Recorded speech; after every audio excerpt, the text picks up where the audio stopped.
Semua bisa jadi nyata dengan upgrade wifi rumahmu pakai Biznet Nah, Home. ini baru internet rumah buat orang-orang terdepan. Mimpi kecil bisa jadi besar. Dan kamu juga bisa mendunia. Jadi, siap wujudkan semua jadi nyata?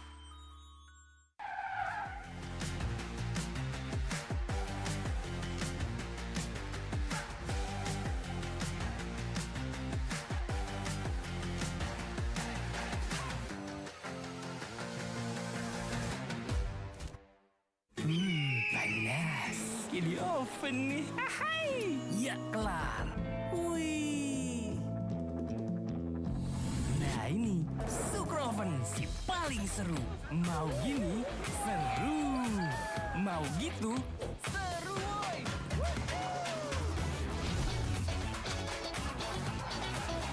Mau lagi, terus aja lagi. Sukroven seru roll di oven. The world is your stage. Take the first step to change. Lead with vision and innovation. Perfect your strategy and make your goals reality. Así que vaya. Get in the game. Make it count.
Screens are everywhere. You can be anything you want to be with them. Screens don't replace reality, and they give you the opportunity to live two lives at once. Your own and your heroes. See how they become champions and win with them. Winners of the International. OG. Team Spirit. 1xBet. If you are with us, you win.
Semua bisa jadi nyata dengan upgrade wifi rumahmu pakai Bisnet Nah, Home. ini baru internet rumah buat orang-orang terdepan. Mimpi kecil bisa jadi besar. Dan kamu juga bisa mendunia. Jadi, siap wujudkan semua jadi nyata?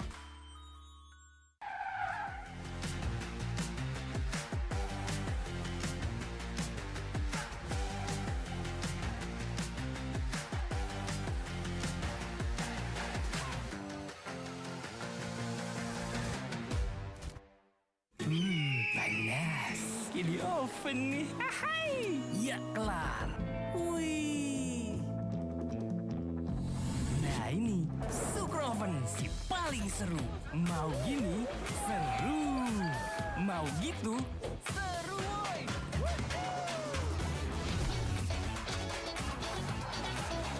Mau lagi? Lagi. Terus aja lagi. Sukroven seru roll di oven. The world is your stage. Take the first step to change. Lead with vision and innovation. Perfect your strategy and make your goals reality. Hace que valga. Get in the game. Make it count.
Screens are everywhere.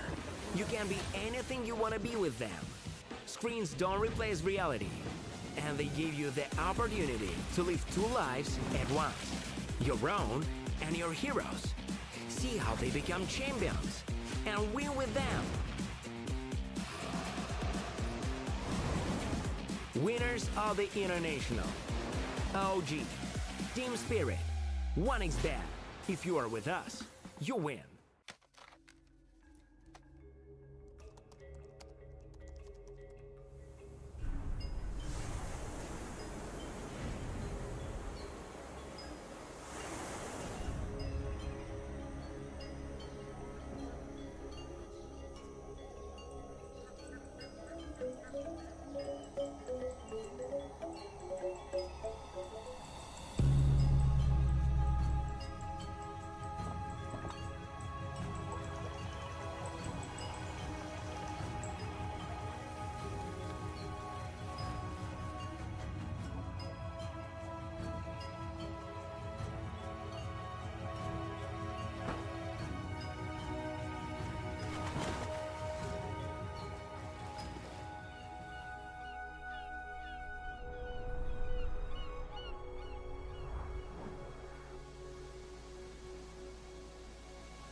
semua bisa jadi nyata dengan upgrade wifi rumahmu pakai BizNet Nah, Home. ini baru internet rumah buat orang-orang terdepan. Mimpi kecil bisa jadi besar. Dan kamu juga bisa mendunia.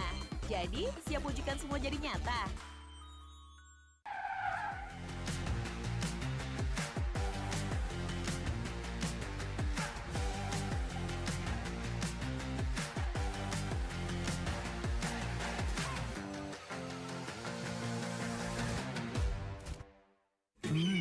Panas.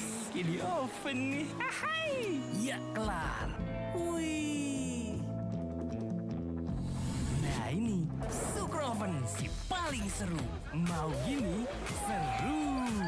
Mau gitu seru woy.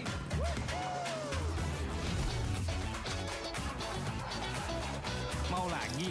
Lagi. Terus aja lagi. Sukroven seru roll di oven. The world is your stage. Take the first step to change.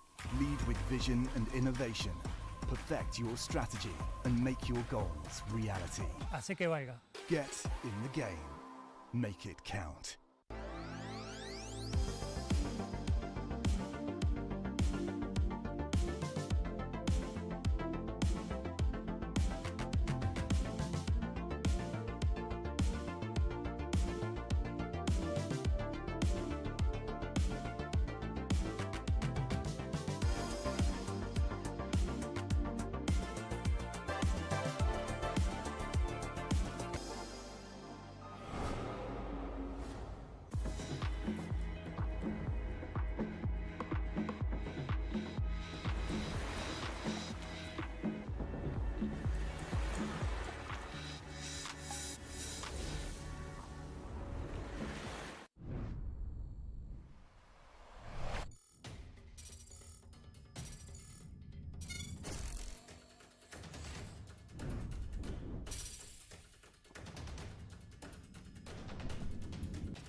Screens are everywhere.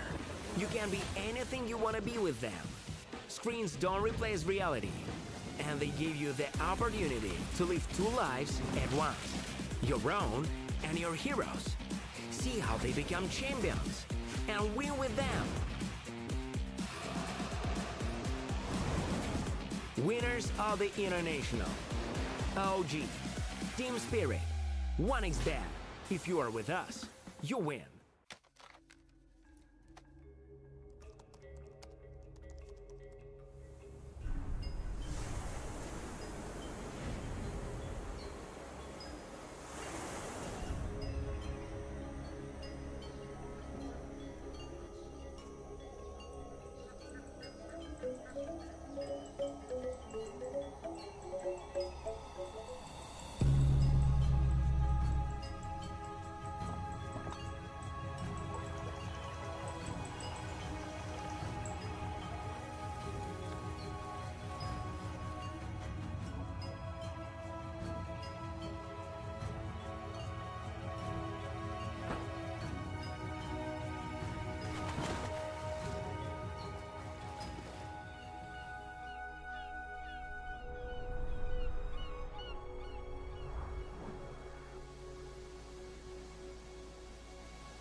Semua bisa jadi nyata dengan upgrade wifi rumahmu pakai Biznet Nah, Home. ini baru internet rumah buat orang-orang terdepan. Mimpi kecil bisa jadi besar. Dan kamu juga bisa mendunia.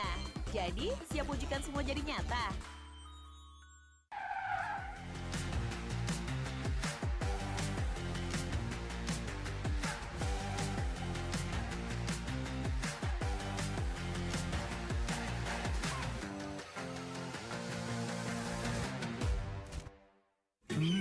Panas. Ini oven nih. Hai. Ya kelar. Wih.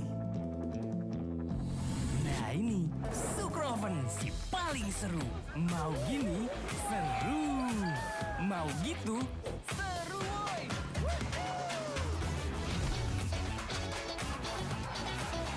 Mau lagi? Lagi. Terus aja lagi. Sukroven seru roll di oven. The world is your stage. Take the first step to change. Lead with vision and innovation. Perfect your strategy and make your goals reality. Asik ya, Waika. Get in the game. Make it count.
Screens are everywhere. You can be anything you want to be with them. Screens don't replace reality, and they give you the opportunity to live two lives at once. Your own and your heroes. See how they become champions and win with them. Winners of the International. OG. Team Spirit. 1xBet. If you are with us, you win.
Semua bisa jadi nyata dengan upgrade wifi rumahmu pakai BizNet Nah, Home. ini baru internet rumah buat orang-orang terdepan. Mimpi kecil bisa jadi besar. Dan kamu juga bisa mendunia. Jadi, siap wujudkan semua jadi nyata?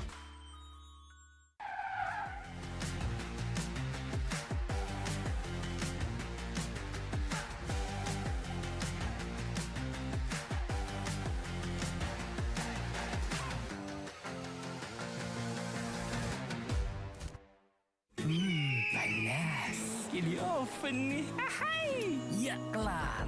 Wih. Nah ini Sukroven si paling seru. Mau gini seru. Mau gitu seru woy.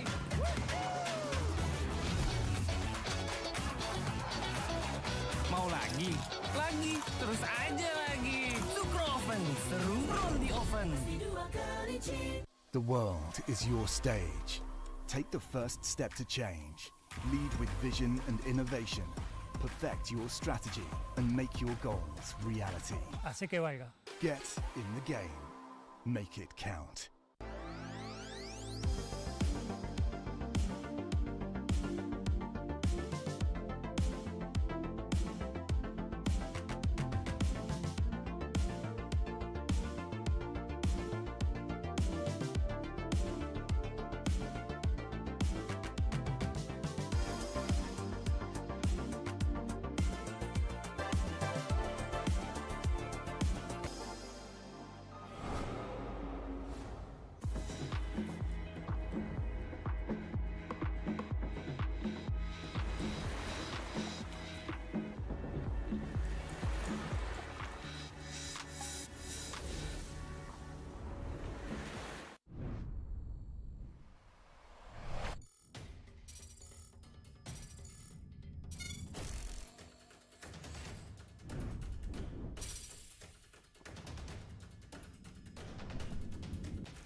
Screens are everywhere.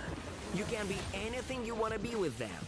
Screens don't replace reality, and they give you the opportunity to live two lives at once, your own and your heroes. See how they become champions and win with them. Winners of the International. OG. Team Spirit. 1xBet. If you are with us, you win.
Good morning and welcome to the penultimate day of the Bali Major. We are live from the Ayana Estate and we are getting ready for some top tier Dota 2. We have got eliminations, we've got a finalist secured by the end of the day. We have it all, and I have it all next to me as well with my panel. I'm joined by Winter, by Jack, and by Fear. Good morning, everyone. Winter, how are you doing? Good morning. Great. Have my cup of coffee, have my breakfast. I'm ready to go.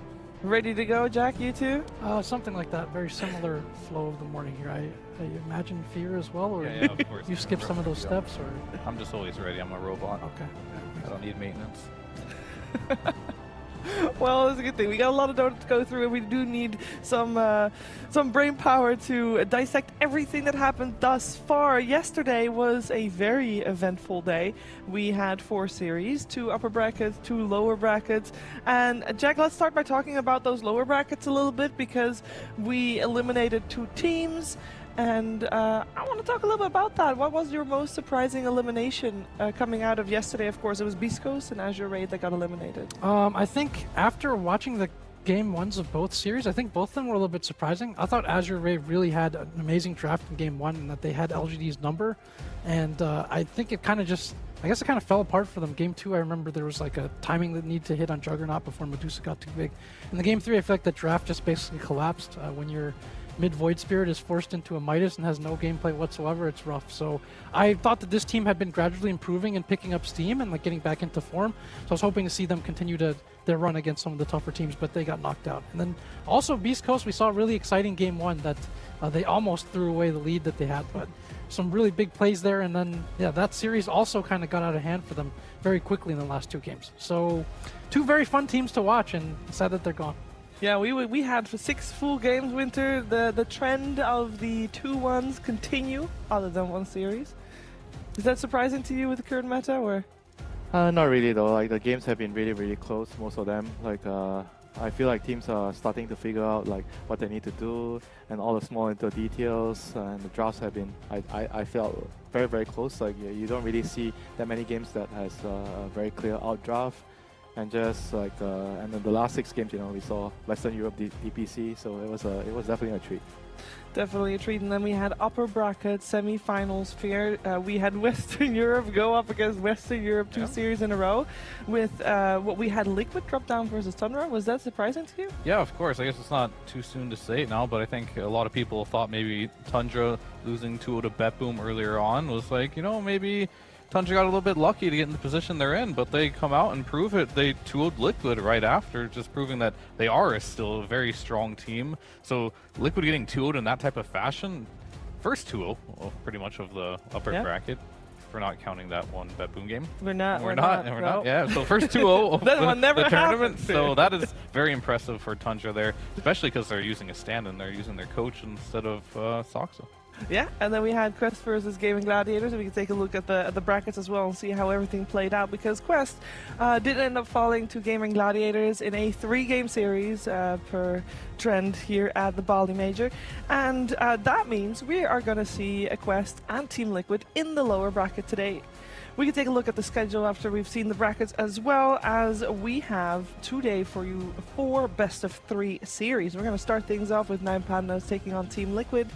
Afterwards, we're going to have PSG.LGD versus Quest, Gaimin Gladiators versus Tundra, and then the 4th series of the day is going to have the winners of the first 2 series go up against each other to decide the final 3 teams. That means 3 teams indeed eliminated today, as we have got only 1 day left after this, and we only need 3 teams on the final day, so eliminations inbound. One thing that I also still wanted to talk about, Jack, is at the start of the tournament, the very start, I know it was a long time ago, but people were asking like, oh, who's the stronger group, Group A, Group B? At the moment, we have 4 Group Bs, 2 Group A's left, and the 2 Group A's are both Western European teams. So I guess we were kind of right thinking that Group B was the stronger one. Yeah, it's often really hard to tell. I think there's at least 1 or 2 recent TIs where we're just completely wrong with thinking which group was the stronger one. But often what happens is every group develops its own meta throughout the tournament. They have their own answers to maybe the same heroes, and then you kind of put that to the test when you get out of groups, in addition to actually trying to counter the team, of course, that you're directly playing against. And a lot of times, one of the groups just emerges a little bit ahead. Could be just one small mutation, if you will, in like a draft answer or something. And yeah, I think that you're kind of seeing that this tournament. Yeah, I mean, definitely. I think the big thing is all the Western European teams got through, and then whoever adapted the best to these playstyles, I think, are doing the best out here right now. So it's definitely very difficult, but most times than not, there's like inter-metas between each groups, right, as you mentioned. So whoever adapts quickest to meta or who has the better meta. But I didn't really see it that much in this tournament. This tournament, for me, it's mainly been the same meta amongst all groups. It's, you know, Morphling, there's Medusa. There's been no big special hero for any special group, so I don't know. It's a little bit different this time around because there's just some OP heroes that just haven't been addressed. Yeah, and we're going to find out how many of those are going to be banned, or are we going to continue seeing people trying to beat them? Because that seems to be a little bit of a trend. How many can you let through? Let's focus on our first series of the day. We are going to have 9 Pandas taking on Team Liquid, and to get this series started, we're going to head over to Snare, who is in the arena. Yes, indeed, Shiva. We are here at the arena in Bali, and we are witnessing true greatness as a top 4 matchup is about to commence between Team Liquid and the side of 9 Pandas. Both of these squads have met before. Most of the time, Team Liquid has had the advantage in that matchup.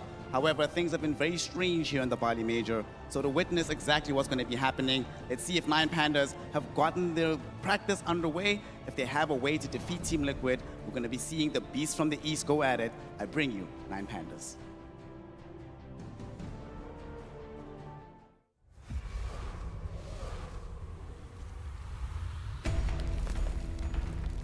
We are ready to fall on our force like a rock fall.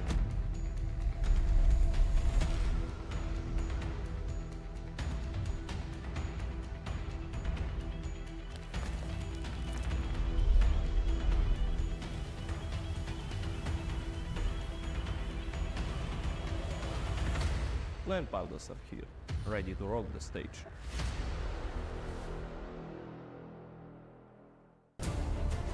This is a team where, despite some of the youthful members, they command near 20 years of combined competitive experience. They have done everything at this major to ensure they are the final Eastern European team left. So I bring you now, hopefully not for the last time, the beast from the east, the conquerors of Eastern Europe. It's 9 Pandas! Here at the Bali Major, though, land is meeting sea, and we've just seen the land team coming out of things. However, I need a squad from the sea itself. So to bring you that, I give you Team Liquid.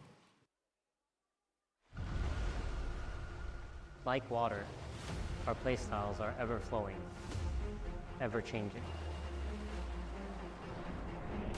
But our goals will always remain.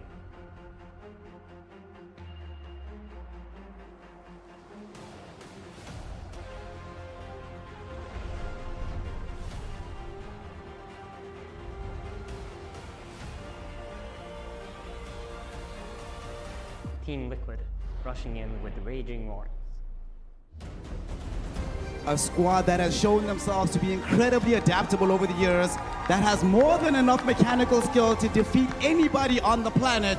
However, like water, no matter how much pressure you put them under, they retain their properties, they retain their strength, and they will be here to show us their adaptability. Give it up, one and all, for Team Liquid!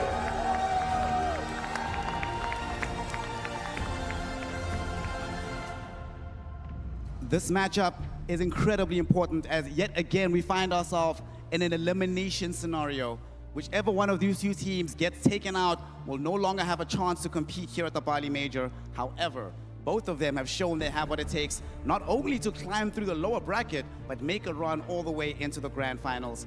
Let us witness if that's going to be happening for 9 Pandas or if it's happening for Team Liquid. Yet again, here at the Ayana Resort, land meets sea, and we're going to witness which of these two will emerge victorious. To find out, we send it back to the panel. Shiva and the gang take it away and make this as exciting as humanly possible. Thank you very much, Snare. 9 Pandas versus Team Liquid. We are in for a good one if history is any sign of that, because both of these teams have met before at the Berlin Major. Twice, actually, in the Berlin Major, because they shared the same group. They tied each other then, and then they didn't meet until the lower bracket finals. On the final day of the Berlin Major, they met in the lower bracket, and it was Team Liquid that made it through, but they had to fight hard. It was a 2-1 in favor of them at that time, and I am sure that 9 Pandas is looking to get their revenge here, as both teams meeting now a bit earlier in the bracket. There is a top 6 versus top 4 on the line here in Bali, and we should be moments away from the draft, so it's time to break these two teams down. 9 Pandas versus Team Liquid, we've seen both of them a lot already. Jack, going into this, do you have any specific favorite? I feel like 9 Pandas is in slightly better recent form. There's some quirky things about this team. Well, first, like, I talked to some people from the team a little bit. They're not usually a morning team, so that could impact them a little bit here. But I feel like they've picked Dire every single game consistently now for like the last 6 or 8 games, even with priority, which is an interesting trend to look out for. But I feel like they've been playing a little bit better. Liquid, I would say the LGD series, I think they had clearly better drafts in all 3 games, but game 2, I think they kind of just what slipped out of their hands. And then yesterday against Tundra, I think they just had some coordination issues going high ground, and it did not look very crisp. Although then again, Tundra is a strong team, so they can force you to make those kinds of mistakes, or at least be there to punish it. So I kind of like Panda's form here. Yeah. I mean, I guess we're in for a game here. If 9 Pandas isn't a morning type of team, Liquid has also expressed many times they're not a morning team as well, so we might be treated to a game 1 full of maybe some warming up. We'll have to see, or we'll see if they can just put it to the test. But Team Liquid is a team that has the second largest hero pool of any team at the tournament here. And 9 Pandas on the opposite spectrum. They're one of the teams that has one of the smallest hero pools. So I think as far as preparation goes, that puts Liquid in an advantage, because they kind of know what's going to be coming their way here. And I used to play on a team with Zai. I like how Zai has transformed a lot into, he used to just be like the player on the team and just do his job. Now he's just like the captain, the drafter of the team, and it's very nice to see how the players mature in that regard. Yeah, did you expect him to turn into that I would role? have never guessed. No, never. He only did that after last CI, of course, with Matuma retiring. He kind of had to, right? He had to step up there. Push-ups, by the way. This is a nice pre-game warm-up routine, I guess. But wait, that's Blitz. That's not Zai. Why is Blitz just doing push-ups? This is a great question. One which will maybe he lost something. I mean, if my coach is doing push-ups, it's gonna motivate me for the game. Maybe he's like, I will only pick Pudge if you give me 10 push-ups right now. But yeah, that is a big adjustment for a player to make, like you said, from someone who I think in the past often didn't say too much. He kind of just did his job. Yeah. And then you have to be one of the vocal leaders of the team.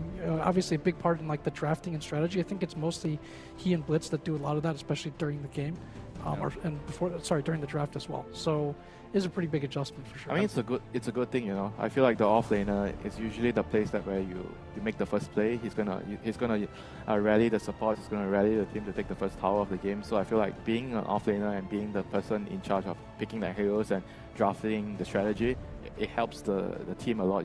I know the traditional ways you want to have the captain, which is probably the support, doing everything, because the cores have to think about the games. They have to focus on last hitting.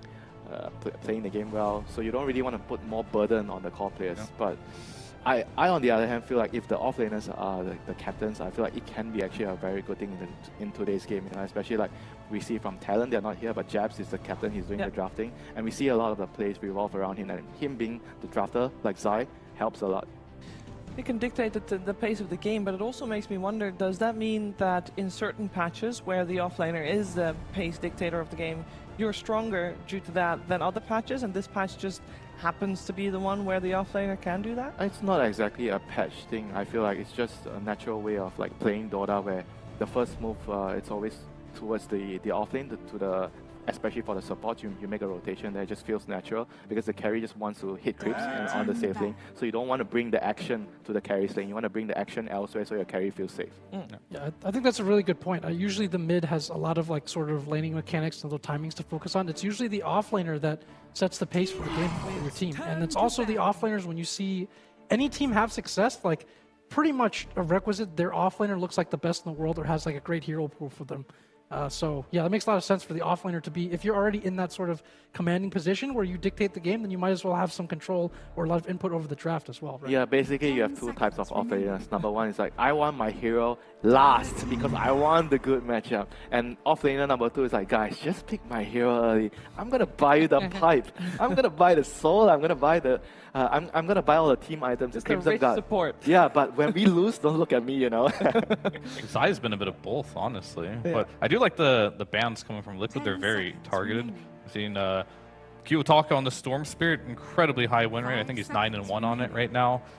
Just banning that one out, realizing that, and then they love their Enigma as well. I believe Miro is in quite...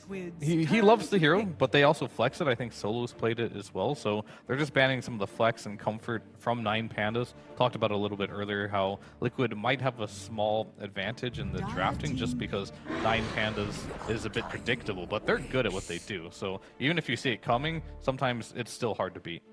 Yeah, what do you feel about the Enigma coming into this game, you know? Like, Enigma has been like a hero on the rise right now, especially the core, because of how you can abuse the twin gate, you deny the creeps, you pull the wave back, and the other support can gank the carry from behind. And it's pretty hard to deal with that, you know, now.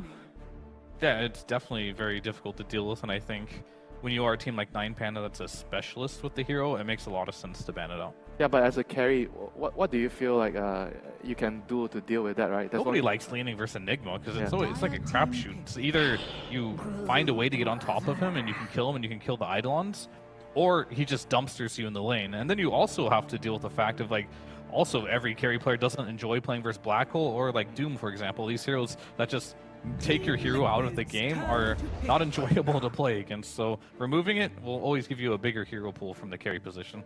But there's still a Doom, which does similar things. Yeah, this hero's been going up in flex value as well. Even though Doom used to be flex, we haven't really seen that much this tournament. And I do think that you're talking about the draft versatility for these two teams here. I think one of the points that definitely favors Liquid is the Morphling, right? Because we've seen them run a bevy of strategies to beat the Morphling, and yet they still feel that it's a strong enough hero to pick like first pick, or if it's available in the pool. And so I think if you're Pandas, you have to spend a ban on this hero, because if you take it, you're probably not too confident playing against what Liquid has, and then you don't want to give it to them either. This is like perhaps the most prime suited Morphling team out there in terms of players that they have and how much they've run the hero in the past. Yeah, I think Morphling, Medusa, all these meta heroes that you can think of in this patch, a lot of them originated from Liquid playing them, and to this day, they're still probably the best team at playing all these heroes. So there's a lot you have to ban against Liquid. They have a big hero pool, but even the meta heroes are heroes in which that are consist of their hero pool that they just always win with. And I think Undying is another one of those heroes that if you give it to Liquid, you got to be careful, because this is a hero that they win all the time with. I mean, when you pick Undying, I feel like if the draft is not centered around like dominating early, the hero can be quite useless in some of the games. Like the hero has not a very good win rate so far. I think around 40%. But Liquid has a 71%. Yeah, but Liquid wins a lot with it. I think Liquid and Gaimin, they win a lot with Undying because of like how fast they can play with the hero. If you cannot abuse the tempo of the hero, then he becomes a liability in the game, because he doesn't really offer you too much if the game is not active. Like, he doesn't really want to be in a game where there's split push going on, everybody's farming, and he's just like, oh great, I guess I'm just going to break some smokes, you know, because you have no purpose in the game. And the 8-pick Primal and removing the Clockwork, that's something that should be starting to be quite common right now, since Primal's, that should be his like worst matchup on the support there in the game, which stops him from doing everything, like the battery assault and the hook shot to cancel the polarize. Every time I've seen Clockwork versus Primal, it feels like Clockwork comes out with the W on that matchup. Yeah, we've seen it get pretty ugly, right? Yeah, it gets real ugly. There was the FY Primal Clockwork yesterday. I very like sensible sort of first phase from Liquid. And again, like they're picking the Primal on 8, they can protect it with 2 bans. The heroes that we've seen commonly against it, because the Ember Spirit, it does okay in the lane, then doesn't really care too much for the early mid game, where you can just go and rotate anyway. And then the Clockwork we've seen just ruin this Primal's gameplay early on. I'm trying to think of a third hero that can like ruin Primal, but those are the 2 big ones that come to my mind when I think of Primal. A lot of people have the Ember response to it. It always feels like you can pulverize the Ember, and the big thing about Primal, especially in the mid lane, is once you get level 6, you just spam that on the enemy mid laner, and it does a lot of damage. It's just, even if you don't get the kill, but for Ember, if he has Flame Guard up, doesn't really hurt him that much, and more times than not, that setup stun, you're trying to follow up on it, but it's very difficult, and Ember is very evasive, and he'll be able to Remnant out just in time. So the stun duration isn't quite long enough there. And they're going to ban the Queen of Pain, which I couldn't think of any other ban myself, to be honest, to protect what they have. So they're just going for a bit of comfort here, taking away Kiyotaka's Queen of Pain. When we're thinking about protecting heroes, we got the Naga and the Tide banned out against the Broodmother, making sure that Miro has a good lane. Skywrath ban coming out there as well. Does that tell us anything about what 9Pandas might be planning? Spirit heroes are all banned. Generally, you think about the spirit heroes when you're thinking about Skywrath, the Silence. But I guess Skywrath is also like a partner with the Primal, because when you are roaming around with Primal, you need like one of the supports to just follow you so you can kill anybody. Like the best two heroes, in my opinion, to do is either Skywrath or Lion. Yeah, I definitely agree that Skywrath is one of the supports that we're going to see more and more of in the POS 4 position. And I believe Antares, we were watching another game yesterday, and he was playing that Skywrath. Like, this is the difference maker for 9Pandas winning against Beast Coast, him playing that hero, as compared to his Rubik, which was less inspiring, I would say. However, you are playing versus Primal Beast, and we've seen time and time again, if you can steal that Pulverize on Rubik, you basically just get like a free meat hook plus dismember in one button, and it can be very, very silly. Yeah, there's good options to steal so far too, right? Like potentially also the Tombstone as well. And I think for Antares hero pool, I mean, we've seen for the most part it's like often like a Skywrath or a Techies, or maybe they want to leave Liquid with just that option out of the 4, and they like playing against that in this situation. Yeah, but to be honest, Techies feel like he's been just falling off right now. Like, he doesn't feel as strong as before. I mean, his laning is still okay, but I feel like later into the game, he doesn't really give as much anymore, like compared to other position 4 heroes like a Rubik, Disruptor, or even like a Bat Rider. Like in a lot of the games, I feel like the Bat Rider support actually gets a lot of fun because of the Firefly, and you get a Blink BKB at a very, very good time, and you actually just impact the game a lot more compared to Techies. But it does make me wonder if they have enough disable. Because, yeah, you got the lasso with ult. You can't really rely on your Primal Beast to always be close by. I mean, it should be enough. Like better rely on him. Yeah, the Primal is going to be the one you're going to be centering the play around in the early game. You need to help him get the runes, and Primal is arguably probably the best mid hero to take the runes. He can abuse the haste, he can abuse the shield rune, he abuses the DD, basically all the runes, you know. And so all you need to do is get the runes for him, and the supports are gonna follow him, you know, no matter what, and he's gonna make plays around the map.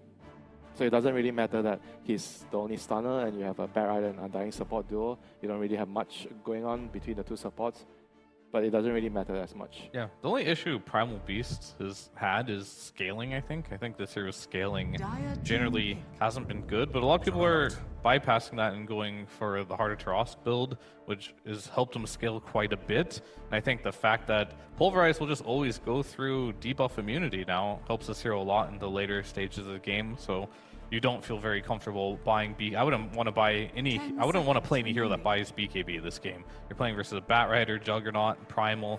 So now you have to, as a carry position, even though there's lots of carries banned, find one of those heroes that doesn't want to buy it, and that could be one of them right there. Wind Ranger, oftentimes played mid, will probably be played mid. We saw Kiyotaka play this earlier against Beast Coast, against the Bat Rider mid matchup.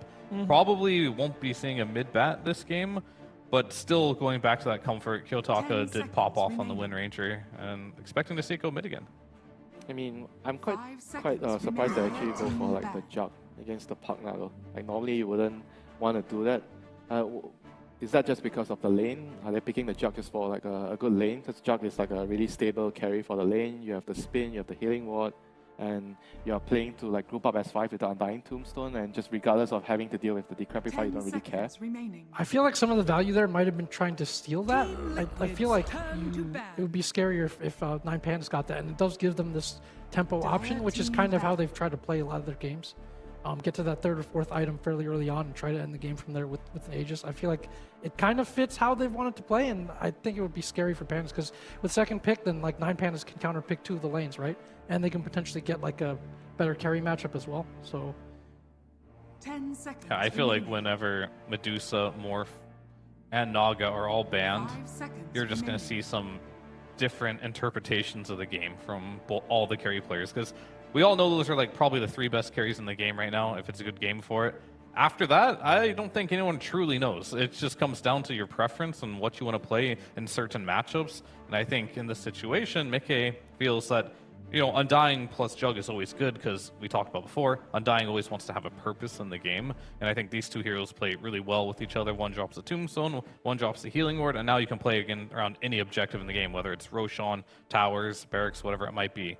So those heroes work well together, but there's no specific hero that I think Juggernaut just hard counters on 9 Pandas right now. Yeah, with that overall last pick, I mean, they could go... I feel like they still have a lot of options for 9 Pandas. They have the Illusion route. They could go... I think there's still a Bloodseeker in the pool. Like, what do you guys think this last phase is going to be here? Liquid has to figure that out, and they have to pick like a hero to preemptively counter that. Like, I feel like they're probably gonna pick like some, I guess like some. They need like a very, very hard carry. I feel like with Wind Ranger, you're gonna need a lot more like a damage source, and Mars is like a good offlaner that when you don't know your matchup, you're gonna be doing fine. You know, like Mars, Doom, all these kind of offlaners. Doom is more like the greedier side, but Mars is more like the faster tempo side. Yeah. As far as 9 Pandas, I'd probably just say give me Terrorblade here. Probably, yeah. There's, I mean, Faceless Void and Slark would have been great, but Liquid know that too, so they banned it out. But Alchemist? We keep seeing this hero. He likes it, yeah. I mean, he likes the Alchemist here, but the only issue I have with the Alchemist compared to the last time we saw Ramses play this hero is he's not guaranteed to have the space to farm, and he's playing against a very high tempo lineup. You got a Jug carry, you've got a Mars, and Undying on the field here, especially with the mid primal. They're going to be playing really quick here, so this pick is... And also, Juggernaut doesn't mind playing against the Alchemist either, because it's a free Omni-Slash target. Normally, Jug doesn't like playing versus these Slark, Void, Morphling type heroes that can just press a button and just get away from the Omni-Slash.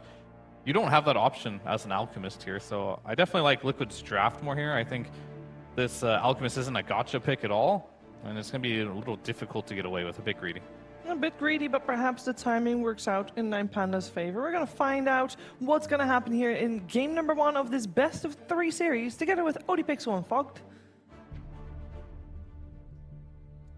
Thank you very much, Steve. Yes, looking forward to this. Team Liquid against 9 Pandas. Fogged, we're once again getting 9 Pandas going with the Ramses Alchemist, something that's done them pretty well in the past in their run so far here at the Bali Major. Do you think it's going to do well for them here again, or do you feel that Liquid...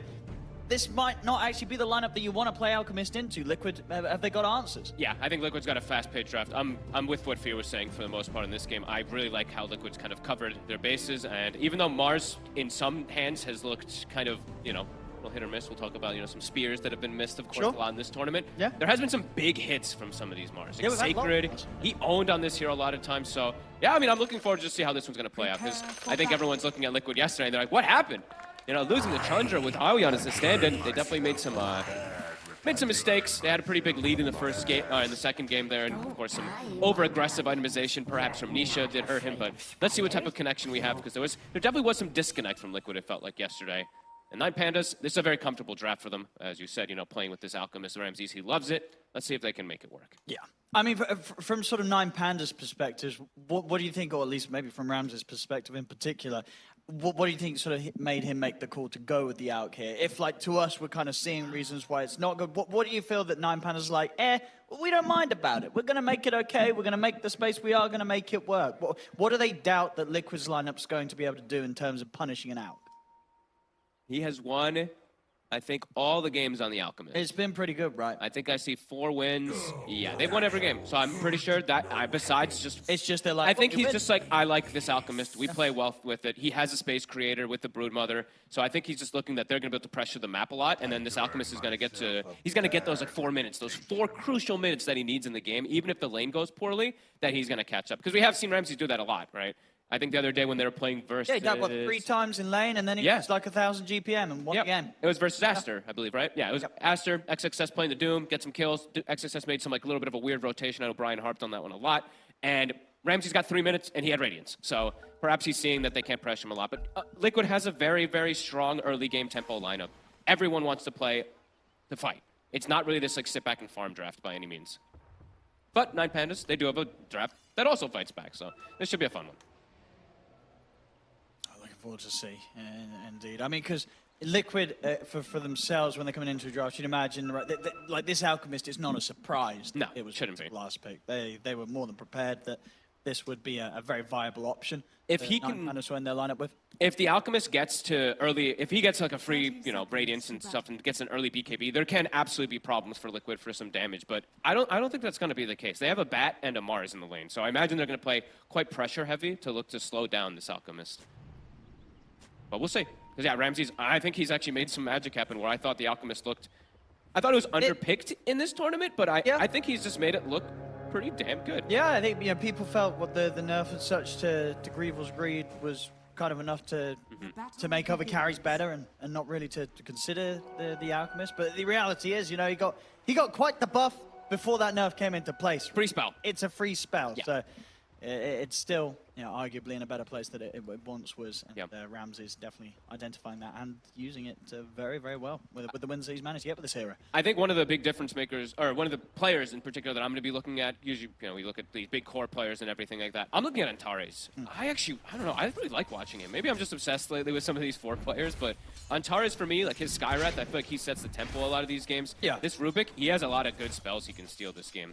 He has like these tombstones, these Mars spells, even the Primal Onslaught, even the Primal Ult is Fear was talking about. He's pretty much like a hook and a dismember kind of in a way. And he's playing versus Jug, right? So if he can get some of these steals, it could catch Liquid off guard as well.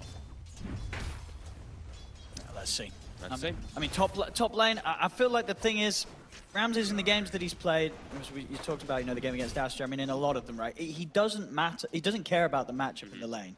If you are going to have this sort of duo that might be able to bully the Alchemist a little bit, it really doesn't affect Ramses' gameplay. No, it's only if you're able to sort of take that one lane into kind of taking multiple towers across the map and really speeding it up that things could get hard for the Alchemist. If this game is some sort of 30-minute timing, he's going to be fine. And top lane, and he's certainly going to be fine if they get kills from this Zai. He's able to put the stick in time, so he will survive. Solo. He's getting kind of trapped in here by Boxy.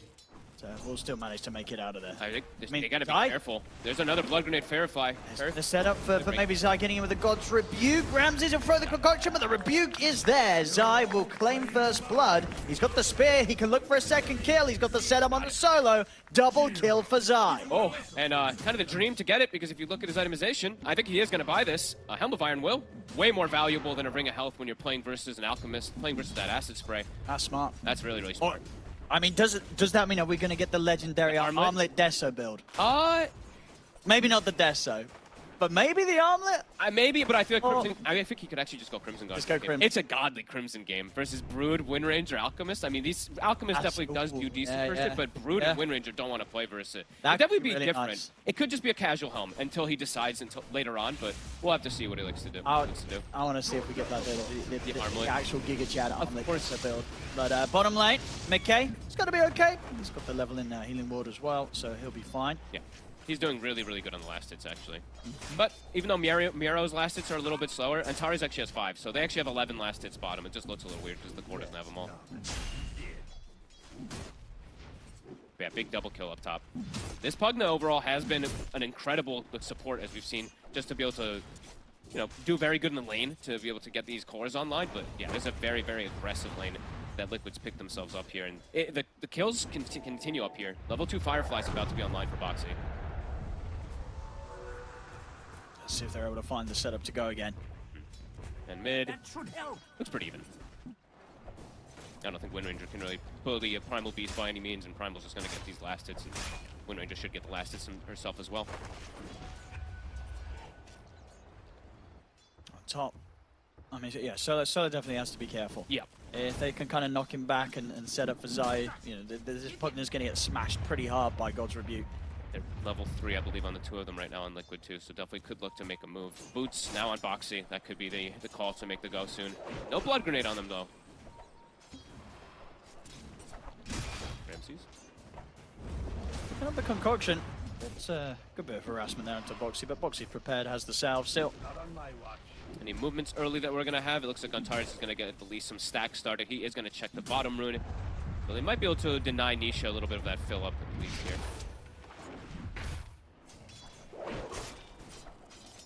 Boxy. Got Firefly, but not quite able to get in on top of Solo and Ramses. Maybe no. Going to. Yeah, I don't know. We'll see. I'm really looking forward to see what Zai is going to build. Right now, it's like the casual helm is just incredible since he got those double kills. So yeah, he's way more valuable in the ring, as we were mentioning. Versus Acid Spray. Yeah, between that and the stick, he's not going to get bullied out of the lane. Yeah. Go for him again here, but he's way too tanky. Yeah, he really doesn't care about this whatsoever. And that bottom lane, mid-game, level 2 Blade Fury will manage to chase out Miro. So far, the side lanes of Liquid going pretty decently. Getting kills here and there. It's a very aggressive lineup. I mean, they're going to look to be getting kill after kill after kill with this, and I don't think we're going to see much of a slowdown from the side of Liquid. Yeah, I actually really love that I see people get someone by home. I don't know. Maybe I'm just obsessing on it, but so good versus Alex Stun and Acid Spray.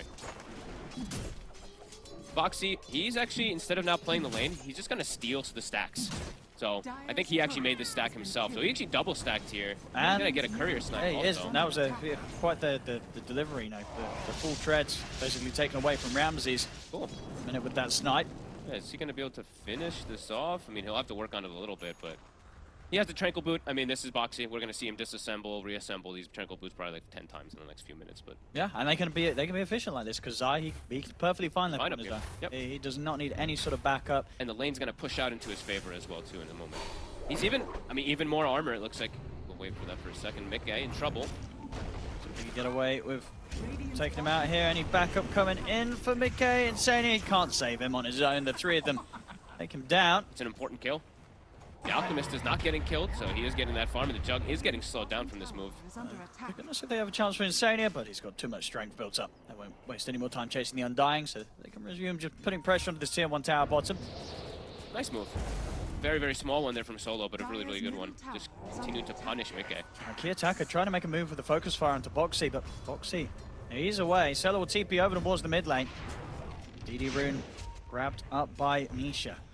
But watch out for the moves that this Primal Beast could make. Watch out for these Wisdom Runes in the next few moments, 30 seconds.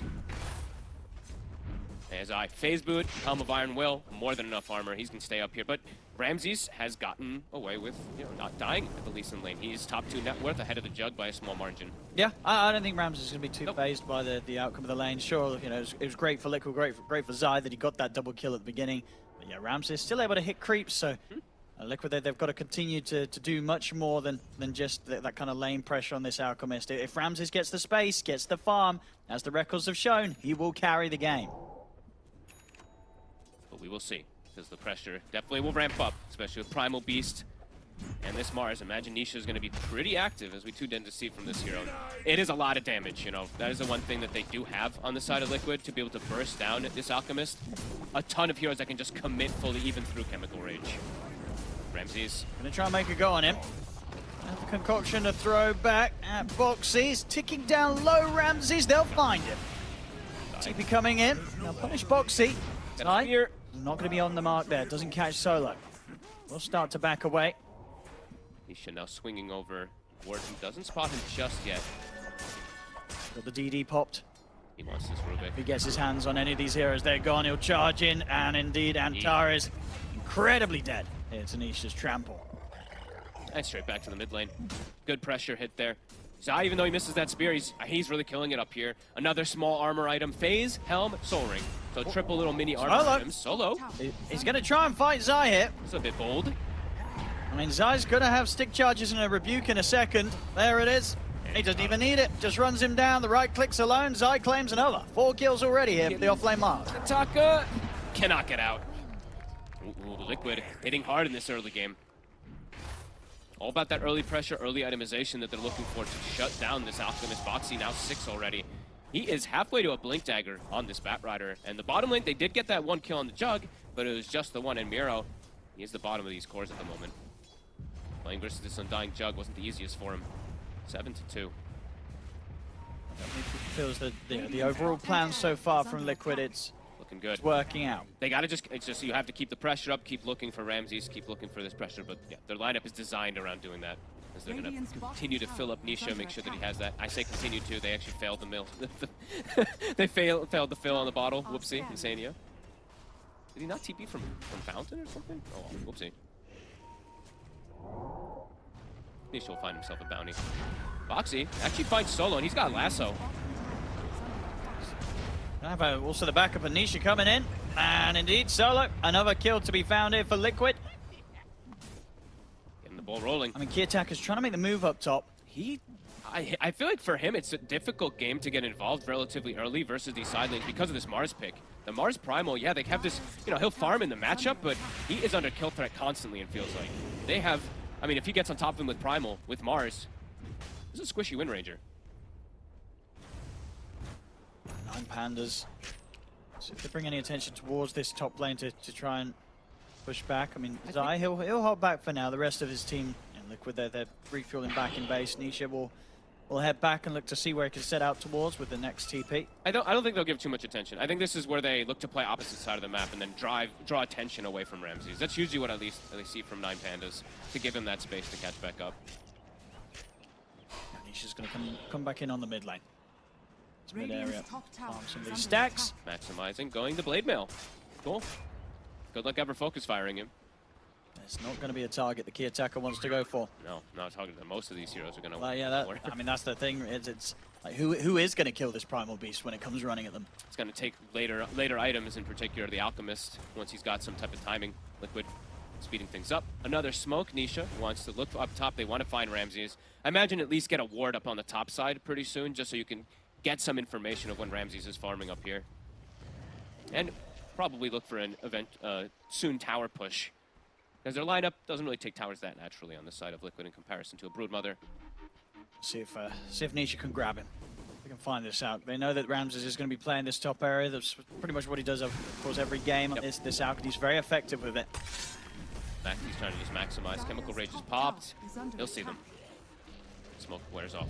They'll get TP rotations. But Nisha, he'll steal some of the stack. If they punish Nisha... And they might have a chance to. The Shackle Shot won't latch. Nisha able to onslaught away. Oh, farm the zombies. Oh, Ramses is just going to kill the Tombstone. I thought he was just going to stand there and hit zombies for some time, but... But does that still work, or is it just not a visual bug? Where it says the plus gold on the zombies, are you actually getting it? It's not just a visual bug. How would you not get plus gold? I thought it was a visual thing. Oh, you get plus gold. Oh. Well, then yeah, what's he done? Why is he not farming the zombies? Farming the zombie. Whatever. He wants to hit creeps. Rotation made. Neither team gets a connection onto it, but Ramsey survives. Relic, soon to be finished. 2k lead still. For Liquid, they can look to probably go for this tier 1 tower in the mid next. They've got a blink on the Batrider. Straight in, no hesitation. They'll just go for Antares. Kill off the Rubik. Nice jump. Oop. Arcane, Solo, they'll be able to take that one away. Might pay with his life. Actually, do they have onslaught in 5 seconds or not? Sania, he's actually getting caught with the Shackle. Nicely done there by Kiyotaka as him and Solo turn and take out the Undying. Nicely done. A little bit of punish in return. Zai, with the space that he's had top, he's going to be able to get that Blink Dagger done already, so double blinks. They're very much ready to jump. And with the two of them, Zai and Boxy, find kills anywhere on the map. Very much ready to jump, and Mikke, he's keeping the same pace as an Alchemist pre-Battle Fury, so he's going to be able to keep up with Ramses at this rate. Liquid keeps up this pressure here with their blinks, and imagine, yeah, they're going to just continue looking to play a little more aggressively than you expect 9 Pandas to play. At least until 9 Pandas, they have the Atos on Kiyotaka. Feels like them being able to set up kills is quite difficult. Miero's going the scaling route as well, too. Okay, so they're going for triple scaling cores. No aura is going to be coming out from this Broodmother. Yeah, we see. Yeah, Miro was doing this the other day. Yeah, he'd like to go this route in quite a few of the games. I think I see it. It's like each player has their own way, right? Amar, I don't think we'll ever really see him go auras, but a lot of other players, they will take that back foot there, especially if they see something like Alchemist. So we'll see if this ends up working for Miro. This is a pretty scary movement coming out for Liquid. The 3 cores grouping up together. I say 3 cores. Boxy feels like a core Blink Dagger timing that he had. They do also have Mikke with them, or at least around this tier 1. Oh, and Ramses, he actually TP's down. He's got buddies near him, kind of, but they might just detonate him. This is a pretty good effort for Liquid to get Ramses very easily. I mean, I don't think he expects sort of that smoke movement to be there on the high ground, but at the same time, a bit of a risky spot to farm in after Ramses, for the most part, this game has been in very safe areas. And they even steal a stack, if I'm not mistaken. I think it was a double or triple Ancient. Boxy. Look at the lasso, onto Solo, do have the damage. Into Pulverize. Solo will get the Netherboard down, and he'll try to stand his ground, but the spear comes in. Solo will fall. Zai. Miro and Antares are attempting to fight back here. Stolen Tombstone. Bringing Zai down a little bit low. Miro With the life steal, Zai backs off. Oh my He's goodness! With a 3-man onslaught, pushes back 9 Pandas. Spear from Zai connecting onto Miro. Blade Fury from Mickey. Miro running through the webs, but he's caught in the corner. Miro, he's gonna live. He's gonna live for now. Unless Zai's able to get the jump in a second. He's got Blink in a second. Can he find him in the trees? He misses the rebuke. He misses the spear. Miro will escape. But did everybody live after that charge connection onto everybody? All right. It did right, because it was Miro, Antares, and Kiyotaka, I believe, who got all three smacked by that, and they do indeed all stay alive. Miro with that TP out. That connection was massive. It was like 700, 800 damage or something like that. It split across 3 heroes, but they reset. Liquid, though, they cleaned up the tombstone. I think I saw Insania actually focus firing the stolen tombstone, able to get that one down. They're going to try and smoke back at them here, 9 Pandas. Yep, trying to hit them. And Antares backing up the cause as they'll move down to the bottom. Trying to take advantage of some of these cooldowns, the Mars ult in particular, and that lasso, but doesn't look. Yeah, well, we'll check that fight again here. You'll see Nisha come crashing through. It's a lot of damage. Hey, look at how much it actually did here.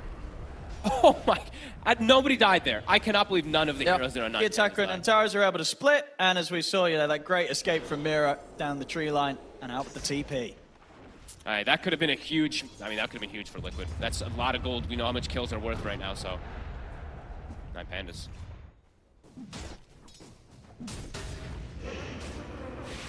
Top lane Zai pushing out pretty far. He is very deep. So if Ramses and Antares can get him with the 2 of them, Zai's going to have the arena and the spear, opt to hold back Antares. He's got a TP, he's got... Miro's coming in from the side. Zai, he's not even going to be able to clean out the spiders. That's a big kill there. That's a dominating streak, right? Tons of gold being And now with the there. 8 toss, they're going to get another catch. Insania's found. They have the lasso. Nisha, has he got enough damage? No, Kiyotaka's able to try to get the shackle shot. He's getting healed. But a beautiful close range angle. Nisha's going to opt for the TP out, but they've got ways to cancel it. As the telekinesis is there. They're hitting back hard, 9 Pandas. This is a big concern for Liquid. They needed to build this lead, keep this lead. These sort of moves, these sort of losses, it's only going to mean that this game is going to go into the hands of the Alchemist on 9 Pandas. That was, Zai a bit too far up, split up from the team, and 9 Pandas surviving after that go down bottom. Everything kind of going their way now, 11-6. Ramses, his timings are kind of ideal now. They are. 2,600 gold, treads Radiance. The saving grace for Liquid, even though they're having these blunders, is that Mickey is... He's really far. He's super far. Yeah. Level 12 on this Juggernaut. He's close to this Alchemist. You've got a decent timing on the Radiance. So Mickey should be online to sort of hit this timing where he's going to push and fight with the team. And maybe despite those few kind of bad fights that Liquid have just taken, they can get things back on track when they start to involve the Jug in the plays. Yeah, because he still has the the opportunity to be able to get that big Omni Slash. Fear was talking about it before. This hero playing versus Alchemist, you can't actually just straight connect onto him. Of course, there will be a decrepify though, so does have to watch out. But that's what the team is for, right? They have multiple different disables to go for that catch. Kiyotaka, speaking of catch, finds Boxy. He's getting some good shackles now. Kiyotaka didn't have the easiest of starts. Just sort of with how good of a game Nisha was having on the Primal. Yeah. But now it's getting to the point where he's starting to have a bit more impact than Nisha was in those last few moves. Absolutely. Kiyotaka making these plays, getting these setups. And starting to be a little too slippery for Liquid to easily connect on. As you said with the draft, Zai, a lot of pressure on him to actually get the catches on these elusive heroes like the Wind Ranger. And if Zai's not around to do that, these heroes are probably going to run away most of the time. Yep, absolutely. Kiyotaka, it's the solo kill and everything puts him way far ahead. He's 13 now. Yeah. Nisha has been getting, I think he's been stealing a bunch of stacks and stuff like that. He's 3-1, and he's actually like a full level and a half or so behind Kiyotaka. They still have ways to catch Kiyotaka. He has to be careful. These moves have to succeed for Liquid. Zai. If Kiyotaka is able to keep himself distant from either the Bat Rider or the Zai Mars, should have a shot at catching him here. If he wants to go, he's he's going to get ATOS. And the Shackle as well. He's going to connect onto the 2 of them. Ramses, he's ready to join the fight, but he will get lasso. They're focusing down Zai. Zai still alive for now. Mira continues to come in with the BKB. They'll take Zai down. He'll get the arena off. But there's no real fallout for Liquid. Liquid had to start bailing out of this one. Nisha, he'll charge away. Ramses, and Concoction down onto Insania. They're going to be able to push forward and take down the Undying as well. double BKB timings coming out here from 9 Pandas. They don't even have to use Ramses. They have the vision on the high ground. That was an awkward fight. Yeah, well, just sort of the last moments as well of this observable that they had there. And indeed puts the whole move to a stop, and a move that really felt like it really needed to work for Liquid. They're now down 4k gold. Ramses, as we're seeing, getting involved in the fights, picking up some golden XP for himself with his Radiance BKB. Liquid's starting to slip up. They sure are. I mean, they're the ones looking for the hunt, but 9 Pandas, they're prepared for it. That's multiple times now that they're just there with the numbers. They're ready for it. And now out again. The game it's kind of on Mickey's shoulders after these last 2 blunders. Yeah, coming in, I think they had about 30 seconds left on their observer board, 9 Pandas, and it sets up for Kiyotaka to easily turn. Excellent angle. They're catching the 2 of them with the shackle, and at this point, Shorzai gets the arena out. It's just too late, and it's too deep beyond this tier 1 tower. I mean, we're still 19 minutes in, and despite Liquid's early lead, they never took this mid tower. Nope. So this spot of the map, it's not easy for them to fight in, as we're seeing. Yeah, Zai, it's like if you get initiated on yourself when you're trying to get the initiation like this, the fight's over already. You have the double blink daggers, and you're not getting the initiation. That's the whole reason that you built these. So, yeah, these BKBs paying off massively for 9 Pandas. They don't have to use Ramses, as we said before. 4K lead now. Nikkei's got some heavy lifting to do. Yeah, next fight for Liquid cannot go. You know, they cannot afford to have it go as badly as the last few. They have to. This game's going to very quickly slip into very, very difficult territory for Liquid. They have to get the clean initiation. That's pretty much just crucial at this point here. Have to get onto Kiyotaka. He already has his Gleipnir finished up too. Still fragile in a way if they do get on top of him, but seeing that is starting to get more and more complicated in this game. Solo already has Glimmer King too, so they've got already a double save function. I believe Antares also has a Glimmer, so.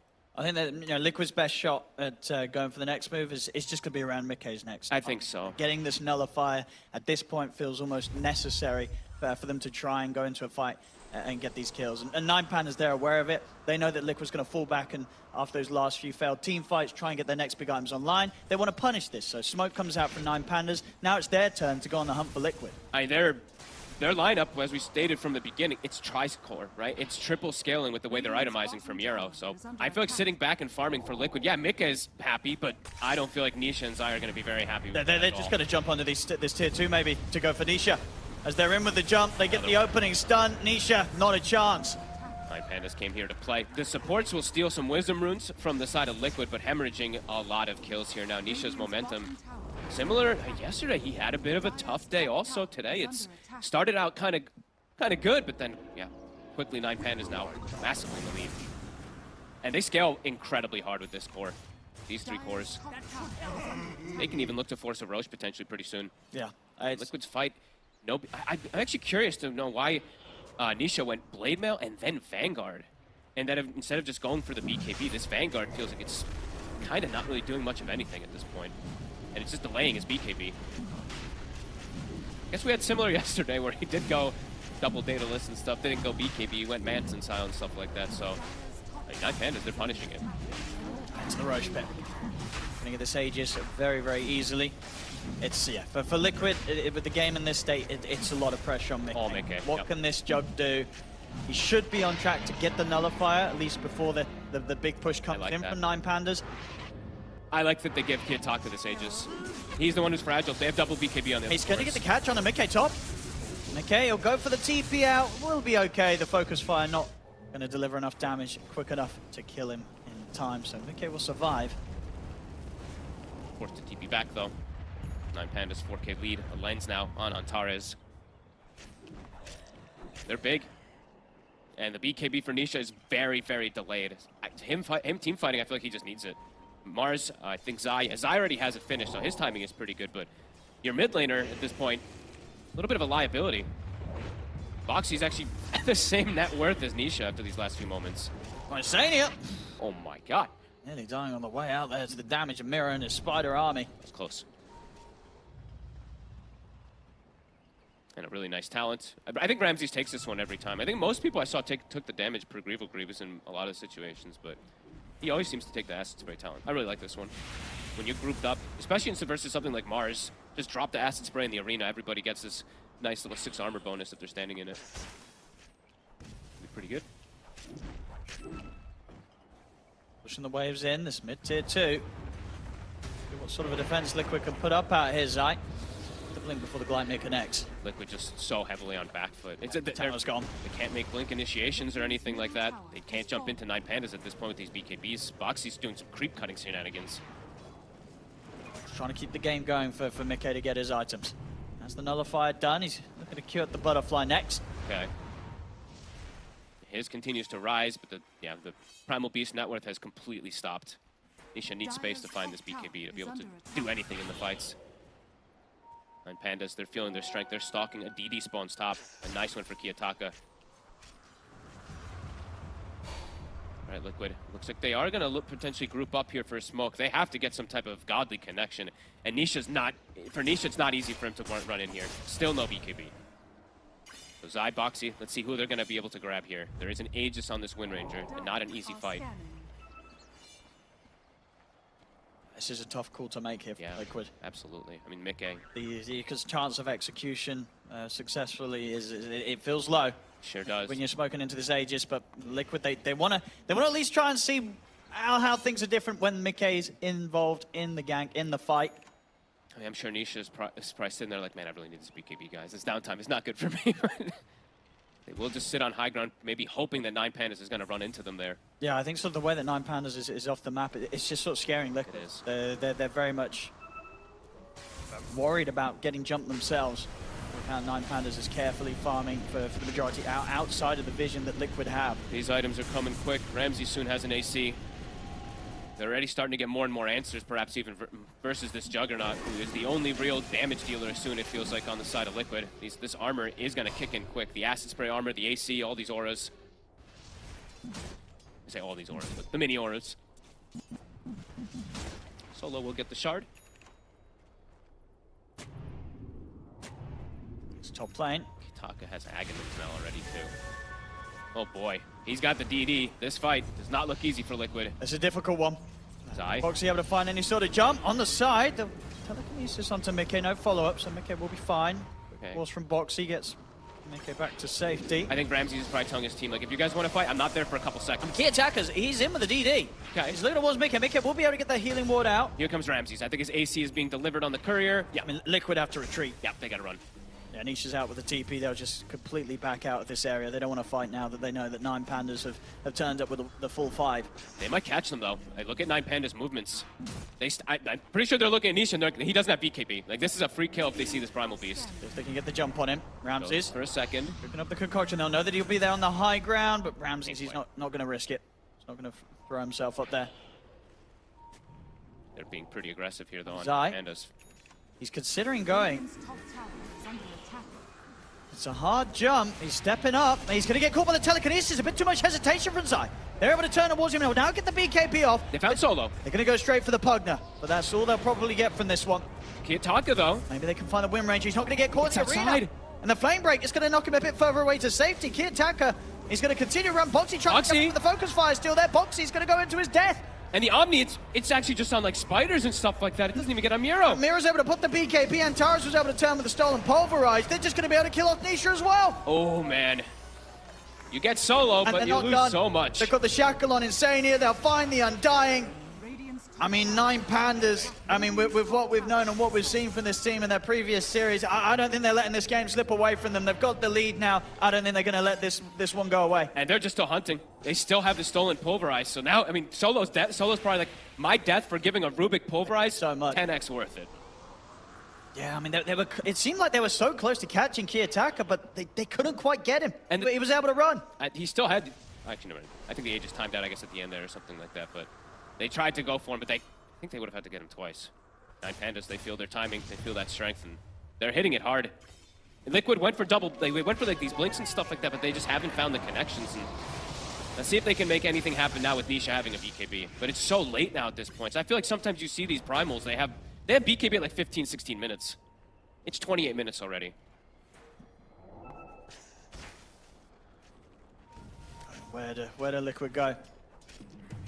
And as we saw, Mickey turning up, it's just a bit too much for him to deal with. They'll have to... Some of the Omni Slash, and it's not getting the kills. They have to get some like godly repositioning. Zai is going to get jump. Boxy will try and help out with the lasso, but Miro is very, very tanky here. Shield rune. Indeed, they can't kill that. Zai, he's out again, dead for 45. 9 Pandas. They might even be able to catch more. They get the Gleipnir connection onto Boxy. The attacker trying to hit him with the shackle, but Boxy's out with a blink. Wait, did he just focus fire creep? I think he did by accident. I think he must have actually. I think he focus fired the range creep. It's 30 seconds. He's chilling. That's kind of funny. 9 Pandas, yeah, they're fully have hit their stride quite some time ago, of course.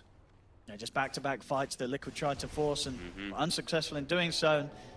You're always going to pay the price when you're up against a carry that's just going to really relish on sort of the momentum that's shifted into their hands. Ramses, and you're full playing farm now. You're playing a tempo draft overall for the side of Liquid, and you completely lost the tempo versus a tri-core scale that itemized for this type of timing here. And I mean, I feel like they actually got more than they wanted on 9 Pandas with the way that they itemized versus what Liquid did, just because of that mid fight in particular. Yeah, he really does have three carries that he has to out-carry now, Mickey. And yeah, his offlaner Zai, who did have that spectacular game, has totally fallen off completely here. And Nisha's game just, fell off a cliff, really. I feel like, the Vanguard purchase is something he'll look back on, but... Yeah, I mean, because it always feels awkward kind of getting the Vanguard and the Blade. Two sort of similar items that... full snowball, fantastic, but if you start a fall behind, it doesn't feel great. No, absolutely. I mean, maybe he was thinking like, oh, I can just, if we snowball, I can get Crimson Guard, right? And then it's like, maybe that's the thing that we were talking about from maybe Zai thinking it too, perhaps, but it just didn't happen. That mid fight just really snowballed 9 Pandas out of control with getting these timings. Ramses near level 20. And Kiyotaka is level 20. And he actually does have now that protective item. He's going to have his BKB done. McKay's progression continues. He has the Ags complete, opted to go for that rather than getting the butterfly after the nullifier. Okay. Pretty much completely reliant on just playing around Swift Slash and Omni Slashes then.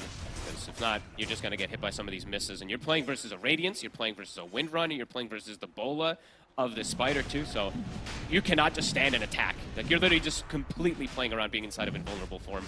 9 Pandas, they'll easily get themselves this next round of Roshan. Aegis and Cheese is going to be theirs. Ramsey's just a few hundred gold of having the completed Abyssal Blade. Miero actually, I think he bought the Shard on the Spider, right? Or did they get it from the... Because I know Solo got the first Tormentor, but... Oh well, he bought it either way. I like this Shard a lot. I think I talk about it most of the time. Tons of damage. It's like a free Rapier once it full ticks up. So take the Cheese Miro.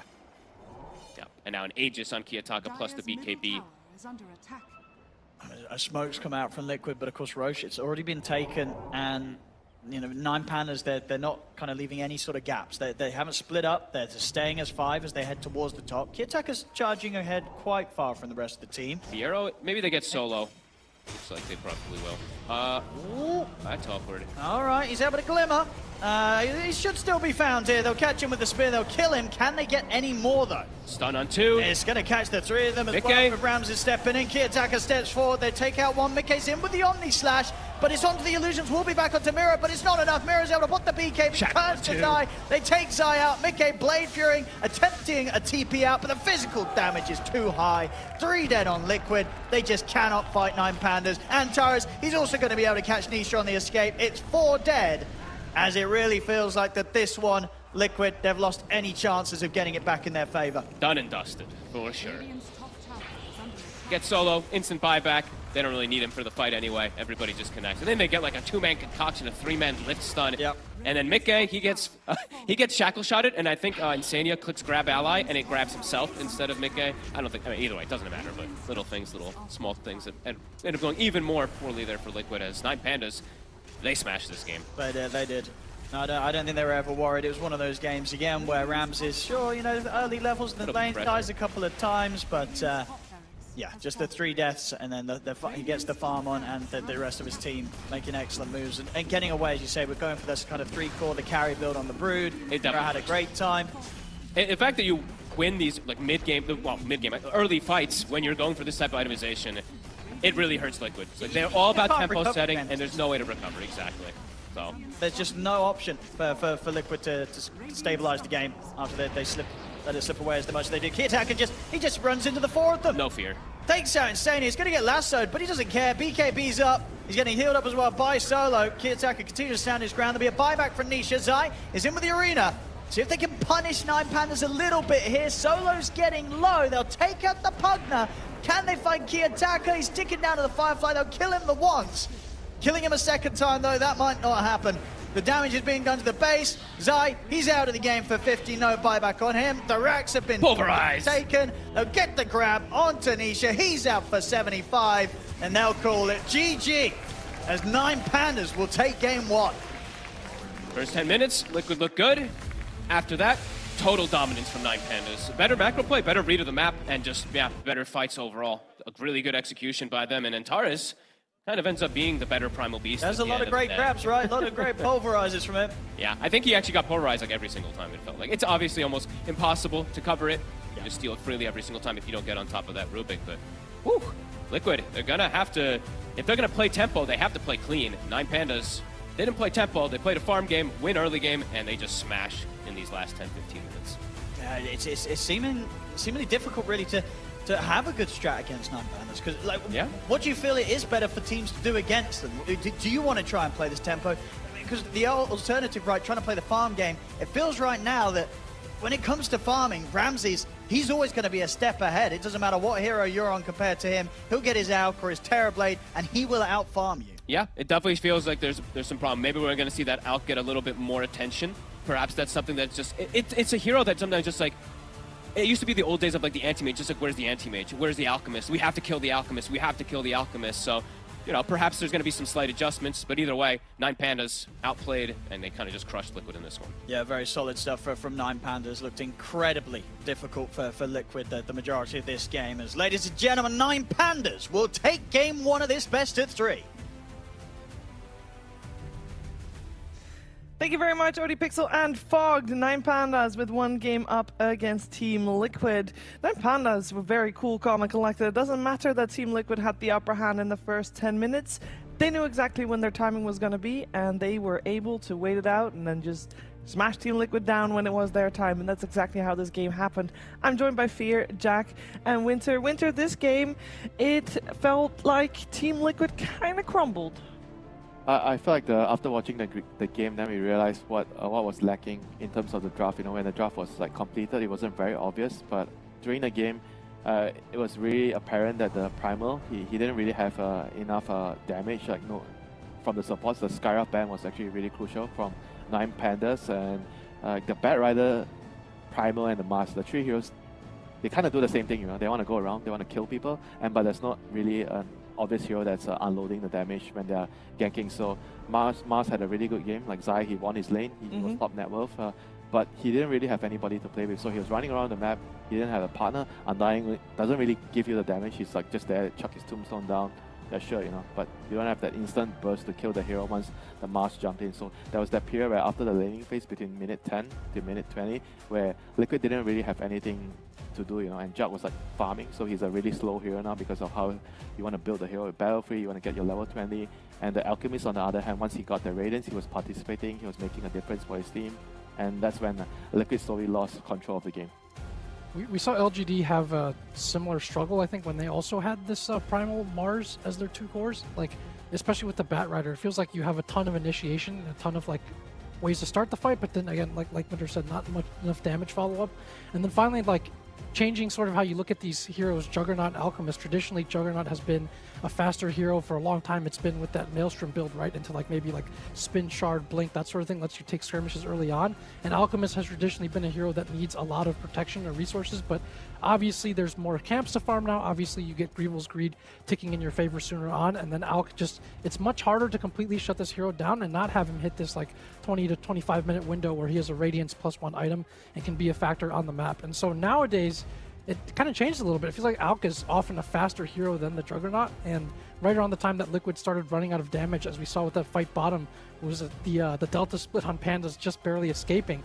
They started to run out of the ability to finish heroes off before Juggernaut gets his items up that he wants, and then Alk enters the fight. Wind Ranger obviously doesn't need that much to start contributing and being active, and that's when the tide really shifted. Yeah, I feel like 9 Pandas, we saw once again, Fear, that I think Antares and Kiyotaka, they are stepping up to the plate big time.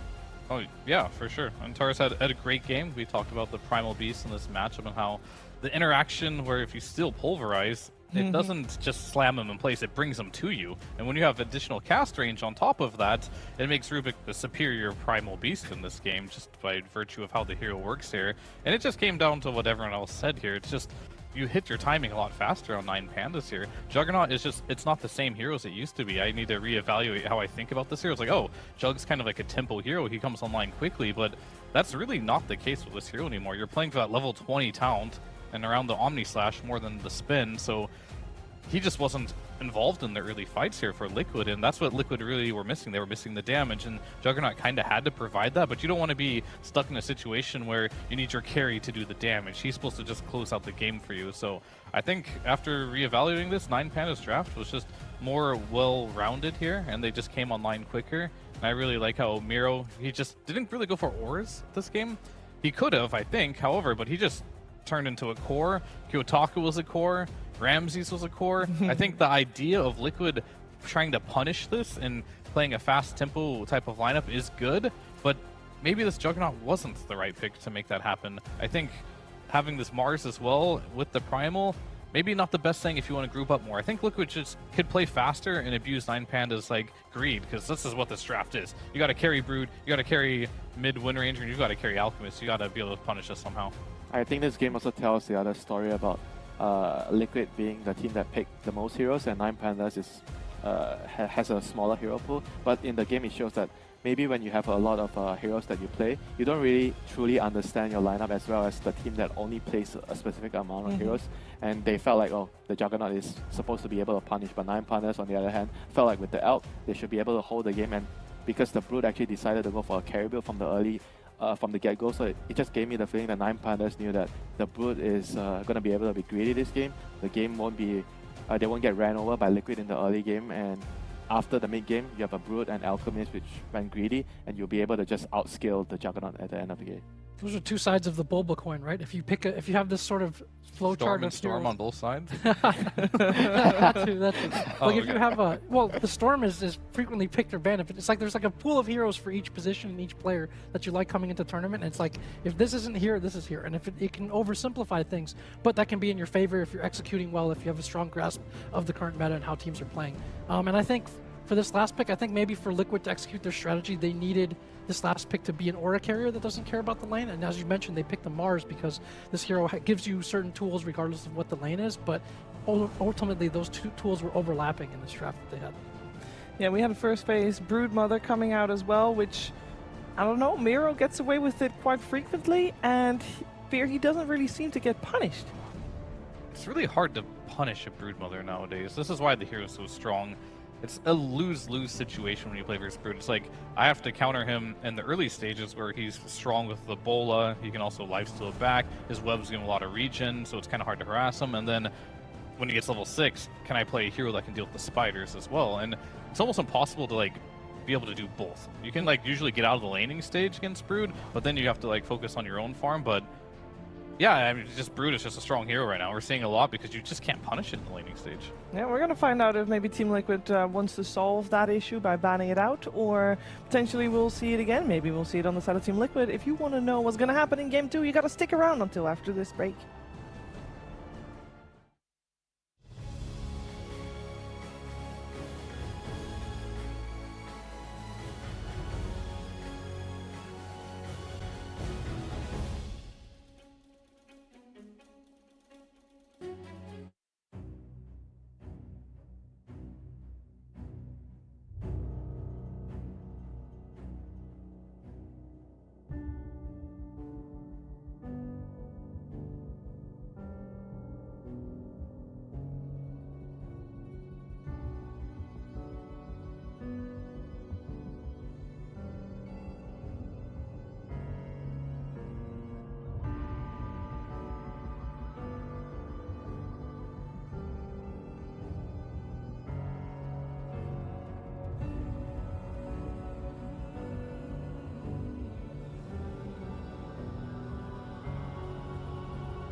Welcome back to the Bali Major. We are live from the Ayana Estate, which is also the largest integrated resort in Bali.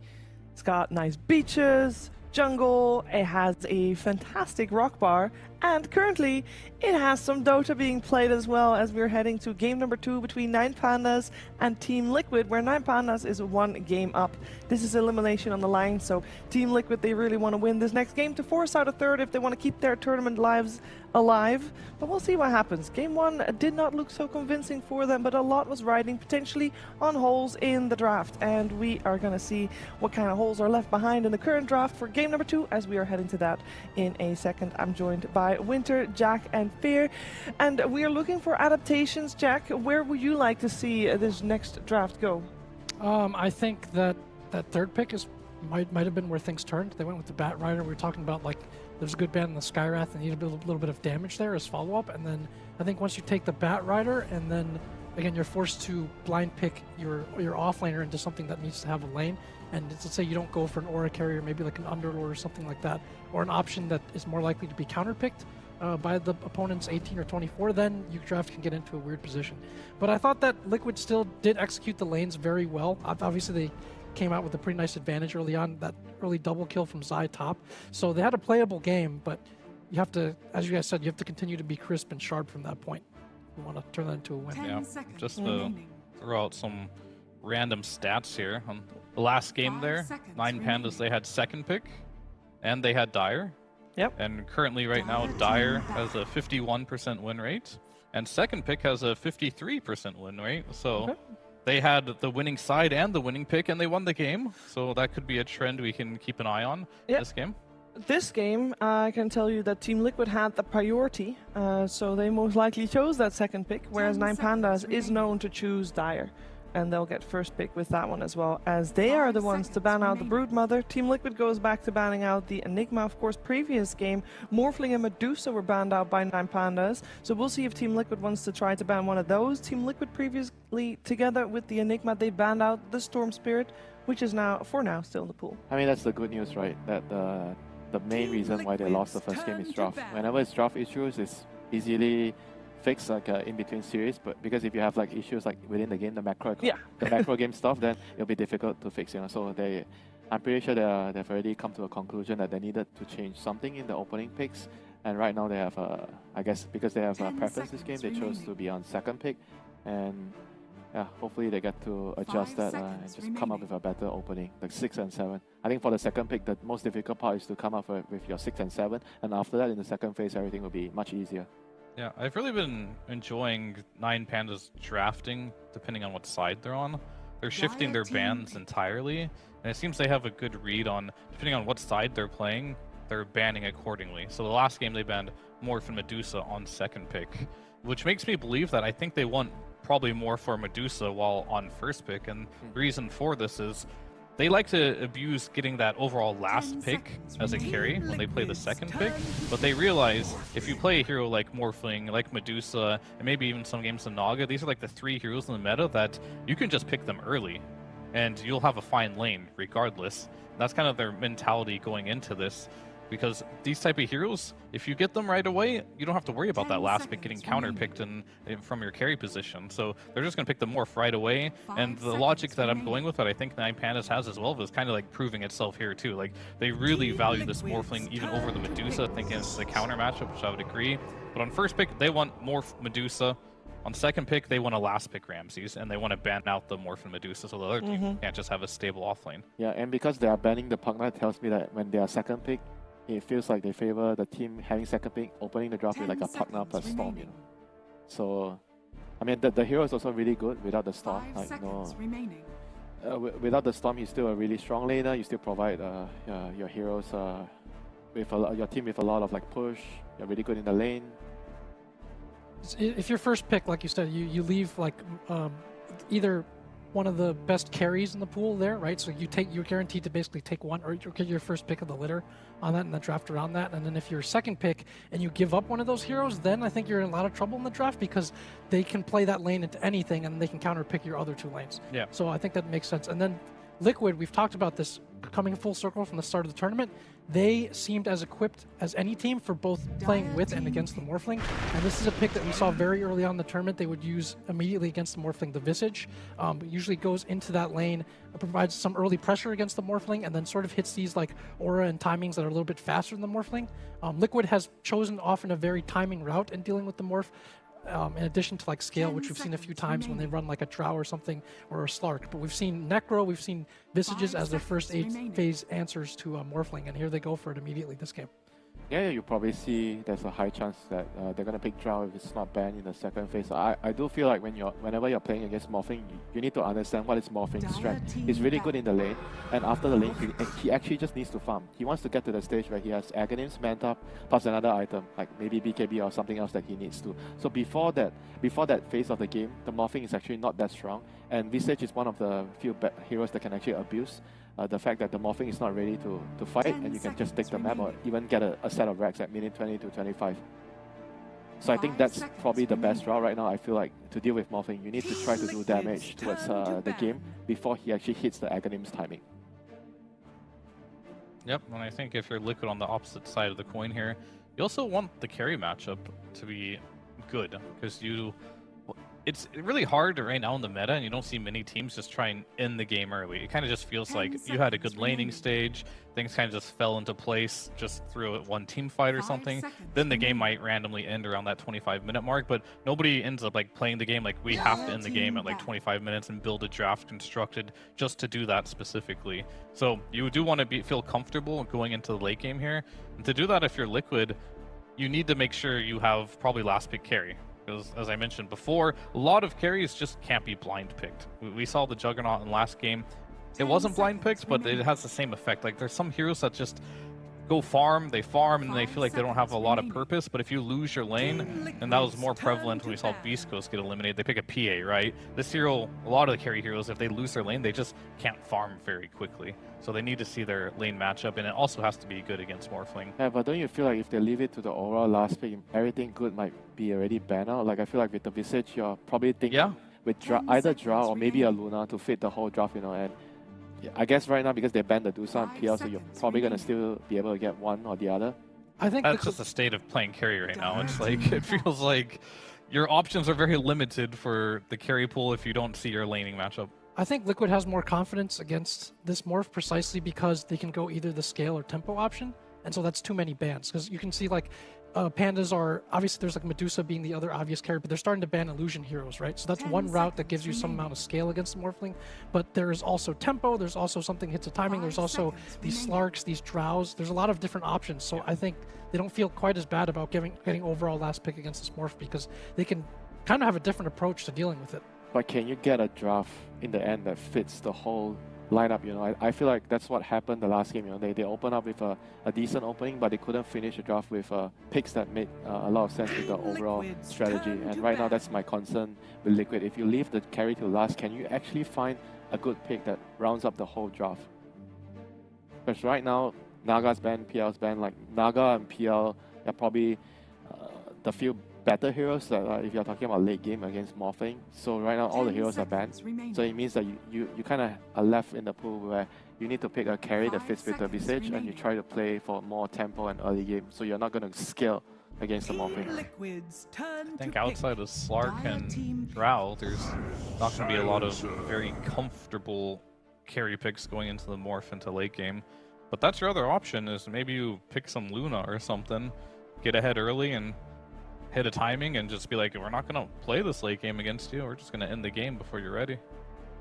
Yeah, we saw Beast Coast try out obviously they love the TA and the SF. Yeah. So both would be a solution potentially as well. Yeah, actually I like that you brought that out. TA is like a hero that will work with the Visage, and you get Roshan, you take the map, you're really fast paced, and I think that really fits the criteria here when you're playing against Morphling. You want to end the game early, you have the toolkit as TA, and you also have the silence with the traps, which can be really annoying for the Morphling if he's rushing Axe after Manta and he already used his Manta in the fight, especially when you have Global. So then the TA trap with the silence could be effective against Morphling here. Right, so there you go. There's plenty of heroes you can last pick then. And I think you do want to last pick these heroes because you need to pick the right one that has the best lane. You can't just blind pick it. Like, you probably don't want to pick TA anymore. There's a Darkseer in the game. I think if your last pick overall, you always want to have that piece of the puzzle that solves it. Yeah. And the only position at the moment that they can do that with is the safe laner. Yeah, they might pick their carry now since they are showing the Darkseer. And Darkseer is definitely one of those heroes that limits your hero pool even further. So you're going to want to pick something that can do well against in the lane. I guess you know the full lane, because, well, either Spirit Breaker Darkseer or Rubik Darkseer, really. I mean, that's also the problem with picking a position 5 silencer, right? It doesn't really open up your carry pool, you know, because you, like when you pick Drow and when you pick Luna, you kind of want your position 5 to be like some Spirit Breaker, Clockwork, somebody to soak up damage in the lane for you. Like a silencer and Drow, or silencer plus Luna, the lane just doesn't feel the same. And right now, 9-pan, let's see the silencer, they just pick Darkseer plus Spirit Breaker, because silencer doesn't like to play against the Darkseer Spirit Breaker lane. Oh, there's an anti-mage, there's a faceless void. But if you pick those heroes, then I feel like the Visage kind of feels awkward in the game. You know, we might see a repeat of the first game where the offlaner, the Mars, didn't really connect with the rest of the team. What other hero would you like to see against the Darkseer? Yeah, I guess you don't really have an option that fits the lane and fits the game. But then you're playing Bloodseeker into Morph. You're on a Ultra Timer, and Bloodseeker is not a hero that will scale against it. And it's not going to hit buildings either, but it will win its lane quite hard. So you have to win your lane, you have to ball together with the Visage, and you have to try to end the game ideally before what, minute 30? Or at least, you know, take a set of racks before minute 30. So that's going to put them in a lot of pressure on the time. There's like two sides of the coin there. Winter was like, he wanted the more tempo, so I was thinking, yeah, Bloodseeker, it's going to feel great in the lane, but it's not going to win you the late game. But it will give them the tempo. If they wanted to win the late game, there was like an anti-mage Faceless Void that could have won that route, but they want to play more for the tempo. They want to play around the Visage's timings, which means they're going to try and punish 9Pandas this game. And they get the counter pick there in mid lane, as we are looking for a hero for Nisha and Kiyotaka. I feel like Kiyotaka just needs to be on something like maybe like a puck. You know, you just try to push out the wave. Your hero is very elusive. It's very hard for them to kill you. So you're constantly shuffling out the wave and delaying the push from the Visage. Because he doesn't really need to be on like a greedy hero anymore. Because you have Darkseer and Morphling. Those two cores are already very greedy. So ideally your mid hero needs to be like a cheap hero. Doesn't need too much resources. And you just delay the game. Yeah, you're delaying the game and playing for the other cores. I'd like him to play Ember on Liquid here. They could just go for not something Liquid, like sorry, a Ranger 9Pandas. again as well. Not against Bloodseeker. I don't think that's a good idea. I think whatever they pick for their mid laner should be able to play in front of Bloodseeker's face and deal with the Rupture. There's a Huskar band, right? So that's just the Ember. I think yeah, Ember but that also has to mean, like, that's the most obvious, hey, you really should ban out Ember here. Unless Team Liquid has something planned to go up against the Ember. Ember, Storm, Queen of Pain would all... Storm is... It's not banned? It's not... It is banned. Okay, so Ember will get banned. Storm will be banned. You can blink and then move a little bit when you're Ruptured, which makes it very difficult to play against. So I think they banned it last game, didn't they? The Queen of Pain? Yep. Really early on, so... Yeah, in the second ban phase already. It's a fine co-op game. I don't see why they wouldn't go for it. I mean, but DK is not bad. So you might get hard counter in the lane. I would actually prefer still like Puck. I mean, sure, if you pick Puck, they can still pick DK. But I think as a Puck, if you lose your lane, if you're comparing Puck and Quap, like both heroes losing their lane, I would prefer to be a Puck. Because I'm still useful if I have a hard time. There's the Templar Assassin. Wow. That's totally different from what I expected. It's like a greedier pick overall. So they have like TA, Darkseer, Morphling, very, very greedy cores. And I guess the idea is like they want to try to put more pressure in the laning phase. So you play the map more, you push out the waves faster, the traps, you cut waves, and by doing that, you delay the timing, essentially. I mean, Rupture also is one instance of damage, so if you get Ruptured on TA and then you blink away, it's just going to take one refraction charge. So TA doesn't mind as much playing its Bloodseeker. That's exactly what I think they needed. They need something. This is the greediest thing they could have done against the Bloodseeker, but it's the same thing. Something that can just play in front of the Bloodseeker's face just a little bit. So what early timing mid hero crushes TA mid? It's time for a Venomancer or what? Time for a Viper? Yeah, something along those lines. That would be very... Maybe if they all commit to that option of like we need to end Bat Rider's in the pool if they want to go that route. I feel like Bat should be impossible to play against. How about tiny mid? You think it could be an option? Put the tiny mid, get Yeah. Boxy to play something else, maybe? Nah, just play bat mid. It's a TA. Come on, you're going to win that lane. You're going to be high tempo. There'll be initiation. Got a silencer. The decision is made. We'll see a Death Prophet. Now that adds tempo to it. I mean, that's also a good matchup against the TA. I think it kind of fits the overall idea that they have drafted so far. They want to be fast-paced. You win your lanes, you push towers. That's basically a very, very straightforward idea. That's what DP gives you. Is it enough? I think it is, you know, like they have very good tools to group up and end the game. The silence is all useful against the Morphling before he gets like a BKB or a Manta. And I think that even though it puts them on the clock, but they have the right tools because they're going to have superior lanes. So if Team Liquid's going to win this game, how long will the game last? Because they have a high tempo, but when you say high tempo nowadays, how high are we speaking? 14 minutes, 30 minutes? I'd say you want a decisive advantage between like 25 to 30 minutes at latest. I think anything beyond that, if it's still like close after that, you're probably in a really tough spot. I think they just can't have like 2 high ground pushes that fail in the 25+ minute mark, because if that happens, they're going to just give all the gold advantage from the laning stage right back, and then your lineup is going to have a hard time against this TA and this Morphling. So we do feel like Team Liquid is going to win all their lanes? I think so. Their draft is looking quite good in this game. As everything Winter said, it's exactly what they needed. They can push even more tempo with this DP. Should win its lane. It looks good. All right, pushing tempo for Team Liquid, and with that, maybe pushing into a third game of this best-of-3 series. Will it happen? We're finding out together with OD Pixel and Fogged. Thank you very much, GBS. Game 2 here, ladies and gentlemen, of Team Liquid against 9 Pandas. Fogged, we're getting the morph coming through once more. We are. 9 Pandas, they pick it nice and early. Liquid, this is going to be their approach against it. As you said, we have been seeing the morph being beaten recently in some scenarios. This game, this draft, do you think Liquid's got the power to do it? Or could they fall to a 2-0 to 9 Pandas in this series? A possibility if they cannot stay clean and stay aggressive, but I mean, I feel like every time I'm watching Liquid, they're going for like just winning all 3 lanes and then trying to just dominate the game after that. But they've definitely slipped up a lot. Quite a bit of mistakes in these. I mean, I guess it's just like since yesterday, right? Going for these tempo kind of drafts and making mistakes, which in this type of game, if they make too many mistakes, this is going to be a strong scaling draft from 9 Pandas. So they go for Death Prophet. So I think maybe they were identifying also in the last game, because besides what the panel was talking about, where there's like, where's like that big burst with the Mars combo, how could they take buildings? So I think this time around, they were like, okay, we're getting a Visage, which is good with Morph, good versus Morph, and takes buildings, and we're even kicking up the tempo more. Nishi's going to play Death Prophet, so they're looking to play super fast. I mean, where does sort of Death Prophet sit at the moment in your eyes? Why don't we see more of it? You know, when is the good time to go with the Death Prophet? I think it's undervalued, actually. I'm not sure when you ideally really want to fully go for it right now, but I guess if you can get some type of good matchups and you don't see the most burst damage on the enemy lineup, because they're now looking at 9 Pandas, I guess their burst, it takes some time to get online. It takes until they have some itemization from the TA, itemization from the Morphling like that. So, yeah, I don't know. I think this hero is actually quite underpicked because it's got a ton of buffs. I think all the 7.33 and onwards or something like that, it got buffed. And I didn't see nearly as much of it as I was hoping to, but let's see. Let's see what we can do again. Let's see if it's going to work. See if tempo is going to work. Greed versus speed. Will Liquid get the speed to work this time? Yeah. Yeah, I mean, you were saying what during the draft as well. You like to see the Tiny picked up when it was by Liquid? I like the Visage Tiny lane. I think now we're seeing the two of the better answers in particular versus Morph. It's like the Enigma Tiny or the Visage Tiny.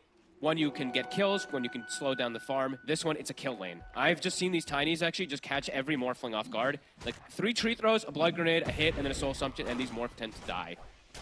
That's all going to be what Liquid wants to do in this early game, is get that early advantage. And let's see if they can. Because I'd say top, they have that advantage. Mid, they have a pretty good matchup. Bottom, this, even though there's a Bloodseeker, the Silencer might make this lane a little bit weak versus Darkseer Spirit Breaker. We'll see. Sure. But overall, you do feel that Liquid's going for a similar time. Yeah. If they don't get the lead, push the advantage, this Morph TA likely to outcarry. Likely to carry, yep. Absolutely. Unless they have like a very substantial lead, I would say by 20-ish, 25. This could be difficult for Liquid, but yeah, let's see if it does go down. I'm going to keep watching Ramsey's top because you blink and you miss it. Sure, he can die quickly if he's not careful. And that's perhaps also why they do like having, besides just the Bloodseeker versus this Darkseer versus the Morphling matchup where you're just keeping this Morphling at like 10% HP. they're going to get the kill bot. They are. They're able to take him out here. 9 Pandas. They should lose solo in return. Mid-game gets the kill. Can we get a bash cam? Was that 3 bashes? I'm not even sure. He got 2 or 3 bashes. I'm not certain, but they do get that kill as we, that's the lane to look at least for the side of 9 Pandas in the early game. That Darkseer Spirit Breaker, it's very impressive. Miro should be fine. He has a surge. He's just waiting for the curse to end. I say that. Mid-K can get another hit in. He can't quite. Miro. Blood right. Gonna have to dodge the blood right. Mid-K. He's able to get in and get that final touch. So Okay. they've got the early kill 9 Pandas, but Liquid, they'll get a second kill for Mid-K in this lane. Yep. I mean, Bloodseeker is going to be that strong answer, of course, versus the Darkseer. It's just the silencer that definitely can give up a ton of kills down here. Let's see how mid goes. I'm curious how this matchup ends up going nowadays, too. Used to be okay for the DP, but my goodness, Kiyotaka. Yeah, he's going to do good. It's a great start for Kiyotaka. Yeah. First few waves, he's having a fantastic time. Man, I mean, Kiyotaka has been on the rise, and I would say that Nisha has definitely been faltering a little bit more than people would have anticipated. Say that, but Kiyotaka now maybe going... Verifier, one more hit! Tower armor. 9 HP.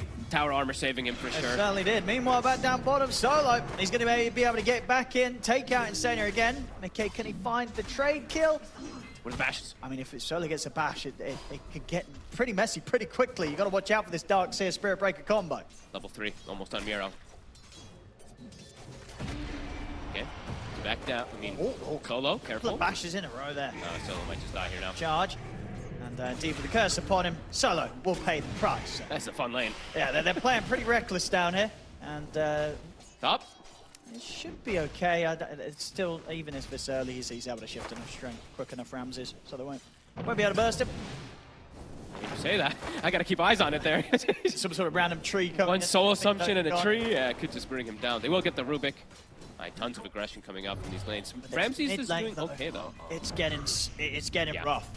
19 for 4 against the 9 and 2. Just Kiyotaka on an absolute roll in the mid lane. That is interesting. Amnesia's going to do the build that people did bottom on TP for a long time. We'll have to wait for that. Too much aggression. Got Solo zooming around here, trying to get in under the tower to look towards Insania. How squishy the silencer is. Charges back up. It's going to be another dead silencer. Insania. Or maybe, yeah, the bash is there. Insania's gone. They're having a lot of fun. Another one. There. Solo. I mean, look at Antares. I mean, he wants to join the fun. All the action's happening down here. I see Solo look to try and run Mickey out the lane as well. 7 kills. Back off. 7 kills in 3 minutes. Mickey is getting zoned off the wave. He is. It's not easy to step up, especially as they saw Antares showed his face down here as well. It's not a fun place for Mickey to be. Nicely done with the glyphing the wave, right? I feel like we see that so much from these Darkseers. Glyph, dive the wave, they'll get a successful one, but now, will they get something back? They'll get the surge off. Yeah, they're able to split and avoid the blood right. Okay.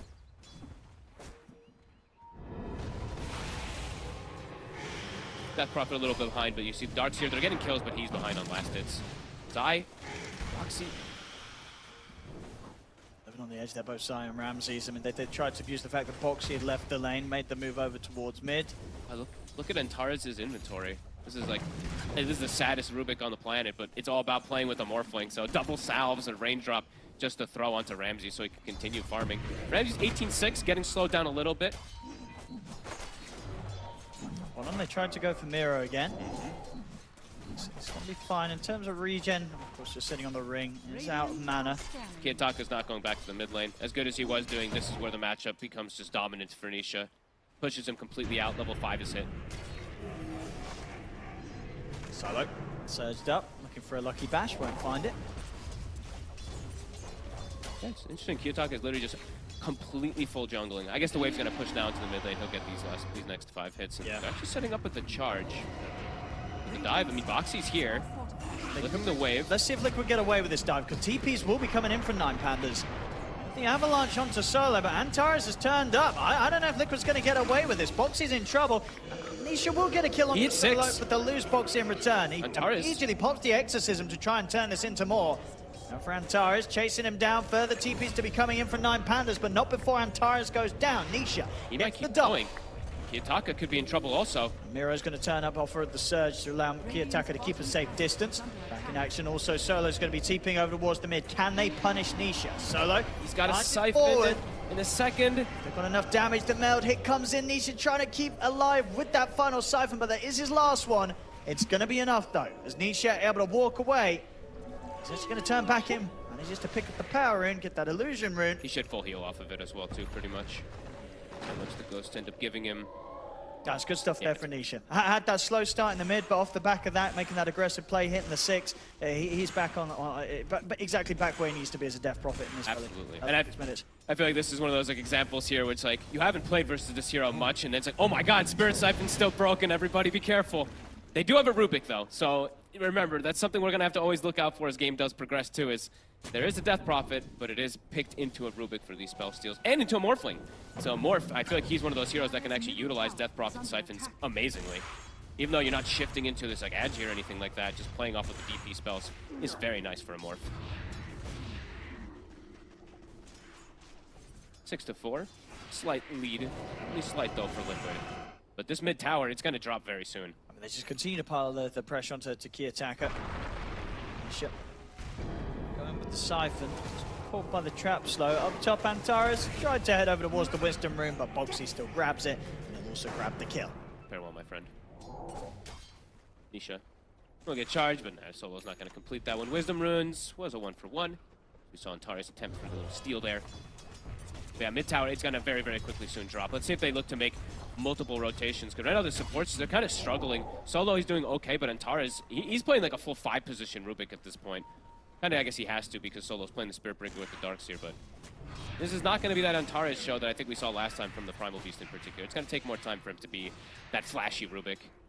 Just super hard for them to make any move onto Nisha in this mid lane now that he's got the treads. He's level 7. As the 4 points in Siphon, and Exorcism is going to be back online in 5 seconds. Yeah, now the bottom lane is kind of broken as well too, right? The Darkseer has to jungle. They find Solo. The toss back. He's going to look to charge away. So with the curse upon him, Kitaka, a few more hits. The stick charge is going to keep Solo fine for a little longer. And indeed, in the mid, they get the big kill. They take out the TA once more. And Senia, can he get the curse on Solo? He can. He can. Solo, he's going down as well. Liquid starting to push the game towards a similar point that they were at last time in game 1 around the same minimum, where they were building this early lead. And their lineup this time, as I was saying, it hits towers. Last game, they couldn't really hit buildings whatsoever. Like I think you said it once or twice. It was like, this mid-tower, like they pretty much couldn't hit it. I think it was 20 minutes in, they barely touched the tier 1 mid. Yeah, this time round, of course, it's well and truly gone. Just 8 minutes in. 8 minutes in, and Vizai, he's got the Familiars already finished up. He's doing the build that I think we see popularized now with the Solar Crest, because you just get these little cheap stats with your Crown, Magic Wand, double branches, and everything. He's got it done already, so the pressure is probably going to continue to go up toward top next here from the side of Liquid. And Mickey, he already has Maelstrom.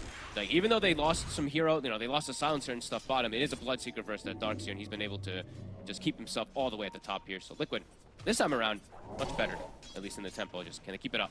Definitely set up much better for success this game, even though they did have a comparable early game lead in that first time round.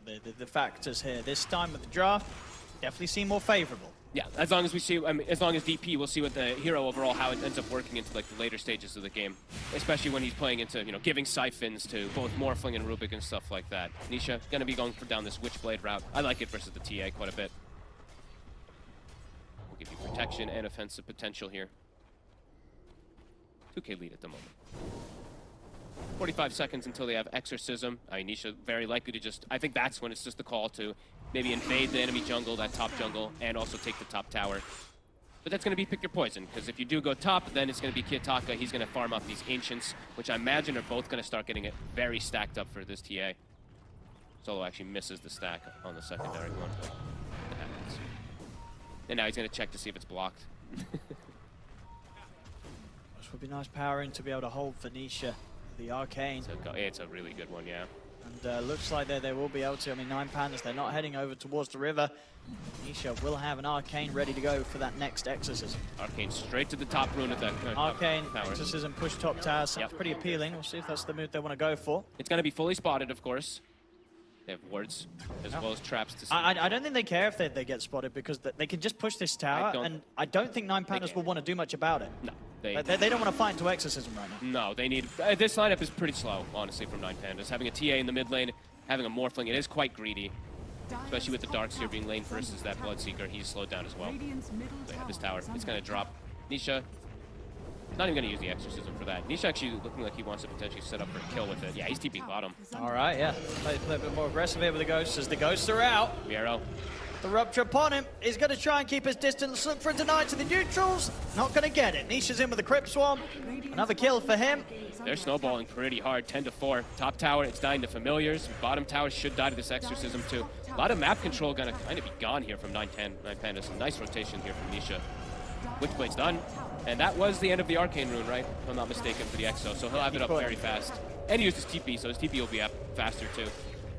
So this one feels a lot more difficult for 9 Pandas to slow down. They don't have ways to fight back versus this early game right now. Solar's going to try and charge in, but there's really no fight to be had. I mean, well, maybe with Miero, they're going to try and go. Okay, Exorcism's ending. Can they kill Nishi? Still got 2 more siphons to survive with after this one. They're going to try and burst him with Kiyotaka focusing down the Death Prophet, but the heals too strong. Ramses waveforms in, but he can't quite finish off Mickey. And now Ramses, he turned up to a tough fight. He's going to get caught by the Bloodbright. Mickey gets back in there. They bring down Ramses. They bring down Solo. This game too, it seems to be falling on to 9 Pandas to make the mistakes. Sometimes you play versus the DP. You haven't played versus it in a while. The siphons come out. They do not have the damage. I'm actually surprised they went for that play. Kiyotaka now, he's ruptured. He's got TP. He's going to catch him. Just in range with the tip of the Avalanche, as they'll be able to set up to take out Kiyotaka. And maybe more. I mean, they've got eyes on towards Antares. Antares will be able to turn with the stolen Avalanche. He's going down, probably. Yeah, Zai's birds, they're upon him. The stun's coming in. Miro's going to offer up the surge, but Antares, he's already gone. 14-4, 6K lead here for Liquid. Much better execution from them in a much easier way to, as you said, I think just being able to take these towers is really quite indicative of how much pressure they're able to apply. They're even now invading all over the place here because all 3 towers are gone at 12 minutes in. They're even going to stack and farm inside this enemy triangle. Just kidding. Insania blocks it. He says, Nisha, nice try with your efficiency. And 9 Pandas are going to need quite a bit more time here.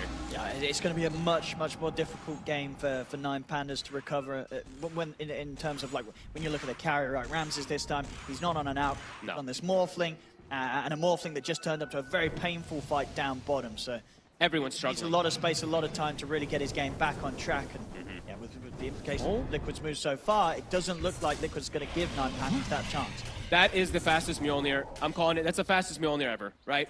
13 minutes. Let's get out the stats. Or did we already have the stats? I didn't see the Mjolnir one. What? It's a 12-minute Mjolnir. 12-minute Mjolnir. Who the hell got a 12-minute? That game must have been a stomp. That is so early. That is actually insane how far Mickey is. And they're going to keep this pressure up. Top tower, probably on the horizon here. Glyph is actually on cooldown. Yeah, they can probably just go for this one if they know that Glyph is down. Tanking up, too. These heroes are not squishy by any means on the side of Liquid. 9 Pandas. Ramses, they're going to look for it. Shows himself. He's going to be able to find him. He throws out a sort of a nuke into the creep wave. He tries to go for a CS with the adaptive strike. It costs him his life. Oh, and this is just getting too much here for 9 Pandas to handle. I think so.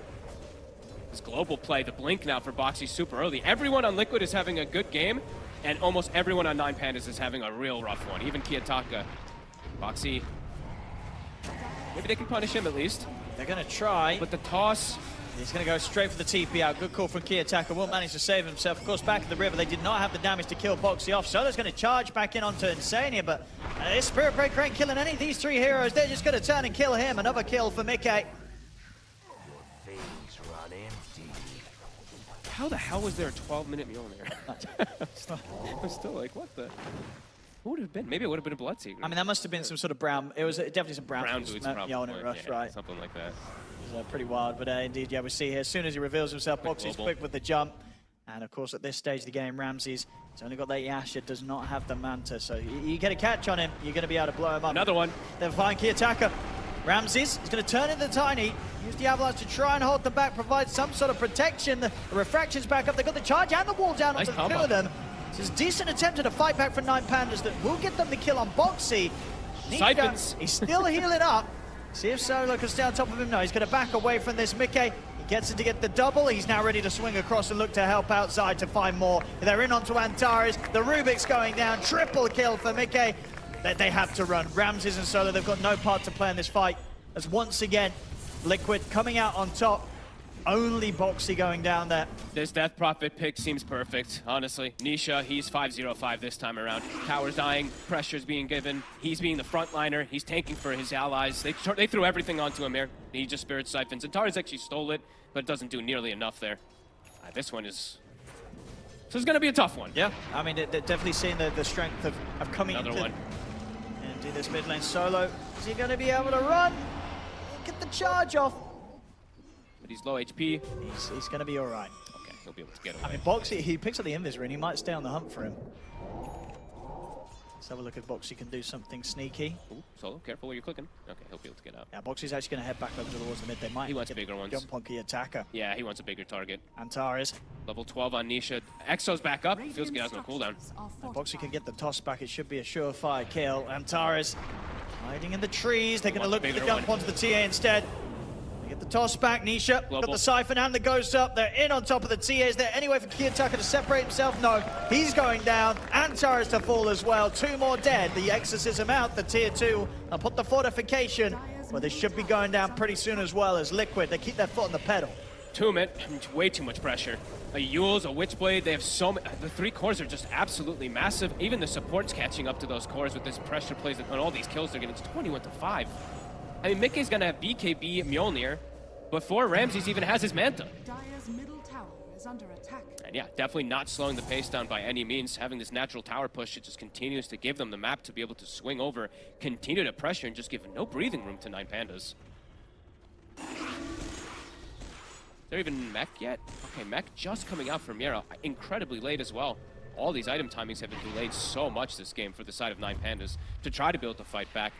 Mech seems like that's going to be the call for them to attempt to fight around. See who they can catch. If they can get one of these cores on their own, maybe they can get the kill. And they're playing, Exo is on cooldown.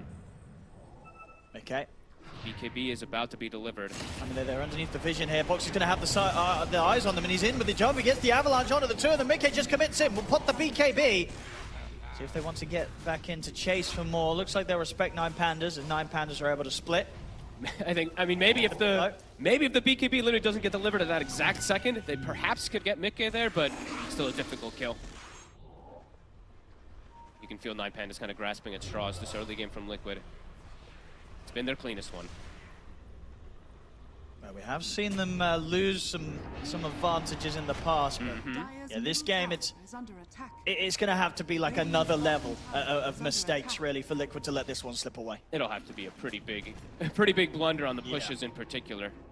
Maybe it's could be with some type of like maybe some big steal plays. I think a lot of that is going to be like Antares if he gets some crazy type of exorcism, maybe that it gives him some type of enough damage.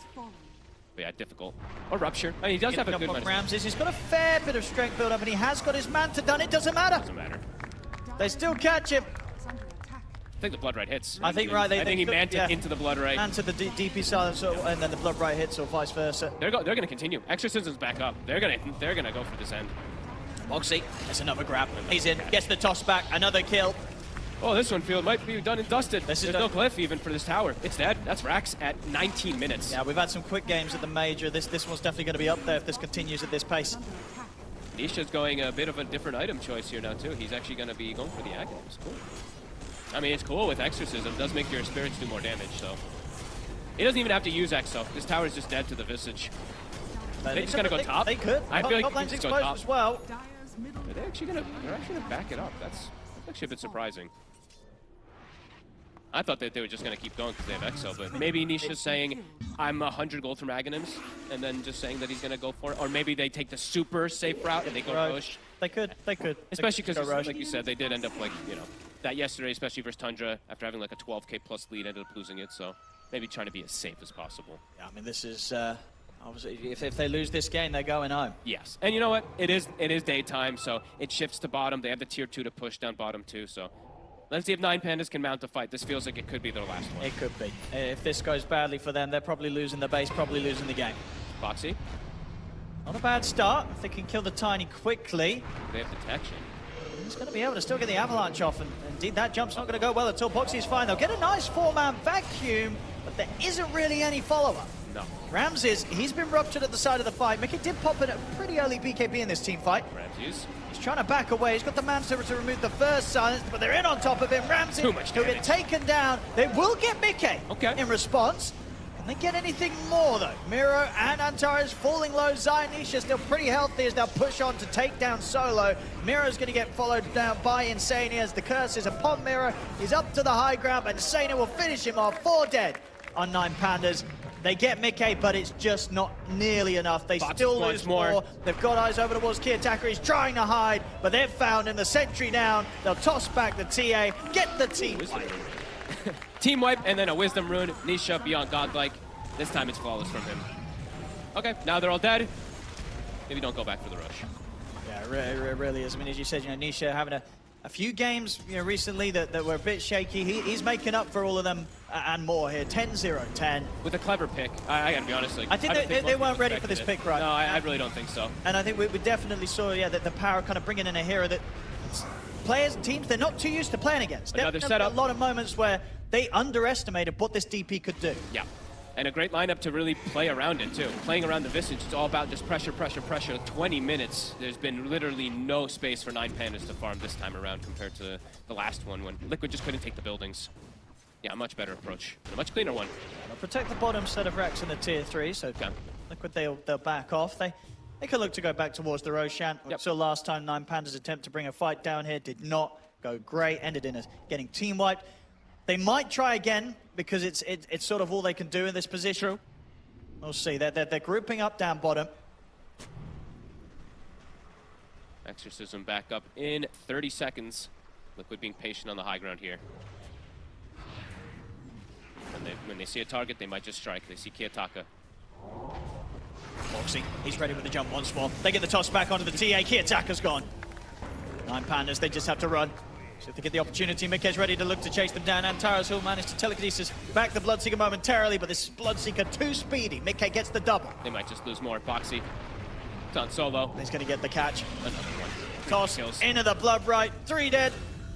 None of them with buyback. Not that it matters. I mean, they're sort of the position they're in, the low levels. They will be back pretty shortly. And now you don't go for the rush. You have Exorcism again, so now you go for the push. No glyph. Rax is quickly going to fall, and they're just going to pop the X zone. Try go for the Megas. They call it. They call it. Well, there we have it, ladies and gentlemen. 23 minutes in, Team Liquid. They take game 2. As this was quite the shake-up for 9 Pandas. They were not able to stop this push, this advance at all from Team Liquid. And for a team that has suffered some mistakes in the recent games, recent series, this was flawless for them. Yeah, this was a true definition of speed versus greed. The greed, it never even got to start getting online there for 9 Pandas. I think Liquid, they rounded off things, identified the mistakes from last game, and this one just looked way better. That DP last pick, like you said, definitely caught them off guard, completely there. This Visage tiny lane went well versus the Morphling. And bottom, you got some kills on the Silencer, but Mickey, he pushed the Darkseer out of lane. Miro was like level 5, I think Mickey's level 7. Gets absurd item timings with 13, 14-minute Mjolnir, as we mentioned from before. A cleaner and a very well-executed game from Team Liquid. Yeah, absolutely. This was very impressive. And the question is, if Team Liquid's going to be able to find a similar style of draft, do it again in Game 3, or if 9 Pandas will be able to have a bit of a smarter response. Because this game 2, this draft, 9 Pandas, they just didn't get to play their game whatsoever, getting completely smashed across the board. But indeed, we're getting the whole excitement once more here at the Bali Major of a deciding Game 3 coming up around the corner as Liquid, they stomped this Game 2, and it's now 1-1 between Liquid and 9 Pandas. No lack of damage this time around for Team Liquid as they are able to tie the series, and we are indeed going to another third and deciding game here in the lower bracket of the Bali Major. I'm joined by Fear, by Winter, and Jack, and we're going to break the game down. We did say that Team Liquid have a very fast-paced lineup. We actually... Fear, I feel like we kind of nailed this one. We did. I mean, the last draft, we got a couple things wrong there, but this one went exactly how all of us thought it would go. You're going to win your lane with the Bloodseeker versus the Darkseer. You're going to do well in the mid lane with your Death Prophet as well. The one lane that I wasn't entirely sure was going to go was going to be the Visage versus Morph, but in paper, Visage should do really well. They won all 3 lanes. They had the tempo. They grouped up, and I think 9 Pandas made it a little bit easier for them just by last picking that TA and putting them even more all in that situation where they're probably going to get ran over. I mean, I just felt like they just needed like a hero that can hold the game together. You know, you have the Darkseer, you have the Morphling. It's already greedy enough, and like adding a TA just means that you're risking so much, you know, with the whole draft, and you don't have the overall last pick, so you don't know your lane. And you could always argue that, oh, we didn't expect the Death Prophet, you know, to come up, but you're putting yourself at risk of all these counter picks by picking TA when you don't have the overall last pick. Yeah, I wonder how much effect that has. Obviously, the priorities change again for the third game, so curious how that will play itself out and how big of an impact that has. Jack, Team Liquid in the lower bracket, they do seem to level up when they're with their backs against the wall. Yeah, and I think if there was maybe one thing you consider in this series as 9 Pandas, it's don't play against the Morph and don't play the Morph. I mean, it's hard to say you'd be afraid to pick a hero that's been the hero of the tournament that you've had so much success with. But I just feel like Liquid has so much up their sleeves against this. I feel like they have a lot of different options, whether to scale or to tempo against it. Like, even if it's not a Death Prophet, you know, it could be like a slightly different game, like a Lone Druid or something like that. Like, very similar type of playstyle that they can use against it, especially when they pick something in the first phase, whether it's a Visage or Necro or something else that gives them a tempo advantage. So I feel like just very well drafted and executed from Liquid. Even if top lane didn't go as well as it needed to, you have this Visage hero, he has stuns, he has burst, and he's not an easy hero for Morph to immediately go in and kill, which is what Morph wants to do, especially in these early fights, just be able to quickly take a hero out of the fight, basically. And yeah, it's just too much overwhelming early game momentum on the side of Liquid. Yeah, speaking about too much, this time 9 Pandas had too much of a late game, and during the break we were talking about how it's really important that you have to strike a balance within your draft. You can't have too much late game, you can't have too much early game. You want to have like a balance, like an early game, mid game, late game, everything is there, so you don't get abused in the draft by your enemy team. Yeah, I would agree with that, and I think in this game here, it's happening over and over again when I see 9 Pandas lose. It's most of the time on first pick. They seem to have a really good grasp on how to play the second pick, but whenever they pick this Morphling, I feel like you need to make this hero, if it's your overall first pick of the game, you have to believe in it, and believe it's going to carry the game. It is one of the strongest carries in the game. You don't have to pick more carries with it. Just make your whole draft about the Morphling. I really did not enjoy the Kiyotaka TA in this game with the heroes that he currently had. It felt like I don't nobody think he did either. Yeah, I mean, in hindsight, right? But I just think it should be fairly obvious at these points to these teams. Like, you're first picking Morph. Your strategy is to pick this carry. So you have to believe it's good, go all in it, pick a supporting cast around it, and hope Ramses can carry the game. But Kiyotaka, he's not playing for this Morphling. He's playing for himself. And then he fed on top of it, so now everyone's going to feed, because now you're just going to run all across the map as Liquid and just take over the game. Yeah, they had a stellar performance, and they must have been over the moon. And on top of that game, I'm curious what their in-game comms sounded like during some of the fights. There is another consideration. I'm trying to farm my gold. He's lost. Try to help him. I'm hitting. Yeah, He's out for it. I'm for it. They fucking died. They're dying. Stunning Darkseer. Come Morph. Yeah. I waste some stun. Well, any XP and I get global. They're dying. He's dying. Can we run in more maybe? No. I have stun in 5.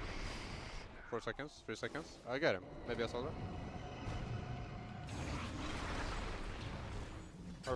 I'm just going. Crossing to the bird. Sorry. They're TPing on looping.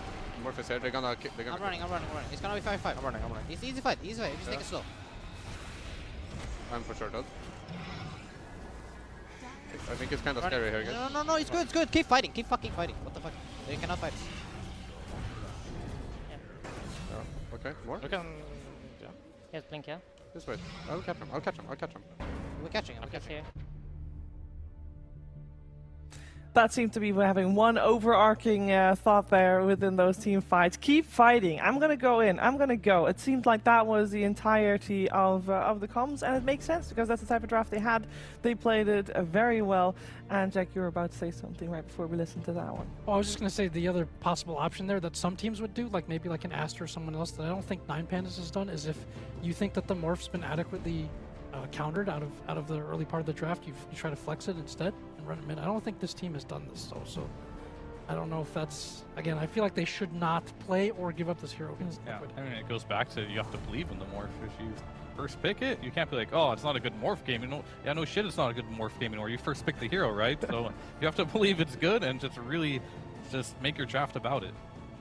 Yeah. Anything surprising coming out of the comms? I felt like it was quite straightforward with the game, Winter, and how the game was going. Yeah, that's what you want to hear from your carry player when Yeah. he's telling you, let's just go, you know. Let's if he's just feeling go. strong, you're like, okay, man, let's go, you know. You don't want to hear like a 50-50 communication. Yeah. I'm not sure what I want to do. Should we go? Like if the carry player is asking you guys what you guys want to do, then something is wrong. That's bad. Yeah, that's bad. Yeah, when the carry player thinks they're ready to fight, they're ready to fight. Now the question is, Team Liquid, this obviously was a strat that worked very well on second pick. Will they go back for it, Fear, you think? Like, can they, if they don't have second pick?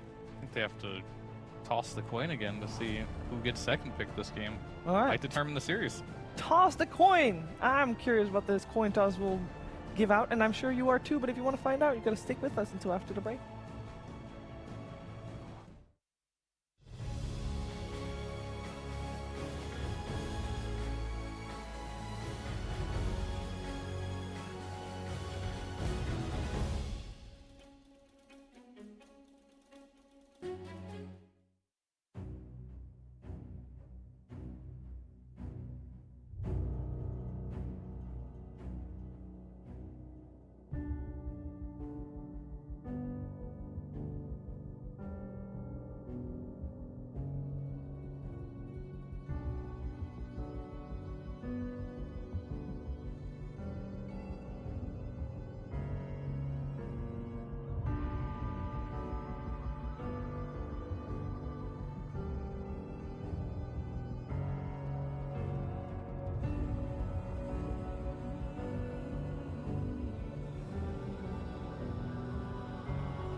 Welcome back. You're watching the Bali Major, and we are in the middle of our first series. We're heading to a third game as the players are getting ready to play it. They're sitting down in the Wanderers DX Racers chair.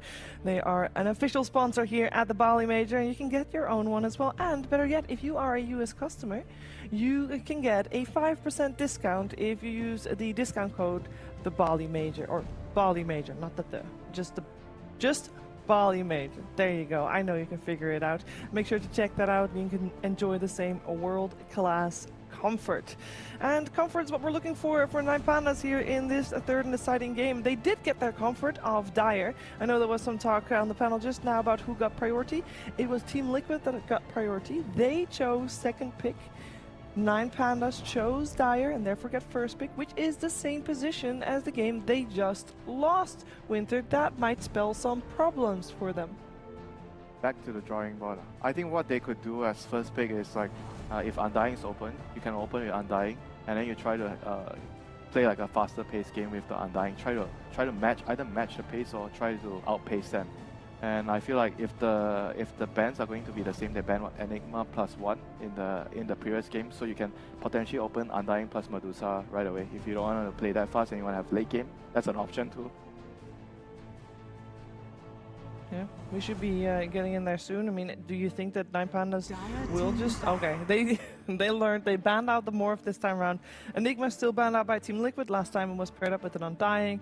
And the Brood Pugna were banned by 9Pandas, so one of them will probably make it through, depending on what Team Liquid prioritizes. And I also wonder that if 9Pandas has first pick, will they go back for the Medusa on the first pick?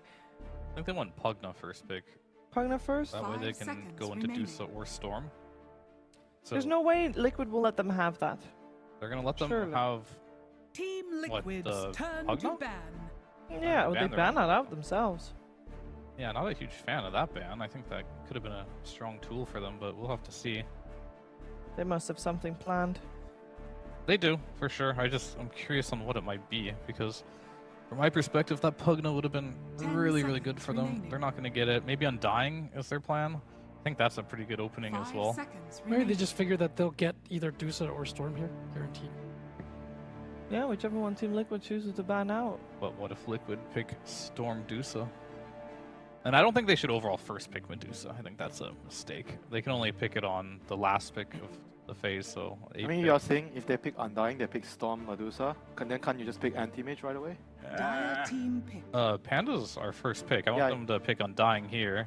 Yeah. Liquid will pick 2, then they can pick their Storm or Medusa, then ban for it. They can't pick Storm anymore. That's true.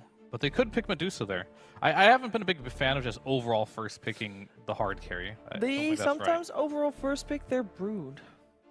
Yeah, they like doing that. They sometimes like first picking their Morph too, but doesn't mean it works. True. 5 seconds remaining. That's fair. So I want to see an adjustment, not just slamming your head on your keyboard and doing the same thing over and over again. That isn't really working. It's Brood. Well, just outplay him. No worry, Miro. I believe in you. I mean, they've gotten this far in this tournament doing the same thing, right? So Yeah. it is good. They have one of the smallest hero pools. They believe in the heroes that they pick here. Will it work as later on in the tournament? We'll have to find out. Their tournament lives are on the line here, and they're going to make sure they don't give away that Medusa. Just taking it really early. I mean, do you then pick the carry matchup right now, either PL or Anti-Mage right away? The thing is, the anti-mage, I much preferred in the offlane against Medusa, not necessarily carry versus carry. Because it comes online a lot faster, sits in the Medusa's face, lanes against it, and the carry anti-mage oftentimes is much slower and hits its timings way later, so that power spike that Medusa normally does have is still very relevant. He gets to the butterfly, the manta +1, and it feels like anti-mage just isn't ready at that point and can't really deal with the evasion. So the anti-mage versus Medusa matchup, it's still good in the late game, but you still have a huge window, especially if you have an Undying on Liquid here. And because you did open up with that Brood, you kind of locked in a lot of ways your offlaner, so this Medusa pick does make a lot of sense. Well, they'll go for the Snapfire with it. What kind of impact will that have?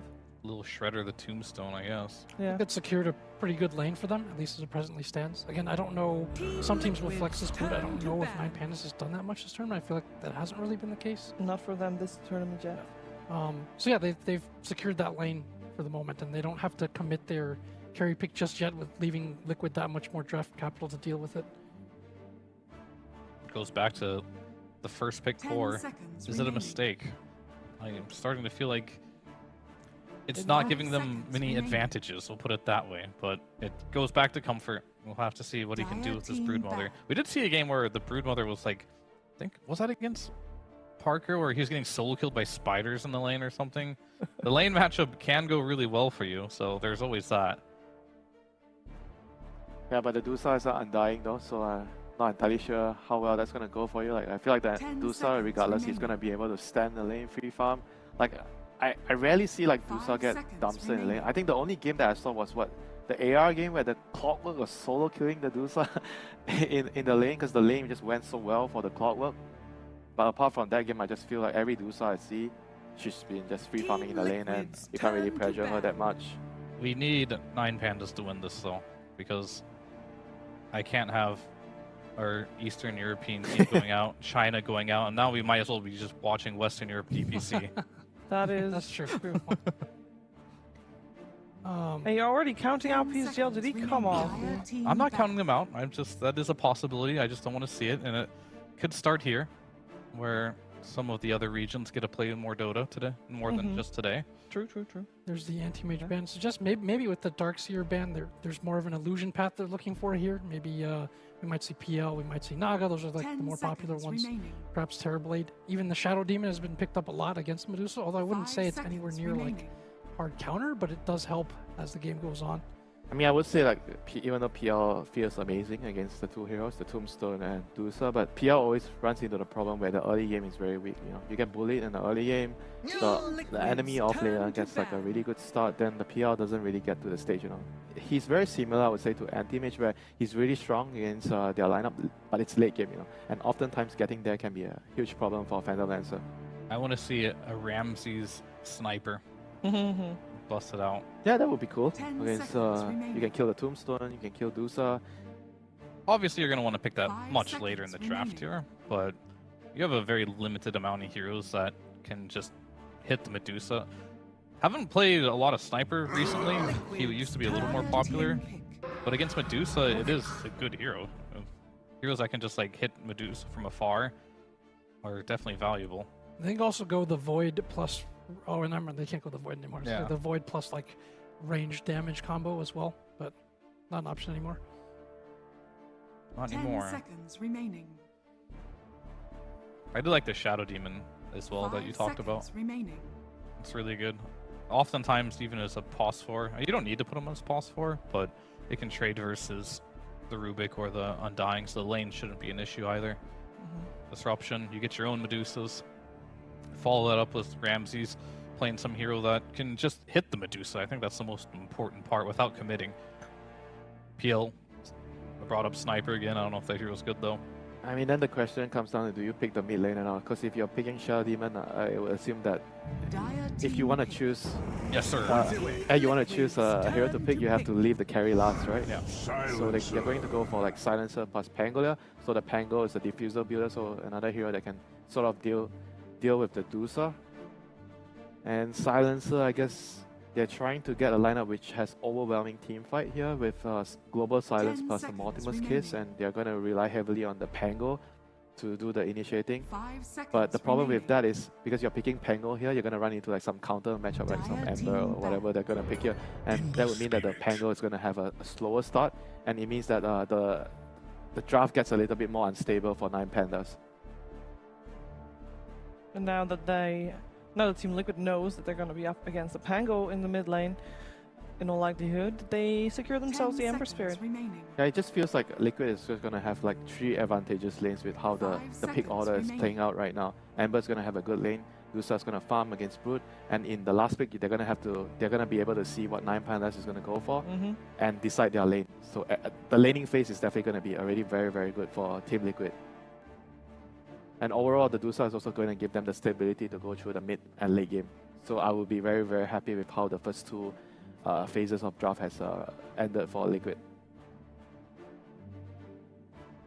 It just feels like getting a Morph for Medusa on second pick just feels really good right now in this tournament, in this meta. And like you said, I think we're starting to see some of that. The game could get pretty rough. I think for 9 Pandas, though, I think one of the advantages, I guess, of Pango here with the supports they have is you have a lot of kill threat at just about anywhere you go, which I feel like 9 Pandas already leverages quite a bit when they win. A lot of games that they win tend to be over very quickly, so they can try to get something that's less of like a late game scaling counter for the Medusa and just try to play faster against it, kind of do some liquid themselves on their own, right? So probably need an Elk again.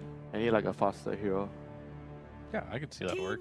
I think for 9 Pandas, just they're in the situation in the draft. I hate to go back to it, but like I feel like one of the OP things about first pick, if it does have any merits to it, is that 8 pick, you pick and you get 3 bans to secure that hero. But when you just overall first pick your hero, like they're banning for a Snapfire, it feels like that doesn't really feel good. That's why it's pretty common in the first pick, where whenever you 5th pick a core, the 8th pick should still be like a hero that's a core that will allow you to abuse this 8th pick. I oftentimes feel like 8th picking on support doesn't really feel very good because of going into the ban phase after that, and you really want to abuse that 8th pick. Yeah, for sure here. And we will see what Ramses does want to play here. Still super down with a sniper. Yeah. Fusel Blade sniper, let's go. We obviously saw a lot of heroes banned in the previous games in terms of cores, one of them being the Naga Siren, still in the pool. Is that an option here, or is that too, I don't know, slow? I don't really like Naga too much versus Dusa. It goes both ways. I think everyone has their own opinion on that matchup. But I feel with the Naga, you have to just win fairly early, and then you just can't group up ever against the Dusa. And Dusa is one of those carries that loves to just group up and end. So I feel that puts you on like an incredible timer. The Alchemist idea I did like. I think that one's really good. You can play really fast, come online, and it just comes down to outplaying your opponent. And that's really fast if they want to go. You were talking about fast heroes. He's the only player that's doing this right now, playing the carry Nature's Prophet. Yeah. But they're going to be everywhere on the map with the Brood. Pango likes to move across the map. NP will join them. This is definitely playing to not play against this late game Medusa and shut her down. I think we last saw this during the group stage, actually. They were like the only team you mentioned that would last pick this, right? And try to have these really fast, decisive rotations early in the game. So what's good against it? Yeah, I feel like they just need to pick like some underlord and win the lane. Any hero that can just win the lane, slow down the MP, and the game is going to be pretty straightforward for Team Liquid after that. Like underlord fits the bill because he wins the lane and he defends the towers. Those objectives, yeah. Yeah. And he can also be anywhere on the map. Yes. Anyway. So it basically fully counters what MP is doing in the game. Is it too slow though? I don't know. It might be. I don't know. If you do well in the lane, I think it's not slow. But I feel like whenever underlord gets an advantageous lane, you get a lot of merit from the net worth that he's gaining because he does a lot of things for you. He's going to defend the tower, he's going to be pushing out the lanes. Okay, this is also a lane counter towards Nature's Prophet. So is the Lima Major counter to when NP was super OP and picked every game. And he's also really good against the Silencer and all these backline supports with the Snapfire. Yeah. And also the Brood, you know, so I think this is actually a fantastic pick here for Liquid to round up the draft. And I think the reason why they picked this here is just using that past experience, right, of knowing the matchups. Before, nobody could beat Nature's Prophet in lane, and still might be the case. He got nerfed a little bit. Then they decided, how do you beat Nature's Prophet in lane? You just kill him. So Primal Beast can get on top of him and kill him really easily, and then when he gets to that Vanguard, he just doesn't have to worry about the treants anymore. Great handshake that was. I think either way, we're going to get a really fast game. Either Liquid is just going to run away with the game from the lane, or Nine Pandas is going to run away with the Nature's Prophet ganking the other side of the map and just end the game really quickly. We have Broodmother on Ramses this time. Wait, what? Mero is playing Nature's Prophet. Off-lane Nature's Prophet? So they're trying to dodge the lane matchup? I guess that's why they're doing it? Think it's going to be enough? Does that make it better? Might actually be good enough for them. Because if they get the advantageous matchup, the other one's going to be dictating the play, not Liquid. And that might be a problem for Liquid. I think it's the wrong patch to do this for 9 Pandas here. It can work, but it's very risky. I would have rather Ramses play the NP, but they've just got to play fast regardless. We'll see if they can do it though. Will they be able to do it? That's something that we're going to, of course, find out in this third and deciding game. It's everything on the line. If you lose here, you are left behind on top 6. And when you've come this far to play the final day at the Bali Major, you want to continue on. Winning will guarantee top 4. Also, keep in mind that winning here will have you play more today at the very end of the day. Let's see who comes out on top. 9 Pandas versus Team Liquid, game 3 with ODPixel and Fogged. Here we go, ladies and gentlemen. The deciding game 3 now between Team Liquid and 9 Pandas. Fogged, we're getting the Prophet coming through, and as the panel discussed, as we saw the way that the heroes were grabbed, it is going to be switched around. Mirror to take it to the off lane, and Ramses to play the carry Brood. Do you think that's the right approach? And overall, will this lineup work? I got worries. From 9 Pandas against Liquid. I got worries, because that was definitely Ramses asking for Nature's Prophet. Then Primal comes out, and he's like, you play it. I'm good, yeah. This doesn't look wrong. This doesn't look great for Nature's Prophet. We'll have to see. I haven't seen this hero played in offlane at all since pretty much the early tour when when it was a completely different kind of hero, it feels like, when they're playing around like the root and everything like that. Let's see if 9 Pandas can make something happen, because this one looks really hard. Again, Liquid going for a very strong early game kind of draft here. The Primal to answer the MP. The Primal good versus all 3 cores, actually, versus Pango, versus NP, versus Broodmother. Could be some difficulties, but let's see if the switch-up does end up working. It's a risk the 9 Pandas is trying to take here versus Team Liquid's very strong lanes. Oop, solo. Might have a chance of getting him. They have a lift skill. They've got blood grenade. Yeah, he's gone. This is going to be first blood for sure. Blocks. Who they're able to give it to. If Zai can grab it. Nah. Boxy's just going to have to take it. First blood. Hey, Boxy's probably like, damn it, why'd I skill lift? We didn't even need it. Oh, well. Now he's going to, maybe he'll cliff somebody. Ramses, don't walk near the cliff. No, is he actually? I mean, the lift is still going to do a decent chunk of damage here. They'll have another onslaught. They might have a chance to kill him. Gonna be close. Couple more right clicks. Towers. Oh, one more. Oh, they needed another one. Zai's gonna die now. Be able to kill Ramses, and indeed Zai under the tower hits. He'll go down in return. I think I've seen Zai die to a tier 2 twice pre-lanes in this tournament, actually. All right, whoops. Well, that happens. Who got the last hit? It was Solo. And let's look at some of these lanes. So this off-lane Prophet early on, is it going to do anything to slow down Mickey's farm? It's good versus the Undying. That's the one thing at the least, right? So even though they did flex it, it maybe wasn't the ideal situation that they wanted to have with the way that they picked it and everything. This lane actually doesn't look, I mean, on paper maybe doesn't look as bad versus the Undying, but maybe versus the Dusa it's still kind of bad. We'll have to see. You do have merit as the game progresses if you do hit some of your talents and stuff like that versus the Dusa, but greedy, to say the least, here from 9Pandas. Yeah. I mean, are you going to be able to put much pressure on with the Treants, or is Mickey just going to be able to farm them? I think he might just be able to farm them. That's, I don't know, I'm curious about the Treants overall. I feel like it's just gotten easier and easier to kill them. Your attempt was pathetic. And I mean, all the lanes, I feel like, I think Liquid actually just has pretty solid stuff across all three. Top I think they lane always Ramses. do this, though.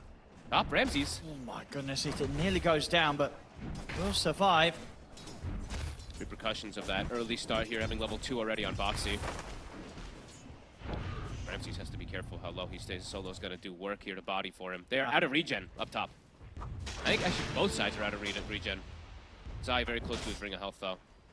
Mid. I was wondering, I don't even have time for it. Solo. They're going to get back in with the trample, but it's actually going to be Boxy dying, and Solo, he can keep the distance from Zai. So Zai won't be able to get a kill in return. Nisha, he should have a really good time. I was telling you before the game actually went, that Kiyotaka, he does go a different build when he plays versus these melee heroes as the Pangolier. So he actually always grabs Lucky Shot. So let's see if that's going to be able to help him with this matchup. I don't think so. I know Nisha's super comfortable in this one, and Fox even trying to maybe annoy Kiyotaka. I mean, he might actually just be able to kill him. Nah, he's going to have Swashbuckle up soon enough. But he's definitely going to get kept very low. Swashbuckle is available if necessary, and yeah, Kiyotaka, he's going to opt to walk back to base. Okay, I mean, he's got his by the bottle. looks of it. Oh, okay, yeah, you're right. Okay, he can stick around. But this is space. He's pushed back from the lane. I mean, you see on the CS already what Nisha 12-5 against the 6-0 in this mid matchup, and he's got a full wave coming in as well. So he's going to be even further ahead. This is going to be quite the difference in mids. Set him up for success though. TP mid, yeah, bottle refill him. Ramses, he's going to absolutely struggle inside of this game, at least for the start here. But I think I've seen these Broods recover pretty nicely. Not the easiest one to recover. I think Liquid has a really good pressure draft here, but Liquid this time, they don't have tower. They don't have the best ways to hit towers. That's something that I do have to watch after what happened in that first game in particular, not being able to really pressure so much here. Sure, but I think this time around they got the Medusa, so they got the group up. They're not looking to speed up, right? They can slow it down. Absolutely. And rely on this Medusa to carry. Empties. Another attempt on Ramses, but he's been pretty good at surviving through them each and every time. Once again, he will. They can't quite kill the spider. Made his way. I mean, Nisha's going to have a full free game.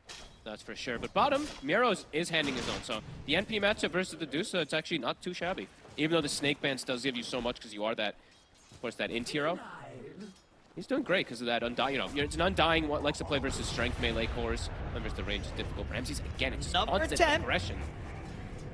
They don't quite at this point have enough to completely take it down. And Solo, he's dead. He's going to get Boxy. Killing spree for Solo. Solo's killing it. It's a few times where Liquid are making these attempts top, and they're not quite working. This will start to hurt them if they keep slipping up with these efforts. He'll be okay. Solo, I've seen most of the time Solo has glaives. I think in this lane he's probably like, damn it, I wish I had glaives right now. Now Solo though, another action, he's gonna die. Yeah, they're in on top of him with the trample. And indeed Solo, not a chance of surviving. That one's fine though. He had Maybe to they can get Ramses as well. Yeah. And this time, they do. They needed that Liquid. They've tried a few times to take it down, not with success, but this time they'll get the double kill for Zai. And if I'm not mistaken, he buys the Ring of Health and he has Arcane Boots coming. So that's actually the dream when you're playing Rubik, having that. I think there's a couple of these 4 positions that really like to have those Arcane Boots on your 3 position to spam out. Looking at mid, I mean, Nisha, they keep filling Kiyotaka's bottle, but like Nisha's gonna get his fill. Nisha, is he gonna die to the blood grenade? He should be alright here. Nice try, Solo.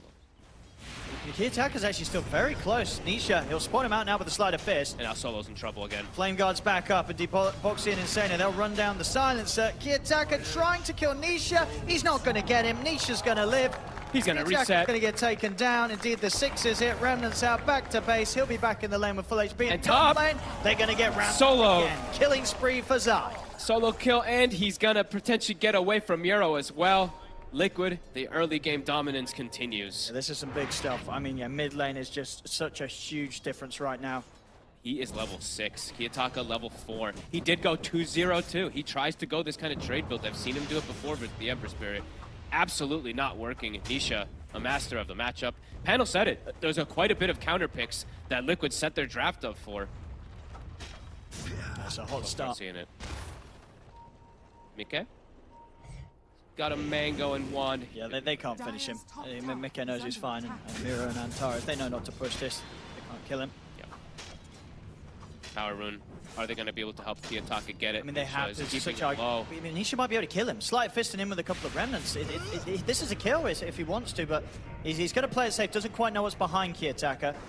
So we'll opt to sort of just pressure him so they can look for the power rune. Antares will manage to deny it. They will put a ward behind the tower to at least scout behind there, so they will be able to potentially go for the dive on Kiyotaka. But I think that was scouted.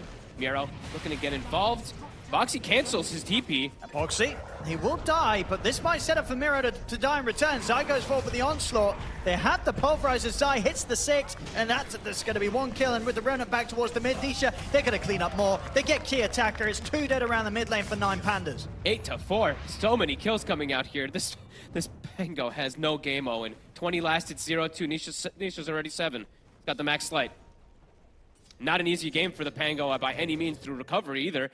He's versus Dusa where he can get the Fusel and stuff like that, but there's some big problems that's going to really kick in for this Pango versus a Primal Beast who's having such a good game too. And just sort of your eyes on Miro to see what he can do in terms of impact as an off-lane Prophet. He's going to have to make magic happen. And he's going to go for this Axe Rush. Oh, he is still going to do the Aghanims. Okay. The Root can be very, very good versus the Primal Beast and the Ember Spirit, and I guess he wants to be that true offlaner this game. He's not going for the scaling build to try to give space for his Pango and his to get back up. I guess that's the approach he wants to do. It's hard to... It's tough. It's tough, because, you know, it's a lot of money invested on an 85-second cooldown spell. Yeah. Again, the body blocks are there. Still got Wand. He is fine. And he knows it. He's not worried at all down here. Meanwhile, Nisha, it's again with the pressure of the supports. They take out Kiyotaka. Sort of 0-3-0, 3 deaths on the mid Pango. I don't know how this Pango's going to recover his game. This is one of the roughest starts that we've seen Kiyotaka have. And they, as you mentioned from before too, like they're putting the attention with the rotations and with the wards. They see anywhere he wants to go. They set up for these kills. This tower, they know to have the natural push, but with these kills, they're getting pretty much the same tower timing that they got last time with the Death Prophet. Liquid looks like they've woken up after that first game. Yeah, it does. This game 3 start is looking hot once more. Just the recovery outlet for this Pango is just, it's so difficult with the matchups he's again, because the Dusa matchup, it goes both ways. If you're ahead, you can do a lot to Dusa. If you're behind, rolling into a Stone Gaze and stuff like that, you might just die. And you're playing versus Pulverize, you're playing versus immense control and physical damage. Liquid, they want more. They have a shield rune on Nisha. He is snowballing. Yeah, Zai. He's going to have the setup onto Miro. Nisha and Insane are ready to connect as well to guarantee the kills. Miro trying to hide in the sprout, but they'll cut through the trees. Nisha takes him out, and Antares also found by Nisha. Double kill for the Ember. He secures them both, takes the last hit away from Zai. He's like, Zai, you're farming fine. You've got all the kills. I want to have the more enabling.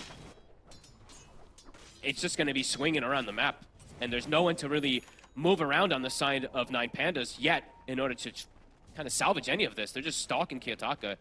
Yeah, when you sort of have, you know, the off-lane Prophet, who's your front line? Who's going in first on 9 Pandas? Maybe it would have been your Pango, but Kiyotaka, he's so far behind, and he's going to be even further. They catch him with the Pulverize. He's dead once more.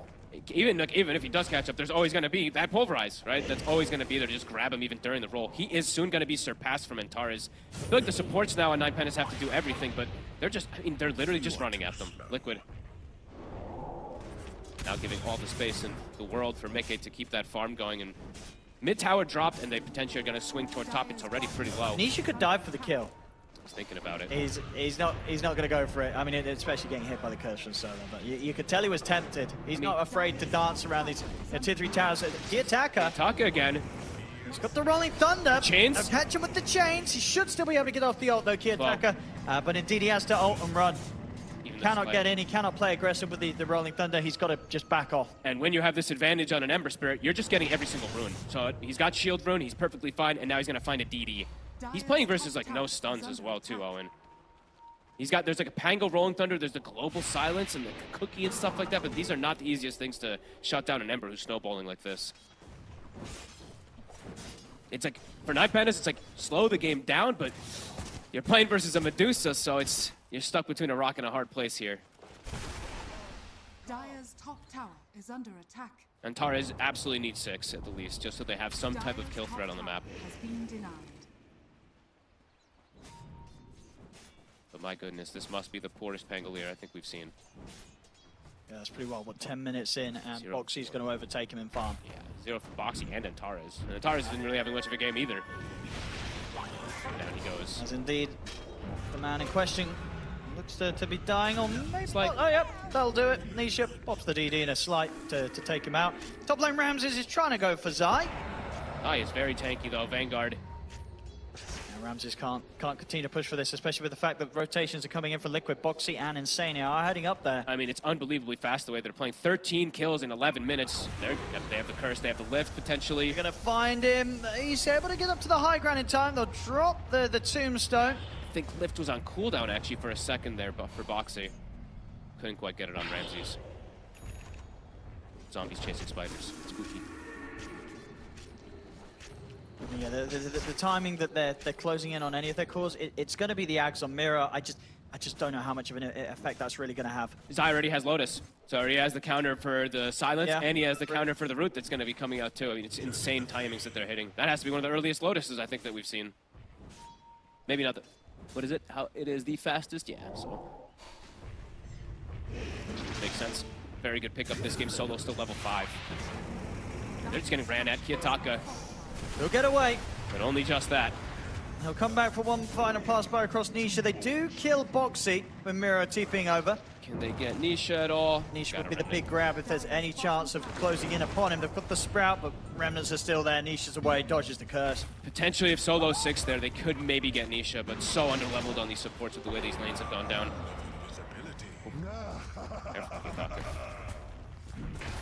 Radiant structures. This defusal timing is going to be so slow. Dire's bottom tower is under attack. Mickey now getting another tower. All 3 towers about the same time as they got them last time with their push Dire's lineup. bottom tower has fallen. The seeds of With smashing this early game and not slowing it down. Even going to start stealing the stacks. Nisha's Maelstrom is pretty much done. It's just going to be farm. I don't know when 9 Pandas is going to be like, all right, we're good to fight. It's going to take quite a bit of time for them. So I think for now, just probably have to just farm it up. Try to get some type of recovery outlet. Maybe it's when the Ags comes on Miro. Maybe that's going to be the call. Maybe. And of course, yeah, I did forget he obviously reduced the cooldown. So it gets it does. down to what, It goes to 1 minute. cooldown. Yeah. Yeah, I heard you said 85, and I was Yeah. like, oh, I guess they changed. I forgot about, yeah. You get the 25 down on it. It's, 2 seconds to 3.8 second route. It's catch, which they are going to need. They're going to need as much as they can. They do. To threaten this Ember Spirit, to threaten Nisha. Yeah, they need a whole lot more though. And yeah, I'm sort of eyes full to Kiyotaka to see if he can find that defusal timing. And what it's going to even do, because this Medusa is going to be pretty large already at It's the just point that it pre-farm comes out. top bottom half of the map. And they're flanking on Ramses. They're on the hunt for him. The clocks. He's going to have TP backup coming in. The slight aim with the onslaught. Backup's there, but Ramses, he's out. Can't fight it. Can't lifesteal against that amount of overwhelming damage coming out from Liquid. They even popped the global as well in an effort to try and set up that fight for Ramses, but it's just in vain. They don't get anything in return. Liquid are fine. Good flank. The positioning from Zai. I feel like I've seen this so many times lately, just because of these new top sides. It's just like a Rolling Thunder just comes from the right side. A charging Primal Beast just comes from these angles you just don't expect them to. Dire are scanning. Boxy. See some treants here. They're not gonna care to go for it here. Kiyotaka shows up bottom to try to finish up his defusal. He actually is gonna have it done. It's a naked one though, completely naked. and he's quite squishy. But let's see if that's going to be timing, because they will have Ags, I believe, is done on Miro in a second, and they're going to have Diffusal on this Pangolier. Let's see if that's going to actually do anything here versus Liquid's ball up that they're just moving from lane to lane to lane with. Nisha is in. He's ready to catch them on the retreat. He's able to find Solo on his way back to the tier 2. It looks like they were both stopping to I was going to say, it looked like blast Nisha was going to let Mickey get the kill, and then he was like, all right, I'll just take it instead. Let's get some comms of that moment there. It's like, you take it. No, you take it. Well, I'm sure it's just Mickey just going, kill him! As we saw it from the earlier comms. Very aggressive. Look at Zai's positioning. I mean, another immense flank that he's potentially setting up here. Smoke comes out, hits the break. Around Mickey, though. He's low on mana. Look at the Stone Gaze off, but the kisses are going to hurt if Mickey's not able to dodge enough of them. Zai's going to come in and provide some backup, but Mickey's caught in the Sprout. They'll take the Medusa down. Ramses is able to start life-stealing. They found Boxy here as well. Maybe they could look to try and chase Zai down. Nisha's done and swing across towards the backlines, has the chains onto Kiyotaka. He's able to get the shield crash off. Kiyotaka attempted to stand his ground against Nisha, but the Flame Guard's still up. Finally, they'll be able to get the damage to go through it. Kiyotaka jumps forward. Nisha, one more slide. Clips him. It will find. He might die, though. Steps over towards Ramses. Nisha, he's going to get caught in the Sprout, but he's been able to step back to the side of the Sprout. Did get reflected by the Lotus Storm. Triple kill for Nisha. He gets another slide of fist off. Miro, he's away with the TP. As 9 Pandas will lose 4. I believe they only end up finding the 2 there from Liquid. Or maybe the 3 actually. Did Boxy die or did he TP? He did die. So he did die. They lost 3 themselves on Liquid, but still able to take the majority of the kills back the way against 9 Pandas. And yeah, Nisha surviving throughout it all. He's 9-0-5. They've not been able to get him once, and with the way that he lives through that fight, gets the triple. He's just a recipe away from the BKB now. Insane timings. He actually, and that last slide of fist was pretty amazing. Highest amount of hero damage at 16 minutes. You can see why with the way that he's playing. Get the setup on Kiyotaka. That's a global. It's wasted. It's too late. Kiyotaka's dead. Another one. Pulverize over towards Antares. Liquid, they're back on track to just getting these kills as quickly as they were earlier on. As soon as the action kicks off and Pandas are back in play, they lose 3 once more. And Liquid, they lose nothing this time in this engagement. Nisha's just completely popping off. Versus no disables. Yeah, he's just jumping any target It didn't die at all last game. Nope. So after a rough game 1 from Nisha, yeah, game 2 and now into game 3, he's been completely untouchable so far. He's fully woken up. Level 14 as well too. I mean, these are ridiculous timings he's able to get. Mickey, the one, I mean, does give up a little bit of a death down bottom. I think they're just a bit too far up, but they strike back hard.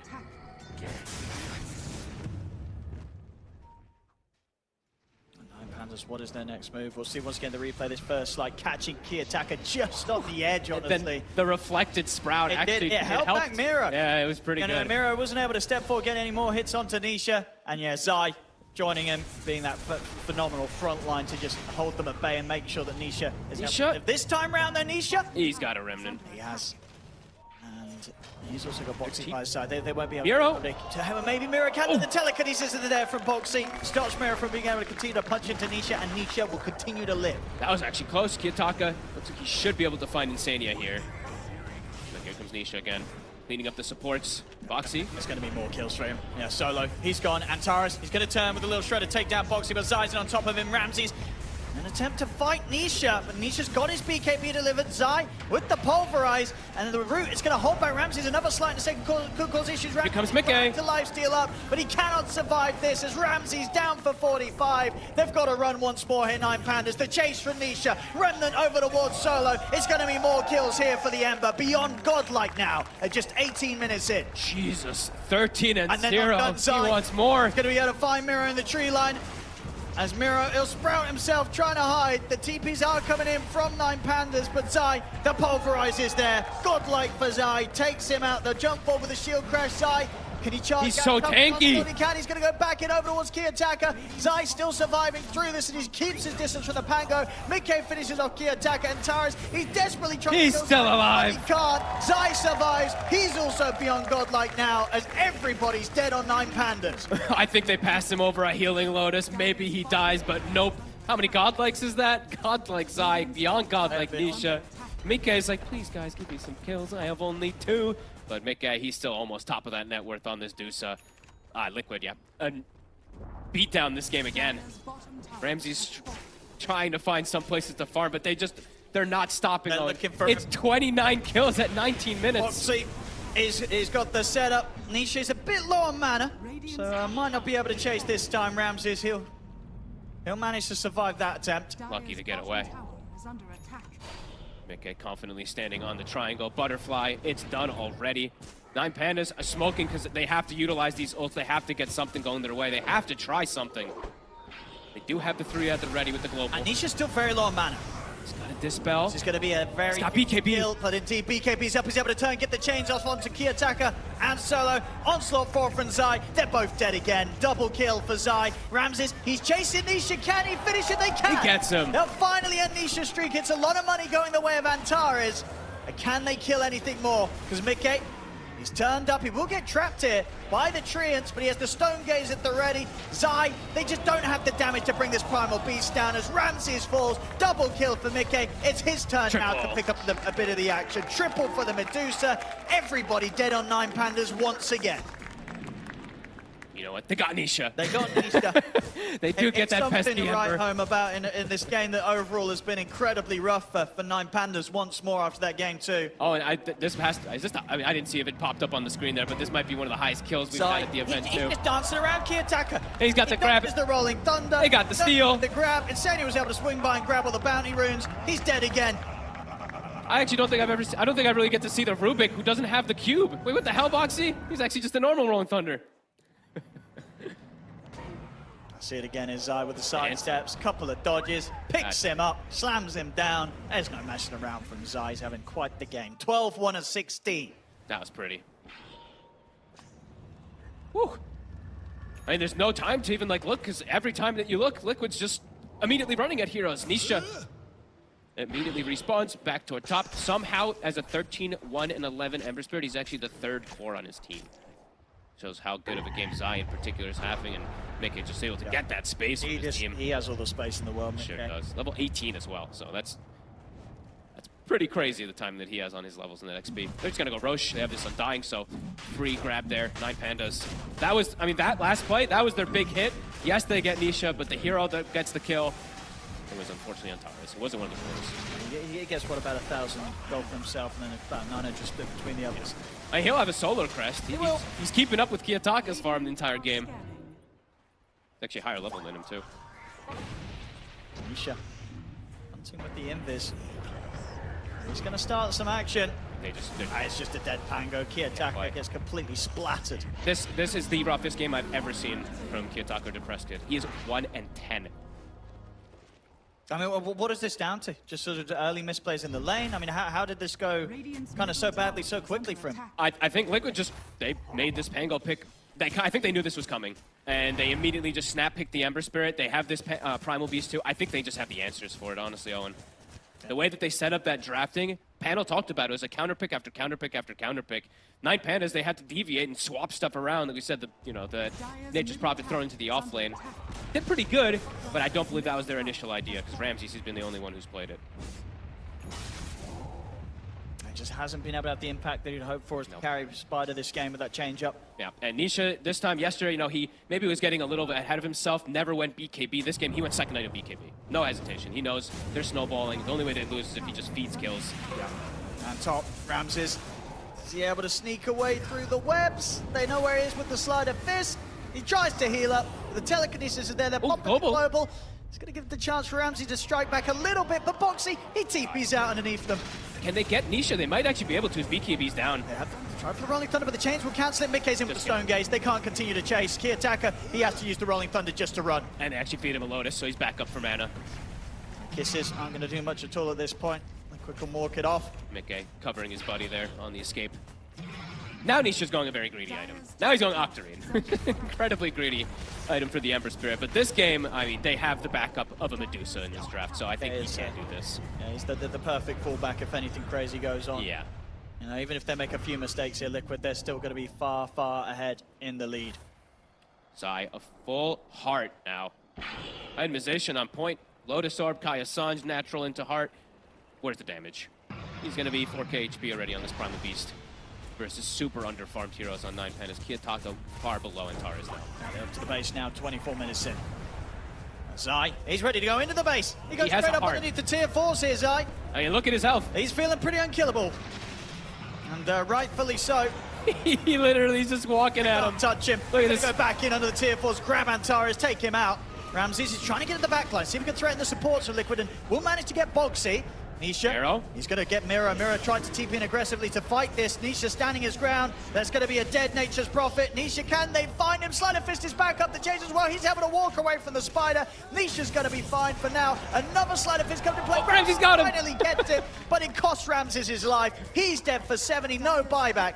I mean, Pandas, they get some kills. They get 3 kills, but they don't get Zai. They don't get Mickey. And they may just lose this tier 3. Ramses does have buyback available if he wants to consider it. But they can't push Zai off. I actually think Zai could just stand here getting hit by 3 or 4 heroes at this point. Especially with the backup of Mickey. Heroes are going to respawn. Still sticking around. Mickey low mana, but he's got Aegis. They're going to try. Let's see if they can take him down once. Curse upon him. This is coming in as well. It's a dead Medusa the first time round. He's got Stone Gaze. He does. And Zai, he's just straight in onto them. Goes forward onto Solo. Great boss. They don't want, they're like, don't ignore Zai. Why is he, Antares hitting him? Good joke. What do they do about this? They're gonna go kill Insania, or attempt to. They can't. Out, but Insania's been able to make it over towards the safety of Mickey and Zai. Hard for them to even get to the support. The top racks are gone. They can start eyeing up the mid lane. Sure can. He's Zai, what a boss. He's actually even just a right clicker himself, level 21. He is keeping levels with the Dusa. Boots the Bearing now coming out for him on top of everything too. They're just keeping the ball going. And 9 Pandas, they have to try to fight versus this monstrosity. Look at Zai and the Sprout, but they just tickle. And nothing to be done at all there. And out, in fact, the stolen Sprout. Ramses, they see that he's trying to go for a flank play. They've got vision of him. They just go straight for him. No Onslaught pity. forward, Ramses, he's going to be going down. And he's out for 70, and I believe did buy, I don't know what it was, if it was finishing the mantle, the Blade of Alacrity before he died, so he does not have money for buyback. Not that it would probably matter at this point.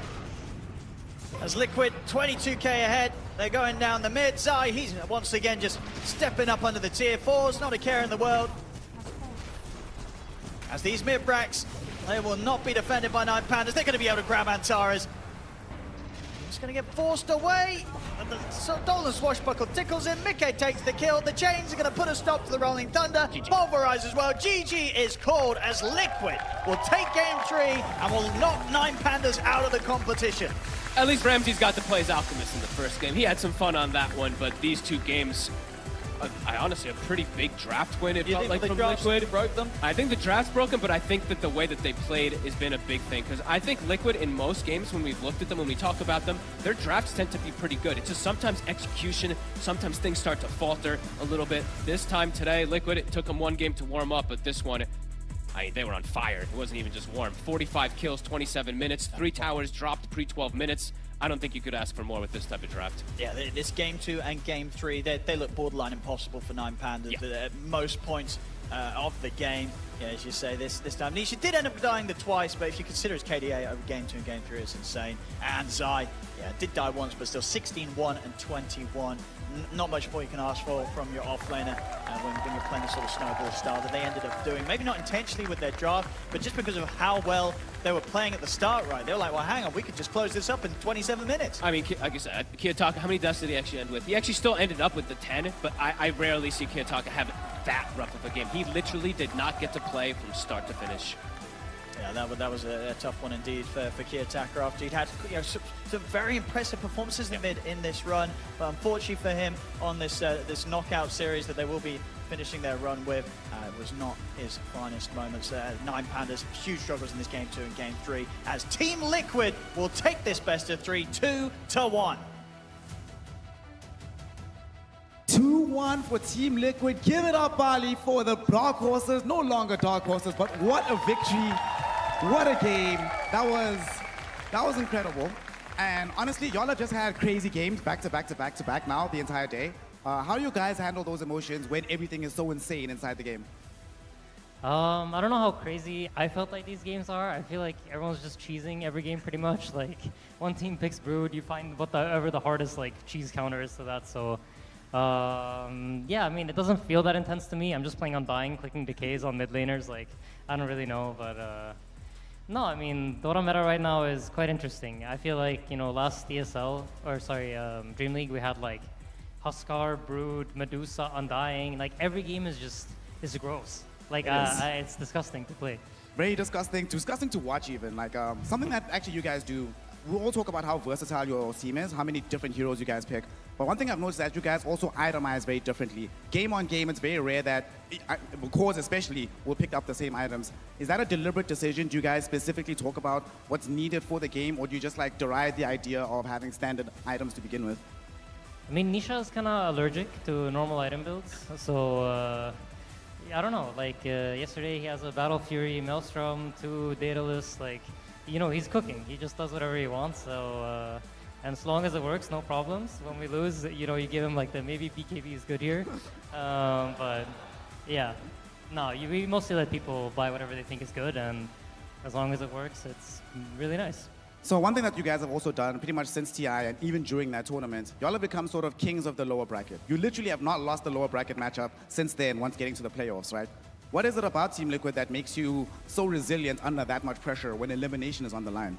I mean, Miracle said it best, right? I don't know if I can quote him on stage, but I think everybody at home knows what he said.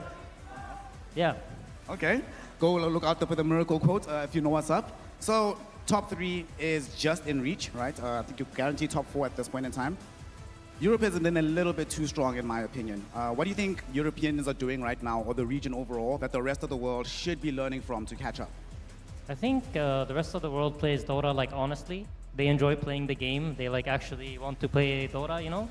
Whereas I feel like Europeans just want to cheese and play as little Dota as possible. Like we don't want to play like team fights or, you know, you look at Tundra, they don't fight for 45 minutes, yeah? You look at us, we're just picking cheesy heroes. You look at Gladiators, there's a Huskar against an Ember. You know, they don't want to play Dota. Like nobody wants to play Dota.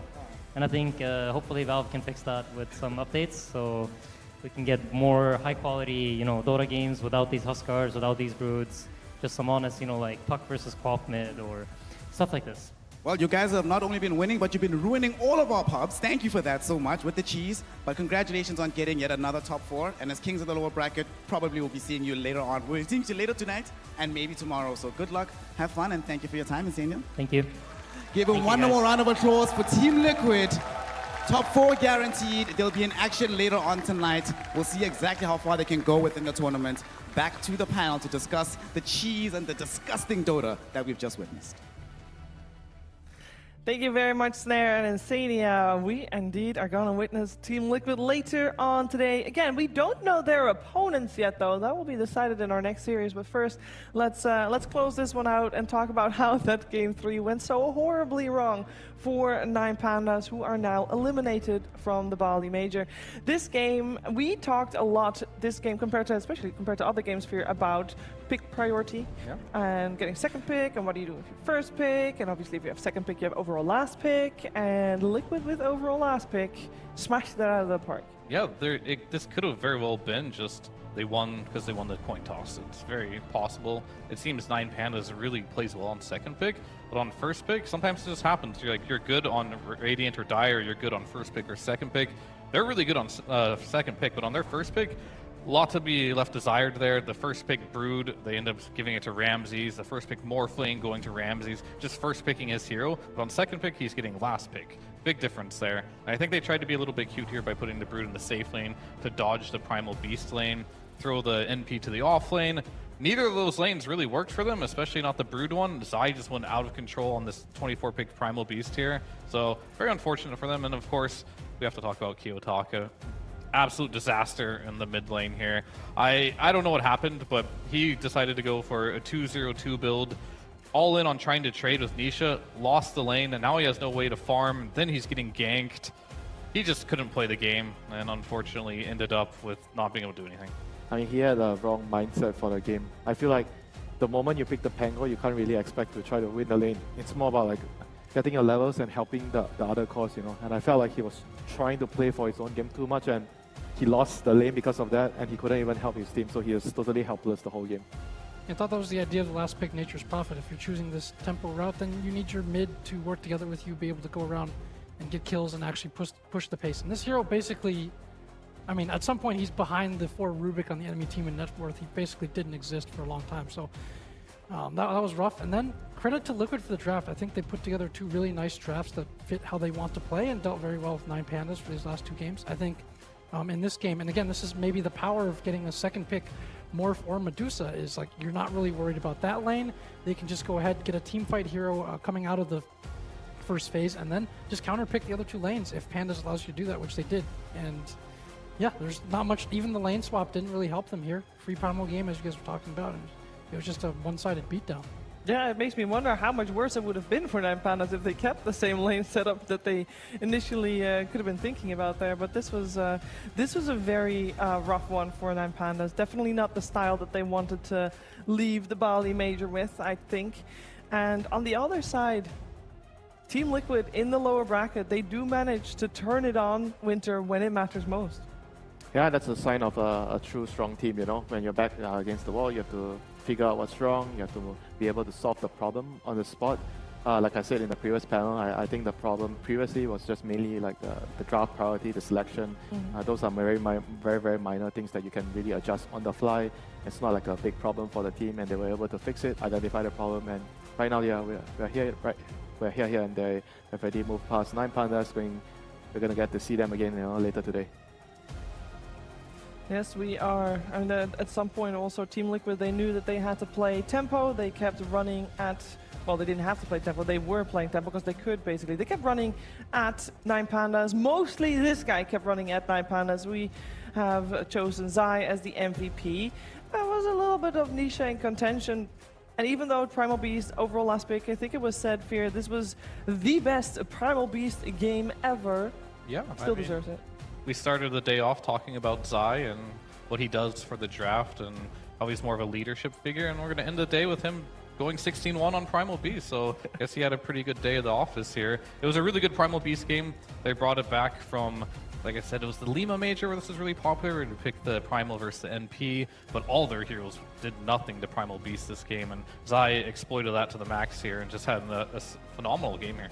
Yeah, the previous mic check, the comms that we heard from Team Liquid, it was all about going in and continue fighting, start fighting. I can catch that guy, I can catch this guy. I would imagine that for this third game, the comms are fairly similar, but let's find out. Very low for you. We're kind of strong here. I'll kill all, I think. Focus Brood, he has lifesteal. Nice. Holy shit, bro. I'm nothing. Yeah. Well, that's my bad dive. If we can get back to this ward before them, I think we can like do the same map setup. Okay. Yep. Tipping here for... Use all the spells, not a Mango has roll. Try to connect. Face run on Brood. I think we fight there maybe. Run down. I'll kill him. I'm here helping you. Yeah, kill Pango. Hit him. Stay for Pango. I heal you. Cock. Holy dude. Wow, my carry. We want to go high ground, yeah? Yeah. I would love to kind of be able to click creeps to get to this beforehand. Same. I would love to get this too. Yeah, that was, I mean, that was themselves just feeling themselves like, okay, I'm killing them all. Easy. I can get that guy. It felt so smooth. Of course, we listen into team fights that go well for the team, so you always get like the one-sided way of communication, and we have no idea how things are when the fights don't go well. But Jack, this was very much as expected, I would think. Yeah, I think I agree with what Fear said as well. He gives Zai the MVP edge over this, you know, because of the drafting. And on game 2 and 3, I think it was quite good. And it feels nice if you can overall last pick your hero in the deciding series of the game and just take over the game. So yeah, nicely done. Nicely done. We can take a look at the brackets and see what this series has done for us here. I know what it has done to 9 Pandas. It has eliminated them from the tournament. They get left behind on top 6, which is definitely not a bad result. But we do have to put it slightly in perspective because 9 Pandas, of course, at the Berlin Major came top 3. So a little bit of a less good performance here, but definitely a team that we'll see a lot more of. Of course, 9 Pandas already qualified to the international based on points. And we'll see them again in action very soon. But we'll see Team Liquid in action way sooner because they are going to play again today. winning here means they have another series to play, because we need to find out which team moves forward to the final day here at the Bali Major. We have got PSG.LGD versus Quest coming your way for that deciding series to see who Team Liquid will face later today. Winter, for that series, do you have any bold predictions you want to share with us? I think obviously Quest is going to be the favorite for that series from their previous performance, but LGD on the other hand, they're looking better compared to the previous rounds. They're starting to figure out what heroes to pick on Shiro, especially. I think he has been the main talking point for the team, where sometimes he just doesn't really know what to do, he doesn't know how to itemize, but on the right hero, I think he's going to be able to guide his team to victory. How about you, Jack? LGD, I think, beat Quest 2-0 during the group stage. I actually like LGD during this series, other than wanting Chinese Dota to continue to survive, as Fear said, so it's not a Western EU DPC rerun. I think LGD has a bit more draft versatility up their sleeves. I think over the course of the tournament, they're starting to figure out where the holes are that have been very exploitable by the Western European teams that they faced. Quest, meanwhile, I think they came in with a pretty unique playstyle and sort of hero pool, especially for Amar, who plays basically the heroes that he wants. Even if it's offlane Slark and some Bloodseeker, like that's something that they're comfortable on. I think they might have a little bit less versatility in LGD, and I think that might decide this series. All right, well, we're going to find out what is going to happen in LGD versus Quest. Now, we're going to take a tiny break, but I've got perfect activity for you in your break, because you should definitely check out the new H&M summer collection so that you are well prepared for the heat to come. And the heat here will continue with Dota 2 action following a break.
Hello. Massage, huh? Yes, indeed. So welcome. Thank you. Come hang out. It's good to see you again. Likewise. Haven't seen you in a bit, so take a seat. Let's get our massage on. Get comfortable, Zai. Be chilling. Yep. So, how you feeling, fam? Have you gotten a massage while having an interview before, actually? No, first time. Have you been to Bali before as well? First time at Bali as well. But it's an interesting combination for sure. You know, you've spoken about how important it is to take these breaks. Maybe the previous break went on a bit too long. I mean, let me just say, I'm happy that we're going to this tournament without the added pressure of having to collect enough TI points. But we'll make do. What does actually stress you out? I mean, it's Dota. I mean, Dota is it's the one thing that's like, it's a big stressor. So, like, for example, before coming here, I was quite stressed because we were trying to get back into shape. So something like that is stressful. Something like gathering points for DPC, for TI, stuff like that is stressful. By the way, are you aware that you have a record for the most top 3 finishes at a TI? I am aware. I don't know if it's my favorite record though, because it's like a bit of an awkward question. Which one hurt the most of those losses that you suffered in the top 3? I think the tier 10 one against Spirits. Like, it's one of those games that you're like reflect back on, and you're just like the ones you don't want to remember. There's like a couple of mistakes that are just, but it's like, you know, you play 50 plus games, I'm sure, but you're always just gonna remember like this one game that you lost, because it kind of just throws a shadow over all the other stuff. Yeah. I mean, it's like every time you lose a game, there's like at least, 5 people messaging you somehow, and it's just like, saying not so nice things, because I mean, I think most of them are tied to betting and bets, gambling. Yeah. So when you lose, like even like a million match or whatever, like some match that really doesn't doesn't matter. They still bet on it, and then they get upset that they lost, and then. What else do you think you would be applying your creativity to?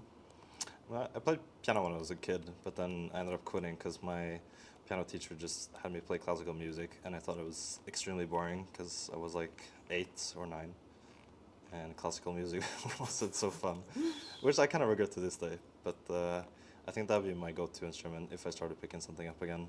Apart from that, I'm like a big radio enthusiast, just the concept of radio, and I think it's super cool. What's next? Eventually the Dota road has to end, right? It has to come to some kind of conclusion. What after that is going to be happening with you? Yeah, I don't know, just doing nothing, I guess, for a little while, and try to figure out what, you know. It's also something that, you know, I'll just postpone until the time comes. I've kind of decided not to, you know, ponder on it when I'm still playing. Tell me, outside of Dota itself, just for you as an individual, what kind of people do you find inspire you? I don't know, I think Dota-wise, I feel like what maybe motivates me the most is, I think sports is... Ooh, which sport? I mean, I mainly follow football, which maybe doesn't have too much... Which team? I don't even know if I want to say it. I'm gonna get hit. I'm listening. Now you gotta say it. I support Man U. Oh! Yeah. Oh my God, I'm a Chelsea supporter. All right, we're done. Producers, we're done. Cut, delete everything. Manchester United, oh. What's the expectation in the team? TIA's around the corner, so you wanna kind of start getting into shape. So, you know, we're playing to win. Play to win, baby. That's what I like to hear. Yeah. Well, Zai, thank you so much, fam. This is super relaxing. Thanks for joining me for this massage. And you can get more if you win your games. If you don't win games, no more massages for you, okay? That's fine, that's fine. That's a good deal.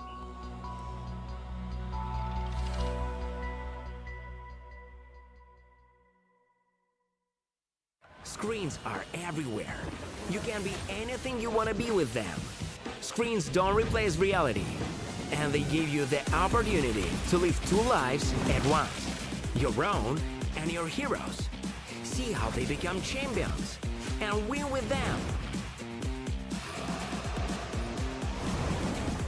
Winners of the International. OG. Team Spirit. 1xBet. If you are with us, you win.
Welcome back. You're watching the Bali Major, and we continue here in our lower bracket. We have PSG.LGD versus Quest. This is a series where both teams, they are top 6, and that's really nice. PSG.LGD guaranteed going to TI. Lovely. Quest, they have their goals set a little bit higher. They've only really started doing well the second half of this season, and they're doing very well at that, which is great, but that also means that they didn't get any points out of the first half of this Dota 2 season, and they need more in order to make it to TI. I'm first going to introduce my panel before continuing talking about the series, though, because we have a full new panel. I wasn't happy at first, so I requested everybody to be replaced. I'm joined by Aurora, we got Resolution, we got Brian. Hey Brian. Were we what you had in mind? Well, you'll do for now. It's the best she's got. Okay. There's only 6 of us. So Yeah. if you didn't want those 3, then I guess it's us 3. I mean, I'm really excited for this series. I think I always love watching LGD draft, and I've also had my skepticism about Quest drafts. So my question is, what's the blueprint for dissecting Amar the Friendly's lack of a hero pool? I think it's not really just a Mars problem. I feel it's okay from the last game they played against GG, right? The last fight, it felt like Amar totally know what he's doing, and even the itemization is like perfect on point. But it seems that his teammates are not really on the same page. They just don't seem confident in what they are doing at all, and that might have been just them not getting the heroes that they are very, very comfortable with. Like, I just feel Amar can do whatever he wants with whatever hero he meets, you know. I mean, I think it was more about Gaming Gladiators in that particular game you're talking about, the last game, than about the Quest Esports, because I think Quest didn't expect that much pressure coming up from the Gamins, and they didn't have like much experience dealing with it either. But for this series, it's gonna depend on like what Amar is gonna have. Like, I think he has like a very solid 3 to 4 heroes that he's like really good at. But if LGD is gonna target that, especially like with the Timber, yeah, I mean, you can talk about TPC. What we see here is that Quest needs top 2 to make it to TI. Yes. And they will knock out BetBoom. Everyone else is gone. If they have the Dota sign next to them, and that means they're still in the tournament, everybody. And we see that the top 3 teams in the DPC standings are still in the tournament, along with LGD in 6th. So looks like some pretty consistent performances from all these teams throughout the year. I think the only real shocker here in terms of the team that got eliminated earlier would have been EG. They're sitting at number 5. They've done pretty well all year, and they kind of just bombed out here. Yeah, they did. And with Quest Esports, I mean, there's a lot of pressure behind them, and I think also a lot of eyeballs, because this is a new team this year, and they have been doing well, and they're also the only team that still has all the pressure on them, which is why we tend to talk more about them than their opponents. And PSG.LGD definitely deserves some talk about as well. But we'll do that in a little bit, because there's one thing that I wanted to bring up regarding Quest Esports. Noob, everybody knows him. He's been around in the Division 2 scene forever, I feel like, you know, made a name for himself as a, I know it's no longer the case, but as a tier 2 mid laner. And he kept his name. You know, everybody knows him, he kept his name, is nice. Then you got TA2000, and I think that not a lot of people will know that it's the same guy that has been in the tier 2 scene in Eastern Europe forever under the name of Naive. And I kind of feel like, how much impact does rebranding has on your image? Because people are like, this TA2000, he's fantastic, he's crushing it, you know. Why He's not naive anymore, right? He's not naive anymore, because Naive was stuck in like, okay, that's a carry, but he's a tier 2, tier 3 carry, Rezo. And now he's TA2000, and everybody is praising him to the moon. He's not naive anymore. He's a confident, man now. He's a TA2000. He's not afraid to admit that he's from the year of 2000, and he's gonna come to get your ass here in this tournament. But yeah, I mean, I think it's like the story goes. How you gonna name the ship? I don't know what's the name of it in English, but we have in the Russian language. It's like whenever you name the ship, it's like the way he's gonna be on the sea, right? Yeah.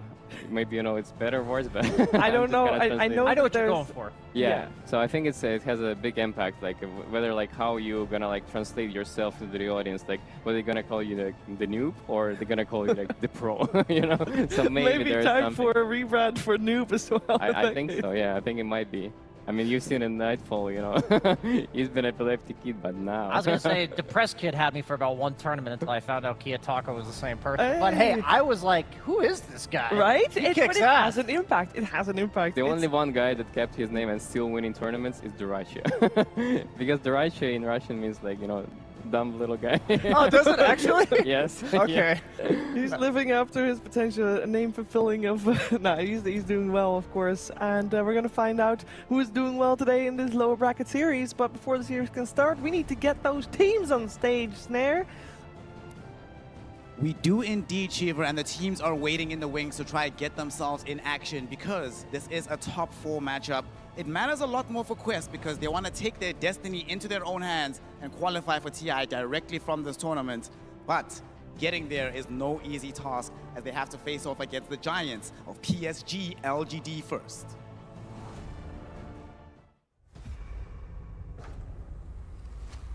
We 们有统治 DOTA 的能力，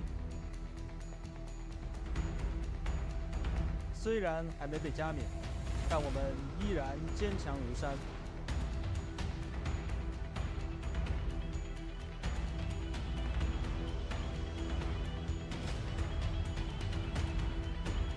这一次，冠军将是我们的。PSG.LGD is coming.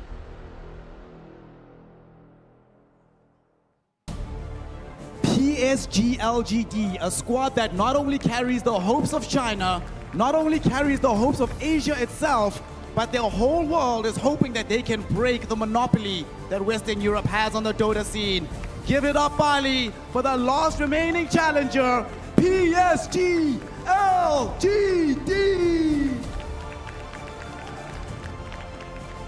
But their opponents, who's trying to make a new name for themselves, who are also trying to get into the upper echelons of Dota, it is Quest Esports.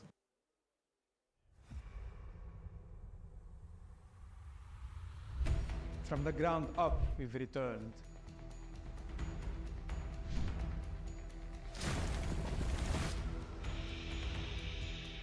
With renewed focus, we will emerge. The earth will move under the footfalls of Quest Esports. From the ground, indeed, they have emerged. They have built themselves up from absolutely nothing.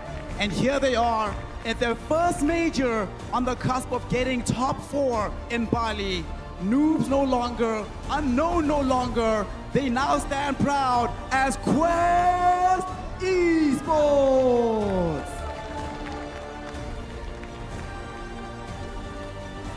Of course, their quest, their primary objective here in Bali is to qualify for TI. They can only do so if they get top 2. The grand finals beckons. However, PSG.LGD has been here before many, many times in the past.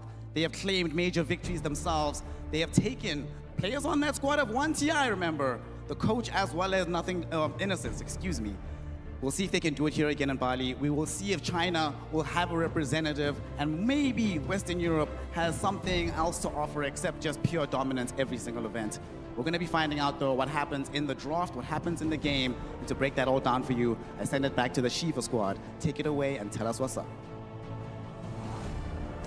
Thank you very much, Snare. PSG.LGD has got nothing but Western European teams to trample on their way to that final day. We'll see if they manage, though, because one consistent talking topic when we talk about PSG.LGD Aurora has been that their playstyle is not that suited against the Western European playstyle.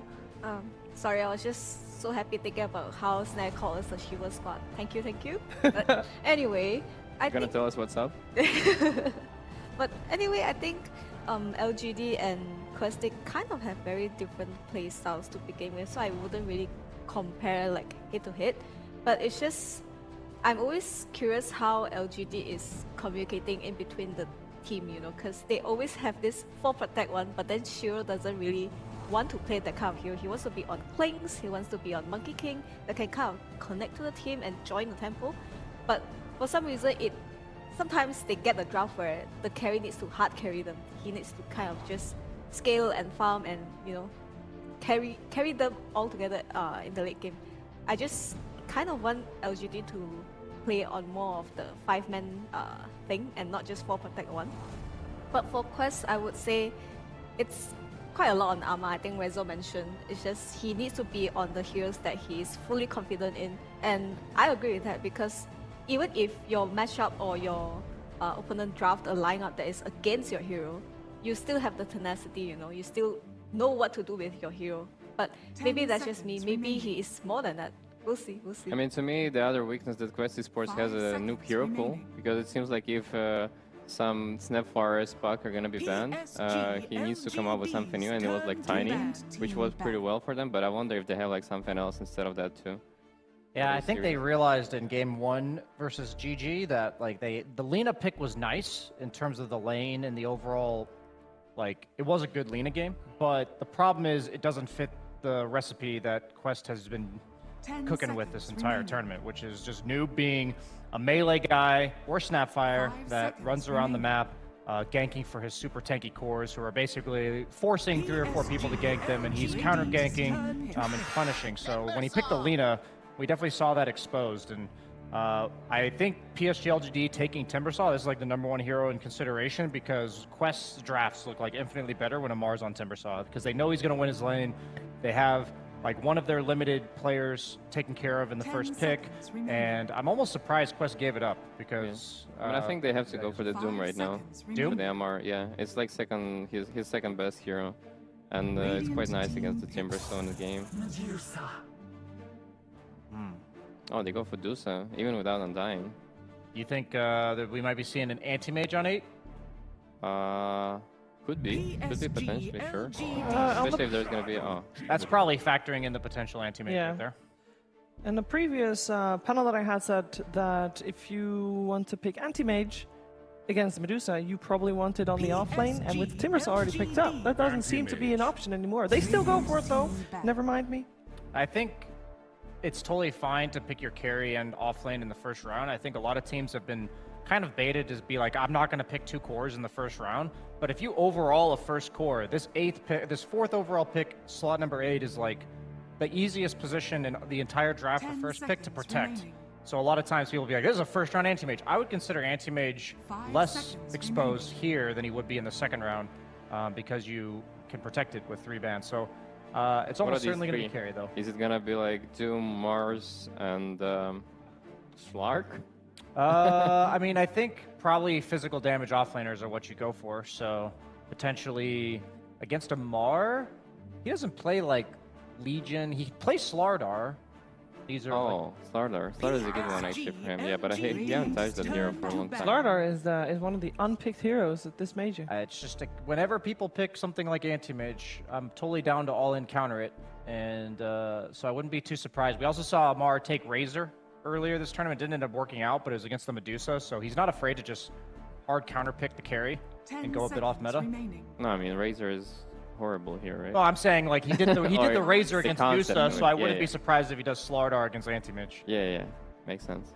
Yeah, I thought the Timber AM combo here would look better on Quest instead of LGD because I think I mentioned I would prefer LGD to play on a 5-man kind of draft, but now it seems like they're going to split and somewhat just not really going so to you're a 5-man. non-believer in Shiro, huh? I mean, he's just not the guy that shines well when he has to 1v9, you know. Although he doesn't really need to because there's a Timber this game, but in my experience, AM and Timber, they are pretty greedy. They both need attention, and although Timber can kind of just be on his own later on, but it's a different case here because you can't really kick out the Medusa from just farming the lane, and then this SD is very, very annoying. So I would kind of see how Quest is going to arrange this SD rotation, so to say. Like maybe they would prefer to pressure this Timber more than the AM, because I still feel like if you don't stop this Timber from advancing, he's going to be a very, very big problem, and it's not even the anti-mage that you have to worry about. Yeah, I mean, once again, it's nothing to say to make sure the map is pressured, and on top of the supports, they have to make the good rotations. I personally would much prefer Quest to pick on the anti-mage early, and then just one of their picks addresses Timbersaw later. Like, once you get 1 or 2 items on all your cores, you don't have this unkillable Timbersaw. Because if you do get to that point, then it doesn't really matter if anti-mage is stunted, because he'll have all the space in the world from this Timbersaw being up in your face. So I think if they draft to punish the anti-mage early and then just have one hero that will help them kill Timbersaw later, it could be like a Lesh mid, something like this, but maybe not the best versus anti-mage. I'd be happy with that. Because with Medusa, I'm not really thinking I want you to like gank for me. I'm not going to help you a ton against Timbersaw. I'd rather just trade farm. And even if I give up my tower, I'm still farming the Radiant jungle. I think Medusa, I haven't mentioned this on panel in a while because the Mighty Mines, baby, the bottom camps, they give you 1.5 mana regen. So I don't really mind getting booted back to them because on Medusa, that's effectively like 6 HP regen in the early game, which is a ton. And they go for their Elder Titan. I don't know how much I like that against Dusa. I don't like it at all. I'm not a big fan of Elder Titan, like, ever. I think he lost most of the games I've seen him play. He has not been winning. He was like 3-6 last I don't know why do they keep going for this. And it's not even like giving you some good laning, right? Like, he's gonna play against Shadow Demon or Rubik. They can just easily, like, while he has the Spirit on, he just, like, put in Disruption or, like, lift him away and not take any damage. He's 3-8 right now at this tournament. And also he's securing the lane for anti-mage, and you know you have 2 melee dudes for the on the top lane as well. Give him the Slardar, baby. This is the best Slardar game. I think so too. Yeah, this Elder Titan comes up to you, you just hit him back. Yeah. You have 2 melee dudes in your lane. This is a perfect Slardar game. It gives you extra damage for the Timbersaw. You have the last pick for the noob. Yeah, I thought LGD is going to somewhat send the Timbersaw mid if they, you know, just don't want to pick the big hero at all. But since Ember came out, the other fish, I'm so sorry, PSG, but it is your favorite I mean, hero. it's like maybe he thinks Slark is just a better hero, but this is an offlane Slark for the viewers at home who have not kept up with Quest. I just would have liked Slardar a lot more, but I can understand maybe they think it's just a bit nicer of a hero in the meta. It is nicer against Ember Spirit specifically. Once you get the Ags, Ember really hates playing against this. Yeah, I mean, honestly, it's a free Slark game, right? Still. Is it? I feel like Timbersaw ET is like really annoying for you. Just the amount of damage that's thrown on the ground. But like they don't have any like hard disable. They have like a lot of AoE damage, yeah, but they don't have like very hard disable to stop this Slark. You should be able to kite the fights pretty well. Yeah.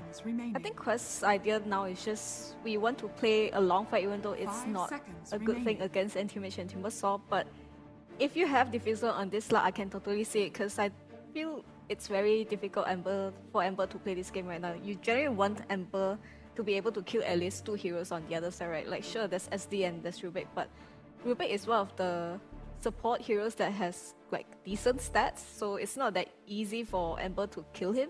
And he probably have to like commit everything, and it's not that great if you have to commit your Ember for the Rubik, because then you have a problem with like the Slug Leash and the SD Purge, or like, you know, it's just very hard for Ember for me. I like the Disruptor ban a lot because Slark being able to kite the fights is what I think enables this hero to have impact as an offlaner in this game. Disruptor is really the only 5 I think in the entire pool that. Have you seen his Slark games? What about Was he like really having a great impact in those games? I mean, so there are 2 versions I saw when I looked at his itemization. Is he won his lane and went the Diffusal Echo Saber offlane Slark, and he actually owned. The other one, he had a rough lane and he just queued up the Midas and was literally another carry on the team, but he farmed by himself all game, and they managed to make it work both ways. So this is I wonder how they're going to do this. Are they going to do 5 ET or 5 Coddle? I'd say you probably want Coddle Timber to stack Ancients, right? Like you probably want Coddle bottom. Yeah, I think it's position for a Coddle. Okay. Normally it's why playing the Elder Titan anyway, right? Yeah, it is. It's just when we've seen like Liquid, for instance, the player, like Insania, will play the hero, but then go offlane. Why wouldn't they pick the Pugna instead of the Coddle, though? I think this Coddle just solved the problem I mentioned earlier, where the Ember feel like he doesn't like kill anyone on Quest side here, but this Coddle just giving him the answer, like, okay, you can slide and I'll give you your chakra and then you slide again, and that's a lot of damage. Like, he doesn't even need to go in, but like he can drop this SD and Rubik's HP to like what, 30% left, and Slug doesn't really have a great HP pool early either, so he's also gonna suffer from that. They just last picked Pango and Ember. That's like a well-known unfavorable matchup. I think this is once again exposing Noob's limited hero pool by 24th picking into a counter. It is really good against Pango, or against Anti-Mage specifically. Anti-Mage hates playing against mana burn, so they have potentially 2 Diffusal builders now. One thing I really want to highlight about Coddle is there's going to be times where Anti-Mage would normally die on the map by getting Diffusal mana burned, and they don't have the damage to actually burst him, but he just can't blink away. And Coddle can significantly change that and keep him alive in crucial moments. One thing I like about the Coddle as opposed to Pugna is a Pugna Decreption to save you, which they have the natural counter of Shadow Demon Purge. But in the case of Coddle, he's Blinding Light to save you, which nothing on the side of Radiant counters. So I'm heavily leaning towards LGD's draft because I think Quest is really showing their limitations in this one. Earlier this tournament, they played in the group stage together, and PSG.LGD was able to 2-0 Quest. Let's see if they can make a start of the same one, or maybe Quest will have learned from their losses since then. We're heading over to ODPixel and Fogged for game number 1. Thank you very much, Steve. Yeah, this is going to be a good one. Quest Esports against PSG.LGD. Very interested to see how, in particular, I think the carry matchups are going to be this game. Of course, Quest Esports, they're not afraid to slam that Medusa out. First pick for TO 2000. The response from PSG.LGD is going to be the Shiro anti-mage. I mean, with all things considered, is this going to work? Is this going to be enough to beat that pretty much unbeatable TA 2000 Medusa that we see? I mean, it's a lot of comfort from Quest. It's comfort from LGD, but LGD, I would say, have a little bit more of these kind of counter picks. Just, is ET going to actually work? ET just has not been having the great tournament. Yes, versus Medusa, it's a kind of double, right, the way it works, because your aura isn't really the greatest in a lot of functions, but Stomp is a effective full stun. Put him to sleep. Put him to sleep, ignore him, go for the rest of the targets. Let's see, I'm going to be looking at lanes a lot, because like they said, the Pango, it's picked into the Ember Spirit, and let's see how he's going to be able to do. Noob, he's a master of it, so maybe he's got some tricks up his sleeve to have that matchup go better. But yeah, super comfort from Quest, and I think we're in for a pretty exciting one. Always fun to see the flare of the Amara offlane Slark. Recoveries have been made. You know, we saw sort of like the Midas route you can go if you have a rough lane. You know, Amara's got it covered. If he stomps the lane, great. If he doesn't, there'll be a backup plan. I feel like this offlane Slark cannot keep winning, right, Owen? Like, this is going to grief so many games. We have 4 Slark being played by Soxa at times. Now 3 Slark. It's going to just be, I don't know, this is going to ruin pubs for sure. Amar definitely abusing it. Likes to abuse in particular, I guess, the night vision as well, too. It is very annoying, right? It's like this anti-carry. He's just an anti-carry, right? I think that's just Amar in a nutshell. And it has been since the birth of Amar, it seems like. He just plays Viper, plays Razor, plays all these heroes, even Monkey King in the offlane to just try to shut down the carries, so see if it does end up working. See around this bounty rune. Might get the Got the numbers. Yep. Why You Smile's in trouble. Noob and Amar coming in with a wraparound.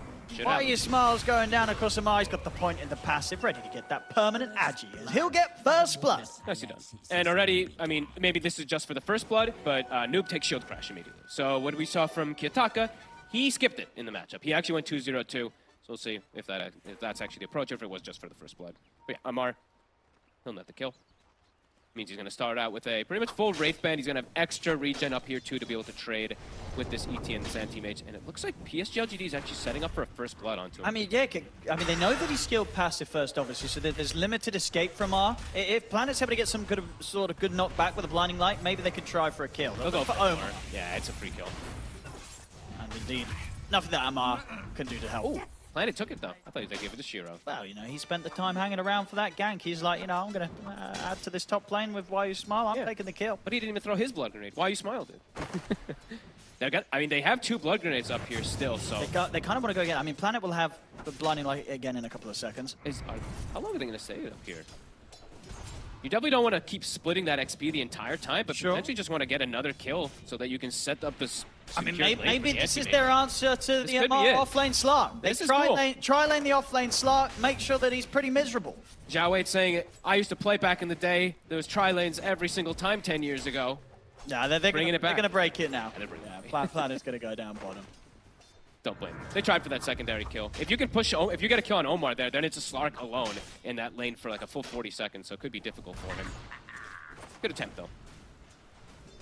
Sentry ward placed. While You Smile, he'll be able to get the D ward while he sends his spirit over and acquires the damage.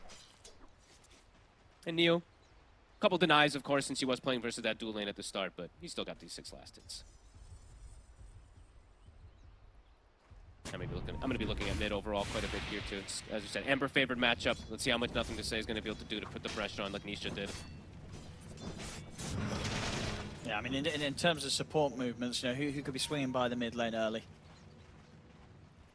I guess for Quest, it's a little easier. I think for LGDs, they probably want to keep these lanes a bit more passive. Until there's levels, more levels, I would say. Because then Planet can use like the chakra combo kind of stuff like that. But yeah, not just more that. Fiori, Planet, trading. So far on the top, Shiro's farm's been slowed down a little bit. Just a little bit. But, you know, so it's the same for Amar. It's definitely going to be a lane where... I mean, I feel it shouldn't be too easy for Amar this off lane, right? Because ET kind of set up, if you're trying to trade with these two, once a few levels there on Shiro and Why You Smile, they're just going to punch you back. Yeah, I think the level 3 it's always the big thing for the other Titan, right? So once he's 3, this lane, it probably is going to get a lot harder for Amar, because then you can just trade. I actually was, I was wondering if he was going to go for the Aura, as they get aggro actually up here, up at the level 2. Get some good damage onto Y. They are, but Stomps at the ready. Okay. Of course, at this point, level 2, no point in the Dark Pact yet. We'll see him almost certainly take it at 3 Amar, so he has the way to play around that sort of move. And there we see why he did take the stomp, just in case of the aggressive play. But I did think he might play around Aura a little more. And Amar, yeah, he actually sticks with his max, and we're taking the second point in the Essence shift, so he can continue to have the favorable trade against the 2 melees in this lane. He does have 2 Wraith Bands, since he did get that early first blood, of course. He's ready to punch him. Yep. I mean, maybe that'll be enough to trade versus even a level 2 Astral Spirit, since there's no Aura on the ET. Let's see. Noob, he's not doing bad. 17-1 to 22-4. Defending his own, but nothing to say, is absolutely free farming. I think he's gotten every single last hit, if I'm not... maybe he missed like 2 or something, or 3. But almost every single last hit for him. Support movement. Kaori, I mean, they're both actually doing the same thing. Kaori, he's going to go stack. I think these 2 heroes are probably 2 of the better stackers. Shadow Demon probably the absolute best stacking hero in Dota. Kato also pretty damn good, especially once he gets the point in the Illuminate. Get the setup here. Might be able to set this up here. Can they get the kill with the Blood Grenade? They can get some sort of block off with the swashbuckle from Noob, but it's under the tower. It's a little hard to continue chasing there, so close. Planet will be allowed to escape. Very, very close. But Planet, he's got a salve, so he's actually going to just be able to pop that one swing, and maybe he's going to look to play around the top lane now here, since Neo, he's gotten level 3, so he's over the hardest part of that lane bottom as Timbersaw, so he might just be able to be left alone. It's a Medusa Shadow Demon lane. They don't pose really any kill threat onto this Timbersaw, so yeah, I'm curious to see what Planet's going to do now that he's got, you know, the map is kind of his oyster. Let's see where he looks to pressure. Yeah, I mean, I think that your top lane might need some help, because the way they've been able to hold the lane, Amar's getting a lot of denies. Shiro, he's dead. Down. Between the pounds, the telekinesis is enough to get him. I mean, they can't fight Amar right now. Oh my God, Amar. Sure, he's out of mana, but they can't trade with him with the stacks that he's built up. How does he always do this? He's just denying so much from Shiro. Shiro is starting to really lose out on the XP front on this top lane. 13 denies. I mean, that lane positioning it's going to continue. Miserable. It's going to be another whole wave that he's able to take away from him. And the stats definitely paying off. Yeah. Those double Wraith Bands, just the early game. I mean, it's very Amar. He does this on his Monkey King, too. He goes double Wraith Band so that he can trade with these carries. And I mean, nobody else in the world really does this, so I think it catches people quite off guard. He's holding the wave in position, too. Yeah, he's going to be able to deny wave after wave away from Shiro. This is pretty devastating for the AM's early game. That is quite brutal. They got to get some pulls back to try to reset it. But even a pull isn't going to reset this. He's going to lose every single one of these creeps. Oh, Amar. How we've missed this is just it's going to be super quick. There's just double Wraith Band into treads. It's going to be online so fast. Planet just feeding some mana to nothing to say. Probably just going to keep it, just like the stacks and the movements around for Planet to see if it is going to be effective. Kaori doing similar though. How many stacks is that? It's massive ones on both sides. Even Omar getting some at the ready. I think Kaori has, is this 2 quad stacks on the bottom side too? You can see. Yeah, I believe it is. Holy moly, the stacks are aplenty. I don't think I've ever seen this medium camp with this many units inside of it. I mean, PSG, I guess if they join up with the Ember and the Timber, maybe they can take some of these stacks. Perhaps, but look at Kaori. He's actually solo stealing the stack that Planet's making, or attempted to in the Shadow Demon. So he's making all these stacks. He's going to take taking theirs. This is so smart by Kaori. Look at this. He pops the first 5 stack of poisons. He's got Mango. He's going to get a second stack. He's going to kill all this. I mean, they've got a lot of focus around mid. 3 heroes sort of looking towards Noob, but they're nowhere near being able to pressure him. Woo, and he gets them all. Level 4 Shadow Demon. Very cool play. Planet's going to walk over and be like, what? Must stack. I mean, yeah, in terms of the economy game, they're going to get hit super hard, PSG.LGD. That was very, very cool little play. Definitely harder for PSG.LGD to go over to Seph, but they even have to TP both heroes to secure this Wisdom Rune. Because the Shadow Demon, if he's versus the Coddle, he'll just be able to disrupt himself. And top lane, Shiro just can't really come. He can't walk up there. Only just hit level 4. Meanwhile, Amar, he's already halfway towards level 6. So this Slark, there's no, you can't put a melee hero up here at all. Nope. Even if the Timber comes up, Amar, he'll be ready to fight him. He's with the sort of lead. And Kaori gets away. out. No way. They're bringing to so much attention. I mean, Shiro's, and he's like, get me out of this top lane. He's going for TA 2000. Yeah, I mean, this is a very needed move if they get away with it. And TA2000. He's got Wand and a And he's got Lotus. They're going to be able to turn. Shiro's in trouble. He's dead. Oh, this is a devastating early game for PSG.LGD. They're getting destroyed. On all fronts. Oh my goodness, Noob. He's done well in the mid matchup. Rotation hits, Slark top net worth, Dusa not even close to dying. He had Healing Lotus in 21, TA2000 just baiting him. And Shiro's feeling lost, it feels like. I mean, and they're this ahead already, and they have all these stacks to go through. We see the Kaori getting out away from, the two supports trying to deal with him. Oopsie. Even New turning over as well to see if he can help out get the kill, but he could not. Kaori escapes. They lose heroes themselves. They lose the big heroes. They lose Shiro turning up to the bottom lane. Shiro's still level 4. Amar on the other side of the map, he's nearly level 7. He's going to get great timing on the defusal. TA2000 is also nearly level 7. This is, he's got a mountain, he's got multiple mountains to climb his Shiro if he wants to get back in this game as an anti-mage. He's going to have to climb the back of Nothing to Say in particular. Nothing to Say is going to have his back broken a little bit here. He's got so much weight to carry. He's still having a good game though. He actually took mid tower that entire time that the Pango was rotating, and he does have a Coddle behind him. So Nothing to Say still can get very enabled here, but this AM is going to have a very, very tough recovery. And the thing about the Slark too is, it's actually good for all 3 of the cores, right? And if he gets this defusal Green melee's the punch and the pounce. That'd be nice. The pounce is going to be very annoying. Yeah, versus that AM, versus that Ember Spirit in particular. Nothing to say, doing his best to push his efforts in and at least interrupt some of this farming area, get some of the creeps himself in the stack. But yeah, what a start. I mean, Quest. Yep. Playing these lanes seems like to perfection. I mean, yeah, Mars is going to hit him. He's got to be a bit careful, but he's got 1 charges and Shadow Dance. They've got NTS though. He's up here. Here we go with the rotation. Goes straight for Corey. Corey's going to be able to turn with the disruption and hold him back for now. New chasing out Omar, and Noob's here with the turnaround. They lose the Shadow Demon, but Noob, he's got the Rolling Thunder angle onto the 2 of them. Amar's still going, chasing out the Timber. Neo will get another Timber chain off, but the pounce is up. He closes the gap. The Rolling Thunder catches Neo. Wow. As Amar and Noob survive. I mean, Nothing to Say. He's really doing everything he can, but it seems like it may not be enough as Quest just continue to get more out of these trades. And the thing is, too, it's like, if Nothing to Say has a good game, he's going to be pretty good versus the Pango and versus the supports and stuff like that, but the Slark, he's good versus him, and the Medusa is good versus him. It's difficult to itemize to deal with this. This is an incredible start. Quest hitting on all cylinders. And yeah, a double defusal is going to be pretty frustrating to play against, even as this Ember Spirit. Yeah, you've got Chakra behind you, but if you're just getting hit by these swashbuckles, if you're just getting hit by this Slark very early with these timings that they're getting, he might just run out of mana in the fights over and over again. He's got it done, Owen. Amar, top of the net worth. No Midas this time around since he's had a good lane. Wow. Quest is always impressive, feels like. Hit a bit of a brick wall yesterday versus Gaimin Gladiators, but this morning, things are looking hot. Yeah, it feels like PSG.LGD, they weren't ready for this. And I mean, Shiro's like, I don't know where to go, guys. It's like, it's a level 9 Medusa. I'm level 5. He can't lane down here. He can't lane mid. Can't lane top. And he can't hit neutrals. It's rough. It hurts to be this anti-mage right now. Yeah, he's got to just... Not fun for Shiro. He's got to play for like the super safe, easy farm that like comes under towers for him here for the most part.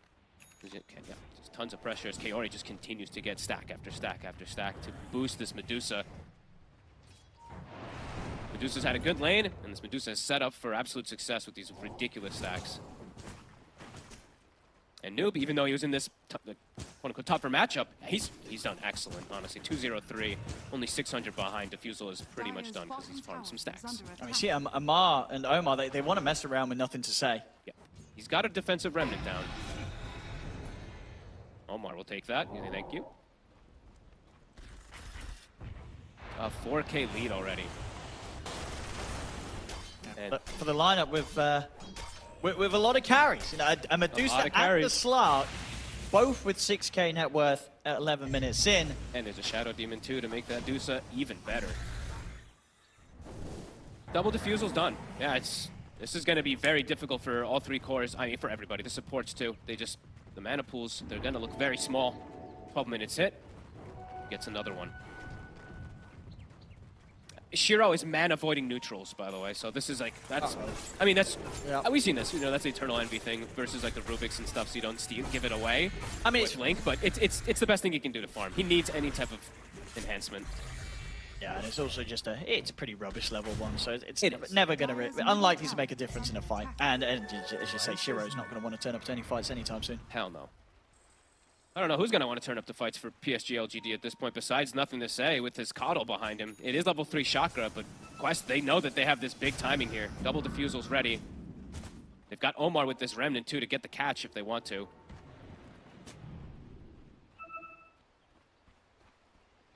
A brutal start really for PSG.LGD, and they're gonna. The thing that gets to your mind also is like Shiro's probably like, I'm not farming very quick, and TA2000 is just sitting back doing whatever he pleases.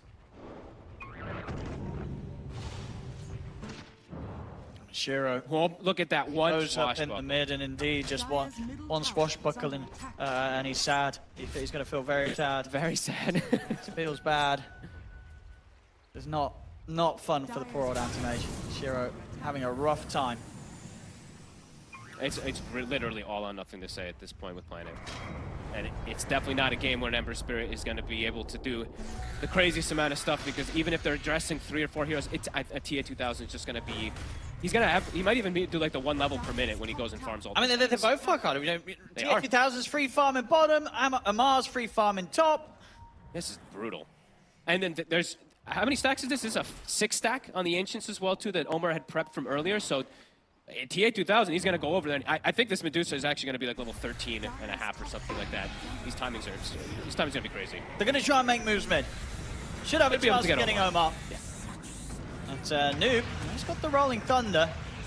Anybody else ready to come across and try and help out? Noob, he wants a rune. He's just going to roll past the entire team and pick up the power rune. Easy illusion rune there for Noob. Thank you. I'm gonna go watch the stacks because I don't get to see a lot of XP, a 6x ancient stack. That's just too juicy. So we're going from like quarter of the way through level 12. It's gonna be like 10k net worth. Dire's top tower is under attack. Take him a little bit of time. But LGD, they can't contest it. No, there's no way they can get anywhere close to this. Not at this deficit. TA2000, Command to Duncan, easily tank the Ancients, clear this without any threat to his own life.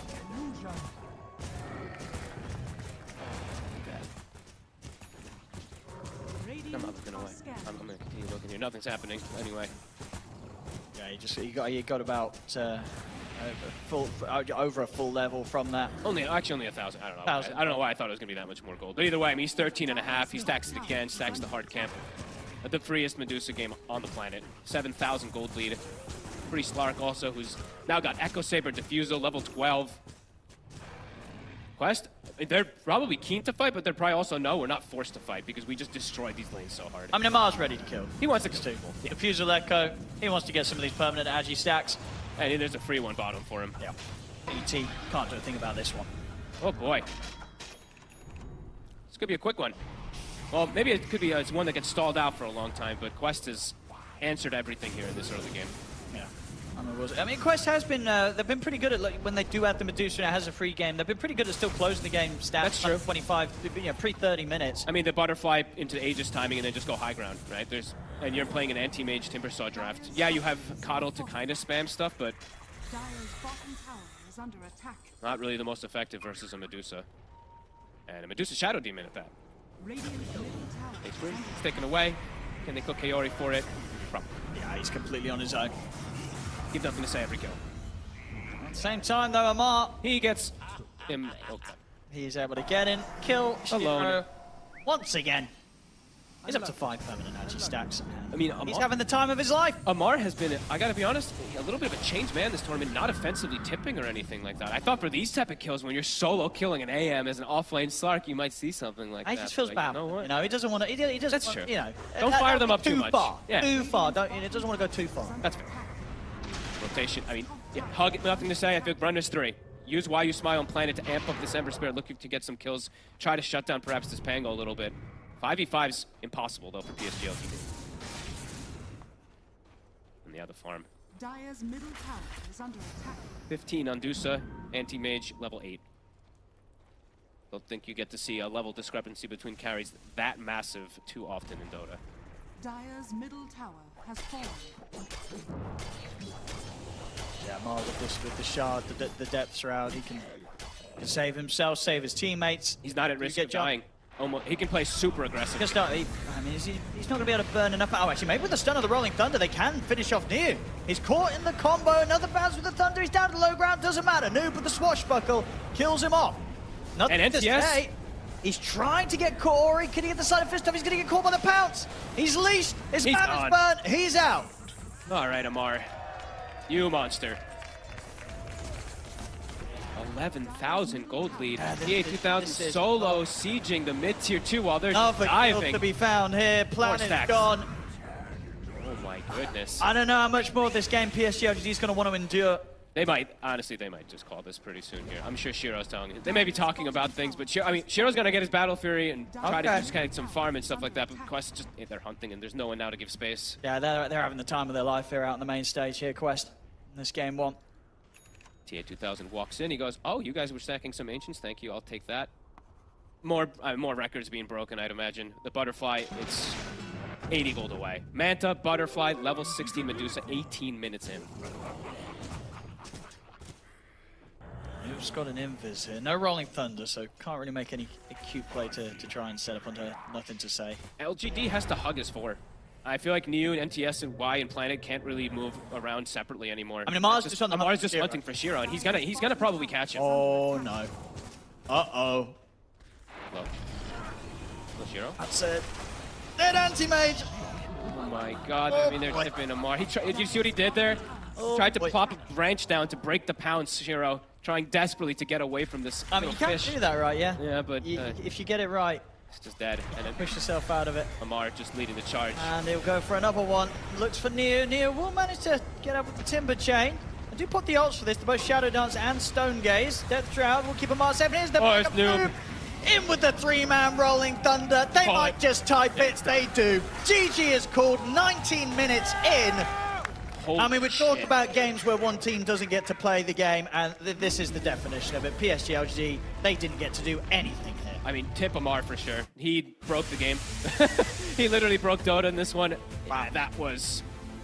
That could be tough to recover from. I mean, Zhao Wei, he's probably going to have some words for them afterwards, but he's probably also looking and being like, well, we did our homework and it didn't work. In a game this quick, I think the team will have some words for Zhao Wei. They'll be like, why did you give us this? We couldn't do anything. Hey, that definitely could be true. Oh, man. I mean, if it ends this quick, I don't know if there's much you can do with the play. I mean, Quest just speedrunning. That was remarkable. Wow. And indeed, another game that's making a pretty good case for the off-lane slot. He keeps winning on it. So start queuing it up. I think, Amaria 9-0-3. These guys, when they win, they win. Was that one of the faster games? That was the fastest on the... Yeah, we had like a 14-minute one over or something, right? But playoffs, I mean, by far. This one, I mean, super speed run. In. I think that, what else can I say? This was just absolutely flawless. From the support play, too, I have to give so much the comments to. Omar, Kaori, I don't even know how many stacks they had. I feel like it was like, we lost count of it, so absurd play across the board. Okay, well, that was a game. It was game one. It was. FIRST Esports completely and utterly destroyed PSG.LGD. We'll see if PSG.LGD can piece themselves together for game two. But that game one, FIRST Esports, ladies and gentlemen. Now that was a dominating performance from Quest, and we're gonna break it down and await game number 2 of this best of 3 elimination series, by the way, and hope that PSG.LGD comes back with a better plan, because Brian, it did feel like PSG had a plan going into this series. It just fell flat. Yeah, as flat as something can fall. I mean, as we all knew, Quest just really had their number. And just outdrafted them completely. Yeah. I mean, Brian could not be possibly wrong in his life talking about the previous game draft. I mean, outstanding performance from Amar. Like, honestly, like after being trial lane, still winning the lane horribly. And I think this other Titan pick has been like the same thing. It's just underperforming so much, and they keep going for it. I think like it's just time to let it go. Let it go. Let it go. Yeah. Well, I just think, I mean, I agree, LGD's draft is a little bit like, actually it's not a little bit, it's quite questionable. I think when you already pick the Timbersaw and AM, right, you want heroes to secure their lanes at least, even if you can't find the right mid to late game hero that pair with your core as well. I just don't think Coddle and ET are the choices that you should be prioritizing, because I can see the Collar Ember, definitely, but it's not what you need because none of these heroes can actually touch the Medusa. Like, don't even talk about Slug. I think Ama just performed too well, and you know, like they don't know what to do with him. But it's the Medusa. Like, sure, you have the AM, but like, can this AM actually play Dota? There's no way, because at one point the Medusa, like Rezo mentioned, she was 2 times the level for AM. That's just. I think we can ignore the existence of Medusa for the sake of this draft, because she didn't participate in this game. Like, nothing. TA2000, he hit the towers? I'm saying, like, TA2000 did hit absolutely the nothing towers. wrong, but I feel like he could have had half that net worth and the game would still be over. Fair. Like, they're literally 4v5ing, as you mentioned, Aurora, like, off panel, and I mean, this Slark, not only did he bully the anti-mage out of lane, but he also single-handedly farmed the top half of the map where nobody on LGD could enter. And that's exactly what Quest has been doing, and the second they try to enter, you see what happens here. They're like, this guy can't control this area, kill him! And Yeah, I mean, there's just an insane amount of pressure that Mark put in this game because he was going, like, after he secured the top lane, he didn't, like, rotate with the diffusal, but he went for the diffusal Echo Saber, he got some wards, and he was just, like, running around during the nighttime after 15 minutes, and just, like, trying to completely remove all the vision from PSG.LGD side, and, you know, those 2 pickoffs in the Shira as well, just solo killing the anti-mage. It's just like, there's nothing you can do about it. You have no vision, you don't know where it's coming from. He's like double the net worth of your carry hero, and what do? You just call the GG at 19 minutes. I want to talk about Kaori though. I mean, I know this team gives a lot of love to ATF, and that's rightfully so. He did very well, T2000 did very well, but come on, Shadow Demon. The stacking, the taking of the enemy stacks. That was hype. The escaping the enemy supports where they thought they had at least 1 secure kill. That guy had them running around in circle. Absolutely. That's like the highest impact you could possibly have on a hero like Shadow Demon level 3 through 5. Yeah. You know, when I saw him moving around the river, usually as a support against, there's this Ember on the opposite side, right? You're not going to just walk so close to the enemy side, but the entire game he just disrespected the Ember. I feel disrespected. I'm like, hey, you're support. There's an Ember on the other side. Can you please not, you know, just walk it like it's your base? But then at one point he did get punished. He was trying to deny the haste, which arguably I think is the right choice. Because if this Ember is having the haste, he might be able to do a lot of things. You can cut waves or you can kind of like initiate easily. But yeah, I just think, you know, the game is just over if your support, you know, like, can just walk it like it's your home. Yeah, I just feel like PSG.LGD after this, Rezo, where are they going to go? Because they thought that they had a plan, right? With the Timber first pick, making sure that they did not give that away, and yeah, it just failed. They still have these weaknesses of like having weak lanes, and they need to address it heavily, like against Quest Esports especially, because this team is like very, like, I think they're talking a lot about the lanings and these little mechanics that, you know, like, put them through ahead, like in the early game, and they also like know their matchups very well, especially ATF. Like, he knows their like Slark against Anti-Mage, the Timber against anything else, pretty much. Like, he knows them very well, so they need to make sure they have a better laning this time around, for sure. will they get that? That's the question, and we're going to see answered after a break.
Welcome back. You are watching the Bali Major, where I want to give a special shout out to Biznet, who is our official internet partner in the Bali Major 2023. And we are in the middle of a series that is Elimination Series. Quest is one game up against PSG.LGD. Will there be a game 3? We're finding out, as we need PSG to step it up. Better lanes is where it starts, and that means it starts with the drafting. Which one do you think is a favorable, Aurora? First pick or second pick for PSG.LGD, specifically against Quest? I think for Quest, you can't give them first pick. They were actually the one having first pick for LGD, but the thing is you can just ban the Timbersaw and kind of just work around it. I just think it's not about having the pick order yourself, but like it's about understanding Quest needs certain heroes to be able to execute what they have, like their play style. So you kind of just don't want to give Quest what they want, and it doesn't matter what you want, but like also at least one better laning, you know? At least one lane. Yeah. One lane, one. Sounds so simple. I feel like the Ember did okay. Huh? I feel like Ember did okay. But the mid lane is not enough to compensate the side lanes, you know?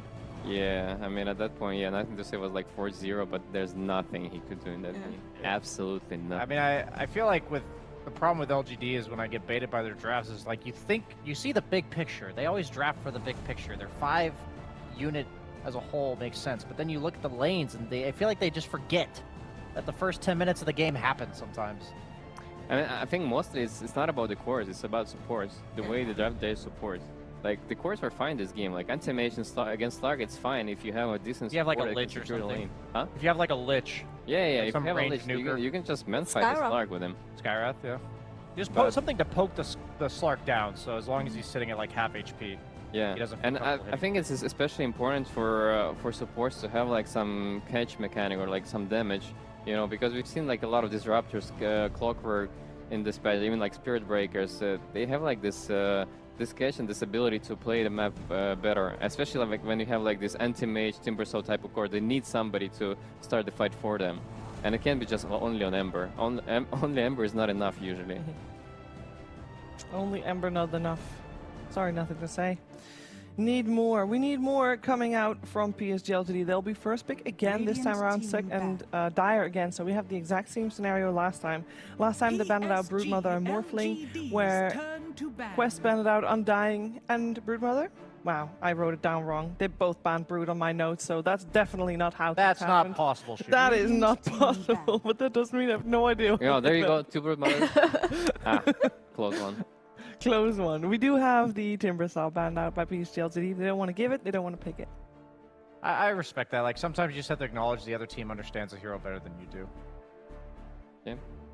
It's not a time to showcase, so you just have to eat it and ban it. 5 seconds. Yeah, we saw Liquid do the same thing yesterday against Tundra, I believe it was, where they just didn't know what to do to deal with one of their picks, and they just gave up. They're like, we'll just ban it this game. Don't know what to do.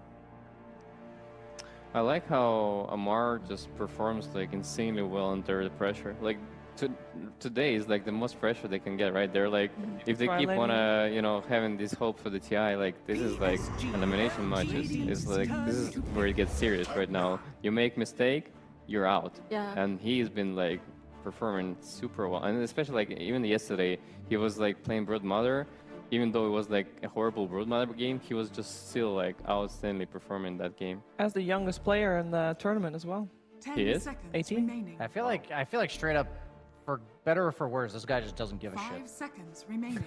Like, you feel it in his pubs, you feel it in his games. Like, he cares about one thing. It also owning. Oh, I'm saying like he's just vibing. I feel like this guy's in his own universe. Like I'm not saying he doesn't care about winning. He's not trying. I'm saying like there's no extraneous thoughts going on in his head. He's just playing the Dota hero, and that is something to be valued, and it's honestly very difficult to achieve. So I wonder, you know, how did he achieve this Zen at age 18? It doesn't really seem like Zen when you're in a pub with him, but to some extent, being able to just pick whatever and trust yourself to vibe on it, whether or not you're in a Monkey King off lane, a Slark off lane, I definitely respect that.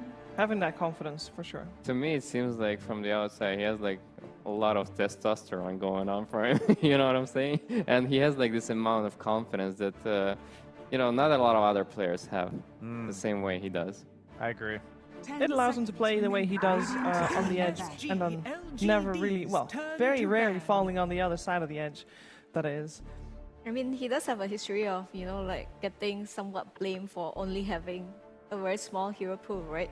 But I guess the way he tackled that issue is, if I still want to play the heroes I want to play, then I guess I'll be super confident. Doesn't matter what matchup I have to deal with, doesn't matter what kind of draft I have to play it in, I'll just do well. I think that's not a bad approach at all, and if you achieve it, then great, you did it. But otherwise, it's kind of like what other people usually do. Oh, I guess I have to learn a new hero now. But he didn't learn a new hero, he played Brute, and He kind of did. Yeah. A few heroes he had it. Like, from his time in Enigma, he learned how to play Slark carry, and he translated that knowledge into his offlane right now. And I mean, on top of that, he learned how to play Broodmother, which is kind of nice. Yep. Also, he wasn't playing Doom as much before, right? He was not. He definitely learned that like 5 months ago. Because There's like 3 new heroes on top of his usual hero. Oh, I mean, I don't doubt in like 2 or 3 years from now that he's going to be a very well-rounded player. A lot of these pro players, the reason why they have such in-depth hero pools is I've learned that the way they approach the game is that there's always going to be 3 or 4 heroes that are really strong in your role in a given patch, and they just spam those heroes. Like, they're like, this is the meta. We have to play these heroes if we want to win these games. So you give that 5 years. Yeah. That's 20 different metas. Suddenly, your hero pool is very vast, and you can kind of just call upon your previous knowledge. It's like, yes, heroes get patched, buffed, nerfed, but at the end of the day, a good Primal Beast game is a good Primal Beast game, right? Yeah. To me, he's very similar to Queen we talked about, right? Where they choose like their specific pool of heroes, and they improve not like in terms of these heroes, but in terms of like overall general mechanics of the game. And that's what makes them so good and so stable, in my view. And that's what makes PSG.LGD ban out all the offlaners. I mean, you kind of, at this point, you have to have a pool of 7 heroes. Wait. Why did they ban Beastmaster? Yeah. Yeah, that's not an MR hero. We're still worried about it. That's kind of... Is Primal Beast an MR hero? Oh, no, that's for the mid laner. That's for noob. That's for noob. Yeah. Does noob play Beastmaster? Do they know something we don't know? Maybe. Could be. Maybe. I mean, Beastmaster is very good against Naga, don't get me wrong. But I feel like this Quest Esports team, they're not going to go for that. At some point, I almost think you have to call their bluff on LGD and just say, like, we don't think you can actually play these heroes. We'll just ban what you normally play. Maybe call their bluff at not a potential elimination game. You know, you can do that in the first game of a series, but not in... I feel like they didn't call their bluff at all game 1 in the sense that, like, I liked LGD's draft when I saw it, but Quest Esports picked exactly what they've been picking. That's the true. entire tournament, so they kind of just let them have it. What if they're just thinking, okay, supports, I need you to win the lanes, I need you to play annoying supports. What heroes do you not want to see? Okay, Beastmaster then. Yeah, I mean, I guess, like, the thing is Amar is infinitely more likely to play Doom. You just mentioned Doom, like, a minute ago, Rezo. So, they go for the Visage against the Morph, something we've been seeing a lot of. I mean, Morphling doesn't deal well with a lot of shit on the ground. Like, he doesn't deal with the Pugna Ward, the Naga illusions, the Visage birds. So, I would love to see Quest address that. Like, I would even be fine with Pango again. I would like that a lot. I'm not a big fan of Spirit Breaker pick, just because it's a free morph into morphing, and if you don't skill Bulldoze, the hero is not the same. Just don't skill Bulldoze. Which you don't, which you do have to, you know, not skill, because morphing, getting that Spirit Breaker morph is actually gonna be super powerful. But I'd rather prefer like something that Liquid did today earlier when they picked Visage and Tiny against morphing, and it looked very, very solid against the morph overall. I think they can't even like fight this silencer in the lane. I don't think they will be able to touch this morphing. It's just the silencer is gonna stop their advance. What's the idea behind this Mirana? They have no setup for Arrow thus far. She's not the best against summons.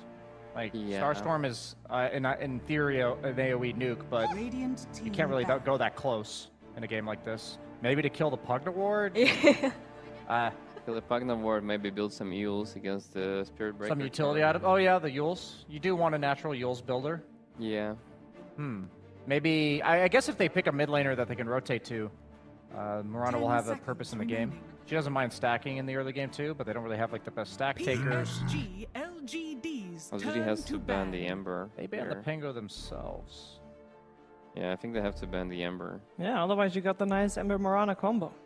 Yeah, and also, like, it's a very good game for the Ember. Unless they want to pick the Ember themselves. because they get picked out of the ban phase, as Quest says, overall last. Yeah, they could do that. 5 seconds. I think nice LGD would probably prefer that approach. Feels like there's very few top tier mids right now in terms of hero pools. Radiant team I wouldn't mind seeing Noob on like a off-meta hero this game. I know he likes to build his Atos rushing mids. What is that? Is it Tiny? He still has Snap. I was thinking something like lane dominator that creates a lot of pressure, something like a DP. 10 seconds Like we saw Liquid do that earlier. Yeah. I mean, I'm not sure they're gonna go for Snap just because they have no setup 5 from the seconds supports. remaining. They have like no stuns right now. Only Doom with a blink will do it.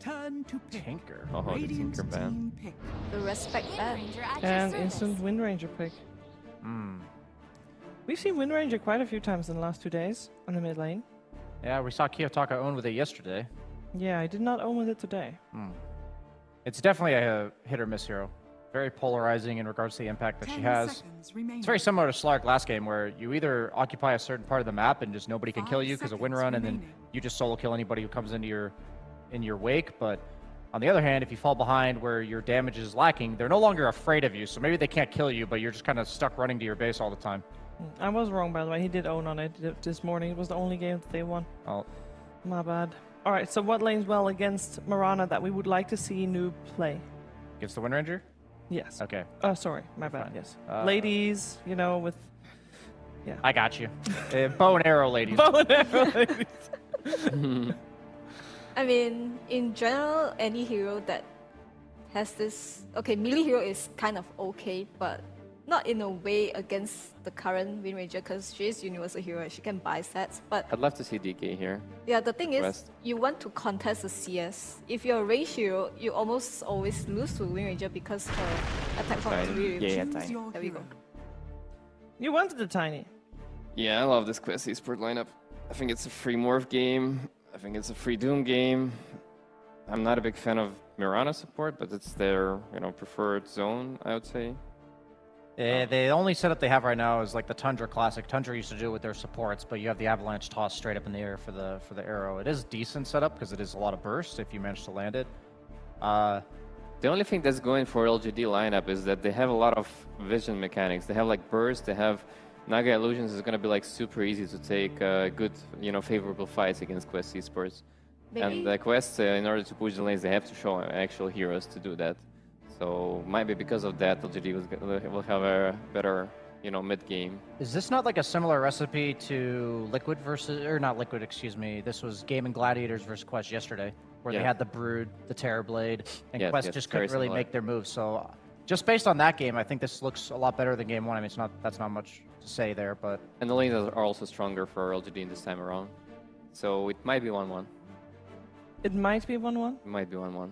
Very likely it's going to be 1-1. So it's about PSG.LGD getting ahead on the lanes, or should it just not lose the lane? I think if the lanes go even, just even, it's easier for LGD to play the map than it is for Quest.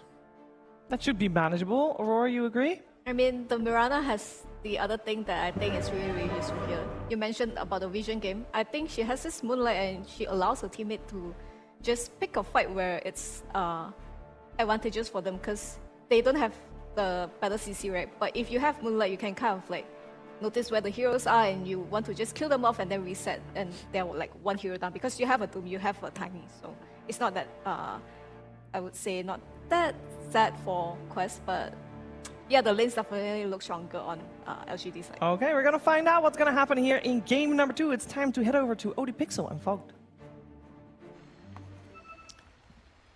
Thank you very much, Shiva. Yes, game 2 here between Quest Esports and PSG.LGD. Fogged. Yo.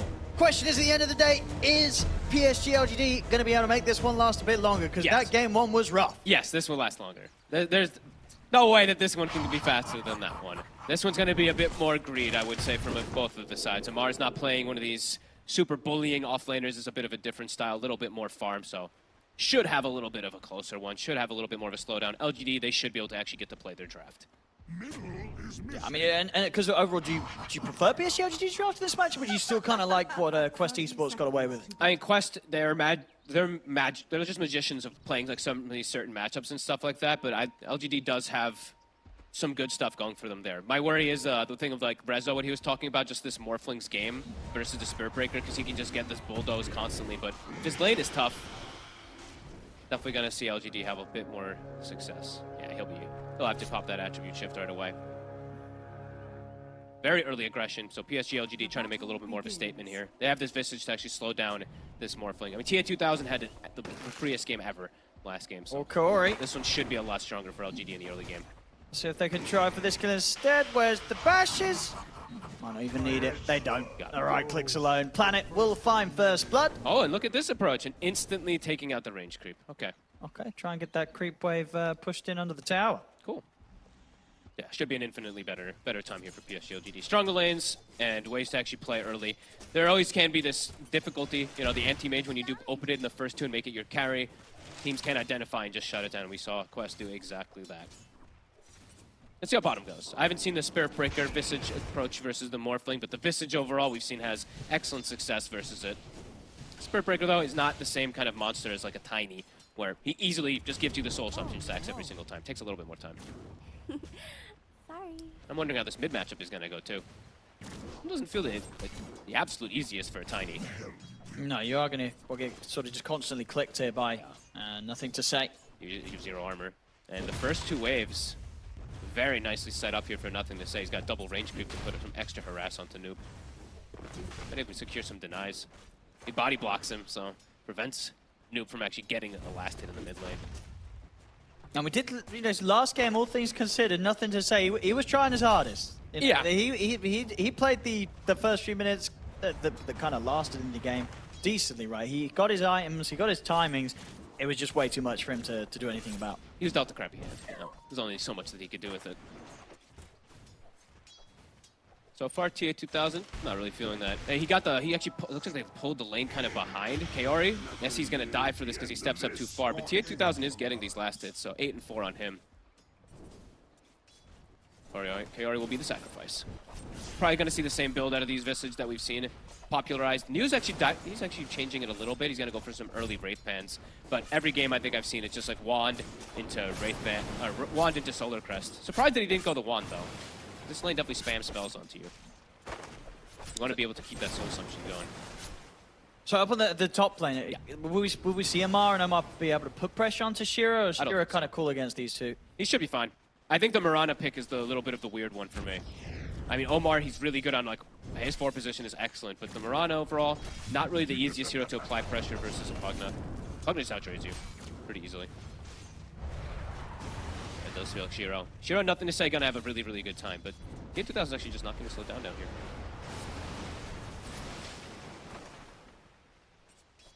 This man, he's definitely a master classer of the Morphling. He's gonna have some pretty good targets to shift into as the game progresses. Spirit Breaker, Wind Ranger, Naga Siren, all very, very nice targets. This potion's so quick. Mid lane, it's pretty close, really. Yeah, actually pretty close. Noob's doing perfectly fine. First few waves were a little bit funky because nothing to say got that bit of an advantage onto him, but yeah, now he's able to stand his own. But not like he's gonna ever pressure, nothing to say until not in the laning phase at least. Of course, in the game, Tiny does have a good matchup to be able to burst this Wind Ranger potentially. The laning phase, nothing to say, should just free farm. Yeah, what do you imagine the build will be for Amar this game? Is it going to be sort of like Vanguard still going for the Midas or something else for Amar? I would imagine so, yeah. I think he's probably still going to do his own typical... I don't think this is an Aura, man. I don't know. Never really feels like it's an Amar kind of thing. He's got the playmaker from the mid lane too, right? So I think he ideally is going to go greedy. Because Noob, he's going to just go for Blink Dagger and then just constantly run around the map. Noob will be able to get himself the top rune. Nice toss back.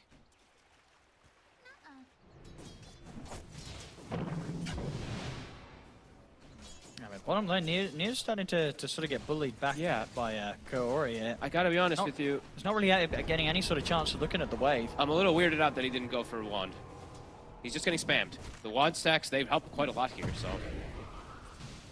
A little bit different approach here coming out from New, but definitely seeing TA2000 thriving off of it.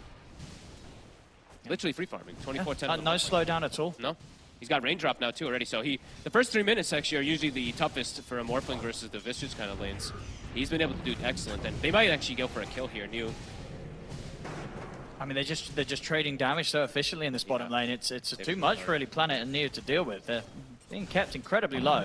Maybe it is the effect of also just the Spirit Breaker compared to being that big explosive tiny kind of thing in the lanes, but yeah, I actually don't even know how many spells they span down here, but I'm sure he'd have at least 10 stick charges on this Visage. Has he got any regen coming out his way? It's just down to the last tango or two here. But this is a lane that's supposed to put pressure onto the Morphling, and he's just not. It's not, yeah. 28 and 14, tier 2000. It's as if there's no heroes against him in this lane almost. He's getting everything he wants. Nothing to say in Shiro, though, are absolutely free farming in those other 2 lanes, so I guess it's just going to happen. Just a little bit of a sack here for them. Planet will get a courier.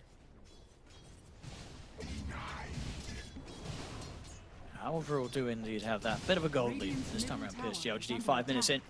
How many of the bounties? I think they got both of the 3-minute bounty runes, right? Yeah. Planet and Why You Smile got those as well, too, so those do add up in the early game. Early rotation coming down. Why You Smile. Feeling like he has no purpose up top anymore versus his Vanguard Doom, so maybe trying to apply some pressure on the Morph. Neo. They're just going to get aggressive onto Neo, and they'll be able to get him. He is dead. Corey should go down in return, but getting this action that TA 2000 is able to be favorably involved in. I feel like that should not happen. They have two supports around as well. Right? Why You Smile made the effort to come down here, drops the ward behind the tower, but he's not able to get back across and do anything to save Neo from going down. I mean, a Morphling who's just free farming and then he just gets experience from a kill here. Kaori does get the last hit, but now it's there's no pressure that's coming onto TA 2000 in this laning phase. Yeah, no, this is definitely one of the rougher sort of laning phases that we've seen Neo have. Yep. Just not able to do what you want a Visage to do. Why is he not going? I really don't get why he's not going to wand. Oh well, I might have to look away from it because it's going to get me a little upset. But I think every Visage I've seen, it's wand, triple branch into crown, and you just go for stats. A different approach, and I don't feel like it's paying off for him. I see Planet. He's trying to see if he can get away with the 7-minute Wisdom Rune steal. Oh, the neutral creep is hitting him. Omar, does he see it? Oh, yeah. I mean, he's going to have to charge Planet, so we'll manage to secure the Wisdom Rune. Kaori looks like he has stepped up to try to steal it. Might pay with his life. Noob, he is heading over to this area, but won't quite be able to get behind any of them here with this. This by the looks of it, unless they do themselves try and make a move with TA 2000. Yeah, okay, they'll know now. Could just linger around here, though. I mean, New has stepped up. He's New.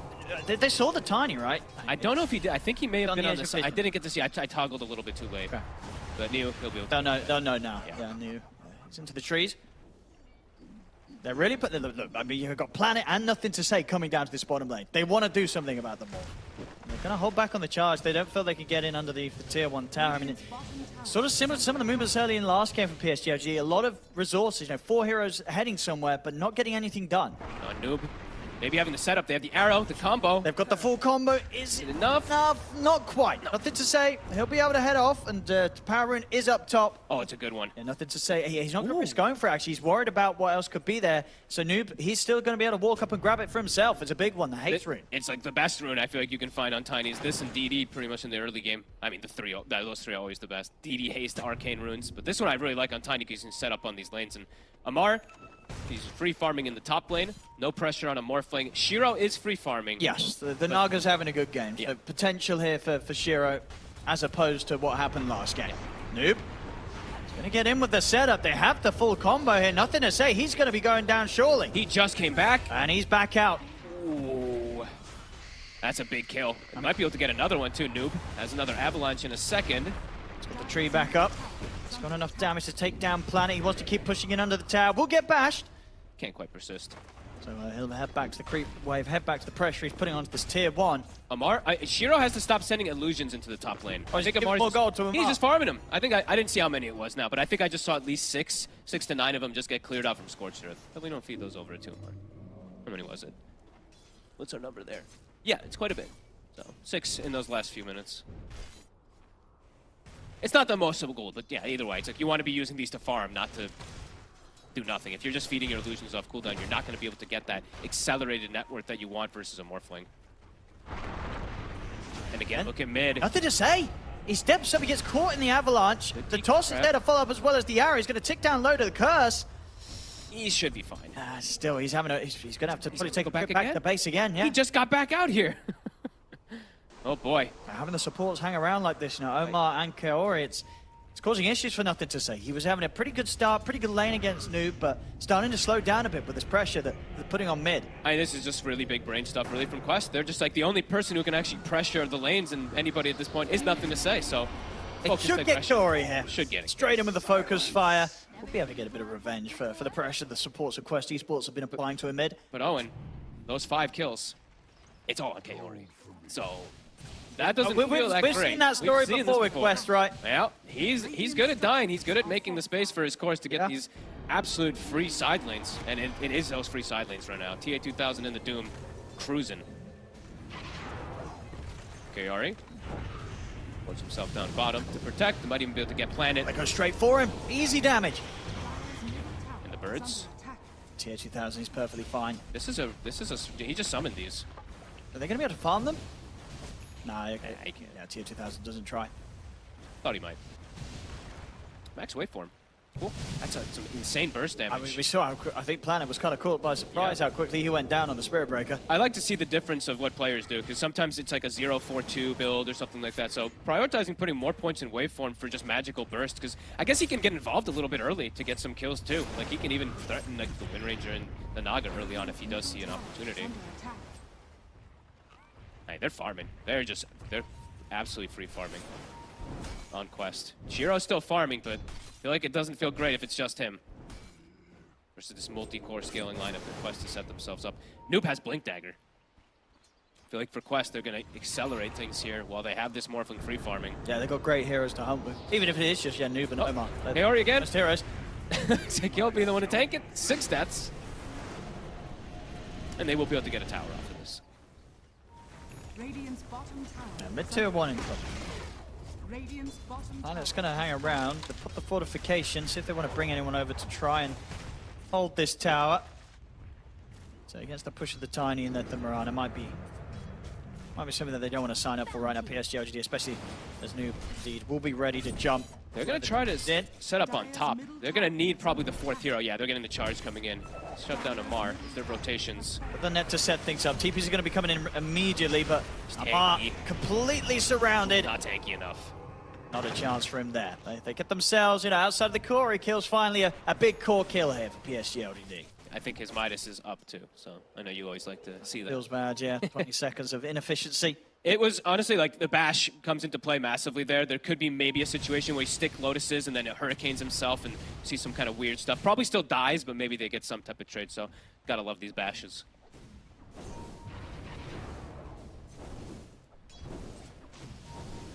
Down on the bottom half of the map now, Nothing to Say. He's got Neo and Why You Smile with him. Okay. Quest. Noob has his Blink Dagger, so he's gonna look to strike down here. They have a ward set up. Yeah, they see all of this. Oh, this could be a trap. Can he use the Moonlight? They've set the trap on LGD. They're not going to expect this Moonlight play down here. I mean, Neo's in trouble. The scan does hit onto Noob, so they know that Noob's swinging over. As they're on top of him. They start the action. Corey's going to put the global. See if they can burst through News up to the high ground, but they'll get him. As Noob, he might even be able to set him on a Why You Smile as well. Why You Smile's going to head into the pit, try and aggro Roche. He's looking for the denied to Roche, and degraphies himself. They'll get him as well. Noob swings over, gets the double kill. Heads up move from Quest. And they're going to know now they ping that ward, but even so, not a bit of a risky move to make it around this cliff. Hey, that ward is already worth it, even if it just dies right there. You've just set up TA2000 and Quest. He has his Lincolns already done pretty much. He didn't have any difficulties in the lane, and now in mid game, this Lincolns is incredible. This game, playing versus Charge, you're never going to be easily set up on. Playing versus Focus Fire, Shackle, etc. Very early pickup for TA2000. Radiant are scanning. This does not look easy for PSG.LGD. Nope. A bit of a risk here to jump in for the Arcane Rune. They'll want to punish this. Can they finish him off? NTS is kiting him. They've got him. That's a big kill. Yeah, Noob's taken out, gets punished for the jump forward to grab the Arcane Rune. That's his Atos, so nothing to say. This is exactly how they want to enable him to be able to get these aggressive plays. And they set up for a tower too here.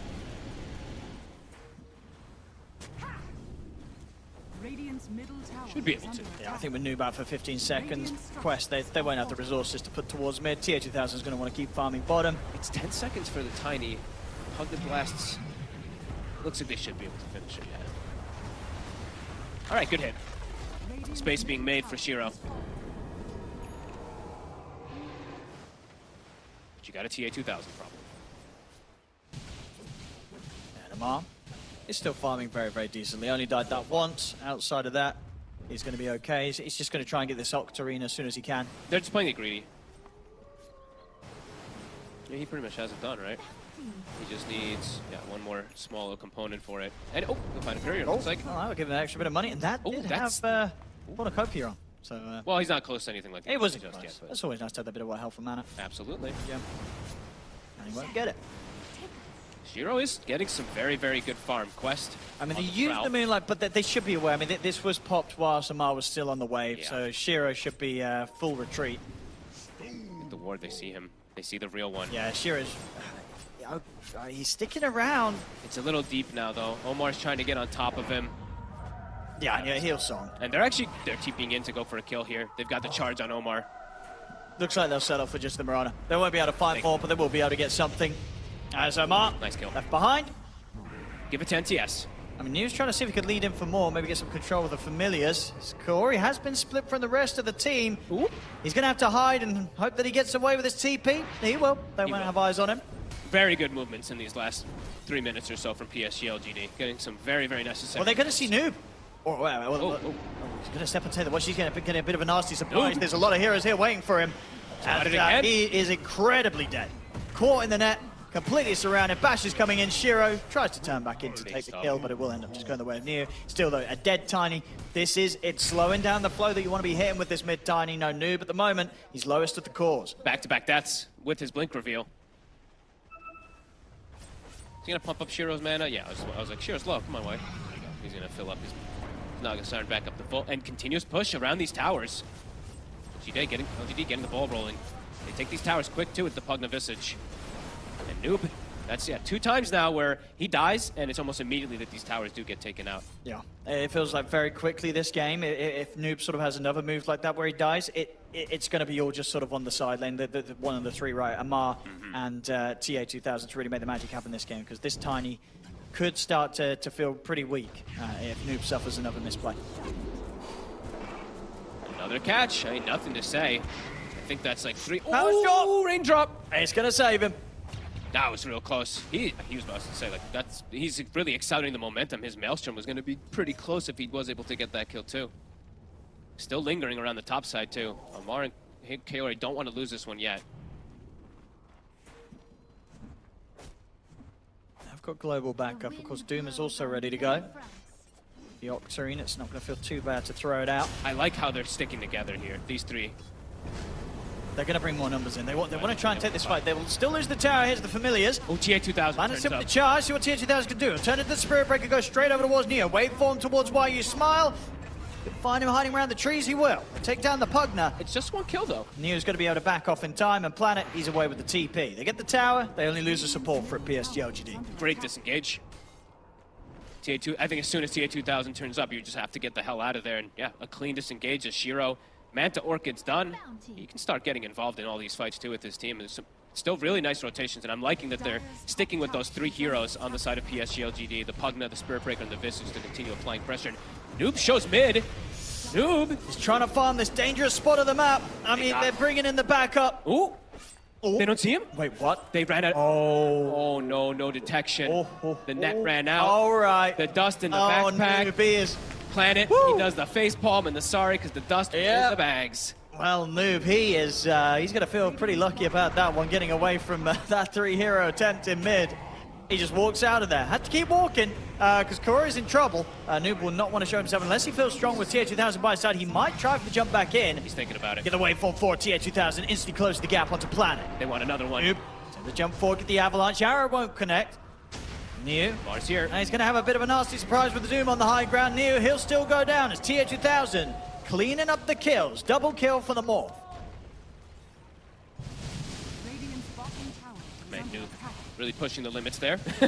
A third death would have been away like that. That's pretty wild. A third death would have been pretty brutal. Yeah. Like he gets his blink, he gets like a timing in this. We'll see it again loses here. Everything. I mean, you know, you can farm this dangerous spot on the map when you know you've got the backup of a Moonlight Shadow, and you know the enemy, they didn't have detection ready to pop.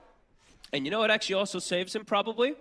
The 10% magic resist on the occult bracelet as well too. All the little things, of course, coming into play there. But yeah, no detection is definitely the bigger thing that saves him. As Planet, I don't think we'll see that one happening again.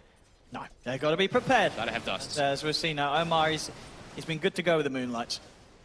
Setting up aggressive plays and not hesitating. I mean, if he hesitates a moment longer before pressing it in that mid situation, that would be a dead Tiny. Glad we're gonna get to see the full, you know, it's a much more even game. We're gonna get that full clash of the Naga Siren versus the Morphling. Yeah, very, very, very, very close to being even on the farm. I think they're like very, very close with each other. Only 700 apart. The big factor is going to be that this game, you know, obviously one side Quest, they have Amar and Doom and TA2000 on the Morph. These two heroes are going to scale at a very comparable pace, and on PSG.LGD, the scaling is going to be there for Shiro, but unless Nothing to Say can keep finding kills, keep finding action, he's just not going to be able to farm nearly as quick as these other three cores. So could fall very quickly into a position where a lot of it rides on the shoulders of the Naga Siren. I think most Quest, of it they've got the resources a bit more split. Yeah, I think most of it is. The good thing, though, I would say, is that the supports on the side of PSG.LGD also scale quite a bit harder, right? Okay. Like the Spirit Breaker and the Pugna compared to... Like, Silencer's going to be great, but Mirana, it's always a little bit awkward, your itemization. You're going to go for Yules, which is great versus that Spirit Breaker and the Wind Ranger. That's actually probably the best choice for him. But yeah, the Spirit Breaker's getting quite a bit of farm. He's kind of transitioning into a mini third core with the Shadow Blade already. They're going to go with a smoke. Straight towards Corey. They're getting the Avalanche to hold them back. Corey does have Global if he wants to pop it. He doesn't need to. They rely on the Moonlight Shadow to separate from PSG.LGD. They wanted to just get a quick one. They don't want to chase too much further. Won't be able to find it. Full Gleipnir on Nothing to Say. And they have quite a bit of a timing here on PSG.LGD. I mean, Shiro getting very close to his heart. They can look to group up together. Yeah, I think he's going to want to. Yeah, I think so too. That timing. Heart, Orchid, Manta, you can threaten kills, you can join fights, you can feel pretty unkillable, and you can try and get these tier 2s. Try and make some space as well to open up the map for PSG.LGD to go for the Roshan. Could look for that Rosh really, really soon. Solar Crest plus the Visage, plus the Naga Siren. If they can control the area, looks like that's going to be the call right now for them. Accelerate it a bit. And they'll kill it very fast. Quest, imagine they're just going to split up, get that farm to continue. I mean, this is such a farm-heavy game. You can see Amar, he took the Philosopher's Stone. I mean, it's all about just getting gold and gold and gold on the side of Quest. How many Philosophers did they get at least? They got 2. All right, PSG.LGD, Aegis on the Wind Ranger. He can actually play a little bit more frontline now at this point, too. This is good timing for them to play up. Very good timing. At this stage, you know, they did the hitting of the creeps. It's only going to fall less and less in their favor. We're already seeing this 2K lead for Quest Esports start to show its head. So PSG.LGD, if they want to slam this down and make sure they continue to maintain control, they've got to push the issue now. Yep. Got to find something big, get these towers, so Shiro gets even more of the map to control versus this Morphling. Because he's not that far ahead. He is ahead, but only 800 in comparison to the Morphling. Sometimes you do see these Nagas like 3K ahead or something like that to have that big differential, since you do farm that much faster with your illusions. So it's impressive that TA2000 is keeping it that close. Top, they're set up for Omar.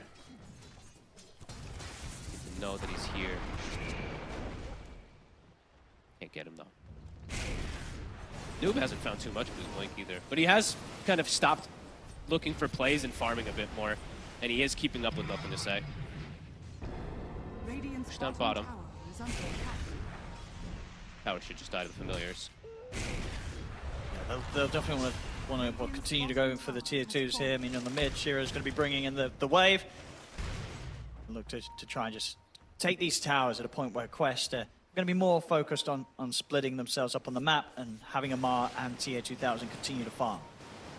Constricting the map is really good if you're forcing them to split up like that too, because you're playing with the Spirit Breaker on PSG.LGD, so that's where you can start to get those pickoffs. Wind Ranger, Spirit Breaker, probably 2 of the better ones at looking for pickoffs on these sides. West. Lingering in the area here. Too scared to go for Noob. TA2000, it's going to be time for him to fight in about 100 gold. So Aghanims, it's about to be there. He's got the level 18, so level 3 morph with the talent. See the clash of these two these two cores, what's gonna happen with it? Because Shiro, I think, almost immediately is gonna, maybe he will actually continue for the butterfly, but we'll see, because they're gonna have some Lincolns that need to be purchased versus this Doom and this Morphling. West, feel like they might smoke here. PSG.LGD, they're already preparing themselves. Okay. BKB, quite a bit of timings here coming out for Quest. They have multiple BKBs and this Morph Ags. And TS. They get the opening route onto Tier 2000, but Tier 2000 is able to put the Manta. Nothing to say, he'll back away.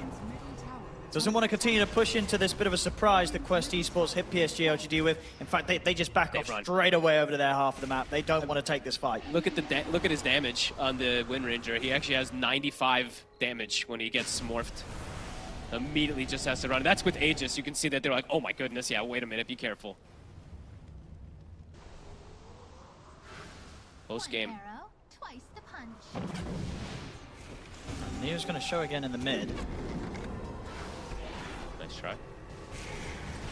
20 seconds more fun. Cooldown. DD on the Wind Ranger. They still want to try for this push mid. PSG.LGD. West is in the area. They have the Aegis, and Shiro feels strong. Noob. Toss. He's going to try for the jump. We'll get the BKB off, but nothing to say. He's in with the focus fire. They take the tiny out. Deleted. DD rune. The song's there. They're looking for the setup, trying to get some sort of angle. Let's see if they can focus down the squishes first. They can. Kaori's out. BKB popped by Amar. So we get the blink off as well.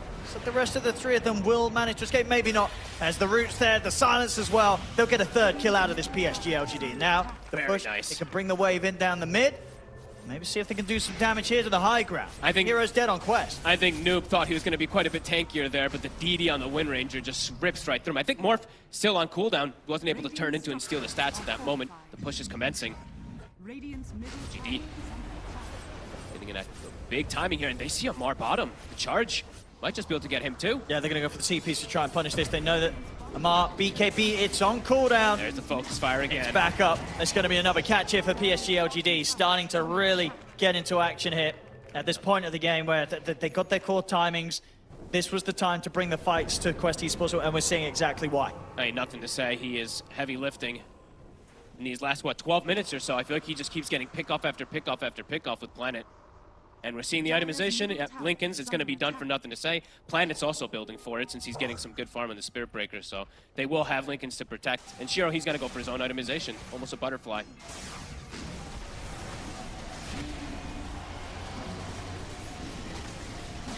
Showing some struggles here now with Noob.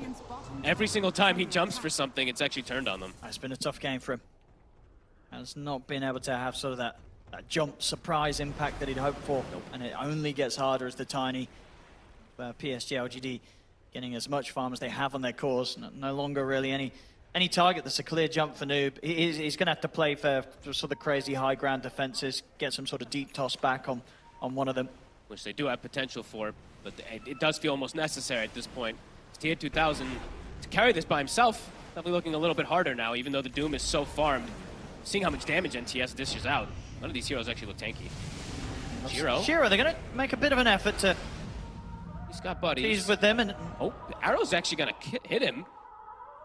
All of LGD's going to rally around him. Yeah, they're immediately going to group up around Shiro, so Quest, they won't be able to push and chase anything, and at the least, you know, they know Song's on cooldown for a couple of minutes. Oh, and they're not finding any kills. I actually can't even remember the last time that Quest got a kill. I think it was 9 minutes ago or something onto Niu. It's just been LGD for quite some time here. Space being given for the Link. Yeah, Lincoln's 1 done. I believe Lincoln's 2 about to be done, and Lincoln's 3 probably soon on the horizon with the pace that this Naga Siren's able to find too. Yeah, Quest want to hit before that. Oh, they do. They want to go before these items, go before the Songs back up. They have to get some type of clean initiation from Noob with a global follow. They need a core kill. They sure do. Core kill is not going to feel good for them. PSG.LGD relatively grouped up. Ooh. Tricky to get past this tier 2. Radiant's top tower is under attack. If they're not on the high ground anymore here, but and the tier 2. They're smoked up themselves, PSG.LGD. Ooh. Who are they gonna see? They see Noob. They see Noob for a second. The charge is coming out. They're gonna start focusing towards the tiny. Quest able to do anything with this information? That's That's the question. BKB will come off. He's gonna get shredded. Yeah, the focus fire from Nothing to Say leaves him no chance, and now it's just full retreat for Quest. They can't take a fight without their mid, especially in this deep area of the map. The rest of them, they'll back off. Great awareness, the disengage, just quick, like little movements like that get you that wraparound perfectly there to find the tiny, again, that's 4 in a row it feels like onto Noob. Every focus fire has been successful.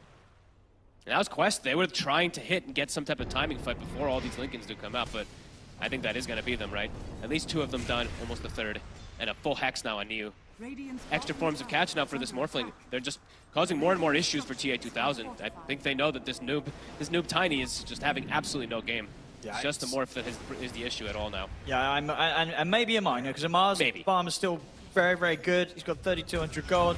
Queuing up the Shiva's Guard. I mean, he hasn't... Oh, they're going to see that one. That was indeed on the mid wave. That is a fresh one. The brand new BKB immediately gets used. If anything, sort of fortunately for TA2000, it is around a time where Roshan will potentially respawn. So maybe PSG.LGD don't just go straight to do anything about the fact that BKB's on cooldown. It's a long respawn. But then they could have just rushed if it was fast, right? Then BKB to fight it, but yeah. Yeah. No, I think PSG, they're not going to rush anything before they've found. Oh no, don't do him like this. The impact move. Oh. Well, it happened. Bullying. That's... we haven't seen it do him either, right? This game? No, I don't. No. Nope. 30 minutes. It's been full farm mode for a while. Yep.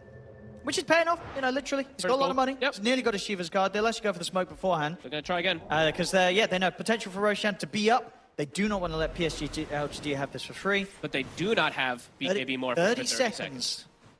Definitely gonna be a bit awkward if they find themselves in a fight and TA2000 hasn't got that backup ready to press. I feel like they have to catch Nothing to Say. I feel like that's got to be the initiation. He's doing way too much. Oh no.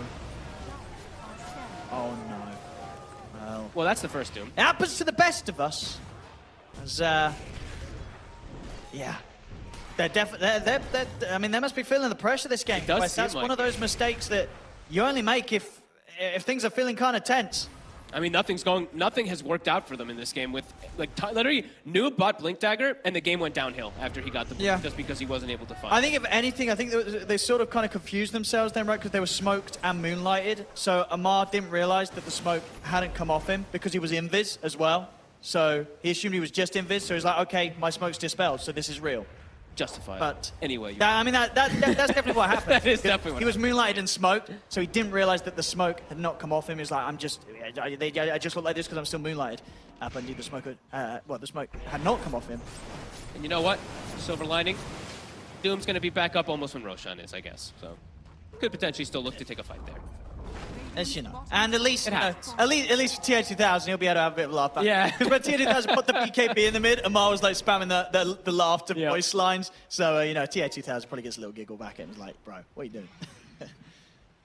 They're definitely like very close friends. I've actually seen them like hanging out quite a bit here. And I love the way that they definitely give each other shit for problems. It's definitely a team that does that. Yeah. But yeah, they're definitely fortunate that the Roshan was the longer respawn. They might actually still have a bit of time to go for another move like that, Quest Esports. Roshan's going to be back up now, of course. Shiro, he's still deciding. He's switching between Lincolns and Hex. I think he might feel like the 2 Lincolns that they already have on the Spirit Breaker and the Wind Ranger might just be enough, and just getting more and more control to just make sure this Morphling doesn't even do anything anyway. Rosh, what's up? Should be able to just set this one up for free. Yeah. Doesn't look like Quest Esports are going to try and make another move out on the map in time. They'll just try and stabilize things around the base, keep that mid lane and that top lane pushed out as much as possible. And prepare themselves for the inevitable high ground defense against PSG.LGD. It's going to be coming in now as the Aegis is claimed on Shiro. Nothing to say, we'll grab the cheese. I'm always just like, it looked like the Wind Ranger was going to take it, but then, yeah, he just snatches it away. But maybe that was the initial. They got a charge on Amar, but yeah, they'll stop that. They know that Amar's got backup around. And he is a hard kill. BKB, Shield Guard. To an extent. If the Wind Ranger's there, definitely not. I mean, yeah, if Nothing to Say is here, he's going to kill anyone. It definitely feels like that. There's just little things they can do to keep him off of his targets. And yeah, Aghanims for him, just 250 gold away on the Wind Ranger. He's got it. So is his Bracer. Big timing. PSG.LGD with this one. Potentially even, I mean, he doesn't have the slot actually on Shiro for the Hex, so can't actually buy that one. But they've got everything they need, it feels like, to still look to dominate these fights. And Noob, he has not progressed at all, really. It's like BKB Echo Saver, yes, but in terms of what this provides him inside of these fights, still feels rough for him. Last tier 2. Claiming the high ground. Wisdom Rune in about 30 seconds as well. And my favorite, the Dragon Scale Naga Siren. Probably gonna send multiple illusions all over the place to whittle stuff. Does lose the stats. Radiant's top tower is under Quest considering a jump. Radiant's top tower has fallen. Set up with the Moonlight. He's to be spotted though. Noob will be able to get the BKB off. Turns with a quick combo. They try to burn through the ruin range, but nothing to say. He's able to get away, and they're able to reset with this song. Do they want to get back in? They might with the Aegis and Cheese. They're still for the pretty solid, but the Global comes out after the song. Okay. Gonna make things a bit more awkward for PSG.LGD if they want to get back in on this. Planet TA2000. He'll get the BKB off. They'll charge across him. He's able to put the man to they force him back to safety. He's trying to escape this TA2000. They'll probably have to bail. Let the supports die. Corey get caught. Amar, he'll also get clipped off to the side. He didn't manage to get the BKB off. He's caught by the chain stuns. Amar's out for 70. Awkward jump for Quest. PSG.LGD just played cool. A great song again from Shiro. And they used a bunch there too. They were trying to go for this fight, but super awkward with the initiation. They can push the base now, get the damage done. PSG.LGD, they've still got the Aegis and the G's. This top Rax is in trouble. There's no BKB Tiny, there's no BKB Morphling. How do they push them off of this? Maybe trying to find an angle for some weird kind of toss-back play, but... A Planet, he's just straight in. He's going to charge straight across over towards Corey. Corey's able to step back. Nothing to say. He just goes in and finishes off the kill. Doesn't get caught by this time. This is a pretty team. Nothing to say. He's going to pay with his life. Oh, that's a huge kill. They got to run. Oh, they get a bit too deep with that one. I mean, to step forward now outside the base, they might be able to get more. They get White. You smile. That's the gem on the deck as well. They're going to look for more. They certainly are. They're going to keep this chase going. See if they can find Shuri's got the song back up. Great song. Oh, the arrow! Oh, my God. Oh, goodness, it nearly caught him, but he'll be able to get away there. You kind of scared the crap out of me. Oh, that was close. They get out. Well, and the barracks actually is still taking quite a bit of damage here from the illusions, but they won't quite die. So the melee racks stay alive. It's expensive buybacks, though. I mean, it we'll was see that again. As indeed, very close. Okay. Could have been closer, but very close. Could have been closer, but it's closer nonetheless. It still got us off our seats there. So yeah, melee racks remains alive. They do actually use the two buybacks. Two buybacks. Amar and Corey buying back in that sort of situation. But it does push back PSG.LGD, keeps the game going here for Quest. Amar just can't get these Doom connections over and over again. Just unable to versus these, just the coverage. I mean, Shiro, an excellent performance. Every single one of these songs. Yeah, Shiro's doing phenomenal. He's, you know, the way that he's pushing with the team, he's been farming in the early game. Very few mistakes being made. This is Shiro kind of full force here on his Naga Siren, 305, perfect farm. Probably telling Zhao, never pick me, the anti-mage in the first two again. Just pick me on the Naga Siren, because this hero, it's risen toward the latter half of this tournament, and it's had some really good success and some really good answers, in particular to the Morphling. Quite indeed the comparison between what he was doing on AM compared to what he was able to do this game.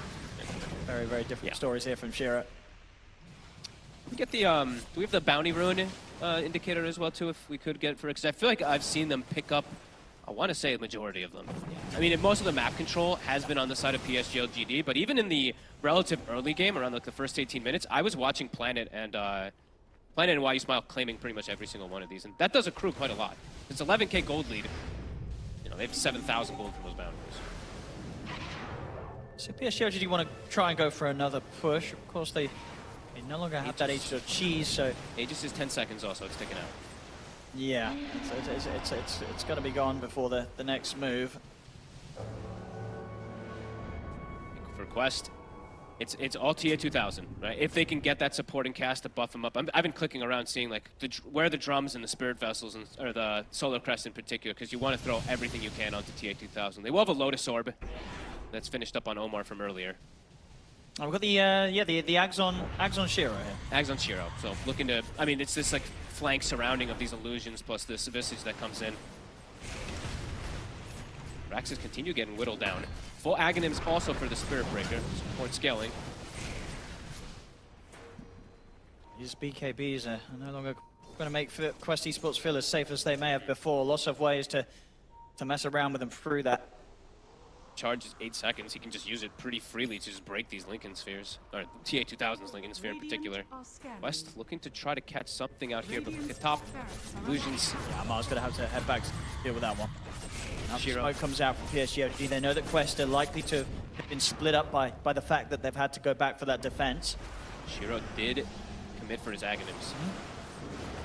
He's got this net through these BKBs as well. Radiant's top barracks are under attack. They might be able to get a catch here, Noob.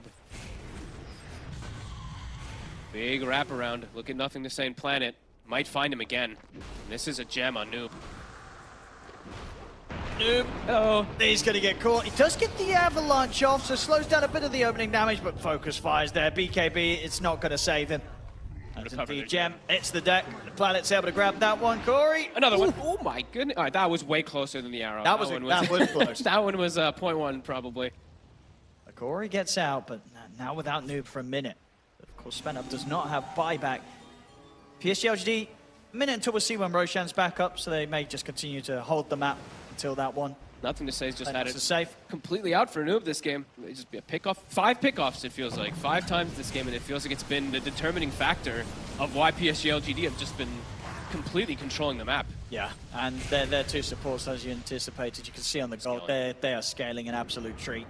They can just continue to itemize to now deal with, you know, the Morphling over and over again. Another Lincoln's being queued up even on the Pugna, if he wants to go down that route. Might just be able to go for a Hex also.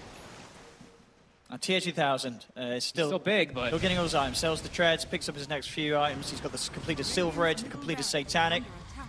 Just can't focus fire these targets easily, especially not versus all these summons that are kind of just wrapping around. He doesn't have MKB either. He doesn't have the slots to be able to answer all these problems of the win run and also this evasion that's coming out from Shiro. How's Amar doing? I mean, it's just farm. Get you queuing up boots of travel too. They're just getting whittled down. The Raxes are dropping. Top melee. Yeah, Shiro, he did the, so he was using ninja gear to set up, and then he swaps the dragon scale back into his inventory, just so he can whittle down these Raxes, these illusions, just having that extra little burn effect. It adds up. Quest is feeling forced to go out, otherwise they're just going to get megaed. Yeah, and they want to take this fight before PSG.LGD has the freedom to go for Roche. It's a full Satanic on the Morphling. He will show himself. Trickster Cloak now up on TA2000. Moonlight. Just passing in the night. Nothing to say with the DD. Noob's going to try and grab him. They're going to see if they can burst the win range, and they can't quite. Song again. Shiro, he's ready to turn this around. They've caught the 3 of them. They're getting the familiars in position. Shiro, illusions are out. They'll try to go for TA2000. TA2000 spots the BKB, gets clipped by the charge through from Planet. LGD's disengaging. They don't want to fight this. They don't want to. They respect the power of Quest here. Quest has the vision advantage. They got that ward on the high ground. They saw that pesky Pugna. Even though a beautiful song from Shiro, disengage, GD doesn't want to take the fight around. Yeah, I mean, sort of surprised they didn't want to. I mean, what is it that they're so scared of from Quest right now that they really respect in that situation, even if they have that song set up? They didn't get a pick off in particular, right? Like, usually I feel like every single one of these, they just kill Noob right at the start of the fight. This one not, so they're just wanting to play it as safe as possible, wait for this Pugna to come back. Yeah, I guess they feel they don't need to fight, right? Probably. They know they've got the lead, there's no need to take any risks. They can continue this, you know, kind of chip pressure with the illusions down the lanes. And to say again, getting gone on. This time, it does connect. Shield ruin, it's taking him up. But not going to be enough to survive as TA tears him apart. They head over towards Planet. I'm starting to see why they didn't want to fight this, Fogters. He got the Doom. They're getting destroyed. This time, Amar, there's no funny business with the illusions. He finds the real one. Oh, it took them 25, 30 minutes or something to find this one, but they have swung at least that fight here. They've got a big momentum swing. Raxes, I believe, bottom did drop, mid almost did too. Mid's nearly gone. They did get the but big not quite. pick. I mean, that's a huge fight. Triple kill for TA2000. He's closed that gap on Shiro. Roshan's up. They're going to be able to take this as well. My God, Quest. We'll see this again. I mean, nothing to say. I guess he felt pretty invincible with the shield run, and he did tank a lot of damage. The win run was on, but once it wears off... he just gets completely annihilated by TA2000, and then just the snowball. Amar, good awareness, heads over towards Shiro, is able to catch him. Oh, did I see that? Okay, wait. I need to click Amar. Does he have... He does, okay. I was like, what broke the Lincolns? He does have the Purge. because they had thrown a Lincoln's onto him from earlier. And another catch, perhaps. Boots of travel too. It's on Amar. They're looking for another one. They're probably going to get it. The Shiva's guard's there. Why you smile? He's up on the high ground, trying to heal up. But he will not survive. Noob and Amar get another. And they get the Roche in the meantime, and that's the third one too, right? Was it? Yeah, it was. So, an Aghanims. Oh my goodness. Give that one to Noob. He's been struggling. I think so, right? I mean, he's got the Iron Straight. He's picked up the Silver Edge. Actually, he's got the Echo Saber. Maybe you give it to Amar. But Amar is so farmed. Oh, Amar's is probably a little bit better because then he doesn't have to worry about the Lincolns and stuff like that. They might be debating and talking about it. I think you might give it to Amar. Okay. I think. But Noob's never going to be able to farm it. Amar's going to be able to farm his. So maybe they're debating about it, but we'll see. I think you probably give it to Amar. And you might be right, regarding the we'll farm situation. Yeah, we'll see. Yeah, he's printing money anyway, Amar. But yeah, we're seeing that whole lead from PSG.LGD. It slipped away. It's totally gone. And now TA2000, he does have the Aghanims, or sorry, the MKB. So he ate his Aghanims. Sure, he doesn't have slot for it right now, but now hits level 25. PSG.LGD. Gotta be careful in these next few moments now. No, they're going to be shaken up real bad up. That situation down bottom. They still can get the Megas. Like the hit. Yeah, they still can finish off the Mega Creeps, though. I'm just watching these illusions. I mean, they've got to deal with this push coming in on the bottom. Quest. They have to look to take a fight at some point, LGD, if TA2000 is going to do this. Yeah, they've nearly got that mid-melee racks with this Dragon Scale push. I mean, Dragon Scale so cheap. Is the Dragon Scale going to get it? No. The next one will. So they finish up the melee racks bottom, but they're losing their own racks here. So they've finished up the melee racks mid, but they're losing their own racks here on the bottom lane. Toss back onto Planet. Lincolns will protect him. It's all right. Damage has been done, though, as that bottom set fully taken out. Holy moly. TA2000, he's just spending his gold. He's like, I'm critical mass, baby. He's doing it all. Hasn't died this game. 8-0-5. Despite all the pressure, despite the situations where they've been losing their own barracks, he hasn't taken any unnecessary fight. Still clicking around. Where's the Aghanims? Did he just sell it, I guess? I guess that maybe they talked about it and he just... Wait. No, because where's his money then? No, that thing where you consume and then you get the gold back, right? Yeah, but if he did that, what did he spend the gold on? MKB. He already had the MKB. No, he bought it. Oh, he had the MKB when he had the Aghanim still in his backpack. Am I drunk? Yeah. Maybe you confused me. It went some. Is it on someone's courier or something? No. I mean, maybe he did do that then. But yeah, I don't know what he spent his money on. He already had all these items. Pretty sure he did the thing. Oh, he's in the base. He's in the base. What are you on about? It's on the floor in the base. Amar's gone back and he's picked. Wait, what? I checked the base. It wasn't there. Okay. It was on someone's courier, so he forgot to. Yeah, but no, it's all. Amar has been indeed. I was like, given the permission to take it. I was like, I'm so confused right now. All right. Stupid casters. Amar. Yeah. That's I was thinking that they might still give it to Noob just because of that farm thing, but it's definitely more valuable on him in the moments when he's able to take the fights versus these Lincolns. Yeah, I mean, now he's just super massive. He's taken the top net worth, as Amar will be very happy to know. Most farmed in the game right now. Only by a little. T2000's contending for that top spot, absolutely, and he didn't need the boost of the and look at this. Aghanim's blessing. And now T2000's like, I'm going to be the illusion answer. But they're still, it's whittling. It is whittling and whittling and whittling. I mean, they're making progress towards the mega creeps, whether Quest like it or not. You know, this melee rack is probably going to go down. We're probably going to see this move from the game afterwards, too. The Dragon Scale. Dragon Scale was buffed in 7.33C just a little bit, but I mean, I actually wonder, I mean, I'm not going to even say, do we have a stat to see how much afterburn damage on towers? I'm just kidding, of course, but it's done a lot. It really has. 500 HP left in the melee. Rest will look now heal up, but if they get any sort of pressure, any sort of opening, someone's going to get in there and get the mega creeps up for PSG.LGD. Yeah. But now it's still going to be now up to PSG taking the actual full team fight now at this point that everyone on Quest has gotten quite a big injection of gold after that last one. They'll find Amar here, isolated. Yeah, back up. I mean, Noob's in with the gun. They get the burst on towards Nothing to Say. Nothing to Say is going to start falling pretty quickly as he's dead. They lose the Wind Ranger, and now Quest, they can chase for more. TA2000 turns out, quick burst over towards Why You Smile, takes him out. Shiro will go for the song. Has got the TP, so he'll escape. Planet will manage to walk away. The Rax was getting pushed. They have to pop fortification. Yeah. The next time round, the Megas, they feel inevitable. Nope. They'll find another catch. It's on Planet. And the gems on the ground. They'll be able to grab that for themselves. Now look, maybe push down a lane. See if they can even force out some of the buybacks from PSG.LGD. Shiro, he's making quick moves down the mid. That was without a Doom, by the way. He doomed the Lincolns that time around. They didn't need it. They were able to just stick onto Nothing to Say. Illusions. They're coming for your base. They're coming for your barracks. Kaori's like, Don't leave don't leave it to me. I think this might be the Megas, unless someone's able to get down it quick enough. Nope. Okay, don't clear them. They're quick. The bots too, Amar. He detonates them. They're living on the edge. Living on the edge here, Quest.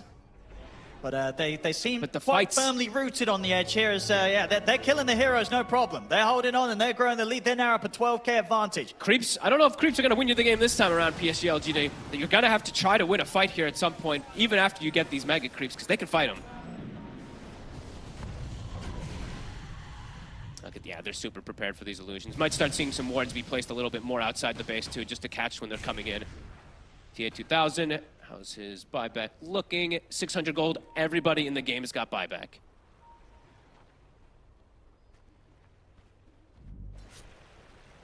What's the next item for Shiro? I guess it would be that Hex after he eats his Ags. Still curious why he did buy that Aghanims in the fights, but I guess it was just for some of these BKBs, but... Hop, nothing to say. Has to be careful here. Amar. Doesn't get him. Oh, Noob sees him. Could get the info to get back in onto this. Yeah, that. He gives the info that Amar was charged. Yeah. I'll be fine mid. Amar, now we've, where do these builds continue to go? I guess he'll get rid of the Midas, get the refresher. TA2000. They're thinking the upgraded bots to look towards next. Thinking about top.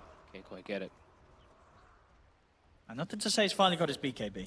He's held the gold for quite some time. I guess he really wanted to just maybe have some type of buyback for a play, but yeah, held his gold forever. TA2000, I think he spent his gold again.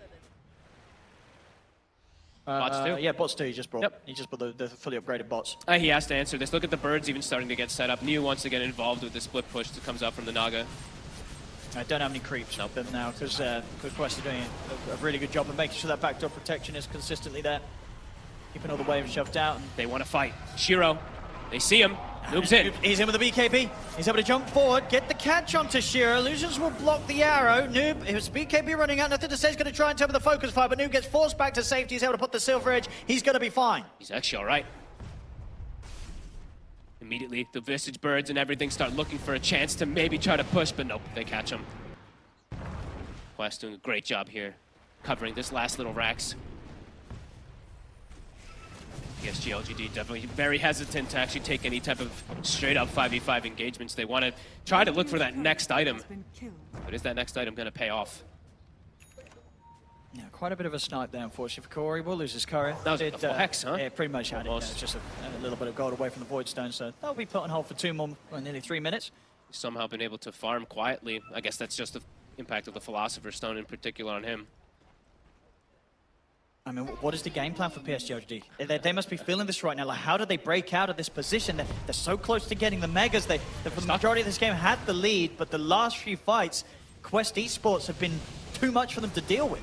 The fights just look complicated. They look quite difficult, as Noob is quite a force to be reckoned with at this point. And now Planet, he gets spotted. And he's gone. I mean, they can make these moves with bots 2 on Amar. Oh, they have 80 seconds, too. There's no buyback, actually, on this Spirit Breaker. And TA2000's in Spirit Breaker form. So if they find someone on side lanes, they can beat 3 heroes almost instantly there.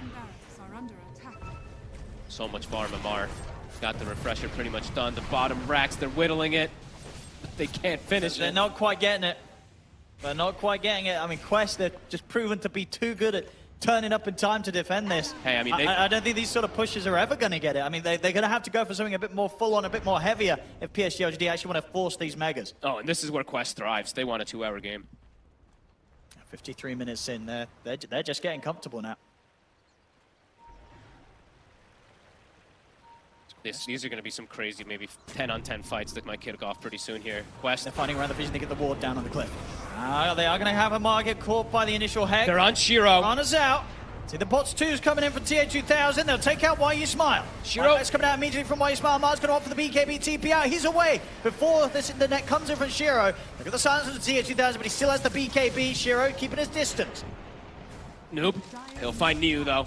Shikori getting chased down by Nothing to Say. And TS might get set on them too. TA2000. What the? He turns the Wind Rage. He turns to the Wind Rage. He gets the shackle, but the song's there. Arrow is going to connect this time.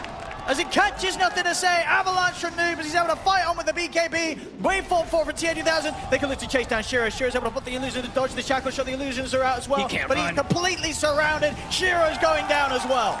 Oh, Holy shit, did you see this angle on the shackle? What is that? TA2000. Yeah, he's in his element here on the morph. Oh my goodness, these fights just looking ever impossible. They're too tanky. Amar, he finds the real hero. He finds Shiro. The fight's like panic quickly from PSG.LGD. Now check this out again on the replay. Oh my god, I mean, move around there. You know, we saw PSG.LGD hesitating. They knew with 2 heroes down, this already going to be hard. TA2000 turning into the Wind Ranger. Shackle shot against them. Arrow to follow up. No escape for Nothing to Say, and no escape for Shiro. This has got to be rough for PSG.LGD. It felt like they were in a great spot. They took so much from Quest Esports, but they didn't take everything. They didn't take enough. And now Quest Esports down the mid. It was what? It was like literally that one kind of go. It was like 30 minutes almost of LGD dominance in the one fight. It's like a 9-10K swing. I got cheese pass over to TA2000 as well. They might look to close. They might get some buybacks at least coming some out buybacks. For them. I mean, they could certainly put the pressure onto the tier 4s. Here they go. The first buyback to come through from Shiro. Corey now having his Hex delivered. Well, they'll settle for just the melee racks mid. Progress to be made here by Quest. So much damage done.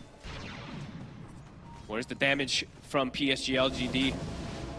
NTS completely has stagnated after having such a good showing in the mid game. As you said, just one fight from Quest, a decisive one around Roche. And speaking of Roche, it's back up. Refresher shard. Yeah, I know it's really just sort of been a switch around in terms of impacts from the mid. As you say, Nothing to Say having the good opening, the good start, but I think Noob, he went from something like 2-5-3 to now like 5-5-13. Yeah. Now these last few jumps, just getting him with the BKB, being able to play around the Song of the Siren and stopping it from being a successful defensive spell for Shiro, it's got them these huge kills. And you can't not highlight that TA2000 has not died this game. 11-0-8. And he knows it. He's like, well, seeing as I'm not dying, I might as well treat myself to a rapier. He's doing it up. He's been spending his gold consistently. Like, he's very confident that he doesn't have to go for these buybacks after they got that first big fight. The catch. Boom. They're in Shiro. Shiro, is there any saving him? There is not. He's completely surrounded. Shiro's out of the game for 2 minutes. That's without TA2000. I mean, at this point, it's just falling apart for PSG.LGD. They'll try for Corey. Corey will get chased down onto the high ground. They'll get the silencer, but they're losing their Wind Ranger. Nothing to Say. Taken down. He at least has the luxury of buyback. And why you smile? And Shiro, they do not. They're even looking to cut off the Spirit Breaker, who is attempting to charge the mid lane. 90 seconds. No Naga Siren. New, good luck cutting these waves. Good luck pushing them out with the familiars. They might just run down mid.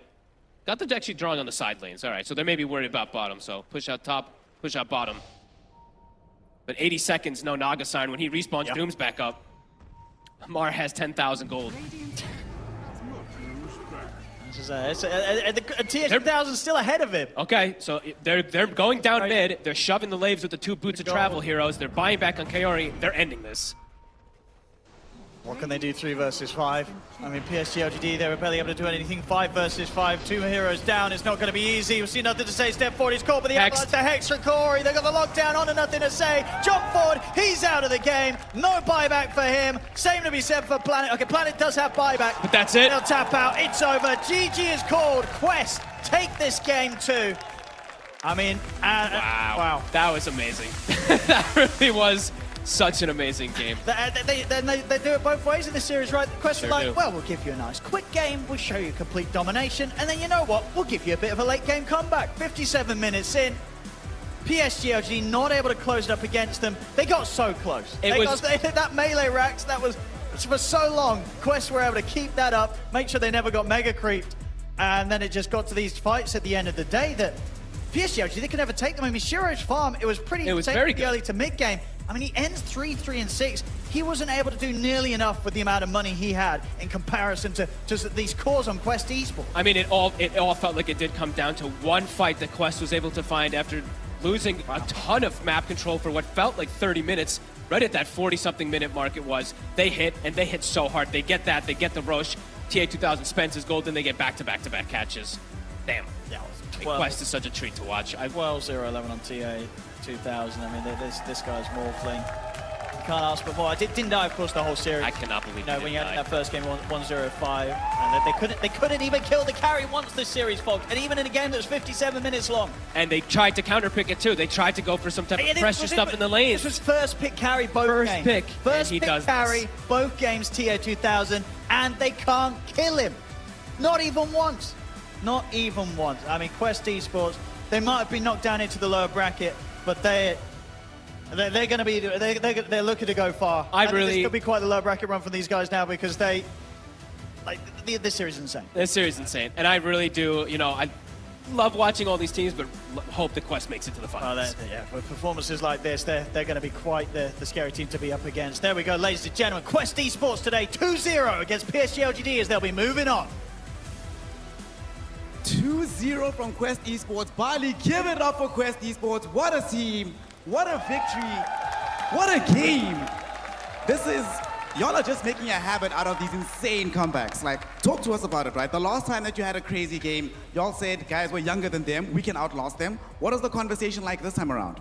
I mean, first of all, my team is such a beast. They're so confident. Like, they always think what to do, and they speak it very they're very vocal about it. So I always know what to do. We always have a plan, and we always go for it. I mean, in that 2 hours game, we didn't really have a plan, but this time it was better, yeah. So this time around, you guys were dealing with a lot of rat, a lot of split push, some dragon scale, Naga Siren shenanigans, which are really, really annoying. So what was the plan? Talk to us about that. Who said what? How to deal with this kind of annoyance in the game? 4 of us saying, Ammar, please deal with base. Ammar saying, guys, help me, please. I can't deal with base. And that was the conflict. And then we just managed to not let Naga take the racks, and we went from there. So this is, for most of you guys, your first big LAN, right? And now, obviously, congratulations, top 4 experience. Thank you. How have you guys prepared for that, for the kind of pressure that it takes to play the best teams in the world, but also not be scared? Have you had a conversation on what to do mentally to prepare for this? To be honest, like we said earlier, we didn't really have high expectations. We're just coming to play our Dota, enjoy, have fun. But it turned out we are kind of pressured, not sure how. We're dealing with it, like every match we're improving, and we're dealing with it mentally and Dota-wise. And yeah, I hope we keep improving, and we might have a chance to go to TI. Yeah, speaking of which, y'all are top 4 right now. If you win 2 more series, just 2, right? Then all of a sudden you find yourself participating in the international. So now what, right? If you don't win that series, obviously you're still going to be good for the qualifiers back home. But come on. Are you scared of any of the teams that are left? I mean, EU teams we respect a lot, because in our eyes we respect them and we think they're the best teams. We respect everyone equally, and we will. It's more about us than about them for us. If we play our Dota and we play good, we will win anyone. That's Dota, I think. So one last question, right? Your team is one of the most aggressive teams, especially like Kaori is always playing super far forward from the rest of the squad. Do you guys ever panic when you click on him, you see 0-10 at 15 minutes? Do you ever say, hey man, maybe play a little bit more safe, or do you just trust that no matter what, he's going to make it work? No, Kaori is such a beast. He can do whatever he wants, and we just trust him, because he's a really good player. So we just trust him, whatever he does. Whatever he does, it seems like y'all are just trusting each other no matter what. Congratulations, and 2 more series before we maybe see you at the international. You still have to play 1 more tonight, so good luck, have fun. I'll let you go prepare for that one. Bali, give it up one more time for Omar and for Quest Esports. Thank you. Whew. Guys, panel, please tell us what the hell we just witnessed.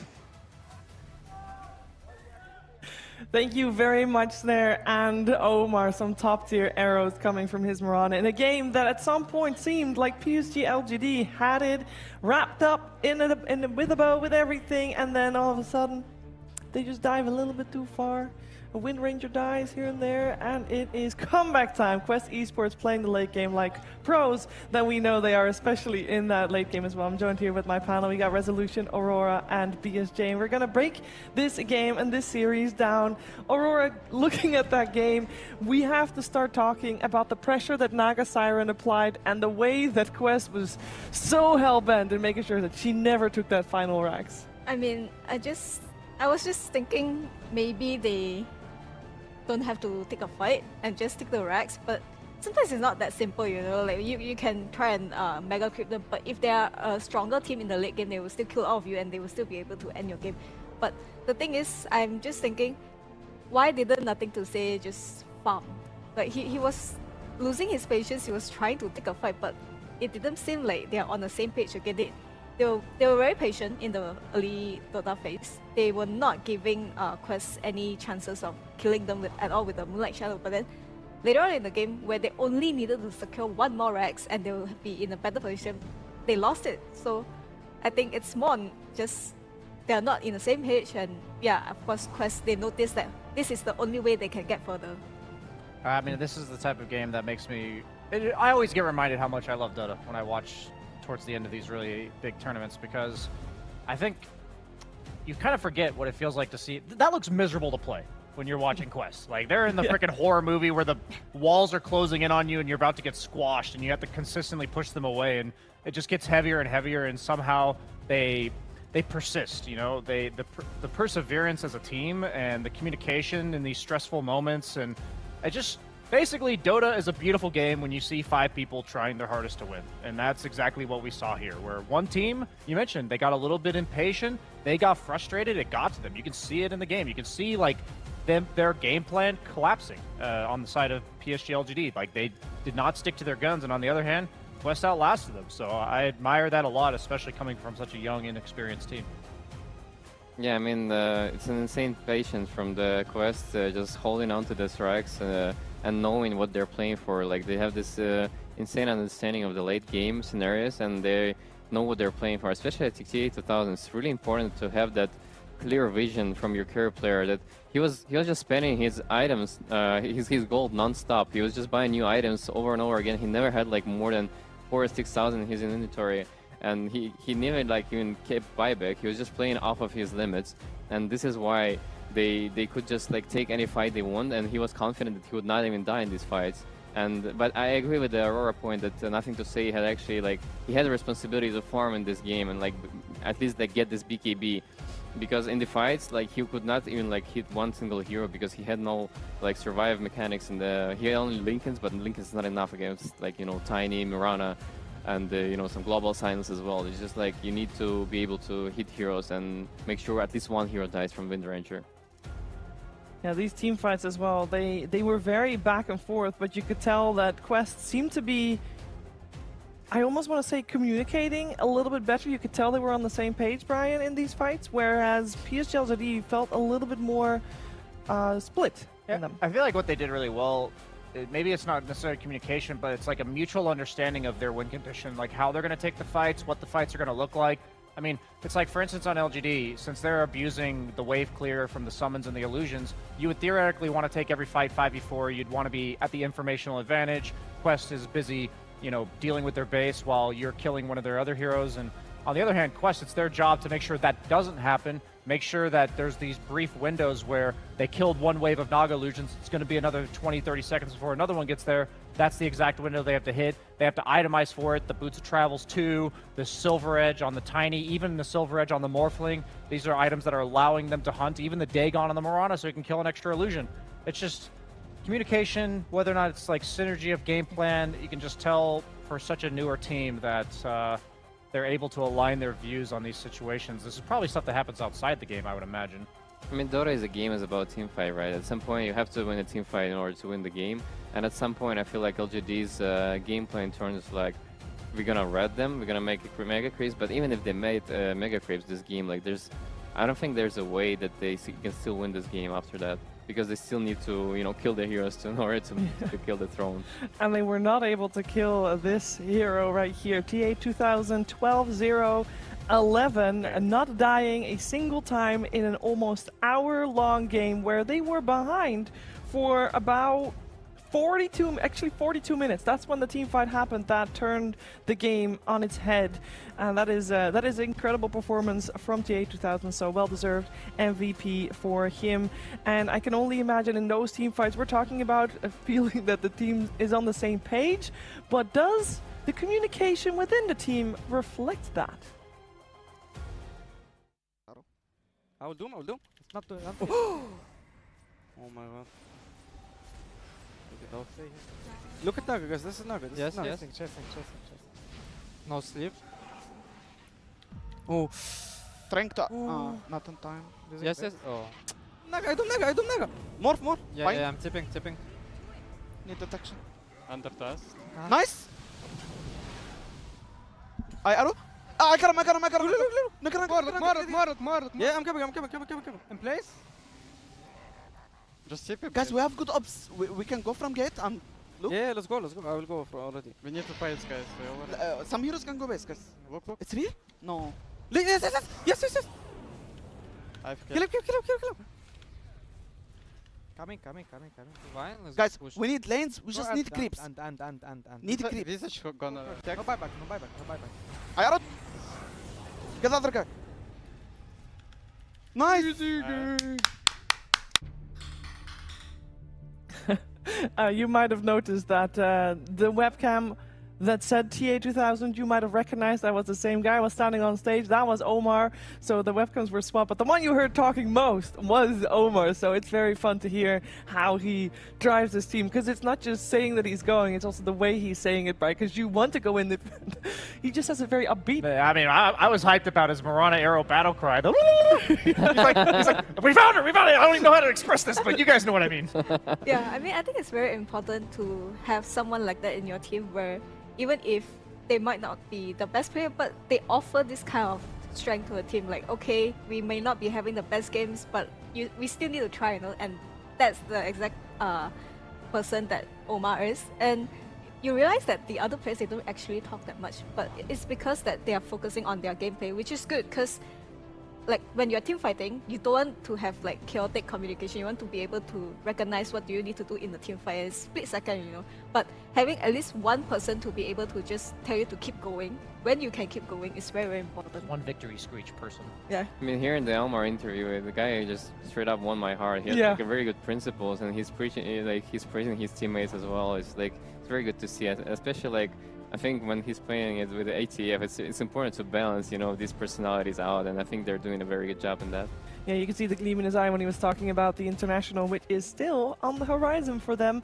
If they make it top 2, now they have not gotten there yet. They have gotten top 4, which is already incredible. From here on out, though, maybe it's somewhat more peaceful as they know every single team, because we are having a full Western European top 4 here at the Bali Major. It is insane, actually. Incredible, and it is PSG.LGD that was the last one to fall just now. They will be left behind in top 6. And that means in upper bracket finals, Tundra, Gaimin, Gladiators. And then later today, as you heard, Quest will play again, and this time against Team Liquid, who earlier today already had a series as well, knocking out 9 Pandas. And I'm curious to hear, what are we expecting from the upcoming series? Because I know not all of you are going to be on the panel for that, but Tundra Gaming. Ryan. I mean, I've believed it all year, and I'll believe it again for this event. It's going to be GG versus Liquid in the finals. What the? Okay, are you going to just kill Quest Esports chances just like that? Sorry. Wow, okay. Quest Esports in the finals, Rezo, yeah or I nay? believe so. I very believe so. Yeah, they can do that easily. If they can keep continuing having the same energy they had in this series. I mean, you saw the game they won just now. Like, it was insane pressure all the way around, but they managed to deal with it still and managed to get on top. It's going to be good Dota either way. Like, I'm excited to watch these teams, but I'm also a cynic. I mean, don't come for me, Liquid fans. I love Team Liquid, but the thing is, Team Liquid is already qualified to TI, and I really want to see Quest Esports in TI, so... Liquid, you can be the big brother. You can be the big brother and let your little brother have it this time. Maybe though. I mean, we'll see. We have seen Team Liquid be a little shaky here and there. Of course, going the full distance with 9 Pandas as well. I just hope that the series will be a good one. I'm going to be a cop-out one, but I mean, you saw Omar on stage. Literally, just an inspiring road they've gone through, and they are very excited to have the shot here to play for their slot for the international. And you've heard it so many times before where some teams are just more hungry than other teams, and a team that's most hungry wins. I think Quest is the hungrier team here at the Bali Major. We're going to find out though. We have 4 teams left remaining in the Bali Major, and they're all staying at the wonderful Ayana Estate. who is the official location partner, of course. Ayana Estate has got secluded beaches, a rock bar, Dota 2, jungles, and not just within Dota 2, also within the estate. It's the biggest integrated resort in Bali. Make sure to check that out. Perhaps you could do so while we have a little bit of a break, because when we're back, we have some top-tier upper bracket finals Dota coming your way.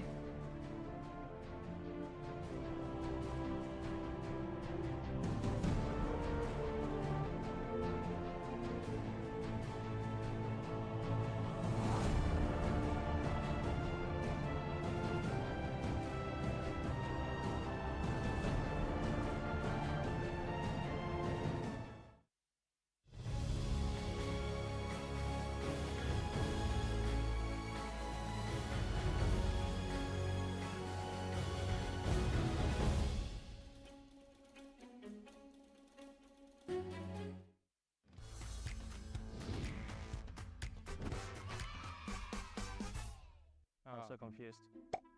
Oh, behind the thing. You guys are really funny, by the way, not walking on. He told me that. Good troll, guys. Good troll. Okay. Why don't we have a seat? Time to sit like this. I feel like we'd make a good YouTube like review team. Oh, it's tofu. Yeah, I'm right here. Go. You have to start. It's like made for you. We'll just go. He I'll doesn't just need try. utensils. Like, I'm honestly hungry. How would you rate it out of 1 to tofu? Actually, that makes sense. Tofu. Out of all the choices here to try, you went for tofu first. Tofu was cold, sadly, already. But this like some peanut sauce. It's actually good. Steak, whatever, I guess. Whatever looks interesting to you, I guess. Alright. Does someone actually know? Whoa. Don't be so aggressive, man. Come on. I have no idea what anything is. Well, I can tell you this because I prepared this. This is the finest. It looks like fish. It looks like fish though. It seems like tofu is the one that's actually going in, you know? Tofu's hungry, dude. He is hungry. We have to do something with it, right? The most honest reviewer. Okay, good. Actually, yeah, we need an Is intro. that a book? It's spicy also. Spicy? What? Then grab the chili from there. I feel out of place to not eating right now. I'm not gonna lie. Why are you not eating, Artur? Tell the viewers. Well, I'm not eating because I'm trying to maintain a strict diet of 1 meal a day, but I wish I had the opportunity to try this food cooked here on this table. It looks absolutely beautiful. Best food in Bali. So meaning... It's actually really nice. Well, I imagine it is. Genuinely really nice. No, I mean, all the food I've had here is just... It's been pretty top tier. Not only the taste is great, but the presentation is also top. That's true. So meaning you only eat once a day, you probably eat a lot when you go for breakfast, right? Yeah, I think food is pretty good. You don't want to miss out on that. Absolutely. I have a large variety of food, so I never get bored. You should try this. This is really nice. Is it water? No, it's like watermelon, I think. Tofu, when do you start streaming? I'm not sure. Like, I think streaming is honestly pretty cool in a way, but I think it's a big time commitment as well. True. Like, I don't want to do it just casually. Plus, I'm sort of a pro player, so there's actually not much time for me to. But what if you just stream take out like and stream? a camera of your face while you're doing other things? Like what? Cooking and eating? Yeah, cooking, eating. Do you cook? Streams. I can cook. You can cook? If needed. I see. What about the finals? I mean, I didn't cook during the final. I meant to get him. It's the best game. I don't know. The games were actually pretty hard. Unlike all the other finals you played this year. We got rolled over a bit. Those games were actually hard. It's not like who else did we play? Liquid was kind of easy. What else did we? Thank you. Make here. Do you guys want to have some? Or? Yeah, I want to have some. Can I have some of the? Of course. Take it all. Oh my god, dude, what? That went right in my ear. Oh my god. Hey, yo. Bro. You getting ganked? That's massive, dude. Holy shit. Yeah, I'm scared of bees, dude, so if it comes here, I'm out. I'll clap it, don't worry. Just don't hit a bee, it'll stink. No, dude, I'll get it. One shot. Yeah, I mean, it smells... What's this one? How does it smell? It smells like some sort of meat.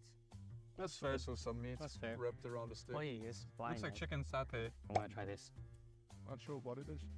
Let's click on that boss guy. Okay, I'll deal it by answer there. Hello, good afternoon. This is all the Balinese authentic Balinese food. That's why we have the satay. This is the satay always chicken. Squid skewer. Oh, squid, okay. So Maybe what he was doesn't this? know What this meat? is mixed satay. We use the snapper. Satay lilit we call snapper. Snapper, Fish? so it's Yes. fish. Oh, it's fish, wow. Wow. So we're okay. all wrong. All wrong. That was What's this this one? So really, This is the pork rib. Chicken taste it for me. How does it taste? Describe. Sheesh. See, on this barbecue sauce on top of it. Oh my god, Arthur. Do you know it? Someone I don't knows? know. Who knows what that is? I've never seen that. Gaimin knows, right? Bro, I think snake fruit. Snake fruit? Yeah. Ah. It really looks like garlic. Like if you put it next to garlic, I feel I wouldn't be able to tell. Is it sweet? No. Yes. Try some. You want to have the big boy? You want some coffee? Just a little. How do I? There's a whole cake. He looks like a type of guy that if you give him something, he'll eat it. There's a seed. This is very good. How do I? It's like melon, just right? eat it. Yeah. I'll just eat it. I feel like I might actually steal one. It is really good. It is really good. Okay. You guys prefer like a regular hotel over this? Genuinely, yes, because I feel like I would be able to focus on Dota 100%. For me, it's totally different. I feel like it's so nice to have like this kind of surrounding. To the few minutes you get off Dota, like walking in between places and stuff, it's so serene that it's true. like it helps you relax. Whereas like when you're in a random hotel somewhere in the world, I feel like you get to see nothing of the place you go I don't to. want to just put in negatives, but it's like this whole experience, this place, the people, the scenery, the landscapes, like everything's like non plus ultra is like insanely beautiful. Yeah. Because usually the tournaments in the hotels are always in like cities and stuff, right? The one closest to this maybe like Manila Major. I'll sound like a boomer, but I think you were there. Yeah. But it's not even like a vacation area, but it's just the vibe, and it feels like that. I think Bali would be a great place for the next TIs. I would love to come back here. What he said. I can't do it. So I've never been to Seattle TI, and I'm pretty hyped about it. I feel like it's cool that it's back to like where it started. Yeah, me neither. So yeah, Bali's a fun place where you can make friends very easily. That's what I've learned today. Even the most intimidating and famous people become your friends over a quick meal. Over a quick meal. Honestly, we also don't hang out in this group of people usually. I was gonna ask how they filmed. But no, it's like I think it was actually pretty chill. Like if you guys see me around in the pool, come hop in with you.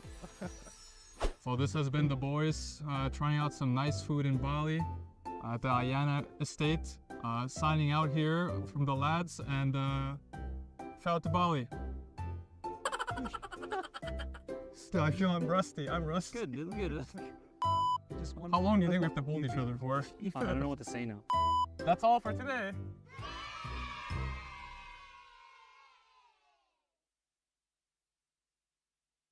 Screens are everywhere. You can be anything you want to be with them.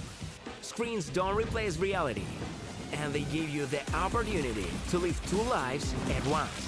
Your own and your heroes. See how they become champions and win with them. Winners of the International. OG. Team Spirit. 1xBet. If you are with us, you win.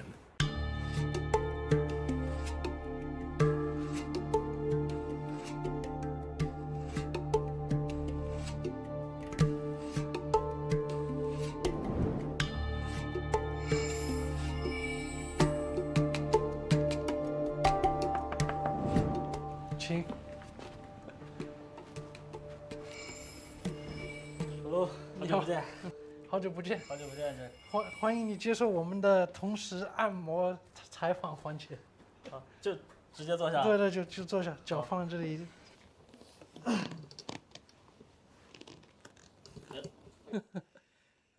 那你自己个人会经常做按摩吗？我会偶尔去做按摩，但也是 SPA， 但我没有做过像这个样子的。那么这次按摩是他说是好像比较更合适软一点的，所以可能你就会舒服一点了，对吧？对，除非你不回答我的问题，我就会让他来硬的。啊，没。比赛的时候有关的，因为当然作为职业选手有很大的压力，再包括你是中国队的职业选手，所以那方面的压力大概会大一些。还好吧，没有说那么夸张，就想放松一下就去一下呗，就一般情况都是跟队友一起出去吃个饭，然后或者是一起玩其他游戏，同样是威慑，就是 CSGO 啊。就你要是一生一辈子只能吃一道菜，你会选择是哪一道？哇，这个问题感觉问到我了，感觉好处实在太多了，可能只吃一道菜的话。就只吃火锅吧，是吧？这我可同意了，我也大概会选择火锅。感觉还可以再加一个。再加个但是实在不行再加一个吧，再加个烤肉吧，烤肉感觉也挺满吃的。就只能说，我对于烤肉来说，也只是就喜欢新鲜感吧，就是可能很久没吃了，然后吃一下。你最喜欢看的是什么节目？我最开始看的那个动画叫《灼眼的夏娜》，我看了国漫，最近在看那个《画江湖之不良人》，我都很喜欢。你什么时候是开始先玩游戏的？是谁给你介绍游戏玩的？我有个姐，她那个时候就跟我经常一起玩那个学习机游戏，你知道吧？就是那种插卡的。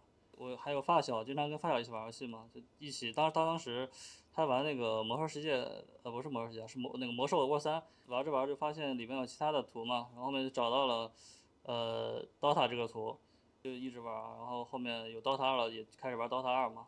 啊，那时候你肯定还很年轻啊，对吧？哎，我只记得版本，但我不太记得年龄。那个好像是6.61B 的时候玩的。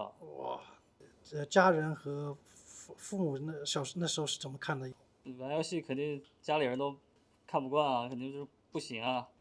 没办法，自己比较贪玩，后面就打职业了呀。反正家里人就看我拿到钱了，比如说我的比赛拿点成绩，然后给自己家里寄点钱嘛。他们知道你赚钱了，他们才知道这个是没有问题的。就是能养活自己，而且还能请他们去吃火锅，那他们就想这个就合格了，对吧？合格了。是，那肯定是这样的呀。也算是老将了，对吧？那就祝福你和这支星辰队伍在这次巴黎 Major 能就是突破重围，希望能直邀去 TI， 对吧？这样那个在国内的那个选拔赛就没那么可怕了，对吧？国内好像目前很不乐观，是吧？加油吧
！Here at the Bali Major, and I'm sure some of y'all have been curious as to what the setup is for these teams within their player rooms. So let's take a quick tour into the evil geniuses side of things.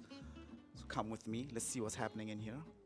By the way, because it's such a fancy and amazing hotel, everything is pretty much top shelf, even the bathroom. I mean, look at this. We've got this incredibly large bathtub, got a little bidet attached and installed on the thing. Who has a painting in the bathroom? What the hell is this? This is pretty hella fancy. It's quite nice, but you're not here for a bathroom tour. You're here to see how they get down as players. Unfortunately, EG has already been eliminated from the Bali Major, so they're not playing any games today. However, because Dota is a full-time affair, even when you're not in a tournament, we still have some players practicing right now. Chris, Clark, and Matthew are sitting here grinding out their pubs, making sure they're ready. As you can see, there's a lot of PCs in this room. 5 PCs, of course, for the players, a PC for the coach. And you might be wondering, at any given time, we have 4 games running at once. All 6 of these computers are connected for 2 different teams, so that's a lot of bandwidth required to make all of this work, unless you have BizNet. BizNet have partnered with us for this event, and they're ensuring that the connections are as smooth as humanly possible. Very low pings, very low latency, pretty much 0 packet loss. It is wonderful to witness. These pubs are very high level. You might not be good enough to get there yet, but get yourself a BizNet connection, grind out those pubs, and maybe one day you'll find yourself playing among some of the greats, such as evil geniuses here at the Bali Major. So that's what the player rooms look like. This is exactly what's happening within the squads. And this is happening all across the hallway for all 18 teams involved in the Bali Major. Keep playing, keep practicing. Maybe one day, one of these rooms will be yours.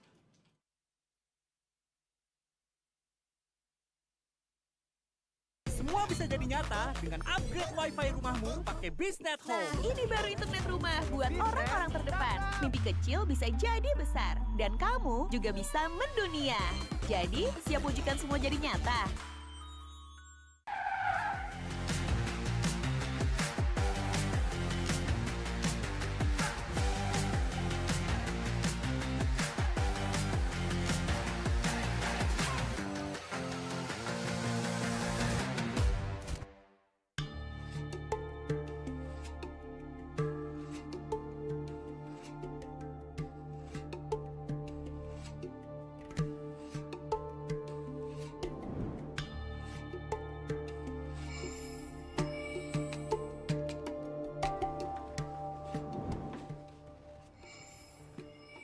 Dobry wieczór, Toronto, Tokyo. How's it going? Oh, good.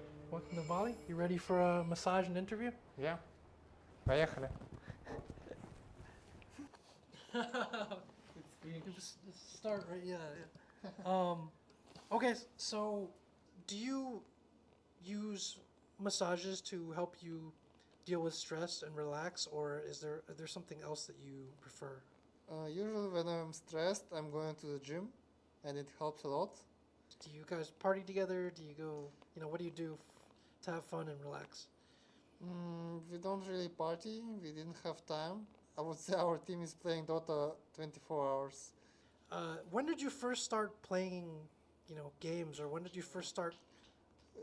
In school, like second graduate, and it was a computer club, and my friends invited me, and I really enjoyed it. From this time, I really enjoyed the computer. Senior classes, and I was already good rank, like top 100, and I was feeling that I can make it, but didn't believe enough. But I had the feelings. Was your family supportive of you choosing this path? No. They was taking away the computer from me. So did you have to go and find the computer pieces? They was hiding it, They're hiding it? The pieces of the computer. Yeah. But I always find it. You always find? I love that. This is experience many of us have. It's finding the power cord or the internet cable, and you can play again. Yeah. So, did that change? Did there come a point where your family supported you? Was it? I hope it was before you won TI, right? Yeah, it was before, but even when I joined Team Spirit, I didn't tell them. It was I was hiding it from them because they wanted me to teach or to study. Yeah, so after a half of the year with Team Spirit, I told them, and from this time, they was supporting me as a professional player. If you couldn't play Dota, what would you do? What would you be most interested in? I don't know, maybe some IT, something like that, or manager. What were you interested in as a kid? Like, what did you want to do as a kid? If you could do anything you wanted, what would that be? As a kid, I wanted to be a billionaire. I don't know. I just really love playing Dota. I think if I would not be a professional player right now, I would play this for fun. Maybe not that much, but definitely I would. What's one place that you really want to travel that you haven't seen yet? Japan for sure. Oh, you haven't been to Japan? Yeah, maybe when I will retire, I have a planner already. Mhm. Maybe in few years, we'll see that I will like live in Japan for a year, go to the school of the language, language school, and we'll see. I want to have this experience in my life. Is this why the other players in your region call you Toronto? Because you haven't been to Tokyo yet, right? So I you don't have know. to you have to earn it. All right, that's cool. Well, best of luck to you and BetBoom. I know you guys have to get at least top 8 and then hope for some help from other teams to make TI. But hopefully you'll do well and we'll get to see you compete at TI again. And thanks a lot for joining us for this interview. Yeah, thank you.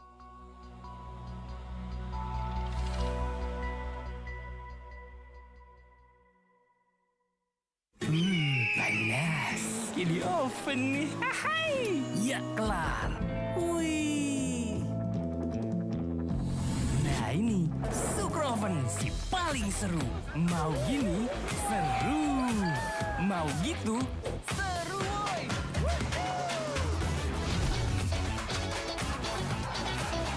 Mau lagi? Lagi. Terus aja lagi. Super Oven. Seru on the oven. The world is your stage. Take the first step to change. Lead with vision and innovation. Perfect your strategy and make your goals reality. Así que vaya. Get in the game. Make it count.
Hey Jack, how are you? Welcome to Bali.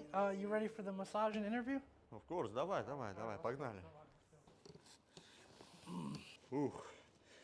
How often do you get massages? Maybe 8 or 9 massages. 9 massages in a row. That's what I mean. Not in a row, like every day. Oh, that's a lot of massages in one day.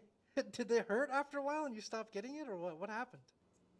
Some woman came to our boot camp. It was in Russia. Asked us, or 7 massages or 11 or something like this. After 9, I decided that it's enough for me. Because it was not like easy massage, not like... It's like really hard massages, right? Yeah. What do you do when you are really stressed? I'm watching some streams on Twitch or some other games, Might and Magic free. Oh, Heroes 3! I still play the old campaigns sometimes, it's really fun. Yeah. I remember in True Sight, I remember watching some of the speeches that you gave. Are there things that you will try to do together with the team if you think people are, a little bit stressed or need a break or, just to build the team? Are there things that you guys like to do together as a team? Usually we're not spending time together. We had a lot of boot camps last period, and we need to take some rest from each other too. If we want to do something together, we're going to drink.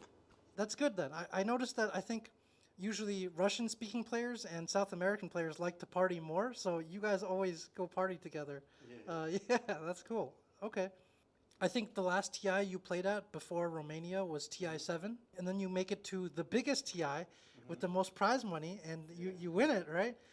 I kind of want to try to understand, like, what did you learn during that time, all those years, to not give up hope and to keep trying to be the best? first one, it's really hard to be a strongest team. No, after TI, I had a bad period. We needed to make some change in our roster in Team Empire, and there was no players on some position. I not remember. No, I tried to play other position, post 3, post 2. At some period, I remember that we had some contract.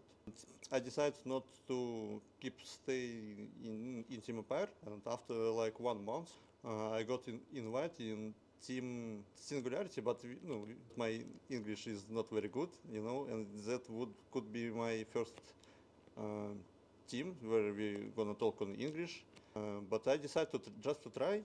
I believe that I learned English a lot from that period because we talked a lot about a lot of things, and not only about Dota.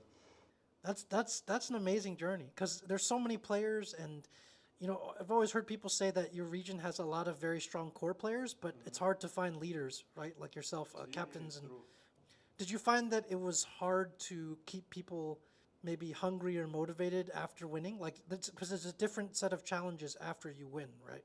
That when you lose something, it's the biggest boost of motivation because it's really every one of us really don't like to lose. Yeah, that's cool. That's good. That's probably one of the better motivations for there to be, because you just want to compete. You're a competitor and you want to be the best. And, thank you so much for taking your time to come talk with us. And you're very close, I think, to guaranteeing TI, right? And so you have a chance to do it here at Bali. So best of luck out there, man. Thanks. Thank you. Where are you? I see you. There we go.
Welcome back, everyone, to the Bali Major, where we brought 18 teams here to this event, and 4 of them were Western European teams, and that's all that's left. The 4 Western European teams remain here in our tournament. My name is Tsunami, and I will be guiding you through our upper bracket final, along with some friendly faces that you may recognize, like Fear and Winter, but a new one, KP. Welcome.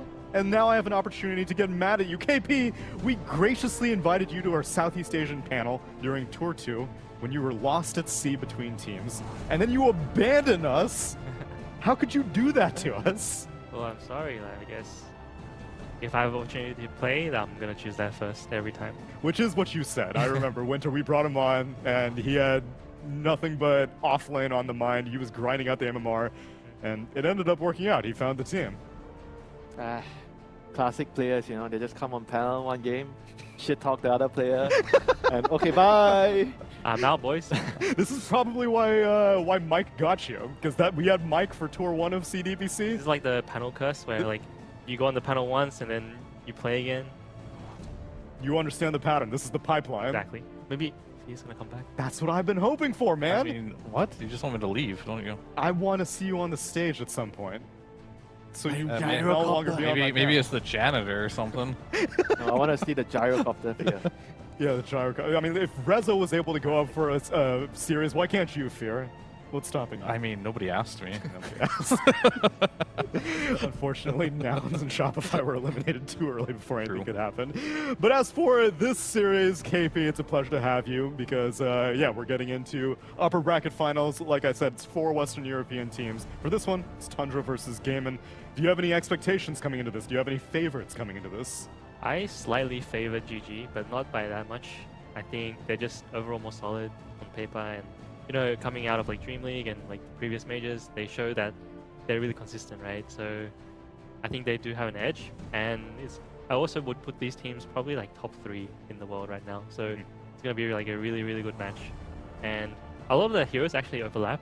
Not everything, but yeah, it's just gonna be interesting to see how they like interact with each other. Before this event, would you have put Tundra top 3, or it's just seeing their growth here at Bali?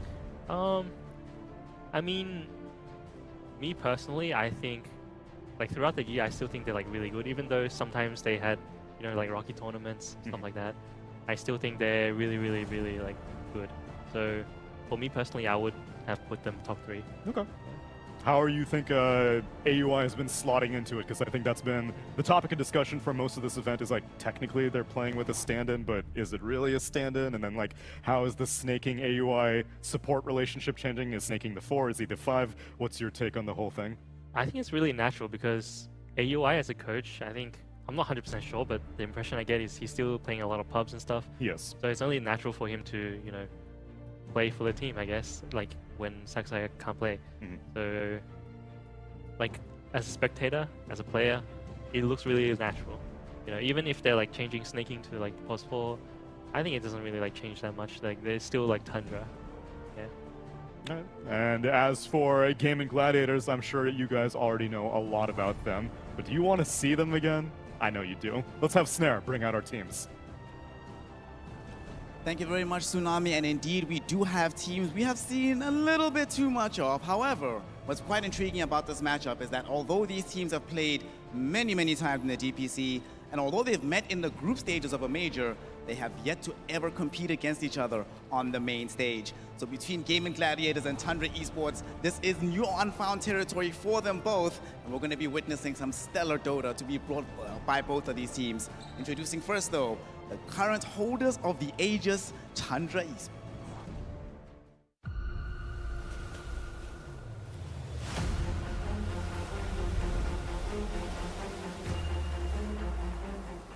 We may be known as the world champions from before, but we have more to prove now than ever.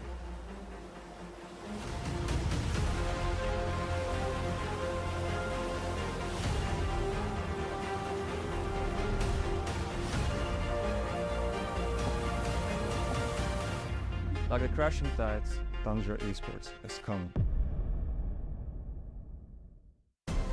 Tundra Esports, who hold the Aegis, have yet to enjoy victory on a LAN environment to lift a major championship. They've done everything except for that. And here they are trying to get an opportunity to finally make it happen. I present to you the Thinking Persons Dota team, the masters of the map, Tundra Esports. But even TI winners do not have an easy ride here at the Bali Major because their opponent is not to be underestimated. It is the one and only Gaimin Gladiators. We are here once more. The immovable rocks. On the hazardous shores.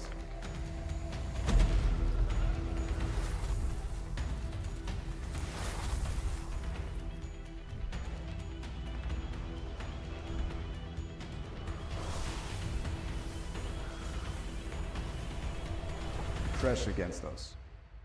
The Gaimin Gladiators and be broken. Gaimin Gladiators have been in this exact place before many times this year. If they succeed today, they will make history for the 5th time in a row, being in a Tier 1 tournament, being in a Grand Finals. It has not been done in a near decade, but they are moments away from doing it. I give you the indomitable, the fearless Gaimin Gladiators!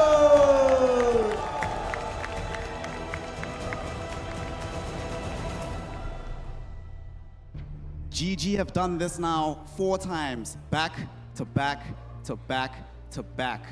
If they succeed here today, they will be the 5th time in the Grand Finals, almost on the cusp of making history. At this point in time, it's no longer on anybody else except their opponent to try and defeat them. And we know that Gaimin Gladiators has what it takes to defeat anyone on planet Earth. If they do this, they make history for their organization. If Tundra get the victory, they also make history because they haven't been in the Grand Finals since winning TI. Let us witness who will cross the finish line first, who will go down in the books, and of course, who's gonna bring us the best Dota possible. To find out, we send it back to Neil, Tsunami, and the crew. Take it away, and please tell us exactly what's about to happen. Thank you very much, Snare. Let's get into it. It's a matchup that obviously everyone's very familiar with, but I think at one point, everyone had a rock, paper, scissors in their mind where it was between Liquid and Gaimin and Tundra, and they would all consistently beat each other, but it would rarely go the other way around. I can't say that's too consistent for Tundra versus Gaimin. Whenever these teams have faced off, like you heard from Snare, it's not happened in front of an arena before, but they did face off in Lima, and in that group stage match, Gaimin won, and then Tour 1 DPC, Gaimin won. But recently, Tundra's been kind of getting the edge. Tundra beat them in Tour 2 and in Tour 3, so it goes back and forth. Now, where these teams stand as of right now, Fear, it's kind of tough to say that, oh yeah, they're definitely a guaranteed lock for Grand Finals. Definitely there's no guarantee lock for the Grand Finals, right? And I think Tundra really proved that by 2-0ing Liquid. I wasn't like entirely sure how good of form they are because they did technically lose to Bet Boom in that series 2-0s, and they went on. Then they 2-0'd Liquid. Okay, this team is for real now. Right. And now they're going against Gaimin Gladiators, which is another test, and I would always put Gaimin Gladiators ahead of them, especially on LAN, considering, you know, they've won the last 4 tournaments. Yeah. So that's pretty natural, but I think there's a lot to prove here for Tundra that they can get into a Grand Finals yet again, and doing it with Aoi as a stand-in, sometimes having a stand-in give you a breath of fresh air and get you past moments where you feel like you couldn't have got before. Maybe Aoi's doing that with Tundra right now. We'll have to see, but they're definitely playing really well. And what's your take on their metas, their heroes, their drafts, KP? Because everyone kind of lumps Western European teams into like the same rough blueprint, but obviously both teams put their own flair to it. You faced off against Tundra in this group stage. How did you feel about them? So for me, I think these teams have a lot of heroes in common, such as the Medusa, the Morphling. Well, for any team. Everyone has exactly. that in common. But another one is like Timbersaw, which is really, really hot for both teams.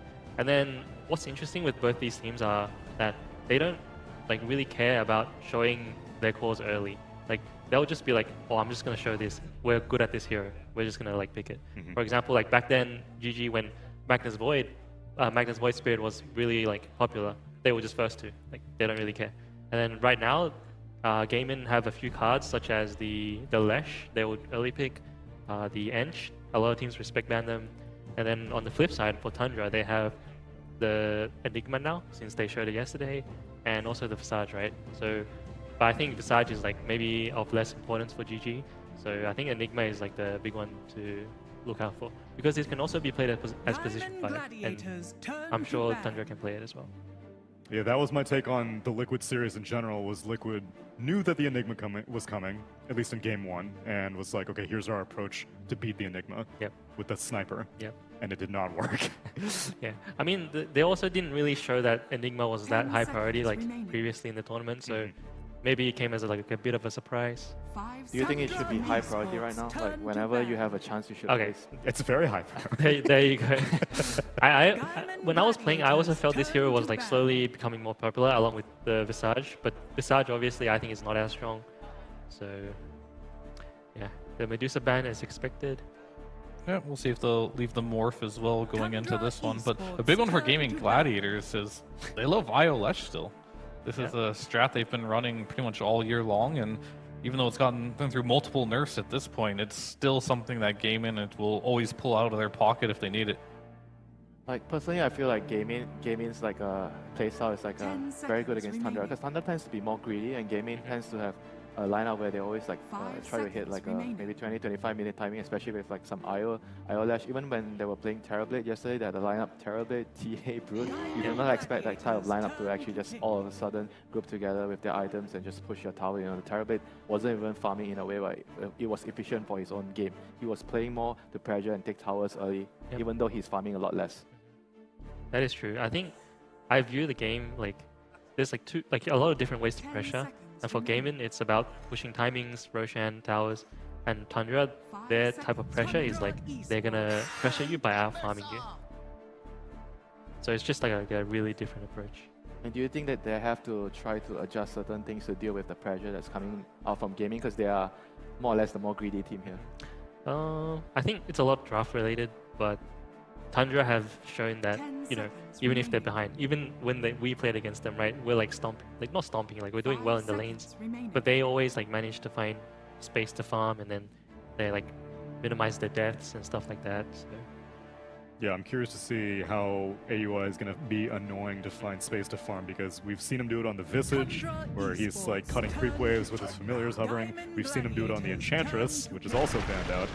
But Tundra opt for a first phase of Pugna Tiny. I'm actually surprised they didn't pick the Morph, because Morph is also really, really good against the Timbersaw. But I guess it's just not their style. Tiny Do you is think they're just worried of getting countered at 8? Like they want to deal with like some Naga? People even 5 pick it, like they don't really care. Like for example, the game before, right, the Quest, they just pick it. Generally, it's okay. Tundra has actually been pretty consistently not first phasing Skitter 0. They've been doing support duos or maybe 33 at the beginning, but Skitter gets saved. I don't think you can pick mini carries really early in this patch outside of the Deuce Morphling and maybe the Naga on some games. Those are like the 3 that you can pick early. Other than that, if you don't have a good lane on a carry, then it's going to be very difficult to get into the game. True, but 2 out of the 3 are available and they still don't go for it, which means that Gaimin can now get their pick of the litter. They want the Naga, they want the Morphling. Yeah, and it would be a good pick in this type of scenario here to just pick Morph, I think, if they want to do that hero. But Gaimin is a team that they don't look the best with Morphling. Duracio's Morph is not a hero that he's been particularly comfortable with, even though it is good this patch.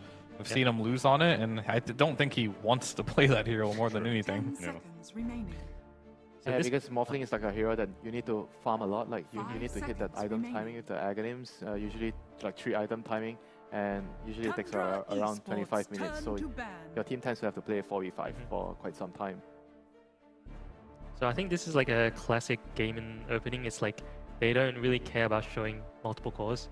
And in this case, we already know it's Timbermin and Brood off lane. So it's just really like their style. They're just really, really confident in that way.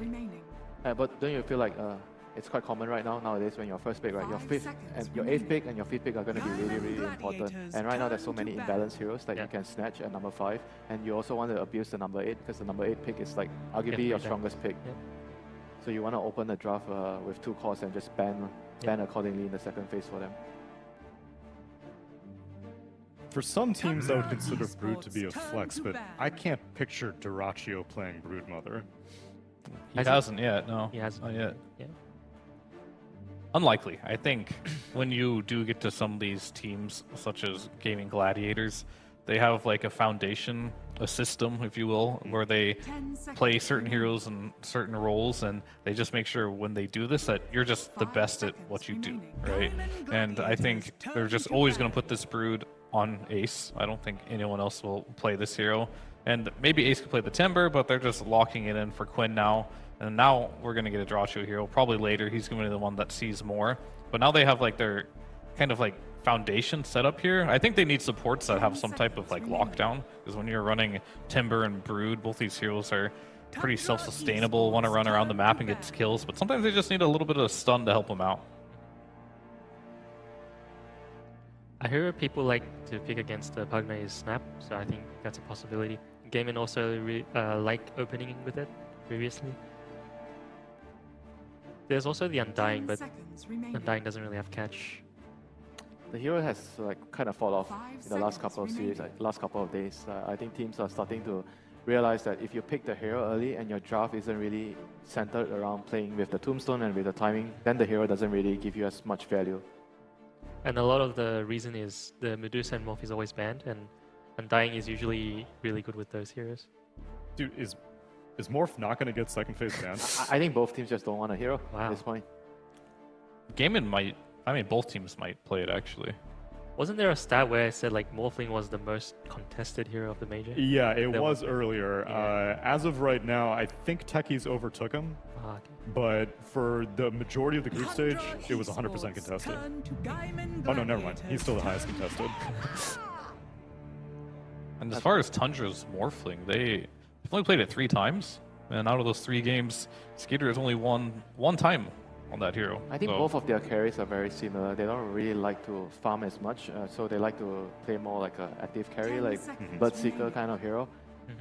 So they don't really prioritize. Maybe if it's a really good game still, they might still consider it. But overall, I feel like they're not the teams that would immediately want to pick the hero early. And right now they have like a lot of magic damage with the Snapfire and Tiny Pugna. I think essentially against Timber, when the enemy opens Timber, I think it's really important for your side of the team to have a lot of magic damage so you can actually burst him in the early game. Yep. And that's what EG, they were kind of like actually Beast Coast, they were kind of doing with the SF opening against the Timber. Yeah. Yeah, I forgot to mention, actually, a lot of teams like to pick the Snap against the Timber. As a lane matchup? Yeah, even in the mid. I think it has to be at this point, right? You probably don't want to put Tiny mid. Exactly. And Pugna. I guess mid or off lane, the Snap. But I've never seen 33 play it, so probably mid. Yeah, and 9 is definitely one of those players that has an enormous hero pool, so no matter what, he'll find some hero to get in the game as long as he thinks it's good for the game. So would not be surprised to see him be playing the Snapfire at all. If it was a C team, I think we would be seeing more Bat against the Timber. That is true. That's totally like what C likes. Or Silencer. But what's your opinion on Core Bat Rider? Do you think like Bat Rider is a lot weaker on the core right now and he's just better as a support, or you feel like... I think it's still really viable as long as you go Travels first and not Octarine, especially in mid. I still think it's like really, really strong. So you shouldn't be too greedy with the hero. Even like Beast Coast, right? Beast Coast first 2 Bat, they don't really care, and Dark Mago always makes it work. No matter what matchup. Even if he's playing against Quab, it's like he always makes it look good. Oh, speak of the devil, Bat Rider does emerge for Gaimin Gladiators, which is actually, I think, the first time... Yeah, actually no, Celery's been playing it quite a bit. So I kind of like the Tide here against the Bat Rider. Like Bat Rider really hates playing against Tide, no matter what a role. If you're support or a core, you just don't want to see Tide in the game. 10 seconds. And they have like a really, really overwhelming kind of like a team fight right now with the Snapfire plus the Ravage plus the Pugna Netherward. I feel like they just need to run up their draft with like some active carry and you can play around it, or you can also opt to go for more like a late game carry depending on like what Gaimin finishes with their lineup here. So Tundra's draft is rather open at this moment. I think that's what you want to see, right? When you have second pick and your overall last pick, you want to be able to last pick anything. Yep. And I think 33, he has like 2 playstyles. One is the more famous one where he kind of just plays these micro heroes.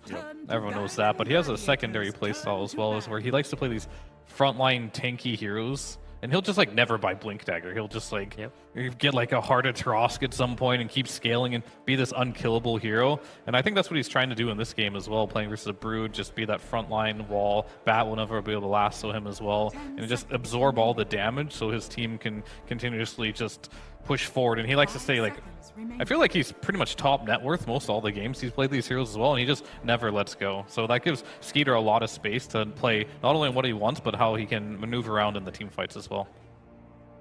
Yeah, that's just his style. He's 33 really shows, like, especially if you're an offlane player, like he shows the importance of just farming, like being efficient on the map. Yeah. I mean, do you think that sometimes like a lot of the offlaners, they try to play around their team way too much and they can't really have like a good balance between farming and... Yeah, it's really hard to find a balance. I mean, it's not really hard. You just need a lot of practice with it. Like, even for myself, I've struggled with it a lot. Like, back then, I wasn't scaling enough, so then I try scale too much, and then I'm like scaling too much, and I'm not doing things for the team. So like, you really need to understand your team, and you have to like find a balance. Tundra are finding a balance in their bans. They're not sure where this Broodmother might be going. They take out an offlaner, and they take out, well, a carry, unless you're Amar. Amar will play offlane Monkey King, but Gaimin go with a carry. Faceless Void. I feel like the lane is not that easy, you know, for the Void against Tide. I feel like that lane, if I'm the Tide, I show my hero first and you pick a Void. I feel like I'm happy with that trade. It's just in the game, I think. For the lane, I think it's like 40-60, 30-70. It's definitely setting up 33 to have one of those games where he's top net worth and hard to kill, for sure. Because one of the things about Tidehunter against the Timbersaws, the Kraken Shell will remove the Whirling Death debuff, so you're deceptively tanky for a strength hero against the Timbersaw. So you just will regain all that HP back, but you have to have you can't just get bursted right away, which is going to be really important to, if this Tide can get the net worth, to be able to stay on top of the net worth. But this game, they only have like a Chrono for Tide, but they don't really have like much Chrono damage, so he's pretty invincible this game. Yeah, I'm kind of surprised that they go with the Faceless Void, because they can put, what, Chakram into it, and Fade Bolt? Otherwise he has to get Edge Chronos. But these like situations, they're like really tricky, because both teams need carry, right? And there's 4 bans in total. So after the bans, there's actually not a lot of heroes left. So nothing you really pick really like looks good. Well, the illusion carries still remain in the pool. There's still TB, PL, and Naga. Oh, actually, no, Naga's banned. But you don't really want to pick them against like Timbersaw. Yeah, whatever you pick will have some type of answer, and that's kind of what Gaimin's pretty good at doing every draft. It's called having a well-balanced draft. They have a little bit of everything there. And that one is probably just as bad as picking any illusion hero into this. Sven into back. The other hero I was thinking about was Slark. I think Slark can actually be alright. Like, people think the Slark vs Void matchup is bad, but with the shard on the Slark, it's actually like a pretty. It's kind of viable. It's very annoying. You know, you can save your teammate. You force the Void to always try to chrono you, and you could always click your R button and react. But with the Sven, I feel like it's more about like how fast they can snowball as a Sven, and they're trying to maybe play around the chrono cooldown, because every time you get a kill, then Sven's going to be able to maybe take the map, take Roshan, take your towers. I think the idea is to try to outpace the Faceless Void here. But I'm not a very big fan of the hero at the moment. At the minimum, I suppose it provides even more defensive capabilities against these Chrono team fights, because team fight from Gaimin seems incredibly complicated. Like, they basically have one team fight ultimate, and otherwise everyone else is just running around doing damage. They find some distance. Yeah, I mean, they have some initiation, at least for Tundra here. I mean, Gaimin's going to have a weird game, I think. The Sven pick isn't like perfect by any means. They have their own issues to deal with this Faceless Void and how to make it work. Oh, yeah. I want to see how it goes in game number 1 with Cap and SVG. We are walking in a Western European wonderland. Avery, top 4 teams are all from Western Europe. Now we're about to decide who's going to be going to the grand finals between Gaimin Gladiators and Tundra. So it means we've got some teams that have a lot of history against each other. Absolutely. They are very familiar with how the other one wants to play. However, are you familiar with how AUI wants to play? That's true. That is a little wrinkle in the plan here. Gaimin Gladiators, this is going to be another time where they have a chance to go into the grand finals and one of their opponents has a stand-in. Just something funny about that. Calling them out? Calling some foul play? No, absolutely, because they won ESL. Calling for an inquiry here. That's what it sounds like to me. Suspicious moves being made by Spike in the water, that's what they're doing. Yeah, I mean, they got me yesterday, so it's unsurprising. Quinn tried to take me out. Now he's on to his next victim here. But it's going to be a good old-fashioned Western European DPC Final Four. How do you like that? I mean, I guess that's what competing in Europe does for you. It pretty much guarantees you a top 4 to major. At least that's what it seems like here. Yeah, you want to be the best, you have to play against the best. And right now, Western Europe is, no doubt about it, the absolute best region in the world when it comes to Dota. And Gaimin Gladiators and Tundra, obviously Gaimin Gladiators are coming into this favored, but for a similar reason as Tundra's last victim was favored, they've got a stand-in. So surely Gaimin Gladiators, 2-time major winner, should be the favored in this matchup. But there is something to be said about history, and Tundra have actually done pretty well against Gaimin Gladiators over time. In fact, even recently, beating them in the European DPC. If I think of all the teams in the world that I believe have a decent shot at taking down Gaimin this year, I feel like Tundra have always been in my top 2. I think the matchup is quite good for them. The issue is Tundra has just been super hit or miss all year. And I mean, in terms of 1, having their whole roster playing. Yeah. And number 2, kind of being at the top of the meta. Like sometimes they're trying their unconventional picks and sometimes they work, sometimes they don't. But when you combine that little hit or miss with, you know, them not having all their players, it's just been an unstable year for them. Sure, and it doesn't take that much inconsistency to take you out of, you know, like first place in the Western European DPC. It doesn't take that much for you to get eliminated once you get out of the group stage and go into playoffs. So if they can get it going, though, I think Tundra at their 100% have, in theory, a decent matchup versus Gaimin, because I think they're one of the few teams in the world that, number 1, can match them on the lanes. They are very nerdy on the lanes, do a lot of little things that skew the matchups, gimmick their way to an advantageous position, and then just snowball crazily off it, right? And I think that's step 1 to beating Gaimin. And I think step 2 is you're able to meet them in terms of the 5-on-5. Like, do you understand the aura meta? Do you understand the timings of these Helm of the Overlords, of these pipes, of these tanky frontliners that Ace can play, or the Zoo heroes that he can pump up his other 2 cores with? And can you meet that head on at the Roshan fights, at your towers, and push yourself towards a late game, which is generally where I think Gaimin is susceptible. I think Tundra have shown, if anything, from TI, the last TI, that they are the aura team in some ways. Everybody else learned from them. Yes. And, or at least in terms of understanding and theory craft, I expect them to be capable of that. So in those 2 ways, I think Tundra is very capable of taking Gaimin down, maybe more capable than almost any other team in the world, if they can show up at 100%.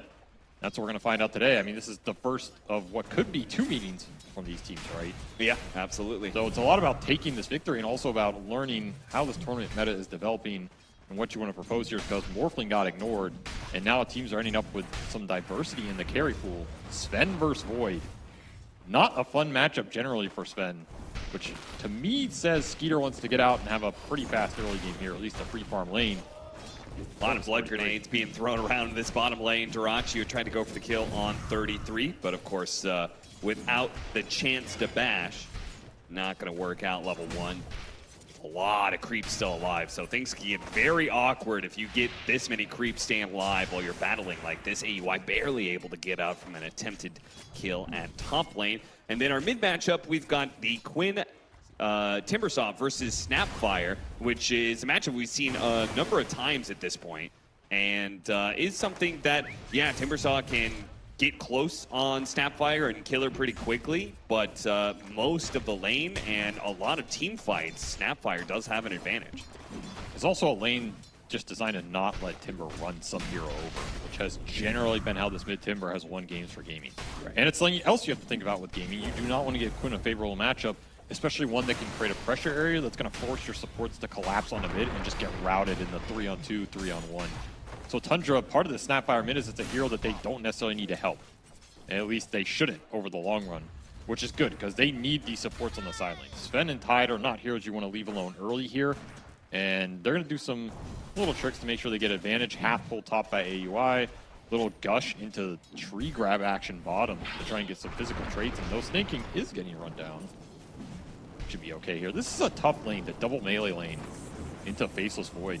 Yeah, and also against a Bat Rider.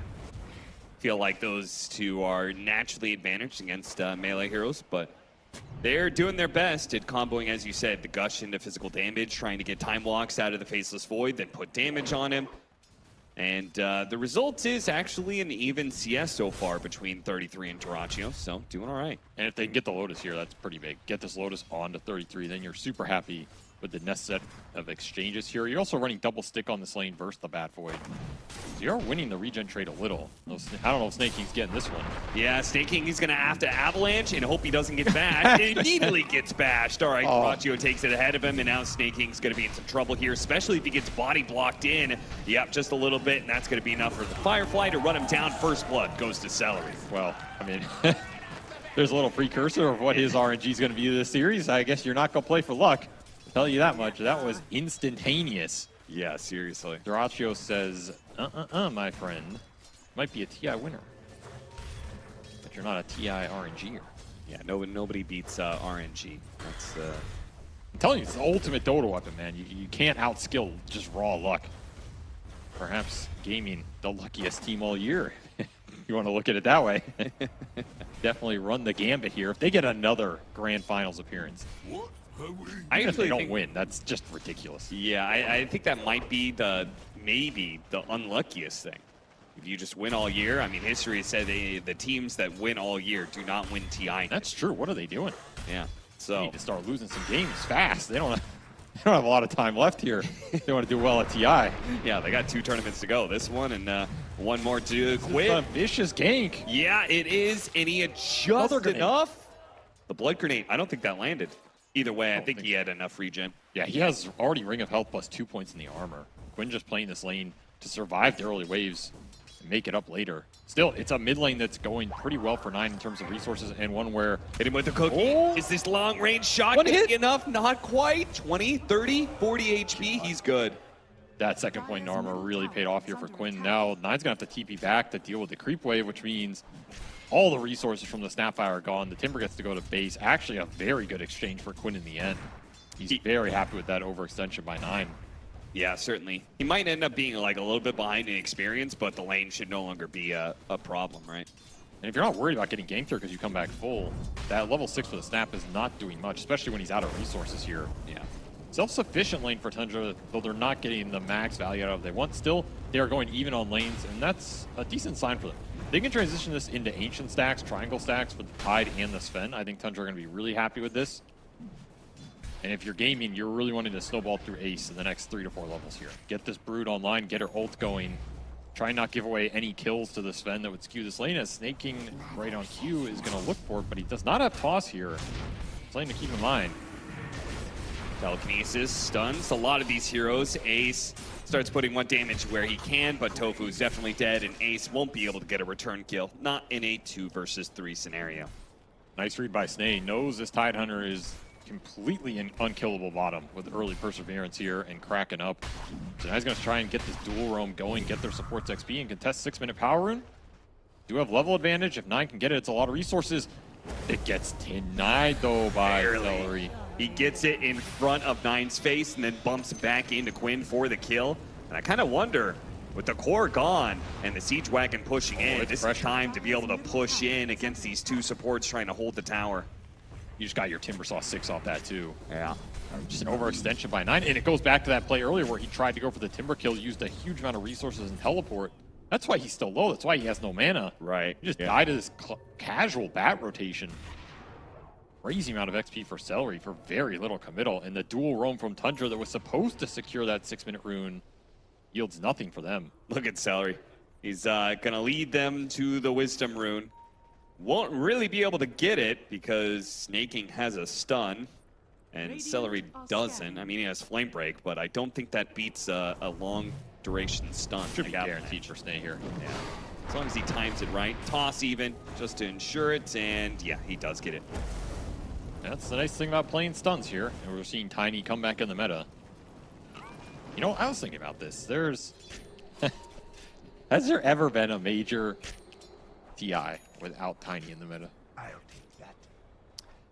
Yeah, that hero is pretty much near constant. This hero's just so fundamentally broken. Even when he's bad, he's still good. Like, yeah. Toss and Avalanche are just two of the best spells in Dota. There's no way around it. Pretty much since Tiny made a rotation to support. Some of the early Dota days, I think we're very stuck on Tiny being a mid laner. So sometimes he wouldn't get picked up. But once this hero became viable as a support as well as a mid, then it was flexible enough to be in every meta, it felt like. Still, even those early days, I mean, I remember a little known team as Rattlesnake Gaming, where a certain Lanham earned himself a big dick nickname, and that was off the Tiny swinging the big club there. So even in some of these early TIs, he was making his presence felt, as Skeeter makes his presence felt with an early God Strength off level 6 Fen with a TP. They really do not want to give any room to the Quintimber pushing in this mid lane, taking the tower. That's been his MO with this hero the whole tournament. So Tundra have done their homework. They're committing to shut down the early momentum from Gaimin, sacrifice a little of the farm time off their carry to do it. Could pay off here if they can hold their towers up. And so far, these towers are pretty damn healthy for Tundra. Something that has not been guaranteed versus the Timber and the Brood. Yeah. These matches. Then again, that does snowball pretty quickly, right? If Broodmother does take this tower, then you can usually pressure the mid tower after that. So it could all happen very fast, but so far, you're right, Tundra is holding up strong. And here's another smoke move designed to try and quell the Timbersaw momentum. However, Timber has already made the move top. 3 cores converging for Gaming onto that Sven with no ult.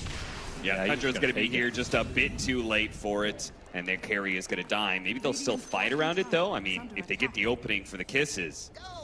This is where you want to put the Snapfire to use. Tundra really need a big core kill here. Followed up this with game the down. Really nice chain stun. Very nice. Alive. Not enough. Oh, and the Chronosphere, the final kiss, it burned him out, actually. And this Chrono's not dealing any damage. It's just to turn into a pig and run away. Time dilation will get Dyrachyo out of there, but not what Gaming were looking for with this big triple core rotation. They will get the tower damage mid. Man, they are relentless on these objectives. It's so hard to stop them getting a tier 1 down somewhere. Is Skeeter gonna die again? It looks like Quinn wants to commit. It's going to be a close call, but he does get it with the last Whirling Death before the saves can come in. And that's Tundra chasing this Timber with everybody watching their carry die to him. It's so much damn space, and I think he's gonna live too. That feels so bad, especially since that last Timber Chain was his last. He's out of mana, but couldn't keep up with him. Couldn't keep chasing him down. Yeah, that's going to be some of the downside for Tundra in this early game. Their cores are pretty static and immobile, right? There's no mobility hero. There's no hero that really likes to rotate early. The Snapfire can do it, but Snapfire's a mid also kind of wants to just farm up the first item. The Tide and the Sven are going to be pretty clunky in this game, so Tundra, they're trying to react to the Gaming early momentum. I don't know if their heroes are that well suited for it. The flip side is that they just bring everybody in these lanes, they can push it with the hammer, which 33 already took bottom tier 1, so they're finding trades. This Tide Hunter is going to be really farmed. In that sense, maybe Tundra's not too sad if they continue to trade the map. What do you think about this swap of the Broodmother now occupying the bottom lane with the tier 1 tower gone and Dyrachyo staying up at top? It's a very curious swap. I don't think I've seen Ace do this a lot. Yeah. Generally, Gaming will just keep going to the lane with the Brood in it to plow down that tier 1, or they will fight elsewhere and let the Brood take it on her own. Now she comes back after pushing in that bottom lane, goes through the portal with the spiders and shows up to try and help Dyrachyo here. He's going to need the help with this many heroes, but Quinn, he'll be able to even the odds here, opposing the mid laner and run down the 2 supports. These are just not good engagements for Tundra to be in. They're getting sucked into disadvantageous core fights, and their Tide Hunter just can't get here. He's too damn clunky on the map. Yeah. 9 goes down, infested by the Broodmother here, and another triple core conversion for Gaming. This is why I was curious as to Ace going bottom, because I think this is what Gaming want to do. If they feel like the Brood's hitting a brick wall, they just bring everybody up there and say, well, screw you. Now you have to fight our Broodmother. You can't do it. You're going to lose heroes on top of this tower eventually. And I guess Tundra refused to give it up as they bring the Tide in top. This game is really centered around these tier 1s. Okay, so wherever the tide goes, you just go somewhere else, right? Is that the game plan? Yep, back to mid for Gaimin. Yep. They bring Tundra top, they shift both cores towards mid, get a glyph. Will Tundra try and defend this tower on top of everything else in this game? I don't think so. It's just gone. Get the deny? No. Ace has the last hit, and now with back the to top room, back to top lane. This is really a mind game of an early game. You're trying to guess where these cores are going to go. The upside for Tundra is it's the tide up here right now. So if you want to fight around 33, this is your chance to take that fight. Quinn's going to make it a lot easier to kill this guy, though, thanks to the Whirling Death, cutting him down significantly. And there's no rotations. They're not going to use the Ravage. And they are just going to finish him off. Snaking, trying to go through the portal, but he's on top of the Avalanche. So double kill. And a great steal so far by Tofu. I mean, one of the ways he pushed back the Tidehunter from pushing in mid was that snap steal he had earlier. And now being able to grab Avalanche, he's got a lot of great options this game. He's going to have a fantastic game here because he has 3 cores that can all go in for him. Plus a Bat Rider who is going to rush Blink and start the initiations. Yeah. These are the Dream Rubik games where Tundra are never going to see this hero. He's going to have free reign in the fights. He has great spells to steal. The Ravage might even be something he gets this game because 33 likes to go these frontline builds. Tidehunter's just not tanky. And the Snapfire has no teleport for this fight. If 9 wants to join this, I can see a world where Tundra try and take that if they're more set up. But goddamn, Gaimin have just run them around the map and have been the first responders in a lot of these fights. Absolutely relentless. They continue to go on that top lane. Now Quinn is going to be challenging 33 as well. Not killing him per se, but just keeping him in check as he goes for the mid tower. Tundra are going to smoke their Sven into this gank.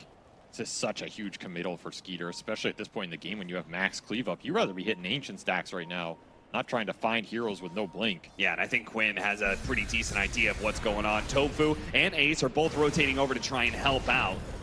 33, he wants to be in position to use Ravage, but they already decide this fight is just not it. And this is why Timbersaw is a first phase hero right here. It is causing Tundra a world of problems. He's getting every power rune, taking the tier 1s. Just seems unkillable. Only with 2 points in armor, there's a reason this hero has shot up. Yeah, and I think it shuts down 33's pool quite a bit, right? Because they were talking about on the panel how he's either going to be playing these micro heroes or he's going to be playing these tanky frontliners. He's not going to go Tidehunter that goes fast Blink Dagger. He wants to be big and bad and sitting in front for as long as possible. And Timbersaw is the antithesis to that right there. I mean, you can't sit in front of Rizrak here. No. The man don't care. He's too mentally unstable. It's true.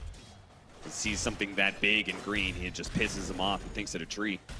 It might be the case. Time to saw as Quinn takes top position here on the net worth chart. Tundra still looking for farm answers on the map. That's a Kiss's bottom. Yeah, doesn't get the kill, and the Bat Rider actually completes the Blink Dagger thanks to staying alive. The one thing we should think about this game, though, is Gaimin have built a decent amount of momentum. However, another aspect of Tundra that I think is interesting in this matchup that we saw particularly yesterday is their ability to stall games. Yeah. If you look at like the AUI Enchantress and Visage, I don't know if those are comparable to the Pugna here in terms of the lane cutting and being in cheeky areas. He's going to do it on any hero though, and you have 9 going for a Boots of Travel second. There is a stall mechanism here for Tundra. They're very good at it. I mean, look at Snaking on the top left of the map right now. He's dragging away towards a Roshan pit as a Tiny, cutting this on the back door from Gaimin. Do you want to go gank this Tiny? No. Last though, to pull him out of position, he didn't use Firefly to make sure he put no damage on the Tidehunter so he wouldn't crack and shell off the disable. This is a slow kill. Tundra could turn this. Yeah, they are going to provide some reinforcements, and 33 might finally have an opportunity to use that Ravage as the team is here now. You have the damage. Yeah, they're trying to throw out all the stuns, take the Ravage for last, and now it finally gets let go to finish off Quinn. Pugna Ward and Drain doing a lot there. Skeeter didn't even have to use ult. Still, you got to watch out for the turn on this fight from Gaimin as they are not happy you took down their centerpiece and want revenge. Snaking turns around, does what damage he can. The hammer comes through, does land onto the Broodmother. Nice Stormbolt as well with the drain happening. Dyrachyo has to get out. 33 so close to just being able to throw out one last bit of damage. The Gush wasn't up in time though, so he'll turn around and get Tofu instead. A great save there by Tundra. Multiple heroes coming together at the perfect time. Need to clean up some spiders.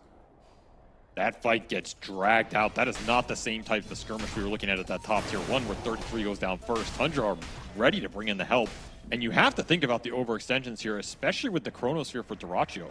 There's a Sven Warcry in this game. There's a Decrepify. There might be some auras from the Tidehunter later. Even Avalanche can interrupt you.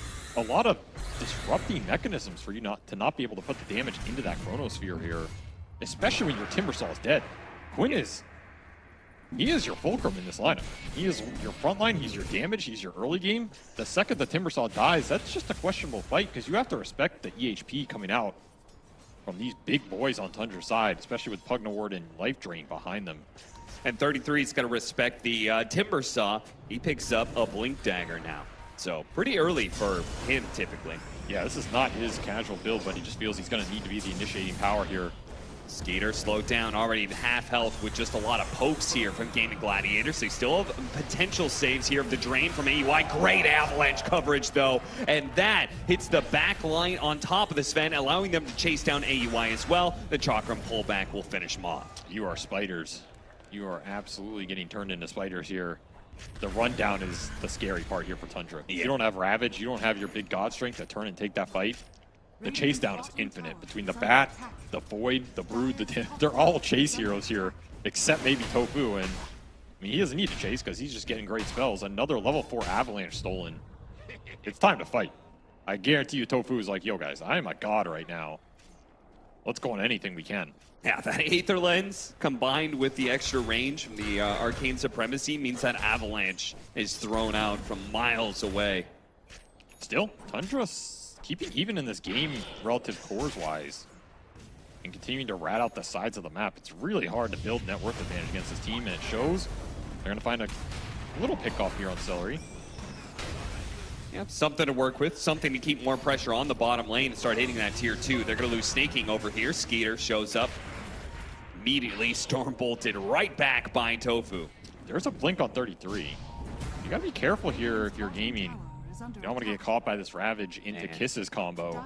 You said, though, the cores are keeping up. It's the difference in the supports, and you could see that with the utility. Tofu with a 4-staff able to get himself away from any attempt by 33. AUI quickly brought down. And this is the point of the game that Gaming's lineup becomes terrifying because the auras are online for Brood. The Greaves is very close on top of that pipe, and it's going to buff up heroes that go in and start shredding you between the Timber and the Faceless Void. Where does the damage come from if you're on Tundra's side right now? It's just got to be over time, and it's got to be big God strengths from Skeeter willing to join the early skirmishes around the tier 1s if you can get them there. Blinked on for Tiny helps because now you can toss heroes in.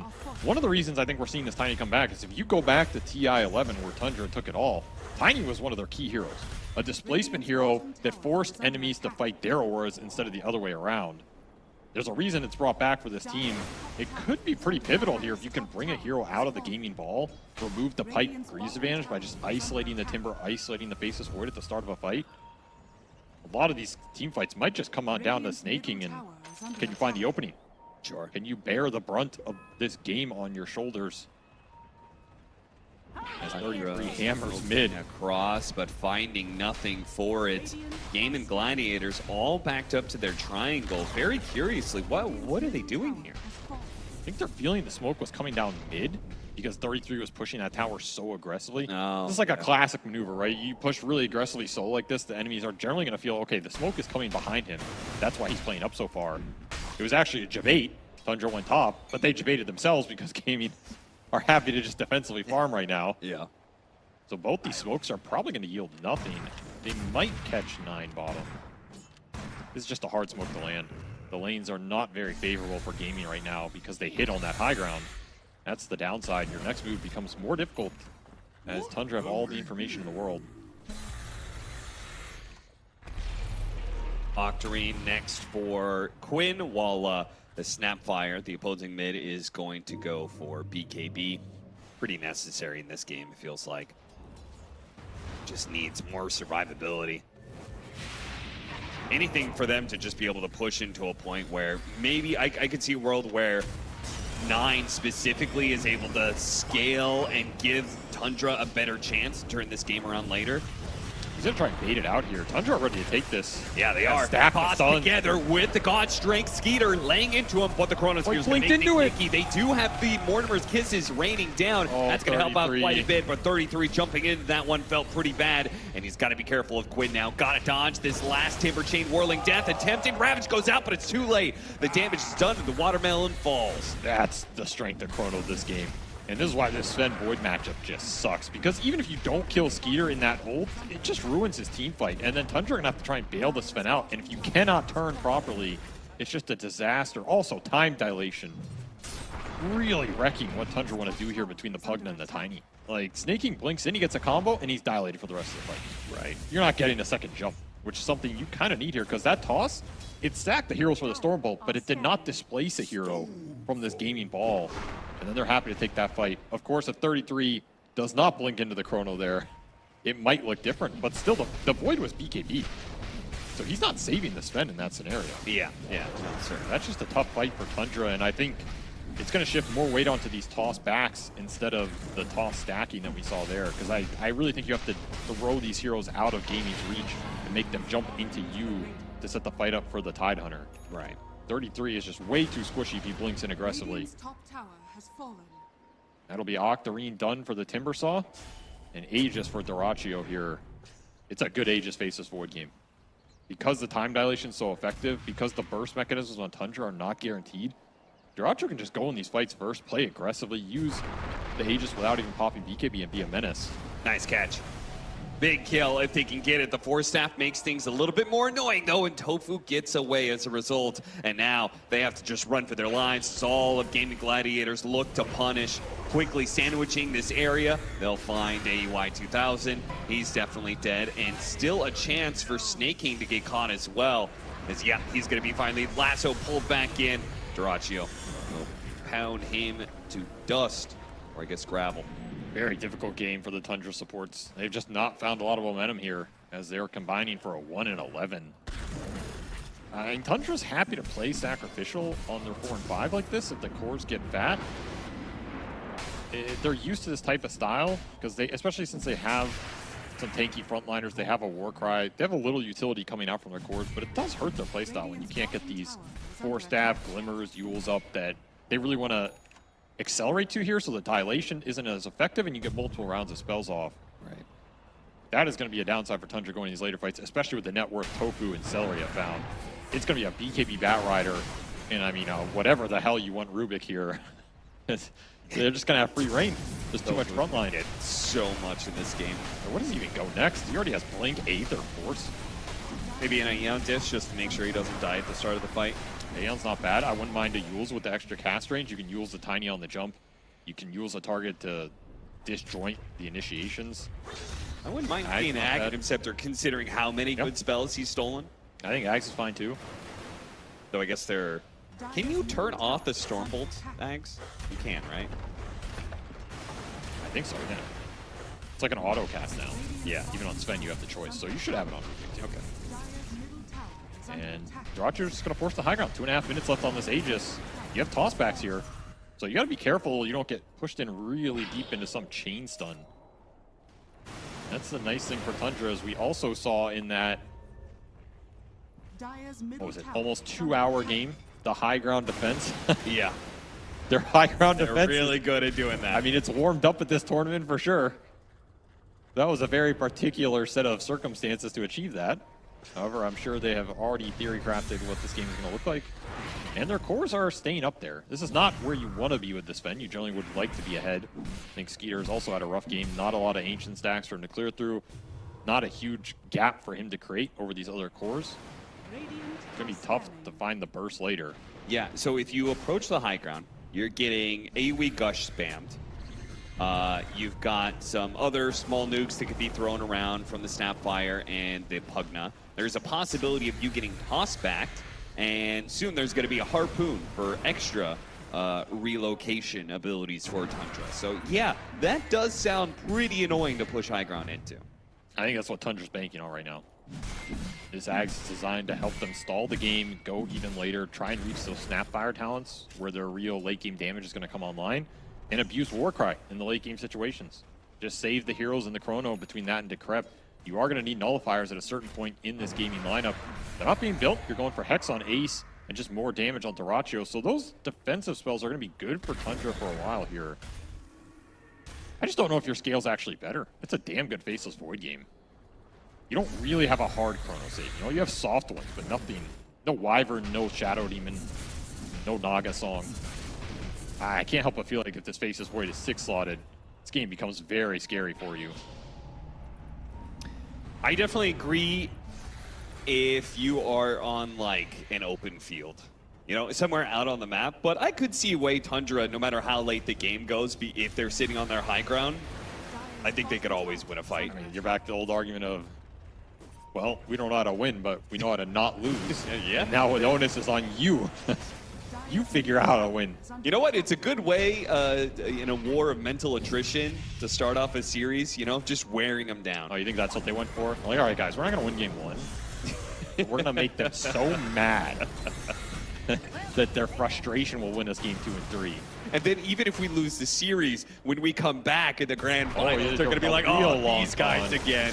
2 seconds on the Aegis here. Where'd he go? Chaining the stuns, the toss back into the Ravage, but they did not chain it properly. Something about that toss back and the Ravage hitting at the same time. I think the Stormhammer Ravage overlapped. He also got tossed and hit by the Ravage, so he was stuck in the air for a while. Yeah, and he didn't. They didn't position the Meteor Hammer correctly as a result of the Ravage stopping the toss. They gave it away. Level 2 Ravage here for Token. Oh, they did? Oh, no. That is not the spell you want to be giving this Aether Lens Blink Rubik in this game. Especially with yours on cooldown, God Strength on cooldown. If I'm gaming, I might consider a high ground push here. You have DD on Dyrachyo as well. It's such a big window. Big screw up there from Tundra. That should be a guaranteed Faceless Void kill. 100%. That is just miscommunication and lack of patience, maybe, as this game has been frustrating for them. You know, if I'm Tofu, I'm thinking about buying a shard. Just because I have the Ravage, that would give you tendrils, wouldn't it? Jump forward, true, yeah. AUI. Imagine tendrils with that kind of range. That is a well worth obs there from Celery. Finds the tiny pickoff. That's going to open the high ground even more. He's their tossback stall mechanism here. DD's going to get some value. A lot of value. As they're hitting both mid and bottom lane, so that gush spamming is a little bit more annoying. But we did see earlier the 9 smoked out, or maybe Shadowbladed out, actually. Didn't notice that he had that. Yeah, but look at this build, by the way. Manta Shadowblade. Oh, this is like, don't worry, guys. We're going to win in 40 minutes. And I'm going to push lanes and farm camps with Manta Snapfire illusions. Or at least scout some areas so he can't get found. That's why there's an early gem on Quinn right now. He's trying to hunt him. Sec AC, not the item. Guess it's a little too cold in the Game and Gladiators booth right now. It's a good problem to have, I guess. Too cold or too hot? Or maybe not. Maybe things are heating up in this series. They're certainly looking pretty good. 21-7, 10,000 net worth lead. It looks like they're finally ready to go. They're going to be taking on Tormentor. We're soon going to have Butterfly on Dyrachyo, and it's with level 20. If he gets to level 25, the damage shrug off is going to be incredible. Void is getting up there. He's going to be a big problem. I still think this matchup is so Void favored in the late game versus Sven. Just not a good way for Skeeter to deal with Chrono. Especially when you're up against this time lock Mjolnir magic damage right click hero. That's why the Void matchup's so good. He just doesn't necessarily care about the Warcry. And then you get backtrack, you get evasion. It's so hard for the Sven to jump you and burst you unless he's really far out ahead. They're so desperate to catch somebody from Tundra. And look at the line just instantly drawn from 33. It's like, get the hell out, guys. I'm going to push the map, stall this game. We're going to rat him up some more. Good luck snaking. He's got a glimmer, but there's a lot of AoE damage coming in from Quinn. And he also has a gem.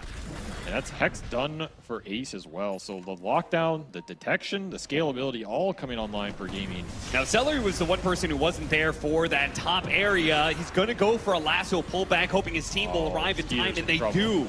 because of his BKB, he stays alive, and now Ace Quinn, they're going to try and chase down 9 first, while Skeeter's going to be kited during his God Strength. There goes that Ravage put to use. Chain stun all over the place. He cannot get anything off. He had BKB TP potential if the Void wasn't there. Maybe just not expecting the Ravage. Now he gives up level 4 Stormhammer. Just not enough rat action for Tundra to stall this game. The start was too slow, and the auras are building up for Gaimin. It's prime time to force this high ground. Roche began. Yeah, Quinn knew somebody's around here. Seller was doing it earlier. He doesn't manage to kill AUI, but he'll just stop him from split pushing another way. And he has early bots as well, so he can just join this fight. Yeah. He's just making sure there's nobody cutting back here. He can refill his mana. A very patient push by Gaimin. Don't have to commit the chrono here. You can just hit the buildings. Well, he will commit the chrono. I guess he's had enough of AUI. BKB to get rid of the Avalanche stun and goes to work. Kills AUI 2000. Now he's going to kill 33. Oh no! The Ravage actually goes off. 33 able to get away. But Quinn, he's going to show up with the Shivas. That'll clip him. I mean, Ravage is irrelevant in this game if your Sven is not hitting people during it. Oh, certainly. These have just been completely desynced for Tundra in this game 1. Not finding much momentum in this game. 7 kills in 30 minutes.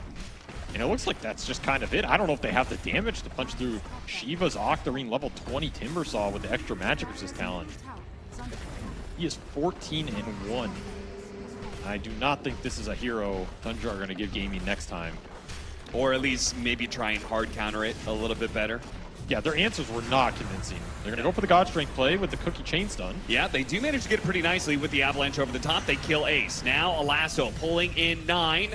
9 still on the high ground, but Duraccio will make short work. The bump back onto Snake King to ensure Duraccio stays in melee range of that support. Now he jumps onto AY 2000, while 33 going to be targeted by Quinn. Skeeter doing what he can to challenge Duraccio, but against that Butterfly, he really just cannot guaranteed put damage in.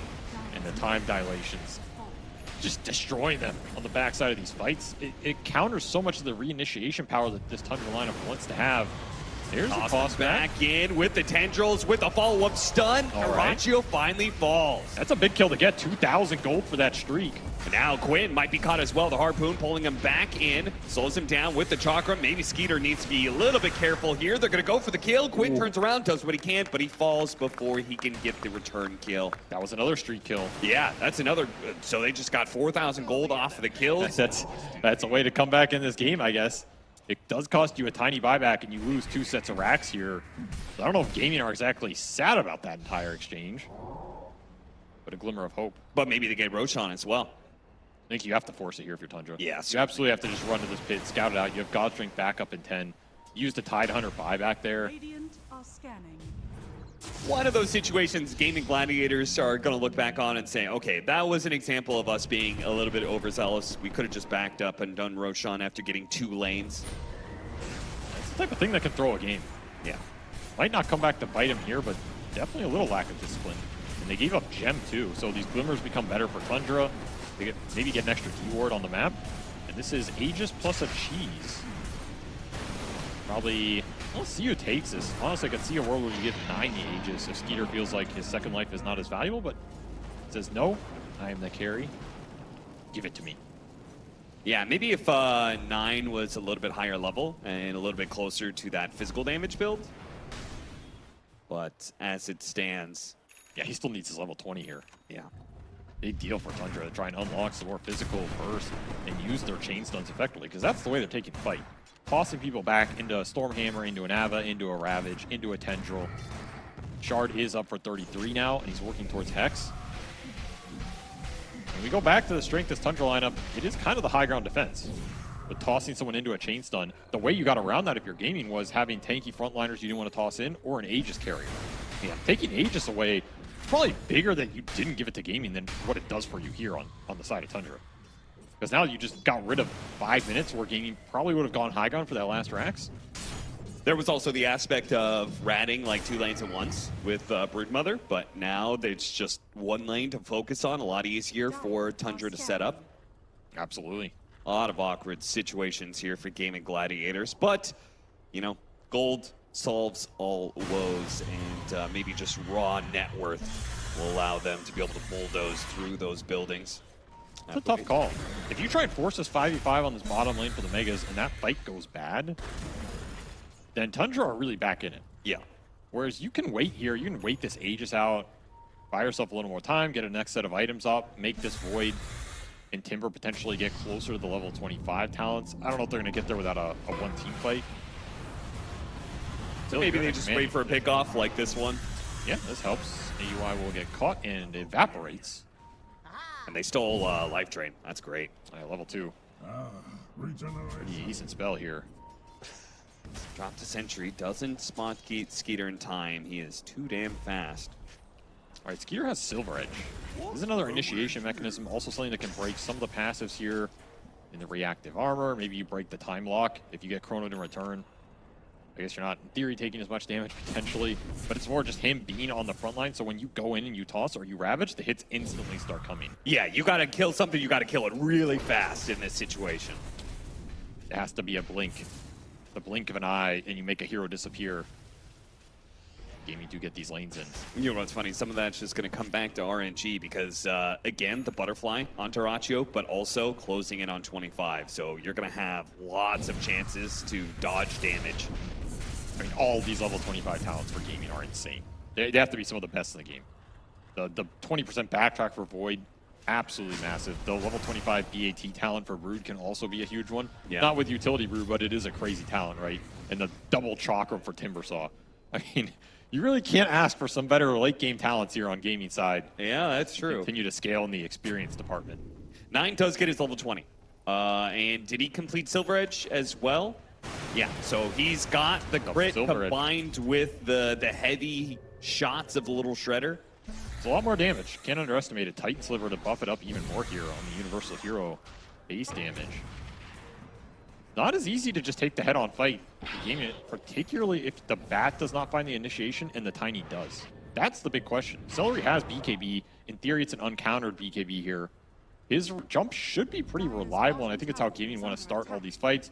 Displace a hero out of Tundra's ball and make them go into the Chrono and the Timber waiting. Look at this blind read that Gaimin Gladiators so good. Wrong. They have the hex. Meanwhile, Tundra are going to be able to jump onto Terraccio and burst him down. Look at Snaking repositioning to ensure the toss. Great stuff there from Tundra. And it was at the same time that Quinn and Celery were certain somebody from Tundra was going to be ratting the other side of the map. That's just a great read. Great observer wards as well to scout this. And Tundra find a huge opening here. 80 seconds, no Void. He has no buyback either. You might just walk down and get a lane here if they're really confident. Aegis running out in 45. They still stack those stuns very heavily, though, which is a bit concerning when you're going for these single target chains. There was so overwhelming it didn't matter. It's something you're going to have to think about if a save comes through, if some random disjoint, someone gets lassoed. That stun overlapping might come back to bite you. Now Tundra going to look for more. 50 seconds, no Void. Ooh, Celery, you dodged bait there, my friend. Skeeter will get the Timbersaw TP. Now they start heading back. The Aegis is going to expire, though. Gaimin Gladiators with Terraccio coming back up in 30 seconds. That does come to question again. Like, now the Aegis is gone on Tundra. Are you going to try and push high ground, or are you just going to wait for Roshan? I have a feeling it's probably just going to be Rosh. Tundra keep cutting this lead, slowly but surely. This is one of those teams that will not go away. You have to beat them. Yeah. They are going to make you beat them. As another move gets dodged here, the game continuing to get stalled. That net worth lead, once up to 22K, is down to 14-13 here. Oh, nice. Mindbreaker for 9. Little Shredder damage really amping up now. And you know what Gaimin are thinking about these combos right now, because they are really trying to itemize to deal with them. You have double aesthetic cap for the Timber and the Brood here. Okay. Not an item that you see a lot of times because it's a very defensive item. Like, if you're snowballing, you're winning, you'd rather go for more damage or aggressive potential. That is so unfortunate. No MKB for Skeeter. That'd be really awkward if he doesn't have his MKB during this Roshan respawn time. Yeah, this might come back to bite him. 80 minutes on the death. See if it's a fast Roach. He wouldn't have it. He got blink off. Will it matter? Cap helping out a little bit here. The team, Forstaff trying to help him. Ravage going to cover some of this, but Terraccio's going to be able to get the 5-man solo spear. And he starts laying damage into 9. Skater's going to be next, lasted up almost immediately as the Chronosphere fails. And that's going to be 3 dead, AY, and 33. Neither one, I think, is going to get out alive. As Gaimin Gladiators just going to go for gusto here. run down as many heroes as possible, even through the buybacks are coming out, because one buyback will never come. That's going to be Skeeter. The Sven won't be here for this fight. Tundra going to have to push through it anyway. Snaking, covering himself with the avalanche, toss back all the way, almost into the fountain. Duraccio daring it. Radabe, Toast. He needs to be able to start backing up now. Kiss is going to be return fire on Tofu, pushing Tundra into their fountain.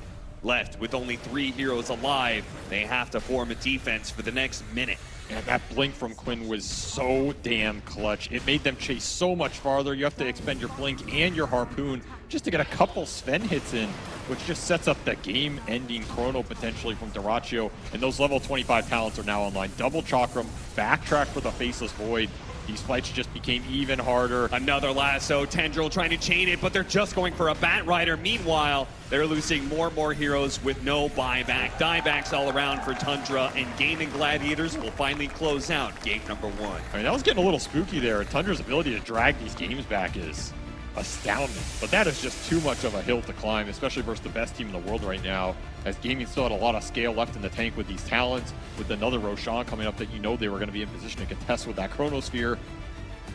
That's just a hard game if your lanes don't go a little bit better for Tundra, and I go back to those tier 1 maneuvers. I just feel like they're getting outmoved on the map. Like, Gaimin are the ones making the plays, moving their course to the lanes, outnumbering Tundra in the early game, and they're the ones constantly responding. Okay, if you want to play a defensive-oriented style and you want to stall for that late game where you think you're going to beat them, I think that's one thing. But giving up this much in the early game to the Timbersaw and the Brood, which are just going to take huge advantage of that space, is another. And I don't think we're going to see this Timbersaw game too. I think it caused way too many problems here in the early game. In the mid game, 19-2 for Quinn here. No answer in sight. Yeah, an incredible performance by him. We've heard Avery's thoughts on the draft. Let's go ahead and head back to the panel and see what they thought about the post-game of 1. Well, I thought that things were going to go a little bit better for Tundra, especially in the laning phase. I thought Tidehunter's a very reliable hero. I've never seen a Tidehunter look that vulnerable before. He was not able to stand in front of anything, and then that just started the domino effect, it seemed, Fear. Yeah, I was very confused as well, because he went for the Meteor Hammer build, and I think where it all went downhill for 33 in that game was he TP'd to mid to deal with Quinn, who was pressuring, diving, actually, the Sven, but he didn't get anything out of that, so he stopped farming. Then at some point, the Timber just was always there in front of him, and he just decided to go for a Blink Dagger because he felt he wasn't tanky enough, and it just felt at that point nobody was tanking enough. Sven was getting chased all across the map as well, and Quinn just had one hell of a game on the Timbersaw. And then forget about even being tanky, it also seemed like no one was able to do damage. Every single time, even if a chrono wasn't perfect, KP, it seemed like, oh, okay, Tundra, now it's their turn to return fire. They would just like tap them and be like, please leave. I think it's a combination of two things. One is, if I'm playing the Tide in that game, there's not really a good team item that I can build. Like Pipe, not really good. There's like a Timbersaw. Greaves, I don't really want to get it. So on GG, the Brood is getting all these team items, so the team fight is already naturally going to be in GG's favor in that sense. And also the fact that this was a 5-pick Timbersaw, right? But I feel like it wasn't sufficiently countered. They picked like the Snap and the Pugna for it, but the other 3 heroes don't really counter it, like the Sven and the Tide. And also we never really saw a Kisses kill on the Timbersaw this game. And the one time they did kill a Timbersaw, it wasn't even with the Kisses. So I think they really need to be really nerdy about countering the hero if they want to play against it. I mean, I feel like the Snapfire's lane, number one, when he dove and he didn't get the kill, that was really bad. Like he used all his mana and then he missed like a creep wave that resulted in like Quinn getting a really good trade. And I feel like I also didn't really like the itemization of Snap. I feel like when you are playing against like Timber, I can kind of see like Axe maybe like working. Like I see only like Chris Luck actually doing that build. Like you have like Tiny, you have Tide. I feel like there's a lot of potential if you can get an early Axe. You can actually try to burst the Timber that way. Because most of the Timbers, they don't really get any magic resist item early. They're just getting their greedy core items. So they're very vulnerable to that heavy magic damage that you're picking the Snap, right, to counter the Timber. So that I feel like has to happen once or twice in the early game to make it worth it. I think also, sure, we have Kisses, but there wasn't really like a long lockdown for the Kisses. So sometimes teams will maybe pick like a Clockwork, something like that, which is not like doesn't reliably counter him from timbering away, like chaining away, but it's like something that you can use with the Snap Kisses to like kind of reliably killing. Yeah, they had individual stunts, but even Tundra looked a little bit shaky on the execution. There was that one situation where Dyrachyo was caught out, and then they kind of stacked the Stormhammer and the Ravage, and then misplaced the Meteor Hammer, which is rare execution mistakes from Tundra, who's a team who's historically very, very clean. But they fall in a game number 1. Gaimin, on the other hand, they're celebrating, and I'm sure they were celebrating in the game as well. Let's do a mic check on them. Pugna's ult, care for his ult. I'm coming though, we can dive together. We can Kill the Pugna, kill the Pugna. Kill I this got him, guy I as got him, well. I got him. Guys, for the snipe. Yeah, we're coming down. running. I have a Chalkerman one. I have Mick. We don't go high ground? Yeah, I need to know so I don't really waste hard, my it's time. really hard. Okay, then I just go catch. Yeah, it's good. If I know we're not going, then I can do whatever the fuck I want. I get my big hit. Jump for who? I can hold. Timber. Just run running out. I have bots in 5. They're going top. Running? I died. I'm okay. I'm Up TPing. Ravage. One in chrono? No, not Just yet. chill a bit, Use guys. Wait Ravage, for us. use Up Sven. Ravage. Wait for us. We have to run. Tipping, outpost. Maybe I reach. I really want to catch people. Ah, so fucking close. One Timber. I I'm gonna 5-man chrono. Oh, unless Sven. not a swim probably. My man knew what he was capable of. I'm gonna get a 5-man chrono, instantly makes it happen. And that last faceless void pick ends up being very, very fortuitous. But it's the first picks that always seem to be on the mind. And it was the first pick Timber saw this game, Fear, and Tundra seemed to have a response already locked and loaded, but I'm not very satisfied with it. I don't think Tundra is either. You first picked the Timber, we know it's a big hero, and in the end, he ended up going 19-2, and I was really confused when they picked Tiny, especially against the Timber as well. It was Pugna Tiny, then they went into Tide, then they went to Sven, more strength heroes, and the Tiny ended up going like 1-12 in this game, and Gwen 19-2 with 41,000 hero damage. They're gonna have to try something new because that experimentation was definitely a failure. Especially for revealing 2 cores. It was Timbersaw and Broodmother, and you'd think you'd have all the tools at your arsenal to be able to deal with that, but whatever Tundra came up with just fell short. Yeah, I think in going into next game, I'm not sure who has priority, but if I was Tundra, I think I would pick the first pick. Because actually the Timber mid was actually originated from Tundra. Like 9 played it like a lot. Yeah. So I think they are also like really comfortable on the hero, so I think they should try and like snatch it on the 5 pick next game. Which is different than what I feel like I've been seeing for the majority of the rest of the tournament, where it was just the tale of carries. When it was, do I see Medusa? Do I see Naga? Do I see Morphling at the beginning? Not so much the case in this series, it seems. Yeah, Timber is not a carry, but he can definitely carry the game for you. Like, that hero needs to be answered. You can't just let the enemy have it and have nothing to deal with it. I think, for me, like really like hard counters would be like something like SF. I think some teams have played it mid against Timbersaw and have like completely owned it.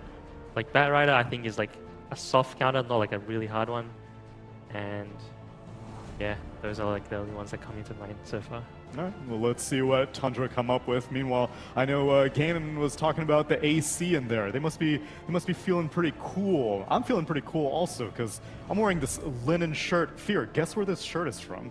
Where is it from? It's from H&M. Wow. Specifically, it's from their summer collection, as H&M are the proud fashion partner for the Bali Major. So be sure to check that out if you want to be as relaxed in this hot weather as I am. Thank you, KP. I appreciate the chuckle. Meanwhile, if you want to watch the Dota, let's get ready for game number 2 after the break.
It's game number 2 time, everybody, between a Tundra and a Gaimin Gladiators, where if you're a European and you're just now waking up, you're like, wait, we're already done with 2.5 series?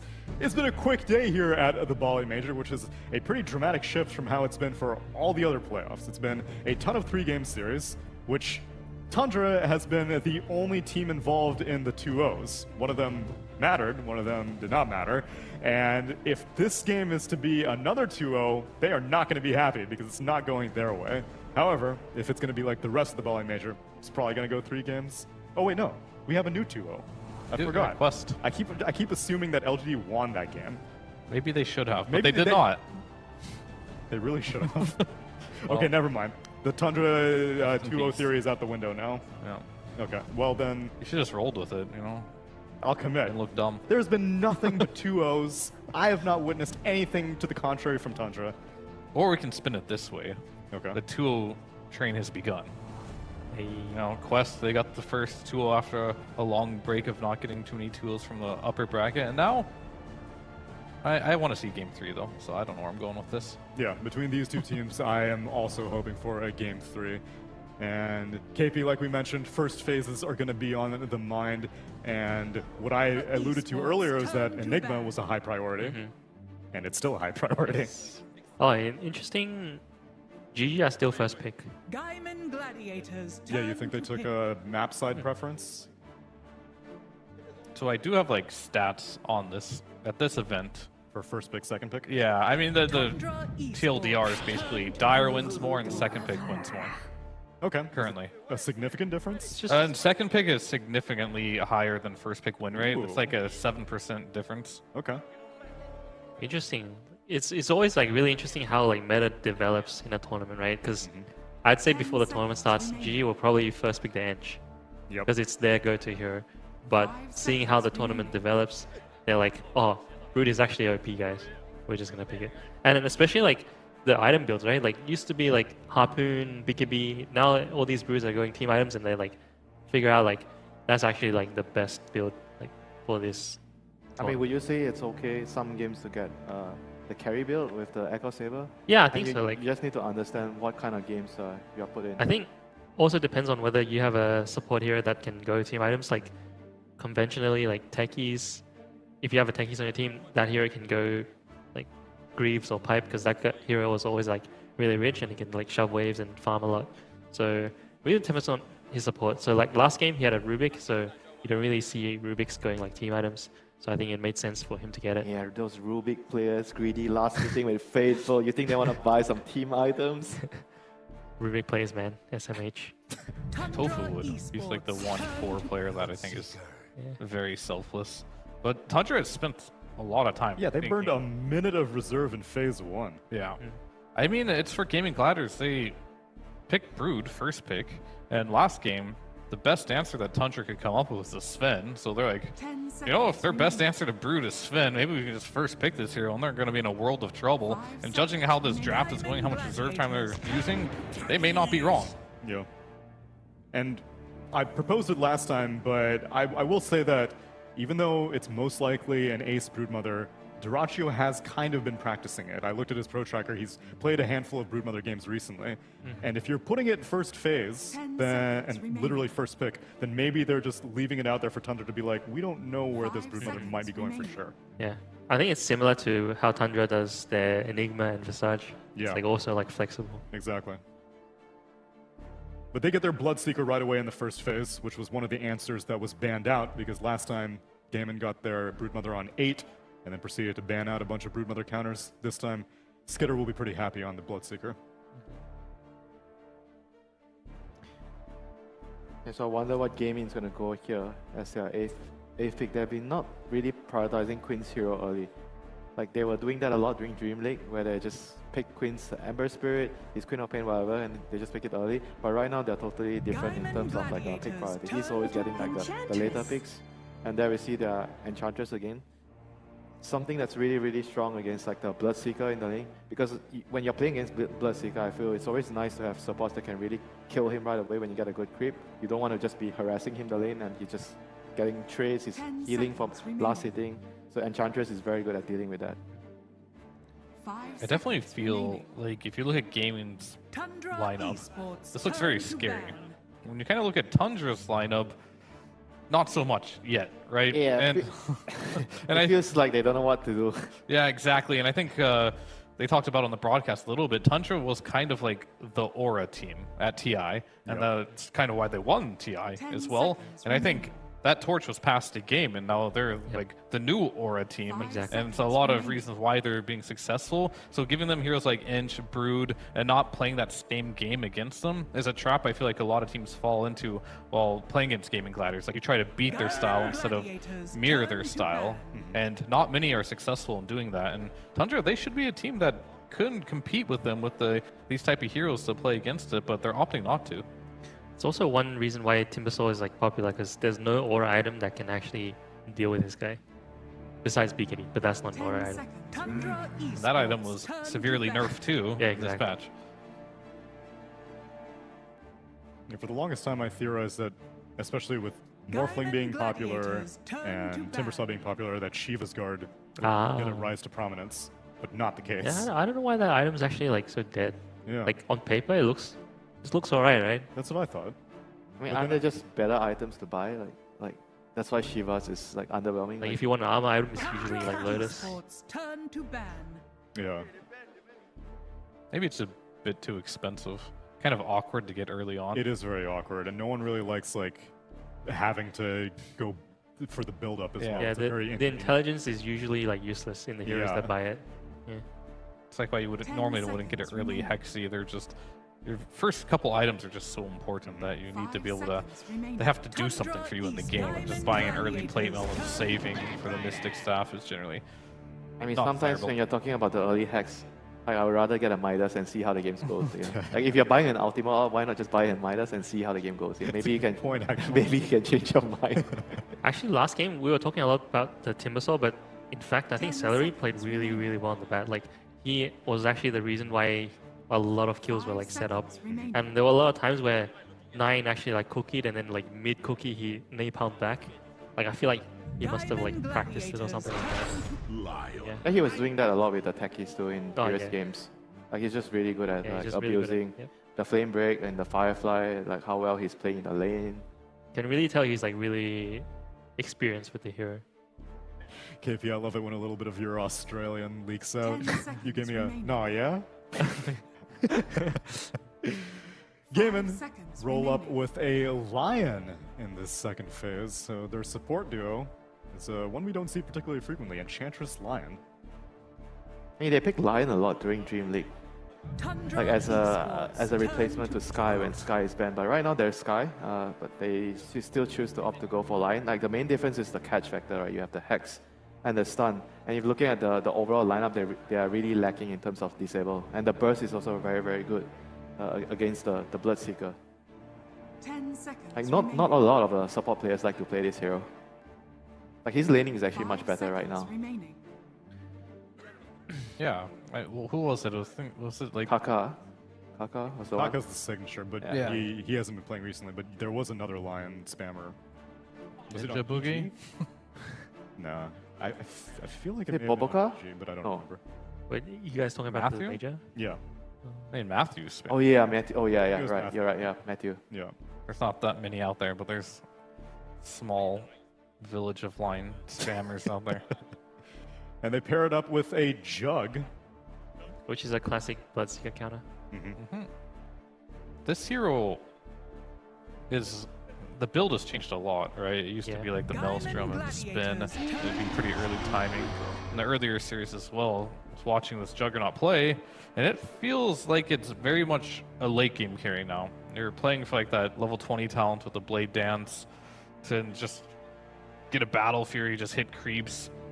Gaimin likes to play a bit faster, so I'm hoping they don't fall into this trap of, you know, Dirachi is just AFK farming while Gaimin wants to play fast, trying to get to that level 20 talent, and he participates a little bit earlier.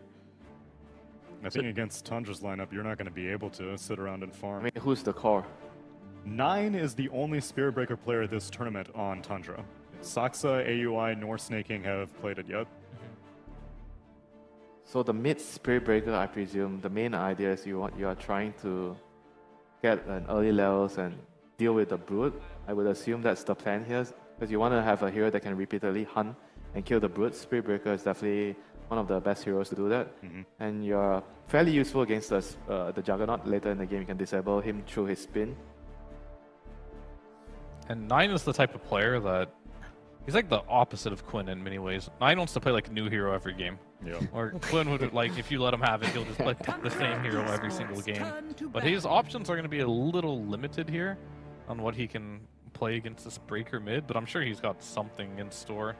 I mean, he could play like those players are scary. Like the players who don't care about playing whatever like their coach tells them to. Like you can play the same hero like 20 games in a row and they'll be okay with it. Yeah. Those players are like scary. I mean, Quinn wants to play those heroes every single. He doesn't even get told. He'll go into his pubs and just play it right after this match. Gaimin Gladiators. But what is good for Spirit Breaker mid? Like some Queen of Pain or something? Invoker used to be good. That hero's kind of dead. Puck? There's something that can punish him in the laning stages. Probably a ranged hero that's going to continuously right-click him, I would imagine. He played the TA not too long ago, too. I can't imagine Spirit Breaker is good versus TA.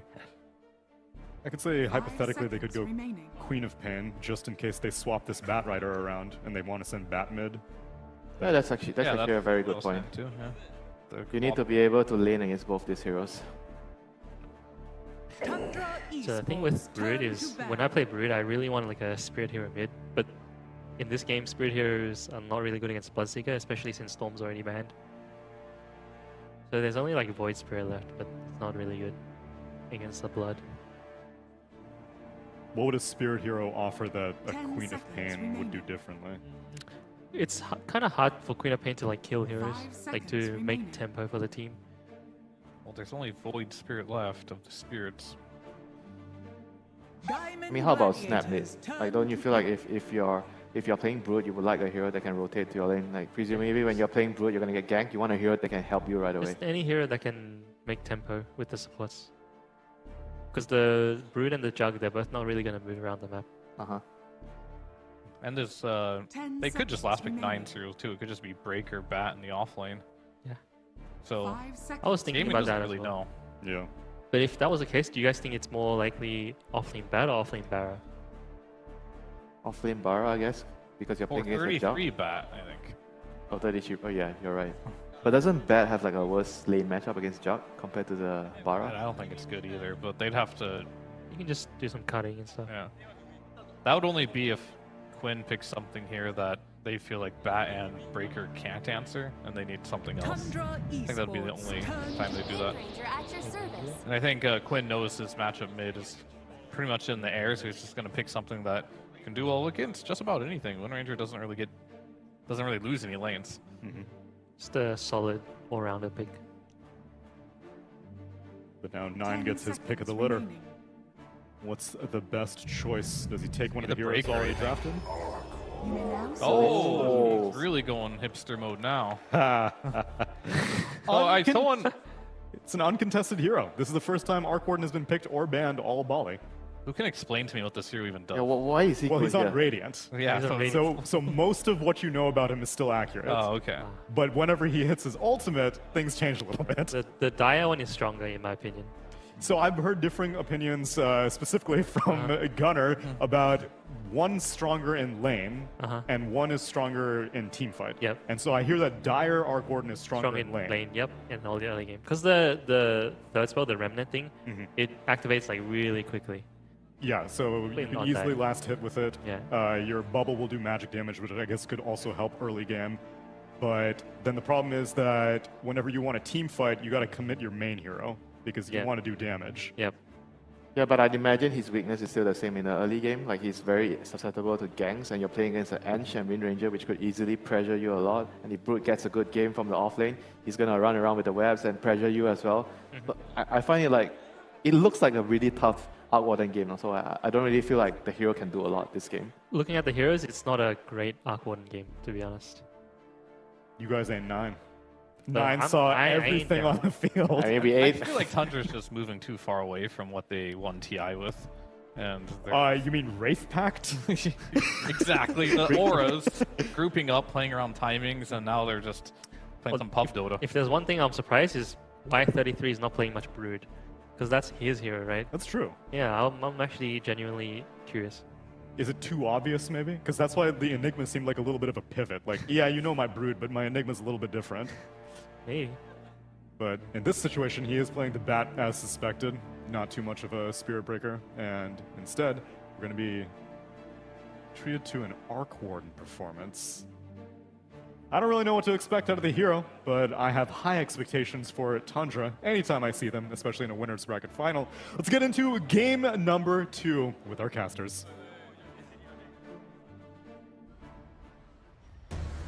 That's right, we get a chance to see Arc Warden on the main stage in this Game 2 of Tundra versus Gaimin Gladiators.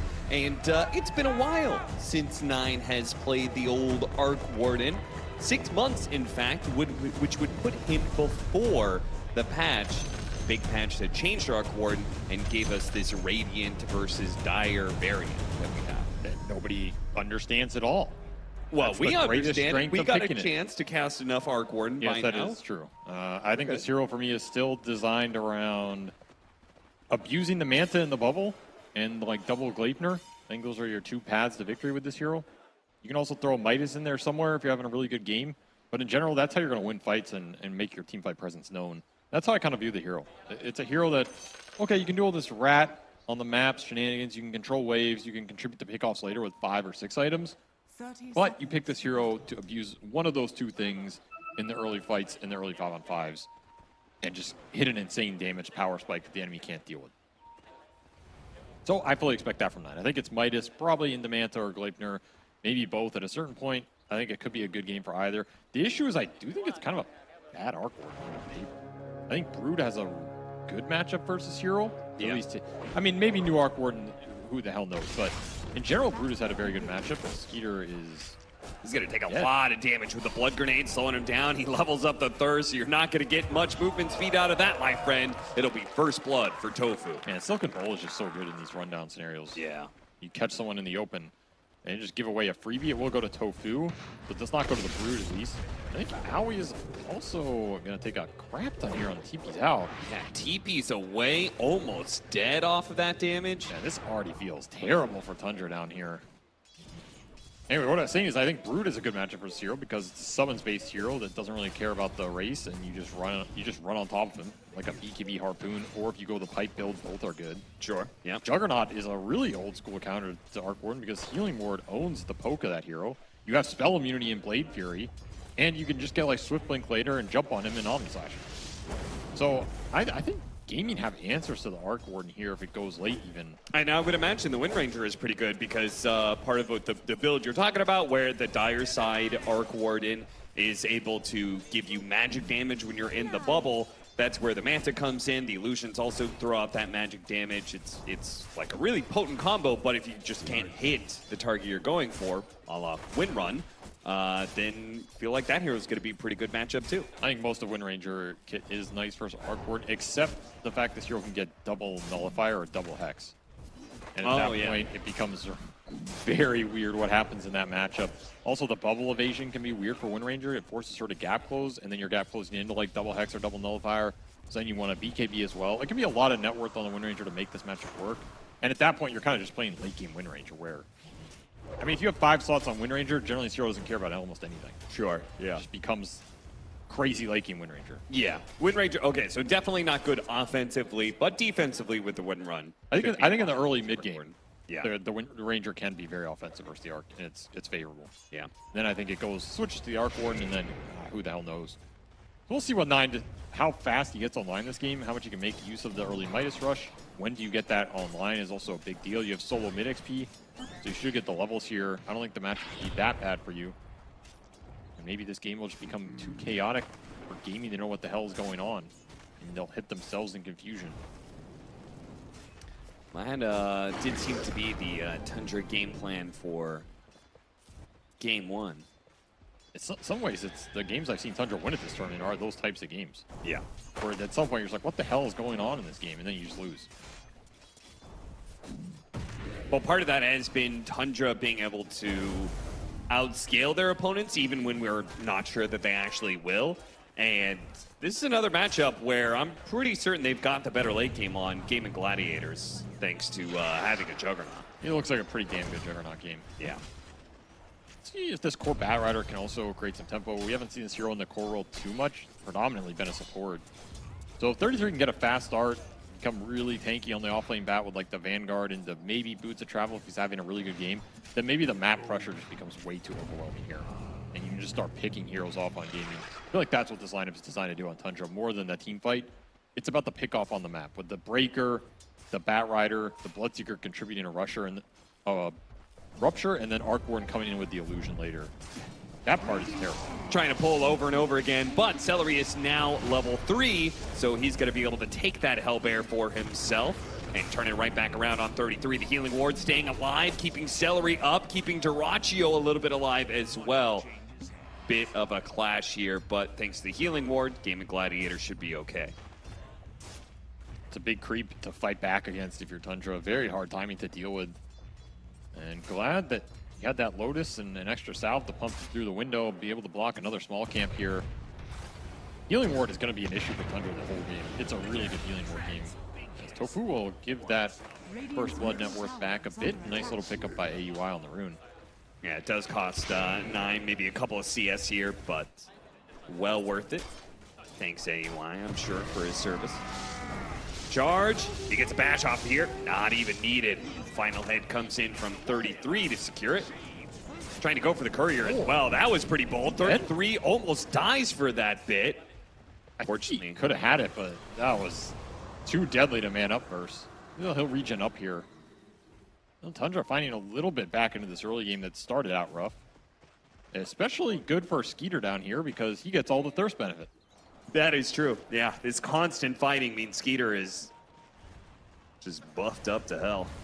He's getting yoked at the gym right now, healing up, having a pretty good lane here. Especially considering the First Blood Gold went into the Lion's hands, so that was basically free boots for him. A godsend on this hero. Another just casual blood grenade thrown out.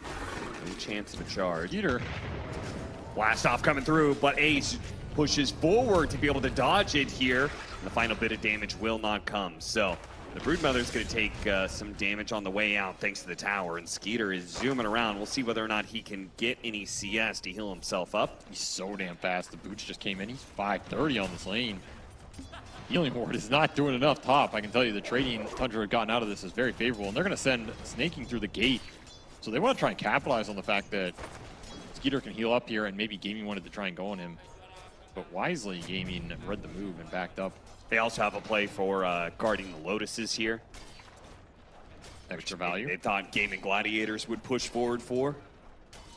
It's this really deep lane ops top that's helping Gaimin read these moves. Yeah. These side lane wards early on in the game sometimes prove invaluable. Shield rune will get defended here. And Tofu really putting on his body on the line for this one. He's going to be hit by the blast off. AUI should be able to secure this, but Nine's going to be in trouble as Quinn looking to chase him down. He does manage to get level 6, but the kill happens before Quinn gets taken down by Snake King. Literally the last right click before that stun came through. Yeah. Nine's like, Snake, man, pick up the pace, please. Look at 33, man. Doing a deep lane pull. Celery's not going to let him get away with it so easily, though. In fact, Tofu, his death just provides an opportunity for more rotations. He should die here, though. It's going to be kind of close. He's out of Firefly, and now he's kind of stuck. He commits to the creep, doesn't want to miss out on the flag bearer. It's worth too much. Yeah, I think maybe you can go for TP there, but I think he doesn't want to risk it. I'd rather just die and come back. Man, this is the downside for all the support action Tundra's got. Their Bat Riders in 1v2. They will get both Wisdom runes. Yep, that's going to be pretty damn nice. So Tundra's getting a lot more going for their supports this time around than last time, as the Lion tends to be a greedier on the lanes and is going to be really level starved now. So that part works out well for Tundra. The Bat Rider getting sacked, though, is something that they're going to have to bite the bullet on. And it also means that Gaimin's cores are having a feeding frenzy out here. All 3 of the top net worths in this game belong to them. They're feeling it. Shield rune on Quinn, time to push the action. Nine, let's see what he can do with his Arc Warden to try and defend Snaking. It doesn't last long, that defense, but maybe he can get a return kill here. Quinn doesn't have a TP. The rotations. They can keep on poking him with these spirits and slow him down, but the wind run will eventually allow him to break free. Nobody's rotating back from the other side. This is where the matchup is good for Arcwarden. If the Arcwarden's not the one getting run down with the focus fire, the turnaround potential on the Wind Ranger is pretty damn good. Something 9 can play for. However, the power runes continue to go into Quinn's hands. A double damage after a shield rune. Can't really get anything better here. Not sure what 33 was doing there, but he has somehow managed to clump up a double creep wave, which may or may not be good, because this may be an opportunity for Gaimin Gladiators just to hit the tower with some heavy damage. Yeah, Daracho can just push this. He has ult up. He has healing ward to keep the creep wave, and of course you have an Enchantress lineup. Celery's gonna go bottom. I actually think that was an opportunity to just push the tower. I don't think Tundra could have that easily defended it, especially with no teleport on 9 right now. I think his 33 is not even getting these waves. He's just giving them to Snay, making this lane super chaotic. Managed to slip past Celery there somehow. Yeah, these side lanes are getting really weird for both teams. It's a Tundra game. It's bound to get weird. It's absolutely true, as 33 has been found in the corner of the map. Again. Dude, man cannot get his Vanguard. Is he even going to go Vanguard at this point? Yeah, what does it even do? I guess you have to. It just feels terrible. Yeah, I mean, you're going to need a Crimson Guard eventually at some point, so... Ace battling through the Rupture Blood Rites. The power of that lifesteal. Doesn't have to move. The best move is no move. I guess so. Just sit there. The ultimate counter. Man, this is getting a little rough for Tundra. Ooh, they found Quinn though. Window's down. It's a very big kill. He's got a very big magic wand, 15 charges. That might keep him alive. All these slows. Last Wraith. Oh, they hug him, and he's gonna be okay. All of that early laning factoring in here for Quinn as he has Treads, Wand, Bracer, Double Crown, 1400 HP on the max win run. Everything pays off, and Dodge is giving his life away. Would have been a huge pickup for Tundra. Instead, they're just left with an empty mana Arc Warden. 9 does finish his Midas, but the rest of this game is just nothing is going on for Tundra. You have a sacked off lane Batrider in a 1v2 who went Vanguard. You have a Bloodseeker who was forced off the lane bottom by a Brood, and every time he ruptures him, just stares him down. And you're going to start losing some tier 1s off this. Unless your Arc Warden has enough resources to help you defend. It looks rough. And then you're probably going to be behind in the 5v5 Aura battle, because there's a healing ward on Gaming side. And I guess Ace is going to go right-click here, so he's actually not going to go the Auras. Maybe they feel like the healing ward is just enough. I find that surprising, given the fact you have like 2 other killer right-clicking heroes, and you've got the harder carry in Chugger. I think Pipe really just decimates Tundra's lineup, right? What does Tundra do versus early Pipe in this game? 100% agreed. Maybe they feel like they want more scale versus the Arc Warden if this game gets weird. That will definitely be nice going to that late game with like Harpoon, BKB, Brood with the Shard. You just run the Arc Warden down. Maybe they just want to secure late game. They don't feel like they need to push the tempo too fast here. I mean, it is a pretty good like carry type Broodmother game, right? Because he can challenge the Bloodseeker and he can get on top of the Arc Warden. I mean, I don't think there's anything wrong with this. Maybe they just don't think they're as far ahead as they actually are either. Yeah, they're up 4K in 11 minutes. Lanes have not gone well for Tundra at all, and the Midas Arc Warden. The real Arc Warden. Just gonna go up to this high ground, try and bring him down with a focus fire. Snaking will create some space, but boy, those spiders quickly overwhelming 9. They're gonna go for snaking. They'll get him too. This is looking like a classic Gaming route here. Just off the Ace Brood, that there are no good answers for him at this part of the game. There's no real good spider clear. This dual offlane for Tundra, it's meant to be picking people off on the map. You're not going to have a map to go looking for the pickoffs in about 5 minutes here. And your tier 1s are going to disappear, and the hunt is going to be on. Maybe the hunt is already on. Yeah, at this point, the hunt is on, and Tundra are going to have to just find their little hiding holes. It is looking miserable for 33 out here. Snaking, he doesn't have much to work with. Doracchio's been totally unchallenged, and he's even been willing to leave lane. Like in that last fight, he was running to the triangle. Wasn't required at all, but he's got his Battle Fury complete. He's going to be massive. And they're going to take the last tier 1. Ace rotating to all 3 lanes, making his presence felt. Echo Saber coming out. Scale is only going to increase from here. They're going to 33 and deep try and take this fight. It's going to be a bold move. Get Omni Slash? Right, immediately. Omni Slash. Fortunately, the creep wave did come in. They're not going to be able to chase him down, but Snake King, he had his bulldoze immediately purged out by Celery with the enchant. Something that they're going to have to think about for this whole game. And again, Rupture comes out, and the counter is, you just sit there. Yeah, because Tundra isn't strong enough to actually force a fight around that Rupture. I mean, I feel like the only damage coming out of this lineup is Arc Ward. Yes. And that's a tough position for 9 because he's the one who's lost all his tier 1s here at a rapid pace and needs more items. This is not a hero that fights super early with the Midas build. Just way too much pressure on this Arc Warden right now. And the catch continues now with the Rod of Atos on Quinn. This is getting out of control. You have lost all your Ancients. You're probably going to lose Wisdom Runes here. You do not have much space to operate in. You know, this has actually been the major that Gaimin Gladiators has lost the most games. They've actually lost more games here than they lost at Lima or Berlin combined. And yeah, that's like 4. Yeah. You know what? That's not even... But this may be what the most dominant upper bracket final performance that we're going to see from them. It very well might be. I mean, I guess they got through the major, right? Now it's just back to European DPC. So that is 100% true. Now there's no more pressure. Which they don't ever win that, but you know. Yeah, but it's Western DPC, European DPC on land.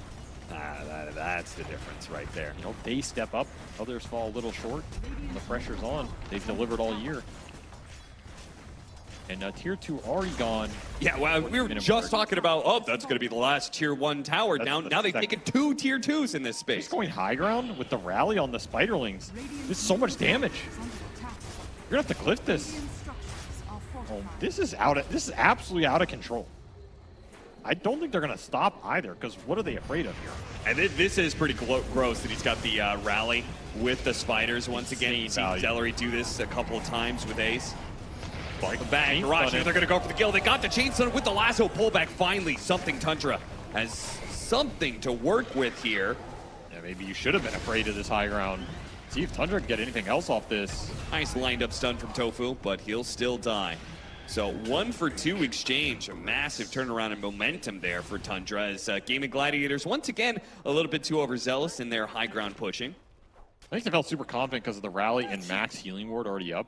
This is a 4-4-1 jug build. Kind of tells you what Gaimin thought of this game. Sure. But then I go back to why not just build the aura on the Brood like you've done all the other times. Yeah. If you have a Piper mech there, you save the jug, he gets Omni off, you might just win the game. We'll see if it comes back to bite Gaimin. I mean, they're still in an incredibly good position. I don't think there's anything wrong with Ace's items. Maybe that just is an unnecessary push there. Yeah, probably. It doesn't cost them too much. They get a glyph, they get half a tier 3, 2 tiers dudes down, 8k gold lead. They're pulling creeps from top with a wolf to Quinn. It does now mean the Arc Warden is going to start getting amped up. Now we got the Maelstrom, so he's got some real right-click damage going in. You can complete the Gleipnir, then you've got great team fight on top of that. And what have we said about Tundra's entire tournament? It's the high ground defense, you know. It's the high ground defense. You got to already start playing for the. I mean, I don't know if you want to be playing for high ground defense at 15 minutes. That sounds a little early, but who's to stop you if you're confident in it? Arc Warden is up there with the best of all time, the most toxic of all time. Yeah, there have been a number of crazy comebacks through Arc Warden high ground holds or even holding the throne. Oh, look at Toku's positioning. It's perfect here. Yep, gonna catch AUIs. He tried to set up some sort of trap there. And that'll be a final tier 2 that's going to die with nobody from Tundra willing to sit around this tower anymore. They're gonna push the other side of the map. Celery's just continually dragging creep waves around this map with his Ench creep. So making Tundra feel their own pain here. The 2 can play this game AUI. Yeah, a really good solution. How do you like it? When you want to group up, right? Exactly. It just max efficiency here. He's going to drag another top. Oh, no, timed out. Never mind. Well, Still, I like that. I like that idea. You know, it's like a little bit of a mental game.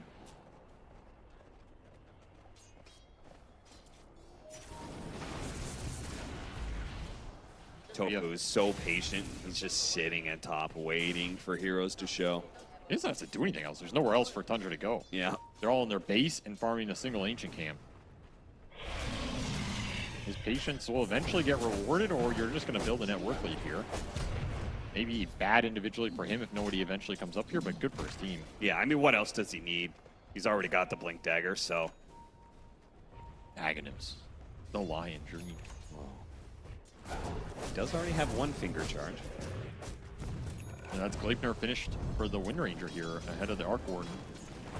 When are we going to see Roshan? I think Gaimin can do it whenever they want. Yeah. Tundra, maybe you want to try and fight right now? This Bat Blink? They have a charge on a Juggernaut. It's just so hard to make an aggressive move. You have very little vision to work around, too. There's one Radiant Obs that's like in the middle of all these trees, so it's not doing you much good. Very awkward. I mean, very cheeky ward. Yeah. Very awkward ward at the same time. Never seen that word before. That's definitely an AUI ward. It is an AUI ward. Look at that. It's such an AUI click on that word. Click on that word so you can show how little it sees, but also like it's so hard to de-ward. I mean, this is one of those wards like when you're winning the game. Oh my god. Yeah, genius. as far as they're right, Genius. it's the one that everybody Yes. plants, but it's also sees a lot more, so you know it gets de-warded. In a losing game, however, this is one of those wards like, what is it doing for us? Yeah, when the mid wave is like constantly pushed in past that point, probably not getting too much. They finally do take that Roshan, so Aegis picked up for Quinn. You know what that is? What is it? That's the fact that AUI was the coach's team. And as a coach, he's probably telling his players all the time, like, yo, look at this cheeky ward spot. Yo, we should use this in a game. And they never use it. Yeah, he's salty now about he's it. like, I'll show you guys. Yeah, he has his chance now. He's going to plant all the weird wards. Nobody can stop him. Well, they do very efficiently blow up the Tormentor. Little taser shard. An extra net worth to counteract that Aegis. It is interesting they gave Quinn this Aegis. Posture check. Golem, get ye gone. Did it work? It did. Everyone sat up. Everyone's like, well, wait a minute. I don't want to be the guy with the bad posture. Yo, shout out to all of you lovely folks here in Bali coming out and experiencing some Dota live. Much love to all of you. It's truly a different experience, you know? Certain players are LAN players, certain players are online players, you know? You have your... Are you saying there are remote audiences and there are LAN audiences? That's exactly right. Yeah. No, all I'm saying is when the crowd is out, certain players thrive, others choke. That's what Dota's all about. You know, you have your Sumails that rise to the occasion on LAN. You have your Nigma Galaxies, which rise to the occasion on LAN. If they can get there. If they can get there, yeah. I don't know, what's the GOAT online team in Dota 2? Dire's top tower. Probably like NIP or something. I don't know. That's the first one that came to mind. I mean, like, there was the... little finger action. Virtus Pro team. Tofu, going to be bumped back with the Rupture, so he'll take a lot of damage for that one. Quinn, Shackle Shot is up, so we can stop this TP. Snake King will be left behind. So 2 supports for 1. I mean, honestly, when you're behind like this, is not the worst thing for Tundra. They're just trying to create space for more farm on 9. Pretty much. I mean, this game is just about stalling until Arc Warden maybe wins it for you. But it's going to be a long road to that. So you're just going to keep split pushing, keep ratting, finding some little pickoffs. Second finger charge for Tofu. Maybe he's not too sad about that one. What I was going to say about this Aegis is when you give it to Quinn, it says Gaimin are not going to go high ground early. I think they feel like the high ground defense with the Arc Warden and the lasso pull is like, why try and do that again, right? Yeah. And so they're just going to farm up. I already see AUI laying up like super defensive mines. You know what? So we're going to get some sort of lasso pull back into right near mine explosion. That's going to be killing a core and stopping a high ground push. Solo kill for Quinn. That's a pretty nice one. Just sends Duraccio back to base. Luckily, it's not too far away. No, that trip is short. First class ticket. He's got 2 minutes left on that Aegis, so maybe we'll see another high ground attempt here. Yeah, that's an opening. 30 seconds, no carry. You can at least get another. Oh, there's the bubble. Potentially. That's your one bubble. Got man up with the spiders. Yeah, they chunked this so fast, even with the Crimson Guard. Crimson Guard helps slow it down a lot. The charge on through, doing some yeah, but the Purge Hurricane. Hurricane back in. As you said, the Purge, a nuisance for that Bulldoze Spirit Breaker. That's your last bubble here. You still have a Glyph. You're going to use it. Skeeter back up. What can you make of this? You're going to have to find a Blink Lasso here. I don't think Gaimin are leaving with his Ace. Yeah, they're going to go for it. Break the Lincolns onto Ace. Try and get it back, but Tofu with the brilliant Hex slows down that pull. They still have the blast off the chain, and with it, the mines can explode. They'll get the kill. Skeeter's going to come in, but he takes so much damage he has to back away. Ace finally does die, but Skeeter had to go back to the fountain in order to try and fight again. 9 sacrifices his double for the healing ward. Tells you how annoying it's been, and another impale, another death. Buybacks coming through now. Snake King going for Quinn. 45 seconds left on that Aegis, so they cannot overcommit on this hero. He gets hit by that last Wraith. That's a successful high ground defense. It costs you a lot of net worth here. Buyback for AUI, a lot of deaths. You get a tier 3 out of it if you're Gaimin, and that was your Aegis expiring in 30 seconds here. So you're still very happy with that push. Thinking gonna get turned into a frog. And he's gonna have to go back to base. Fun times. And fun times for us, because Gaimin Gladiators very likely gonna wait on next Roshan. Because if you Tundra are gonna play for a high ground defense that is this toxic, you cannot rush it. No, you do not want to throw this game back into the Arc Warden's hands. Yeah, frankly, they already did it kind of once in game 1 and already once in this game 2, so. High ground's been the trickiest part for Gaimin in this series. I do not blame them for playing this a lot more patient, just building up the items that are going to secure that for sure. Yeah, tricky like a speed bump. Well, nobody's beaten this team the entire year, so we have to put things in perspective, you know? It's like if you come out of the booth and you're like, hey guys, I took them to a game 3. What the hell else did anybody else do? That's a win. Yeah, true. Radiant are scanning. Hey guys, it took them 45 minutes to win the game. Yeah, everybody's lounging by the pool in Bali. How long did you last against Gaimin? Oh, we lasted like 55 minutes. Damn, you're good.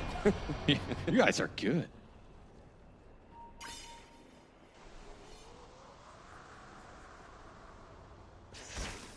AUI back to ratting the lanes as we wait for the next Roshan here. Dire are scanning. Smoke. What hero can they, if you could choose AUI's hero to limit the amount of ratting he does in the game, what, like if you did some sort of like reverse captain's draft, what would you give him? The reverse captain draft anti-rat hero for AUI 2000? Yeah, because it seems like every hero that he plays is going to accomplish this. Oh, the Gleipnir catches him, and stopping the charge is all that's needed to get this kill on Snake King, as unfortunately for him, he gets his ward dewarded at the same time. Oh, I don't know if that hero exists. I mean, if we're talking about wave cutting, it's probably like Bounty Hunter or something. Oh, yeah. You know how hard it is to cut a wave with Bounty Hunter? It's so slow. It's true, but then he would just do a bunch of like career Yes, that's why I didn't want to say Bounty. You just do Matthew things. I don't know, man. That's a tough question. I'll think about that one. Either way, he has really fishing for impact moves now. I mean, you got to be fishing in this game. This is stalled out. Tundra just not finding much on the map. At least Snake King has a Shadow Amulet, so good for him. You know, when the times get tough. And he had bought a second part of his Shadow Blade, but we go back into live where Skeeter has just been fingered down. It's an opening to find Ace, though. Yeah, it turns on his BKB, so even if you lasso him, you're not going to be doing very much damage. In fact, pulling him closer to 9 is very dangerous. They almost got that kill, but they do manage to finish off the Broodmother, thanks to AUI blasting in. Wait, that is the Rusher just ran right past 9. Yeah, I saw him on the map. I was like, where's he going? Nice Force Staff up to the high ground. That'll disjoint the Omni Slash. Did he think that was the double or something? Was he just not looking? He just showed mercy. He just let him walk in. Nine's like, shh, if I don't talk, he won't notice me. I just walk past him back into my base. Oh, it's weird. That was a very strange interaction. But it gets the Arc Warden out. And they get a brood kill, so I guess that's a successful fight for Tundra? Yeah. Yeah. As Gaimin continue to find the kills and lead into It must be so painful to be snaking in this game. He just charges out to a lane, tries to kill it, and then immediately gets like focus fired, shot down, or omni slashed. Yeah, I'm telling you, these are the games where snaking is the most PMA. Because the game is going so bad that something in his brain clicks. He's like, all right, I gotta be the ultimate PMA player in this game right now to keep the game going. But snaking's PMA, I don't know if it's changed, but when I played with him, it wasn't that inspiring. It wasn't particular. Like, you didn't believe it, right? No, nobody believed he was never PMA in the first place. I don't know if he knew that, but nobody believes that. I think he's a lot better now. He's definitely growing a lot as a player and captain. Winning TI will do that. Lasso, they almost got the range damage that helped.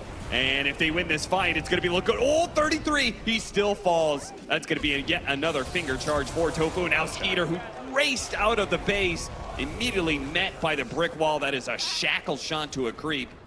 Just has no BKB. He went for this Manta into the Mjolnir build. He can't take advantage of the fact that these fights are powering up the Thirst because he can't run in. He just gets stunned, he gets kited. Just no room for the Bloodseeker to operate, and the push has come at last, even without that Roshan. Snaking will continue to try and create some space. Yeah, bump him out of the bubble. But the healing ward is going untouched right now. Yeah, because they just can't get close to it. Switch slash for the double. Sends a message. Tier 3 down. Gaimin Gladiators. It's looking like the first lane of barracks for them. As Tundra cannot afford an economic setback, so they're just going to hold on to their buybacks. They're never going to financially recover from this. Yeah, and Gaimin Gladiators can be investing for days. 20,000 net worth lead for them. It's just the part in the game, in the part of the series where you tell each other, you know, at least we won TI, guys. At least we got that. Yo, 33. Everybody pull up your banking app on your phone right now. Check I mean, your that's account. Remind yourself of the millions you won. That's too much. That's too far. You know, I don't know if you pull your bank account out in the middle of the game. Maybe you do it after, like when you shake hands. You know, that's true. That's true. Yeah, the players officially are not supposed to have. Yeah, you know, you're snaking. You go up to shake Quinn's hand. You know, oh, I dropped my phone. Oh, my banking app opened. No, sorry, Quinn. That was just an accident right there. I didn't mean to do that. And then at least you can hold your head high, you know? Sure. And you might meet him again in the finals. And then there's some intimidation factor. So if you can get anything out of here, maybe some mental games will help you down the road.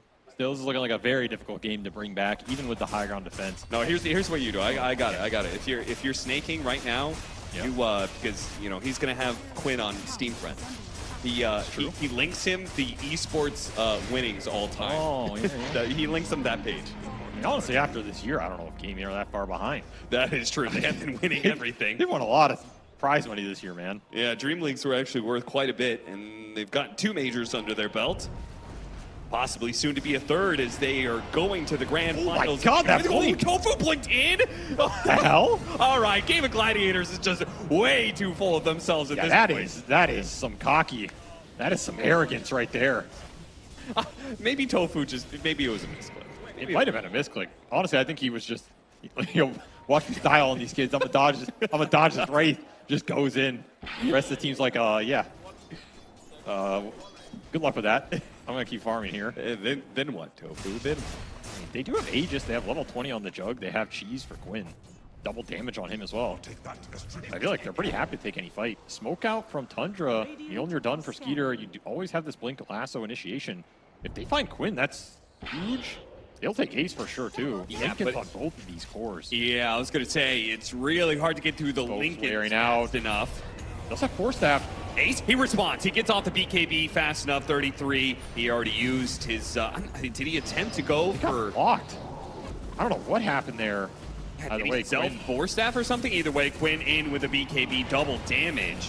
He wants to take the fight, but he is going to be pushed back during his BKB. Now he's going to be hit by the Blood Right. He's actually a little bit low, but the rest of Gaimin Gladiators are in full fighting force here. And they're going to show up, take down 3 of Tundra, get yet another finger charge as well.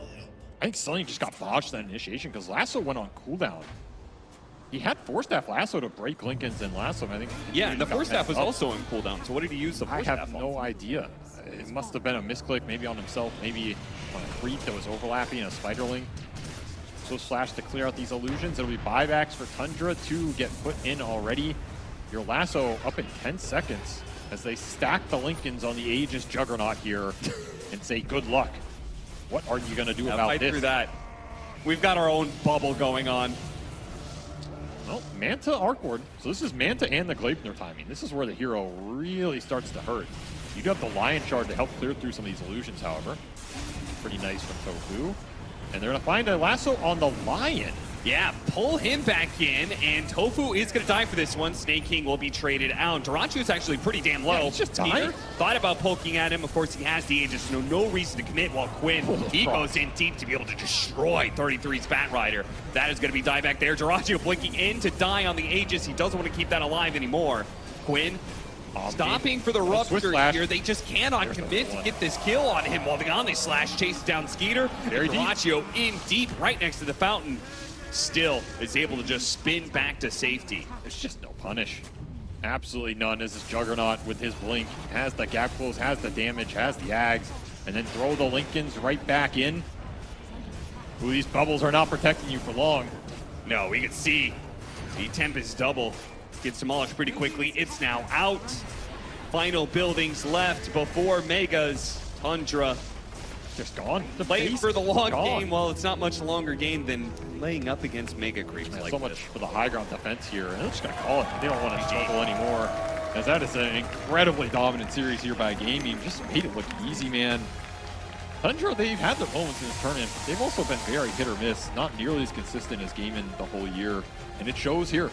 This team has still been unbeaten at Majors as they get a third Grand Finals appearance in a row.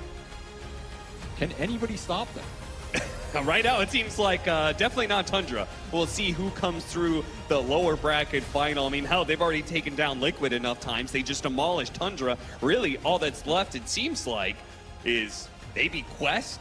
Give them a second chance at Gaimin Gladiators. It seems just way too consistent. I feel like outside of like 3 other players getting VAC banned or something, I don't know. I don't think you're taking them down. The longer the tournament goes, the more they fit into what they want to play in the hero pools, the more they gel, the more they feel it. And again, every time the pressure has risen, they have met it a time and time again, which a lot of other teams have struggled with in these historical lineups. Yeah. It's just a terrifying team. Absolutely terrifying team to go up against. Very difficult to draft against, very difficult to lane against, and even harder to take down as they continue their reign of terror. Slipping into another grand finals like it's a comfy bathrobe. Gaimin Gladiators right at home here on the stage time and time again. And we're going to have to wait and see who actually gets to play up against them. But Gaimin Gladiators, the indomitable ones, will go to the grand finals once again. Once again, Gaimin Gladiators find themselves in the grand finals for the 5th successive time in a row. Only one other team in history has ever done it. Do you want to know, Tofu, which other team you stand in history with right now, fam? Take a step. The only other team that has been in more grand finals than you is Na'Vi, the old school Na'Vi, the dominant Na'Vi. You are a part of history, congratulations. But you seem so relaxed about it. How do you make sure that you just stay so chilled all the time? Hello, first of all. Oh. Yeah, should be. Oh, my bad. Hello? Here we go. Hello, first of all. Give him a round of applause. More. Come on. That's more like it. History has just been made. So, but this man is chilled. How, fam? How do you keep so relaxed? I mean, we're just playing as team. We're having fun. We're at a beautiful place here in Bali. There's like, I don't know, there's no stress. We're just playing. The games are fun. Couldn't be any better than this. So one of the things that your team is very good at doing is y'all never lose in the upper bracket, pretty much ever. What is it about, but you guys drop games in the group stages. Why do you get so much better when you get to the upper brackets? Why is it so hard to beat you guys at that stage? I feel like we try a lot in drafts in the game. We like take risky plays. We die sometimes. We feed a bit. We throw the games. But once it gets to playoffs, where every game matters, it's like everyone really steps it up and just shows their best game. And that's when we truly shine. And also we got this experience now. We played a lot of tournaments. So I feel like everyone's like chill about it and doesn't stress it. Like we're not nervous or we feel any pressure. We just do our thing. So one of the things your coach has always stressed is communication, right, and how important that is within the team. What's your role? Because you have Quinn, everybody knows his personality, right? Ace has been around for a long time. Can you talk to us more about how you feel you contribute in terms of your communication and your personality within Gaimin Gladiators? Hard to say, like I don't see myself from the outside while we're with the team together. But I think I bring in good vibes, some new ideas, like I keep the boys motivated, I clown around a bit, I joke with them, and just make sure that everyone is like able to play his best game in a way.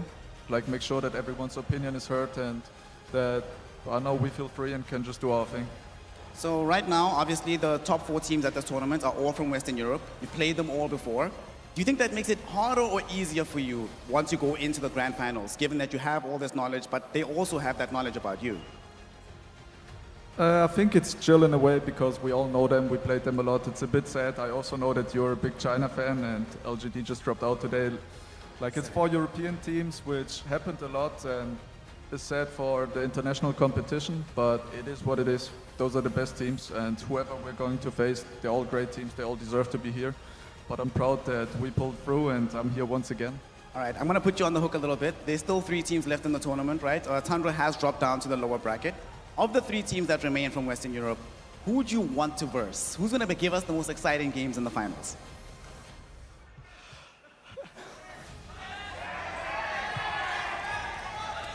Okay, I don't want to be biased. We've played Liquid a lot already. It's been a while, like it wasn't the last final. I mean, they played really well. It would be cool to see them again, but honestly, Quest deserves it. Yay! Those guys played really well. Quest Esports, if they make it, not only will they have gotten to TI, but it will be their first finals as well. And if you win, you'll be the first team in a long time, ever I think, to win 5 in a row. So good luck, have fun. Can't wait to see you in the finals. Give them one more round of applause for Tofu and Gaimin Gladiators. We just witnessed history being made right now. I want to hear what the panel has to say about the events that have unfolded in this excellent upper bracket final.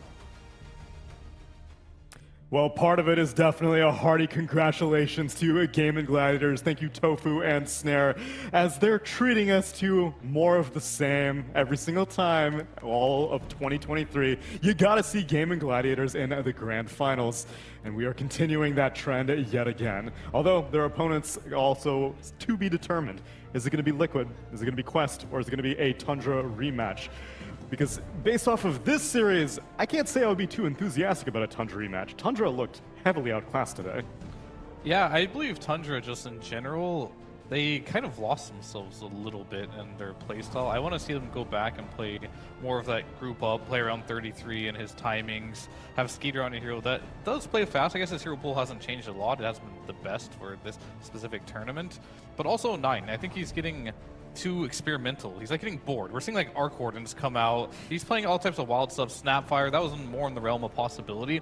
But I want to see them just play more like they did at TI, kind of more like how Gaming's playing now and match up in that type of capacity. Kind of felt like in this series, after game number 1, they kind of mentally just fell apart. But that'll happen. They have a night to think about it and come in tomorrow. And I expect to see a completely different Tundra.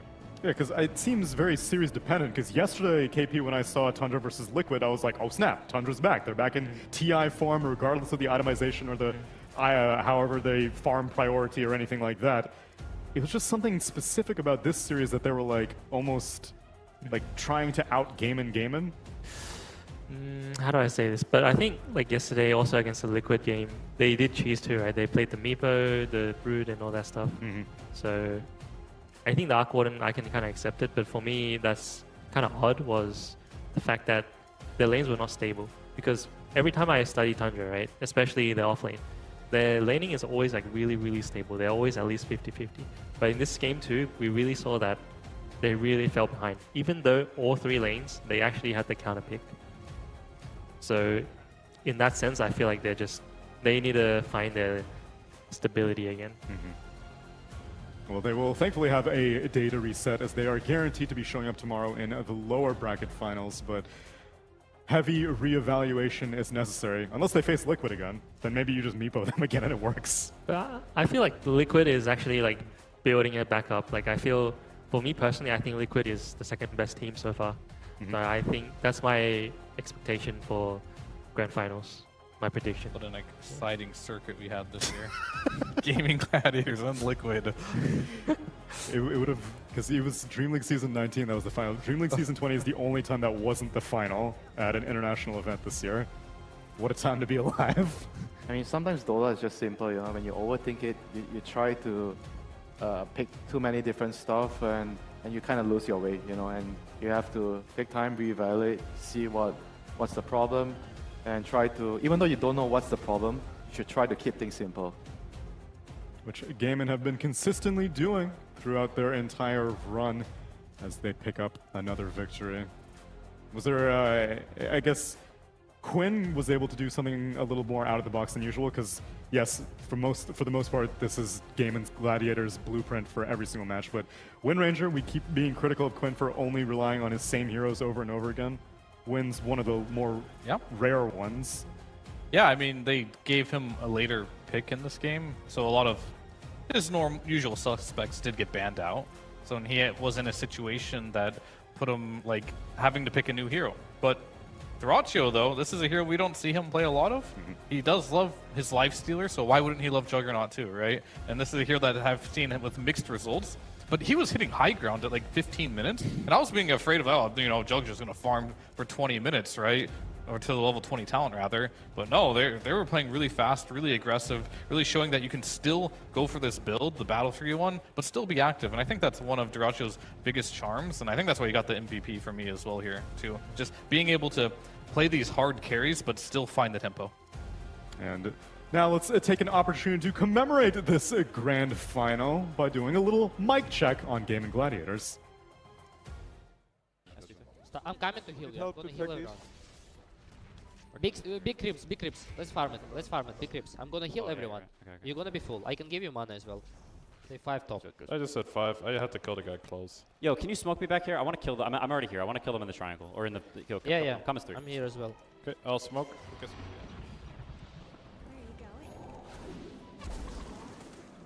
Protection. do sentry. Oh, that's unreal. Easy money. Kill them. Killing Colin right now. What the fuck? I got really unlucky. I didn't know Tech is a short. I fucked up. I don't know. I think we can just go. Bad here, come to me. Running. Yeah, be careful. Spirit is charging you. Oh. Holy crap. We can still fight them here if they go. There we go again. Here we go again, indeed. I also like, there were 2 points of the game that I specifically wanted to know what they reacted to. When they randomly got that D-ward, when they were trying to find a Shadow Amulet and snaking, they were like, unreal. What I had the same reaction. Yeah. And then the second one was Tofu blinking in randomly at the end, but that was actually a much more calmer reaction than I expected. I would have been like, dude, what are you doing? At least it was planned, you know? He was like, watch me, and then he blinked in, right? True. Yeah. But Quinn also said you're getting charged, and he still It was kind of went. at the same time. I do like how you were noting, though, that this differs dramatically from Southeast Asian comms. Yeah, like, if it's like a C team, it's like noisy as it's like everyone's like trying to like yell at each other and stuff like that. Yeah, that's just, it's like a bit of a culture shock for me. Yeah. But I've heard opposing things about you, because I consider you to be a very mild-mannered person on panel and stuff like that. But you've, specifically, your teammates have said that you talk quite a bit in game. You take point at least. I do. I think also in pubs, I think the people who play pubs with me would also agree. But I still don't really like raising my voice and yelling like that. But sometimes if my team's like that hype, I kind of have to like one up. To make myself heard. Okay. You know?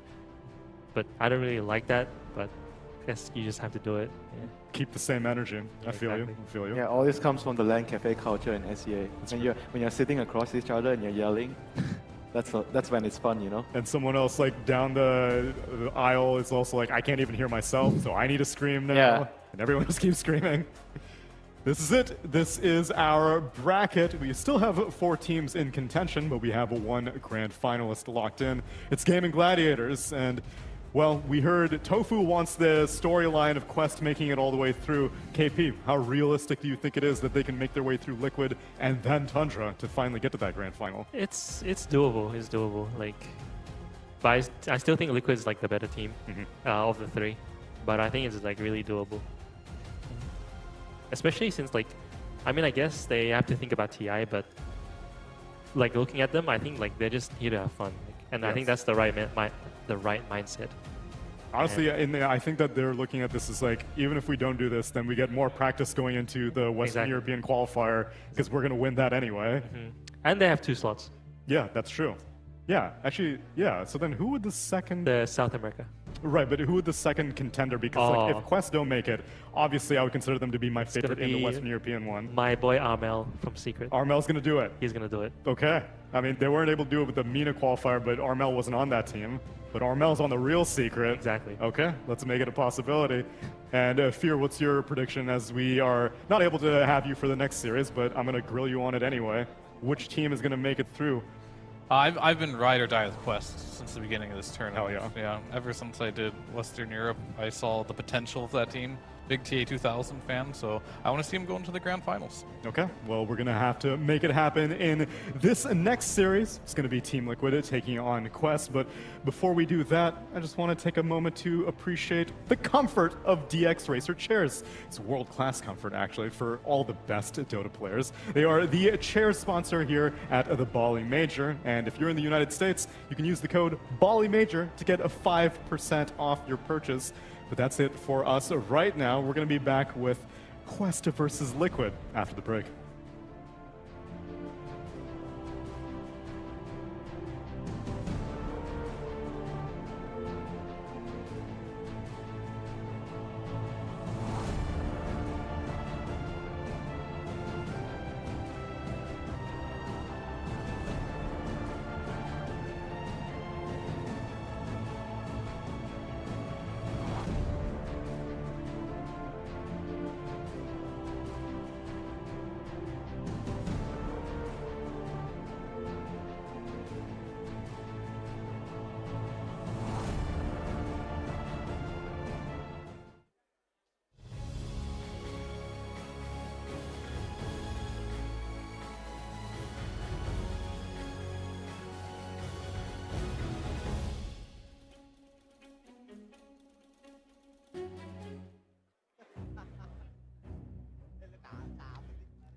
Screens are everywhere. You can be anything you want to be with them. Screens don't replace reality, and they give you the opportunity to live 2 lives at once. Your own and your heroes. See how they become champions and win with them. Winners of the International. OG. Team Spirit. 1xBet. If you are with us, you win.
here at the Bali Major, and I'm sure some of y'all have been curious as to what the setup is for these teams within their player rooms. So let's take a quick tour into the Evil Geniuses side of things. Come with me, let's see what's happening in here. By the way, because it's such a fancy and amazing hotel, everything is pretty much top shelf, even the bathroom. I mean, look at this. We've got this incredibly large bathtub, got a little bidet attached and installed on the thing. Who has a painting in the bathroom? What the hell is this? This is pretty hella fancy. It's quite nice, but you're not here for a bathroom tour. You're here to see how they get down as players. Unfortunately, EG has already been eliminated from the Bali Major, so they're not playing any games today. However, because Dota is a full-time affair, even when you're not in a tournament, we still have some players practicing right now. Chris Luck and Matthew are sitting here grinding out their pubs, making sure they're ready. As you can see, there's a lot of PCs in this room. 5 PCs, of course, for the players, a PC for the coach. And you might be wondering, at any given time, we have 4 games running at once. All 6 of these computers are connected for 2 different teams, so that's a lot of bandwidth required to make all of this work, unless you have BizNet. BizNet have partnered with us for this event, and they're ensuring that the connections are as smooth as humanly possible. Very low pings, very low latency, pretty much 0 packet loss. It is wonderful to witness. These pubs are very high level. You might not be good enough to get there yet, but get yourself a BizNet connection, grind out those pubs, and maybe one day you'll find yourself playing among some of the greats, such as Evil Geniuses here at the Bali Major. So that's what the player rooms look like. This is exactly what's happening within the squads. And this is happening all across the hallway for all 18 teams involved in the Bali Major. Keep playing, keep practicing. Maybe one day, one of these rooms will be yours.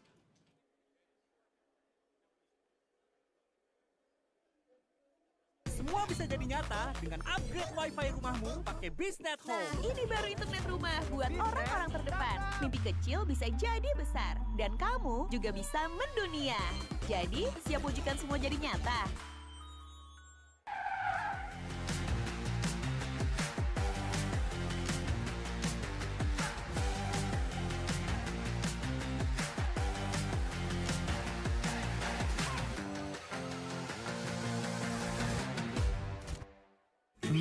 Panas. Di oven nih. Hai. Ya kelar. Wih. Nah ini Super Oven si paling seru. Mau gini seru. Mau gitu seru woy.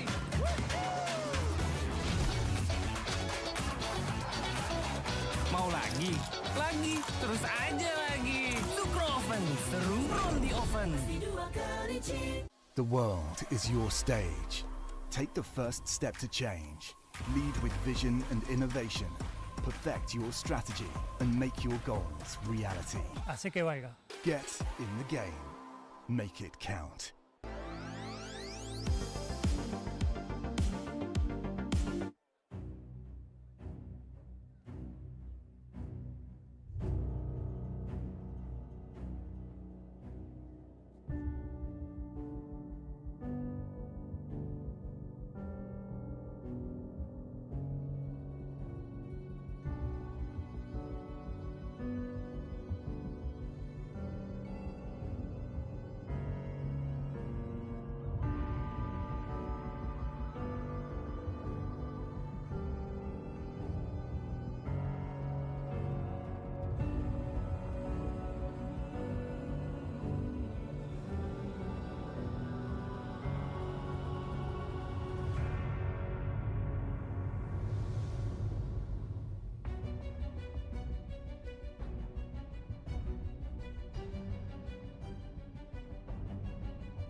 Welcome back, one and all, here to the Bali Major. And one of the things that we have been doing, of course, besides the Dota that's been taking place, besides all the meet and greets, we want to make sure that y'all are rewarded with some free swag for participating in this event. However, unfortunately, unlike yesterday, y'all ain't going to get nothing for free anymore. You actually have to earn it a little bit. So we are going to be doing a little quiz, a little competition. Y'all are Dota players, so obviously you've heard a lot of sounds that happen in Dota. A lot of people might not be aware, but audible cues in this game are extremely important.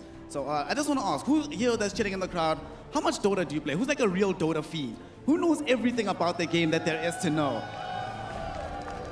All right, well, you're the closest to me, fam, so check this out. If I were to just play you a random hero sound, a random voice line, would you be able to tell me what hero that was? Yes. Okay, very confident answer. All right, cool. So what we are going to be doing, we're going to play a very quick sound bite for him, and then we're going to try and guess it. And the rest of y'all, please don't give him any clues. Don't make it too easy for him, because if he gets it wrong, the next person will have an opportunity. So you ready? You ready? Yeah. All right, come, stand with me. Come through. So, I think my production crew is ready. By the way, what's your name, fam? Gone. All right, Gone is ready. We are ready for the sound, and everybody just shh. Quiet in the arena. All right, roll the cue.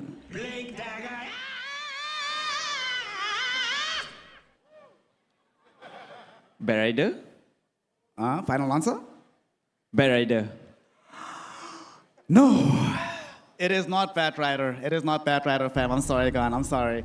But we're gonna try again. We're gonna try the next person. Let's see, who else is down? You, sir, with a beautiful, actually, green shirt. Damn, I need to actually copy one of those. What's happening, fam? What's your name? Max. Mr. Max, so do you know what that hero was? Let's roll it again for you, just to make sure, 100% sure. So you only have one guess. So let's do it again, one more time. Blink Dagger. So, you got me? Bane. Final answer? Yes. It is correct. It is a Bane Elemental. And Biznet will be giving you a young little bag, so take this. Sadly, you already have one, but at least now you have two. Good. And how have you been enjoying Bali and the Dota that you've been seeing? It's amazing. I enjoy Bali and I enjoy the major. It's great. Well, thank you for participating. Give Max a round of applause, y'all, for being our first winner. Who wants next? Because the prizes scale. Mr. Man, who is extremely excited. You'll excuse me for saying, but you look a bit like one of the older men. I am one of the older men. I am one of the OGs since 2002 Dota. Since 2002. What's your name and how old are you, fam? Hadi, I'm 34. Hadi is 34, almost the same age. Old people are still playing Dota. Solo came very top 6 in this tournament, so we know what's up. So, are you ready for your audio cue, sir? Hit me.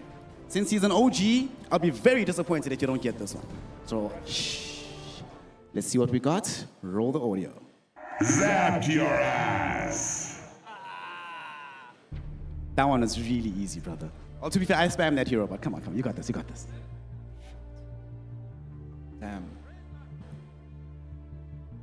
Razor? Final answer? Yeah. It is Razor. Correct. Final answer. Whoever it was that yelled that answer, though, you owe me a beer. But congratulations. Give him the prize. No, the prize is yours. You earned it. So, have you been enjoying Bali? Have you done anything except for watching the Dota? Have you seen the beaches here at this Ayana Resort? Not yet. I'm looking forward to a sunrise hike, but that's about it at the moment. Well, fortunately, you've got stuff to put in the bag whilst you're hiking, so awesome. Thank you so much, and please enjoy the rest of the event. All right, we have one more prize to give away. And I think what we should be doing, one thing that's always exciting about doing Dota in general is whenever you have people cosplaying, because that's really cool. And there is only one person that I see nearby that has some cool cosplay. It's a Marana. She is not invisible right now. We have wards everywhere. We see you. We are coming for you right now.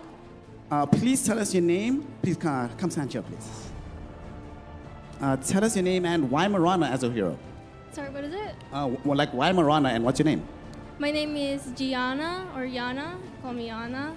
What was your second question? Why Marana of all the heroes in the game? Why did you choose her? Cosplaying her? I just wanted to do a easy cosplay that I can walk around. Okay. Yeah. Makes sense. Marana. Cosplay her. I'm glad you don't, because Marana players make us buy awards, which kind of sucks. So, are you ready for your audio cue? Okay, go. Yes. This one is kind of difficult though, right? It's kind of hard, but the prize is definitely worth it. So Okay, let's do it. Let's do it.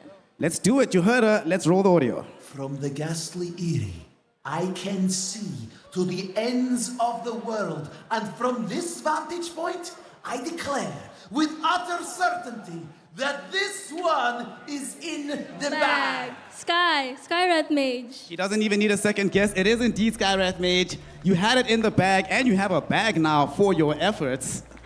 So, In the bag, yes. What is it? Can I open it? sure, please do.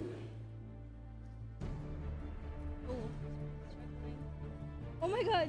There's a bag in the bag. It's a pretty big bag as well. God. Thank you. And it matches the color that she has, so give it up for Gianna for her cosplay and for a great answer.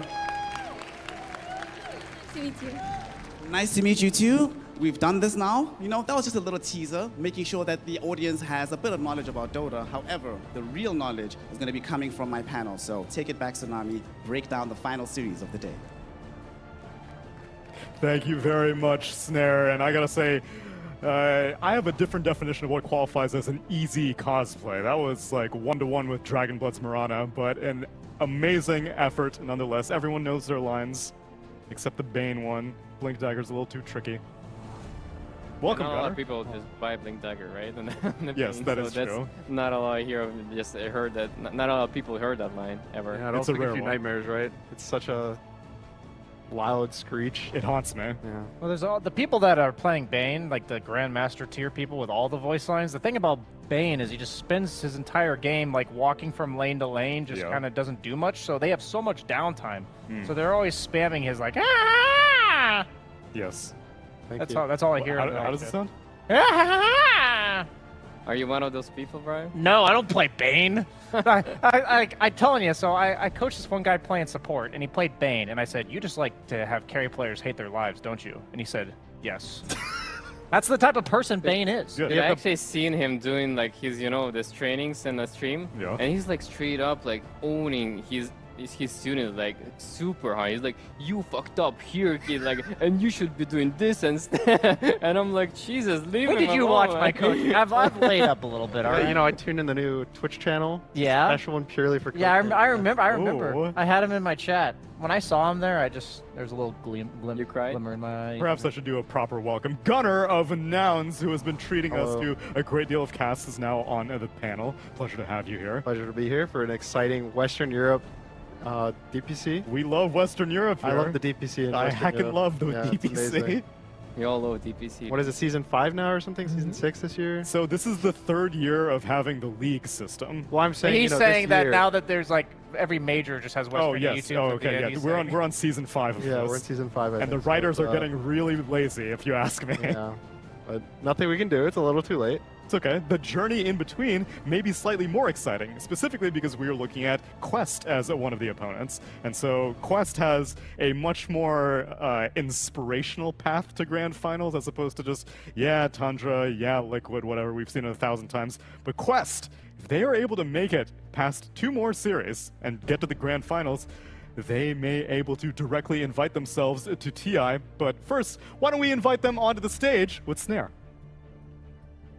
Indeed, Quest Esports, they've been to the stage before, and they did manage to dispatch a pretty good team earlier on today, and that is why they are participating in this matchup here at the end of the day. Quest Esports is a team that now has their destiny in their own hands. Only 2 teams stand in front of them and getting into the TI Grand Finals. However, Team Liquid on the other side is trying to make sure that they run back their perpetual opponents of Gaimin Gladiators in the Grand Finals for yet another time this year. Western Europe a little bit too strong. We get to witness this action, we get to witness this Dota, and specifically, we first get to witness Quest Esports.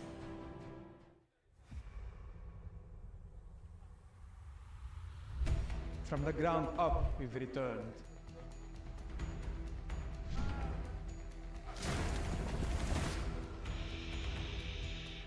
With renewed focus, we will emerge.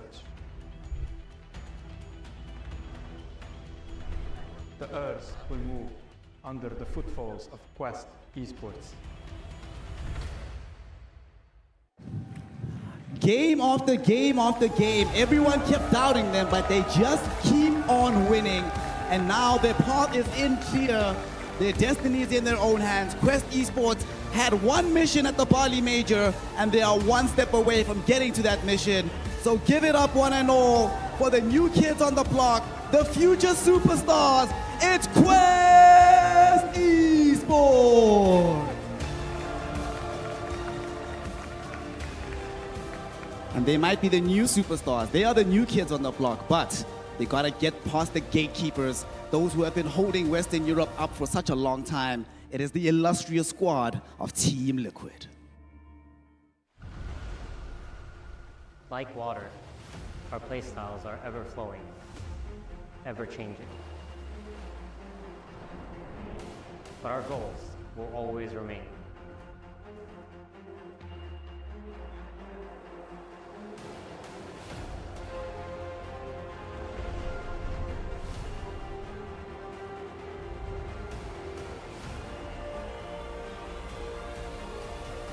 Team Liquid, rushing in with raging waters. It is only fitting that they say, be just like water. The words of Bruce Lee himself, and obviously the buffest team in the world is the one that has those words. And they are here, versatile as ever, unable to give up, unable to let go of their ambitions, and trying to get into one more grand finals.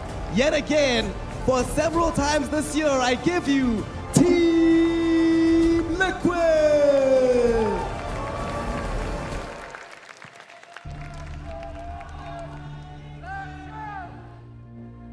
Team Liquid have been here before in the lower bracket. They are currently the kings of the lower bracket, having yet to lose a lower bracket matchup in the playoffs all of 2023. So right now, if they do it again, we would not be surprised. But Quest Esports have a dream, they have a mission, and they have the ability to make those ambitions realized. Can't wait to see what this Dota is going to bring us, because at the end of the day, even though this might be a run back of several games in Western Europe, how often do we get to do it here at the Ayana Resort in Bali? So I want to see the best Dota possible. I want to hear what the panel has to say. And I want to specifically hear exactly how Quest Esports will get to the finals and secure a ticket for the international. Perhaps it goes whether I believe my heart or I believe my brain, because I would imagine that experience would come out on top, which would favor Team Liquid. But if I go with my heart, I want the one that the scrappy underdogs that are fighting for every single opportunity. They get knocked down to lower bracket now. It's elimination every single series, but they persevere, and then they just need to make it to grand finals. Gaimin can take it after that for all I care. But if they make it there, that's just... That's the storyline, man. I mean, the thing is, if they make it past this series, I will be riding the Quest bandwagon the whole way there. Because then at that point, one series away from TI. But at this point, it's time for the big boys to squelch the dreams of these up-and-comers. Team Liquid taking them down, right, Gunnar? So you're going to do the thing where you wait till a team wins, and then you're like, you know, I'm their biggest fan. I rooted for Quest from day one. I mean, I'm rooting for them. I just don't think they're going to win. That you would jump ship from Liquid. You wouldn't support Liquid after they lose. Do we have a replacement for the next 2 games? I don't believe so. For you, actually? Oh! Yeah, we may be able to get you out of here, Brian. Don't worry. Thank you. Yeah, maybe it's gonna life be ain't tough a one. movie. It's gonna be tough one to cheer for because, like, I have a lot of friends in Liquid. Brian has it too, right? But the heart wants to stay with the Quest, you know, because it's Cinderella story, and you just kind of want to cheer for these guys because they kind of deserve it to be here. They already showed that they can play tier 1 Dota, excellent tier 1 Dota, and just want to keep them going. I mean, it's a sick team to watch for sure. I mean, you're not mistaken this. You're not seeing this incorrectly, people at home. That is an off-lane Slark for ATF. The one thing that this team has lacks is fear. They just don't have any hesitation to go for whatever they think is their bread and butter. Right? They don't have fear. We have fear. We have fear on the panel, last panel, but now we have Gunnar. Yeah, if anything, that build isn't really good because he normally goes Midas when he plays offlane Slark, so it's not a great representation. Could be better. You think the Midas would have been good in the game you saw there? You know, Midas every game on offlane is my favorite. Look, I love my offlane. This beast, 16-1 and 21, literally primal beast. Was owning the last game he was playing it. It's definitely going to be the battle of the last pick in this series. I think both teams are very good at abusing it. We saw Amar's wasn't last pick, but it was a lane counter pick with the Slark, and then we saw Zai, that was a 24th overall pick.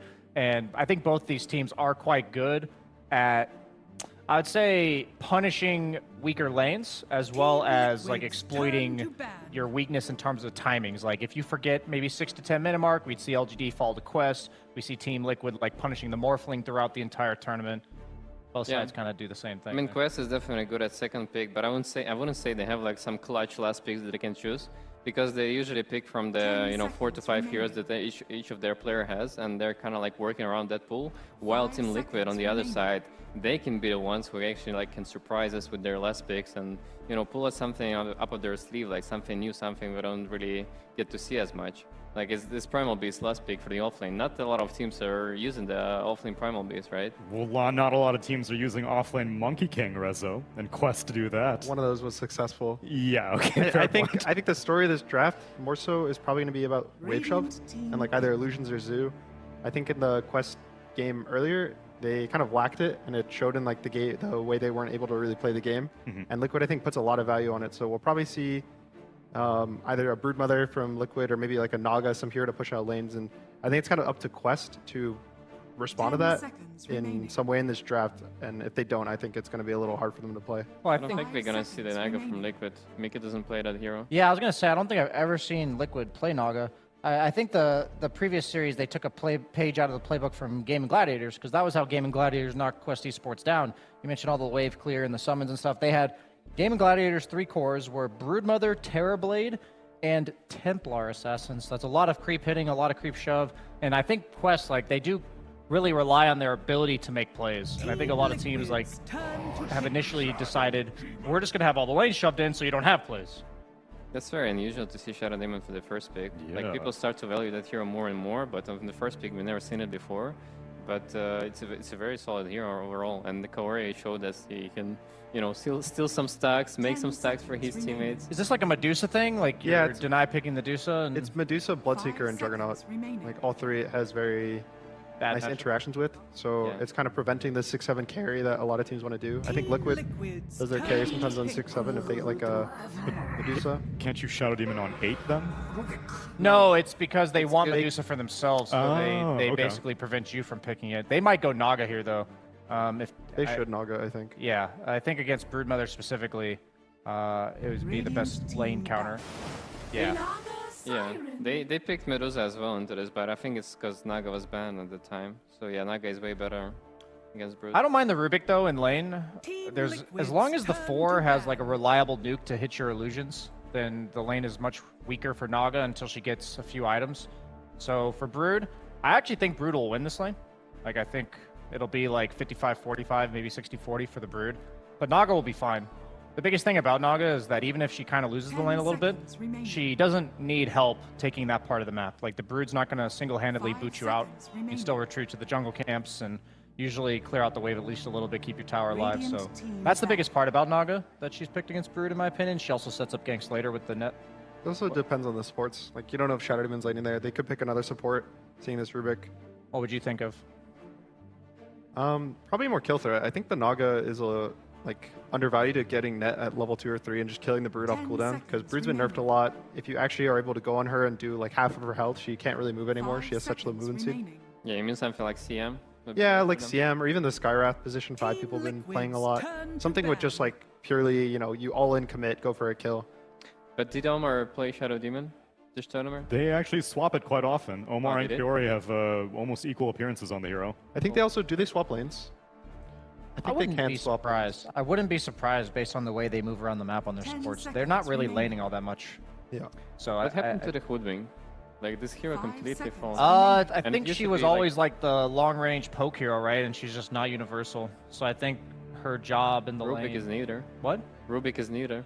But I think like what Hoodwing. The thing about Hoodwing is she also doesn't really secure range creeps all that well. She doesn't have as much range as Rubik, isn't she? Like 500. 550? Just nerfed all her numbers. Yeah. Supports her by Quelling Blade because it got like reduced in gold, so you can just cut the tree. It's not instant nuke like it used to be. And also the offlaners that she paired with kind of fell out of favor outside of Brood, because Brood was like the biggest combination. Yeah, I just remember because Hoodwing used to be one of the better support, for the Brood on lane. Very good duo. Very strong. Not obviously not against Naga. Rubik is better against Naga if they were waiting for the pick. But yeah, I'm surprised that people just completely forget about that one. Yeah, the weird part about supports nowadays is they have to be super strong in lane, at least the ones that are getting picked early rounds, because otherwise there's like this, you're like racing each other to this point of like who's stronger in the lanes, and if you have a weaker support picked early, you're already playing catch up for the rest of the draft, and at any point the opponent has the option to just like double down on their lanes and say, we're going to pick Bloodseeker carry, you know, we're going to pick like a Timbersaw mid or just something like this that's like almost guaranteed to win its lane, and suddenly 2 or 3 losing lanes. Yeah, I think a race is just a good way to describe the whole game. Like, you want to race to win your lanes and kind of group up mid, especially right now, and just kind of 3v3. And then I think at some point in the mid game, it's a lot about wave shoving, because if you push the lanes and they can't, you can race to the next tower or the next objective, and you kind of speed up the game, and the other team gets trapped in their base, they fall behind. So right now, Quest, I think, has like a slightly better draft because the Naga and the Shadow Demon kind of push out lanes really freely. They have a nice counter pick versus the Brute, so Liquid is on the back foot, so to say, right? They have to respond to what Quest is showing. Do you do that in the 5 position here? Like, do you pick they picked CM before. Like, they have shown they're willing to pick CM in against an illusion hero themselves. You can. Quest already had banned the 2 probably best supports versus illusions. They banned the Pugna in the first phase and they banned the Lion, which I would say those are like the best supports in the game versus Phoenix. I know Quest used Phoenix to respond to a Naga yesterday, and obviously they're the ones with the Naga, but people have been trying to experiment with these like carrying damage supports, but yeah, they picked the Crystal Maiden. That's what they did the other day. So it just, the thing about CM for people at home is that she can defend herself from illusions. She mitigates a lot of their damage because she has an AoE movement speed and attack speed slow, and if the Naga ever does commit onto you, you have the ultimate. So until Naga gets Orchid, she doesn't really do anything to you. They do get Orchid really fast, though, right? It's like the first item after Manta. They'll get it at 18-20 minutes. Absolutely. And it feels like to me that this Naga pick is just it's just kind of broken in a way that there's not a lot of heroes that can deal with illusions nowadays in the meta, and the ones that do, they either get banned or they're not as strong anymore. Like, for example, even the Liquid, if they pick this Slash track, he's still not as strong anymore because of this Bloodstone nerf, and you know, others that just been supports that are dealing with it, and supports are struggling to even like, you know, touch these illusions. They have to like buy some, you know, Dagons or something like that to make sure they have some tools to deal with it. I'm literally looking for a Nisha Puck today. I think that's a hero that's underrated. It's got a really high win rate at the tournament so far. I was actually gonna check it out. It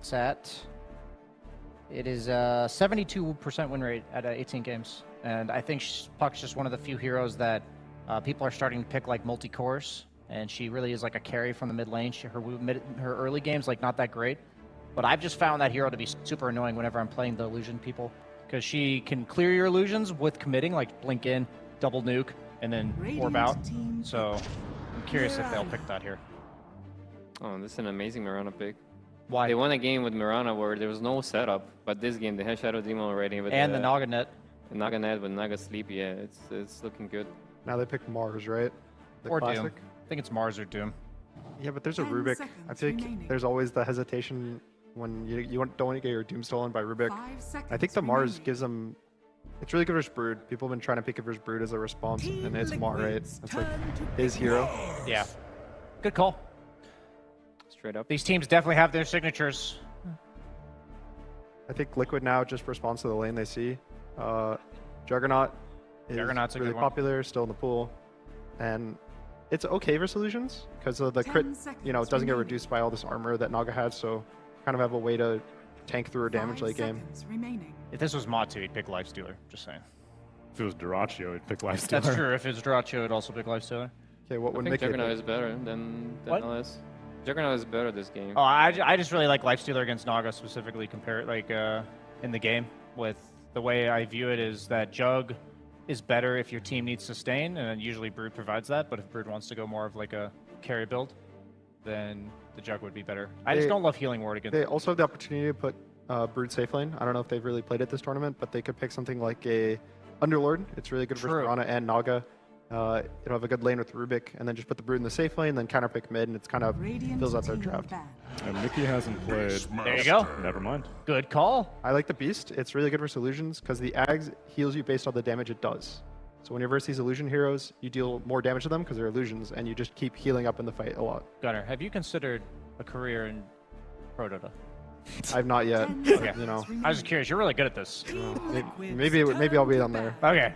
be in a tournament one of these days. Just throwing it out there. Throwing out some feelers. Very good call. Yeah, the nice rotation. I haven't seen them play it. The Broodmother carry. I mean, people are usually afraid for the Beastmaster when they have Naga, because there's like no way to touch this Beastmaster if he gets Aghanim's. But yeah, I think they're just surprised that Mickey is gonna play this Broodmother. If he's like, is it just when he's stunned that he doesn't beat the drum? Is it silence as well? No, does it do that anymore? Right? I think it's just stack based, and it always does it. Is now. it just stack based? It's all the time. It's based on how many stacks of the drums you have. I'm not saying I don't believe you. I just want to make sure. What about break mechanic? Does it work? I believe the break makes it so you can't gain any, but you'll still have the. Oh, it's like timber armor, right? Yeah. I see.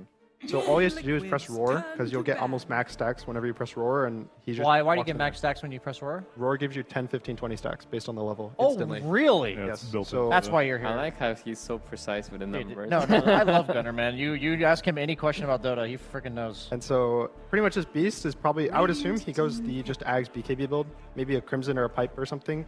I know some people like actually the Dom 2 versus Naga, because the Dragon can clear illusions pretty early, but I think the Ags is better. And now it's just going to be a mid matchup.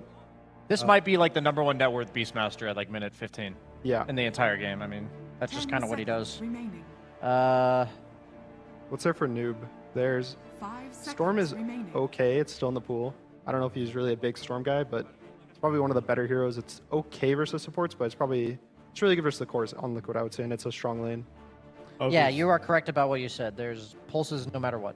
Yeah, I mean, I would say it's a good pack game as well, but they're gonna have DK on Team Liquid, and it's gonna be a really good DK game. I'm telling you, I think Team Liquid will pick Puck if it's still in the pool. Do you think Quest should steal it? And then at that point, I think they'll get DK'd. So it's kind of up to, like, if they think that's a playable matchup. I know Liquid loves DK, and DKs have also been going like BKB Mjolnir even when there's like not a Naga in the game. So I think that. Like, DK's Splash is, like, really good against Naga. We saw Nothing to Say. I don't remember who he was against, but he owned a Naga in one of his games, so... I would love the Puck for Team Liquid. I didn't see the Noob Wind Ranger this tournament. No, it's debut. Debut, really? Yep, he has not run it yet at Bali. I've been a big fan of Win this tournament. I think that Universal hero, just good. Buys a lot of stats, goes Atos, has catch, scales really well. Kind of does everything. It gives you Roche.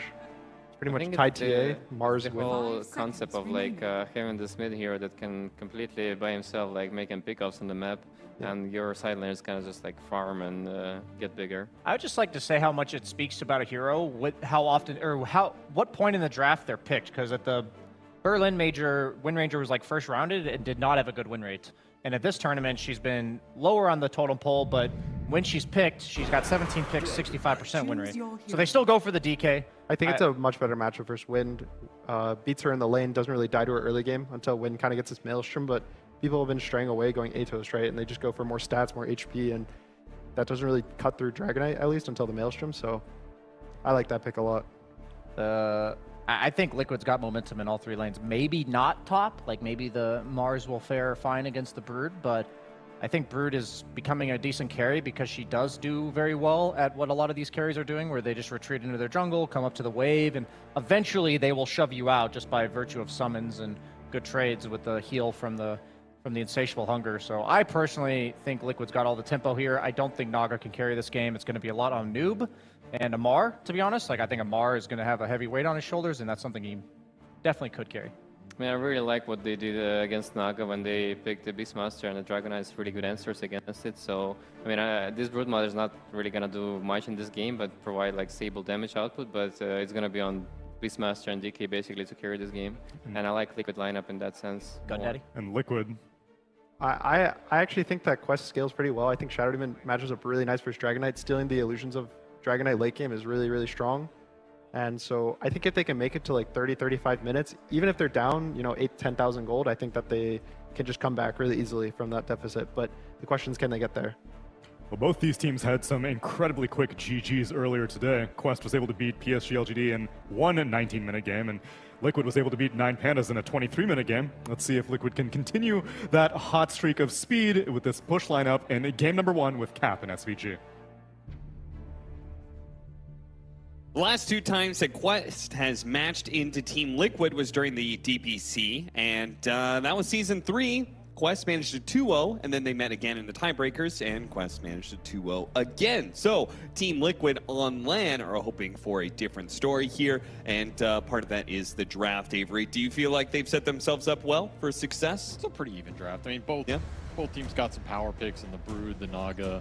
You have some Siggies as well. The interesting part about this is I feel like the openers both got dealt with, and it comes down to some of these later core picks, and they're core picks that players have shined on throughout the years, right? You have Zai on the Beastmaster that I go back to Bali Major when this hero got patched in. I feel like Zai has been the most successful Beastmaster this year in terms of carrying gaming. Okay. Maybe not like the map play and the movement and that stuff is as good as like a Tundra Beast or a Gaimin Beast or whatever. But in terms of carrying the game, being a top net worth beast, just getting in there, the Ags build, I think Zai's been the best at that all year. And then you have Amar Mars, which, I mean, needs no introduction, right? Yeah, I feel like he was the best Mars during that year when he was on OG. And so that skill, of course, will carry over here. I'm looking at these 2 offlaners. I know we've talked about the importance of offlane a lot. I think it still just drives the tempo of the games, especially when these carries are being first phased and are being counterpicked. It just puts more emphasis on how much this offlaner can do in terms of kicking the carry out of lane, creating space with the tier 1s, and then scaling. Like, that's the big thing about these offlaners in this game. Both teams are looking for the Mars and the Beastmaster, not just to provide some tempo, but pick up the damage in terms of going late game. I actually asked Gunnar yesterday in our cast who he thought the most important role was, and he agreed with you. He said offlane. So he knows how to suck up then. It's a worthwhile skill in Dota 2, I must say. I'm not sure if you listened to the cast, it was just copying you, but it's possible. Oh, you always copy the greats. It gets you pretty far. Man, Liquid playing very, very scared here in the first minutes of the game. Give up 3 runes. Yeah, they gave up 3 runes very willingly. They did not try and contest at all. And they're still going to potentially run into first blood here as Insania gets nailed by an arrow from Omar. Omar is going to head back to the lane, though. Oh, that power shot? Does he have another blood grenade? He does not. I don't think Amar thought he could get in range with a spell that was going to come out from the CM. Still, this is like maybe worse than just dying here. And saying he has to TP top with no resources at all. A very good start for Quest on these lanes, and something I think they've been a little stronger than Liquid on for the course of the tournament, but not by a huge margin. Sure. If they can create some momentum in this early game, put themselves in a decent position, particularly versus Zai. I think if you're looking at this Liquid lineup, it's around the Beastmaster, right? In the late game, the DK will carry with the Black Dragon, but he's against Shadow Demon. He's against a lot of stun action. The Wind Ranger can even be a nuisance for him late game. But the Beastmaster, if he just gets off to a fast start, he has Ancient stacks down here, then he deals with the Naga, he deals with the objective taking for Liquid. Zai's just going to put him in a beast of a position. And they do kind of require a fast start, right? I mean, you've got to carry Broodmother. This is not a lineup that is going to scale particularly well, or at least not outscaling the Naga Siren. I feel like every time we doubt the scale of carry Brood, it proves us wrong. Yeah, maybe. I mean, he does have a DK mid, which can also be buffed up. Boxy, is he going to get this kill? I think he might be able to if he follows carry all the way around here. He's got Fade Bolt range. I don't think he has enough damage, though. Yeah, I think at this point he's probably out-healed enough. This feels pretty bad. You're losing a lot of XP with the Rubik. I think the Shadow Demon's happier about this trade than Boxy here. Wow. The greedy support. You are getting solo XP on the Beastmaster, so maybe he doesn't feel too bad. And he gets a water room. Yeah, that's something to work with. Try and go for the kill. Is he really going to try that one? That uphill miss? Maybe with the uphill misses. Yeah, he might just have it. No, Boxy actually secures the first blood just before the final hits come down on him. Boxy's just too good, man. You knew, even with an evade, was not enough. Yeah, you're only going to get so many of those uphill misses to your favor. No, Liquid get the first blood. However, the 3 cores for Quest are all finding a lot on these lanes early on. They are top of the CS chart here and feeling good about it with the extra runes to power up the net worth. Should be able to get some nice early items. And I think this is one of the things that Quest do better than a lot of other teams. They buy a lot more early stats, just on average. I mean, a lot of teams are going to prioritize it. I just feel like Amar is one of the biggest, like early bracer, double rape band buyers and trying to use the last hits And it's one of the things that generally helps his team pull ahead a little bit in net worth in the early game. Early and snare going to be used by TA2000 onto Zai here. Kaori is going to slip it in the trees and get even more stacks of poison. You get number 4. Pop it. Not enough. Still a big 1 on Zai as well as a salve. Get some heavy regen out of him, especially since they got the Lotus. Targeting TA2000. They think they're actually strong enough with another round of axes and a couple of hits. Yeah, you're right. They got the kill. Shattered Demon Poison is stacking up on the 2 of them, but not enough to undo the damage that is done from a carry dying like that. This is a very favorable lane for Liquid, especially before the Shattered Demon's level 3. Maybe if you get level 2 Poison, you have a timing down here. It's just so many wand charges going into Zai. You can shove it out with the axes, and axes plus Fade Bolt are just better trade mechanisms down here. This is another reason I expect this Beast pick to work out really well for Liquid, because it should mostly free farm. Unless you get some cheeky ganks or something. I think Zai's going to have a good time. Nisha, winning mid as well. 20-6 to the 19-1 here of Noob. This is a Dragon Knight favored matchup. There's not much counterplay into Dragon's Blood. Yeah. Combination Dragon's Blood, Dragon Tail, and hitting harder than the Wind Ranger should lead to a CS advantage for him. As you can see, a bit more to Nyes coming out from him. So he'll probably get his Dragon form first, which also puts in mind what is Quest going to do about that pressure when it starts coming out. All right, I have a question for you, Cap. Yeah? I want you to answer this question with a yes or no instantly within 3 seconds. You're not allowed to think about it, and I'm going to judge your entire character off of that answer. Oh, that sounds good. You ready? No. That's you're not allowed. No, you're not allowed. That was the question. You're not allowed to answer that one. Should all passives be removed from Dota? Yes. Ooh, you actually said yes now. All right. 100%. You're a good man. I hate passives. I hate Zai, he does manage to dodge that 3rd stack there, but the 4th one is coming soon, and he does pick him, and it does kill him. Just when I said he was going to have a good laning phase down here, if he got to the Vanguard, I think he's invincible. There's a very limited window for them to get... Oh, a big God's Review hit to the face, bring down Insania. With the rotations, they're looking for mid-K too. Level 5 on the win range. This is really early and not one you expect. Yeah, the only hero that makes a rotation pre-level 6 as a mid laner is usually the Primal Beast, but Noob bringing something a little different to the table. It's a very interesting move. He feels like he can't influence mid at all, and this doesn't cost him too much because he can just win run his way back. The issue is used resources, and this DK hits 6, and he's just going to start hitting your tower. And this is the downside of these DK matches. What is the response to the form and the corrosive breath? Arrow cuts in through the side. Okay. Great read by Omar. Man, this leveled arrow for Omar has been doing work already. Ballsy build, paying off. Yeah, certainly. Still, can you defend your tower? That's going to be the bigger issue here. They're going to fight for the power rune first. It's a haste that gets denied just in time. Nisha sleeping a little bit on that one. Yeah, a little bit late to the runes. Noob is going to take some damage here. No win run, so he'll take a lot on his way out here. We'll see how much Nisha wants to tank for that catapult. Yeah, he's going to take it all the way here. Glyph comes out. Rotations from Boxy as well. This all should be enough to secure maybe not the entirety of the tower, but a healthy amount of damage for sure. This is where you wish you could have just TP'd the Morana and arrowed that catapult. Oh, yeah. I feel like it's just a little bit of a missed opportunity from the Quest supports. I don't think they had to stay around there and fight that. If you just go in, disrupt the DK, kill the catapult with an arrow, I think you would have saved a lot of this tower damage. 7-minute Wisdom Room is coming up, and I feel like nowadays it's just the support like double up on one side. Yeah, Noob continuing these rotations is going to maybe kill Zai here. Chase him up. Javelin tower shouldn't be a problem. Man, he was getting almost no procs. What the hell? That was disgustingly bad. Eventually, it will get the kill though through that Vanguard. And yeah, these early Wind Ranger rotations paid off. I kind of like it, because you're probably going to lose this mid tower anyway. Sitting mid does not do anything to Nisha. If anything, you're just creating a gank point for Liquid potentially. Yeah, just accept it. You get 2 good core pickoffs, accelerate your side lanes, and you shut down this Beastmaster. That's just extra value here. Second death for Zai in an early game where I thought he was going to have a free-for-all. He does have ancient stacks. And instead it's Amar who is having the freest game of all. 4,000 net worth already. He's so fat every game I watch. Yep.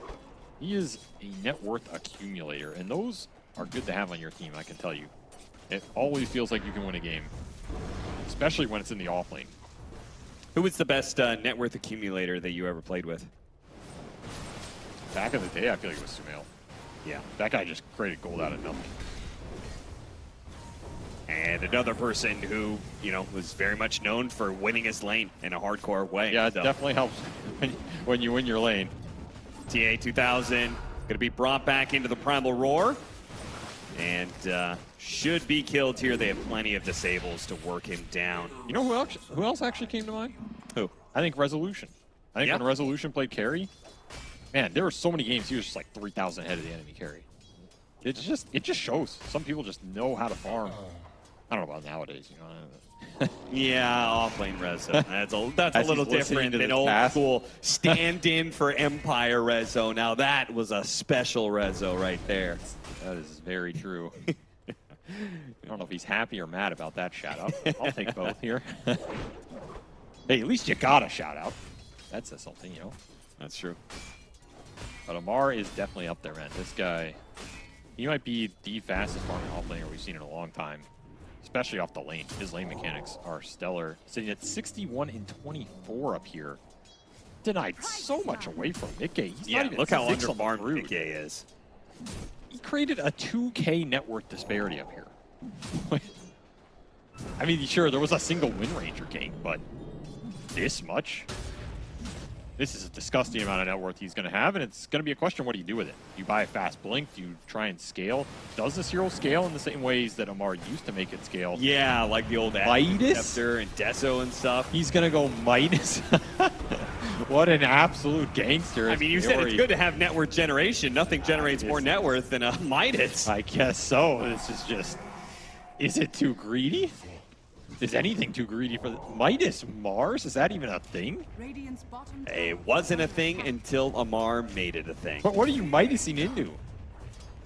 Into BKB Deso Ags. Okay, well that sounds, yeah, if you get all that, that sounds pretty good. I just think it's interesting because I don't think of Mars as a hero where the levels are that impactful. I mean, levels are good on every Dota hero. Sure. It's just not, they're so crazy level. Yeah, it's not like, guys, I really need maxed out Bulwark before we can fight. I think he's just going to go BKB. He's debating. We'll see what he ends up doing. Always interesting here as he kills some more Spiderlings. He's getting a lot of those. CS to add to his total here. And Midas is going to be purchased by the Dragonite, though, so Nisha is going to be building up, which is kind of expected at this point. This is standard for Dragonite. Yeah, I think it just feels way better. It kind of ends up paying for itself pretty fast. The other issue is if you just rush Blink, a lot of times that play is very forced. It's like the early Axe Blink, and if you don't have high damage supports like a Skyrathers lane, the move is not guaranteed. It feels very awkward. I just hate that type of gameplay. Yeah. Like, just take the Midas, take the space you can create off the towers and farm it up, and play for Dragonite's timing, which I think is a late game hero. It's like Black Dragon with Manta, Octarine, or Daedalus Mjolnir, whatever type of build you want to go for here. Even MKB or Nullifiers could be on the menu. Whoa! Mickey didn't expect to be running into a Shadow Demon there. And Amar, finally does get off the arena. Took him a second there. Spear plus the arrow. Pretty easy. Oh, and even Noob joining in on the party, attempted to take it with the power shot. And how much gold have they gotten off Spiderlings already in this game? It feels like a lot. Yeah. Very interesting to see it, as sometimes it's not that much this early on. However, I've been seeing Amar clearing through these waves. Definitely adding to his CS, totally finds the kill, and he went Blink. Look at that. He was debating the Midas, but he'll take the Blink instead. Okay. Disciplined from him. Yeah, I mean, I guess he really shouldn't be too worried about late game, I think. The late game can go either way, just not at the rate Mickey is farming on this Brood, man. Where is his network? He has been shut down very hard. And is this a Mickey hero? It doesn't really look like it to me. Yeah, I'm not feeling it so far. I mean, I'm sure he can play it. I'm sure it's Sillion Liquid scrimmed. It just doesn't stick out to me. I feel like I've almost never seen him play it. You go back to those Liquid teams, it was Matumba or Zai. Yeah. I feel like he'd be third on the list. Maybe he is a Broodmother player, just not at a level that he can play against Amar in lane. You know what I mean? It's a tough matchup, too. I do think it's Mars favored. Yeah. Yeah, I agree. It's like all these little things to get you out of a lane, right? Man, this is a long chase. Like, dodged the stun. That's pretty cool. Yeah, it was pretty cool. He'll still dive for it, but he drew a lot of attention to the very bottom right part of the map, and Quest is up 2,000 net worth now. A lot of that net worth is in this Mars Brood lane. The DK and Beast are still finding a decent amount of farm for Liquid, and they are kind of the key pieces here, right? As bad as the Brood's game is, in theory, this Brood is not pivotal to their game plan. He doesn't have to do too much here other than maybe provide a Roshan and like kill a support in the fight. This was first phased, it got counterpicked. Your lane was tough. Ball is going to fall down to the DK and the Beastmaster to carry the weight in these early fights. Blink is up for Nisha, so that Dragon Knight is online. Do they want to look for a fight with it? How good is their follow-up? You get a good Rubik spell. Maybe it's good enough with Max, Frostbite, Fateful. Yeah, VC deals Arrow from Mirana. That sounds great, but otherwise it seems kind of meh. Yeah, and the move is coming from Quest first. That blink on Amaro is a little faster. Oh god, are they going to catch Mickey again? Do they even want to find Mickey again? I feel like you might want a better target at this point. Yeah, you squished the spider so many times. And smoke on smoke, blink on blink. Nisha, he's going to jump first. Jumps onto the Shadow Demon instantly. An Arena Shackle Shot. Chaining up the disables, but that's okay. Anything to control up Nisha at this point in time. They only need a little bit more damage to finish him off, and that was enough. The Shadow Poison does the trick. Primal Roar will help them get 2 in return, though. As Insania, only 2 stacks of Shadow Poison should survive. So not the kill into tower that Quest was looking for, as Liquid bring all 5 mid. Still lose the Dragon Knight. Midas off cooldown. Extra sad here for Nisha as he loses his gold efficiency. I'm sure Mickey is happy about getting some extra experience in gold in this game, though. Yeah, certainly. Flank. It was not him getting jumped for once. And they have a chance to make a move still because he used Moonlight Shadow. I thought they would wait until the Dragon Knight was back into play because after all, Nisha didn't use Dragon Form in that fight. And they used Moonlight Shadow and Arena and stuff, so I thought this would be go time for Liquid. That's a rare spell to get. Yeah, certainly. Not a steal you see often, though a very valuable one. Will not yield anything in the first result. I also like the Maelstrom Rush for new here. I think this is the correct way to think about the Wind Ranger in this game. Is just provide as much single target damage and pick off as you can to bring down some big core hero and open the fight for the Naga and the Mars. I think if he went Atos first, it's just too little impact. I think you would have no damage to stop the Dragon Knight. Yes, that's a big factor. The Maelstrom Rush is way better versus the DK than the Atos, which is stats and nothing else, which, I mean, who cares about tanking up versus a hero that's going to kill you over time? Yeah. Still good recovery here for the Brood as Mickey got almost 2,000 gold in the last 2 minutes here. This hero farms fast. That's the upside. Even if you shut her down, eventually you will find her items. Yeah, once you get to BKB, I think there's a lot less that you're scared of, as long as you're fast on pulling the trigger. Radiant are scanning. Gonna be Manta, straight up heart for TA2000. Kaori with this deep obs on their Ancients, trying to get vision and block these camps up for what the Beast wants to do in this game. Maybe see a Wisdom Rune later.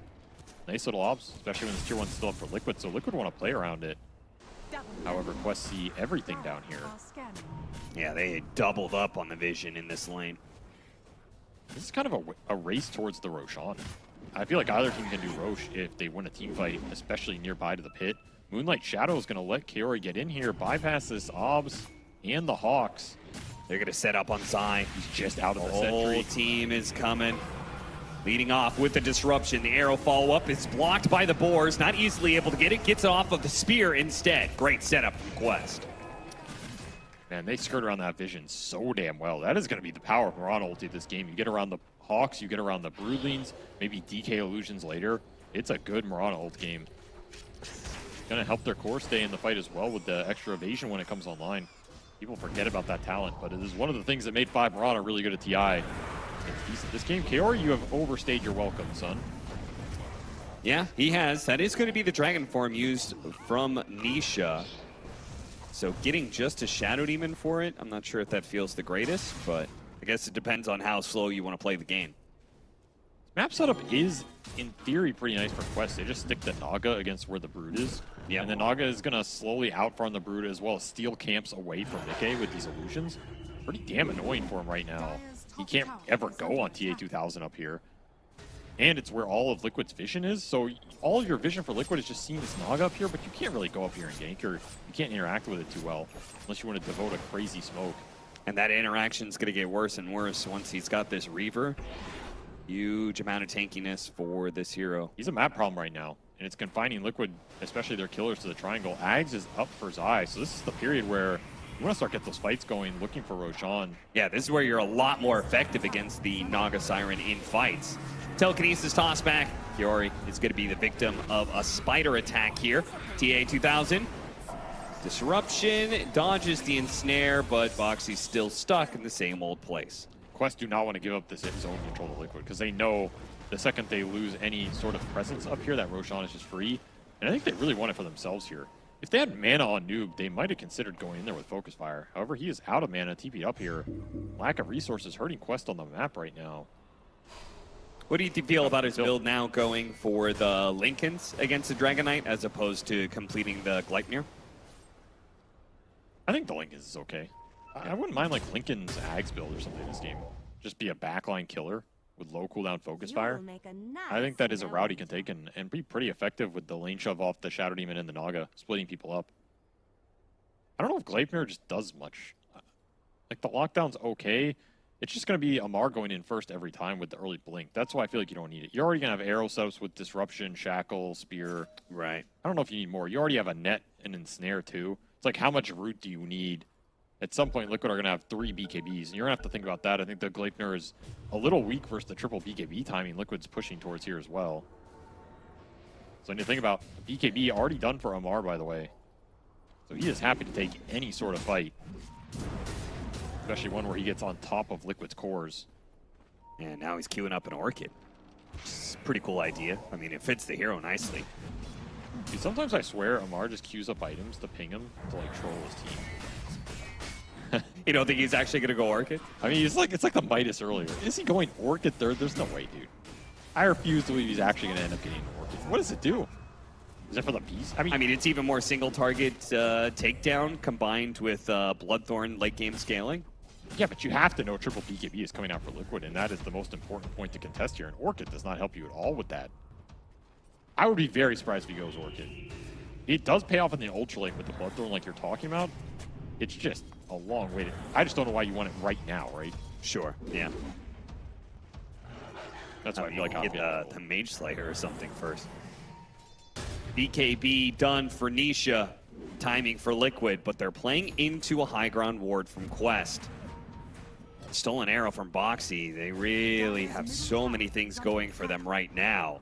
But Quest is being rather elusive and holding on to their 2,000 net worth lead.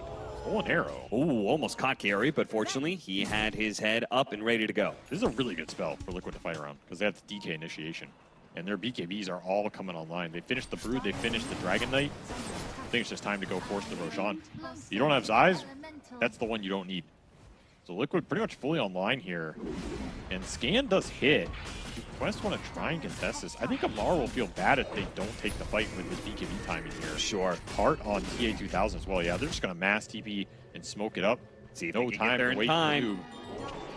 This is going down pretty fast. Yeah, they scan the high ground, so if they're not in the high ground, it means they're doing the Roshan, so they're trying to speed their way there, but they're too slow.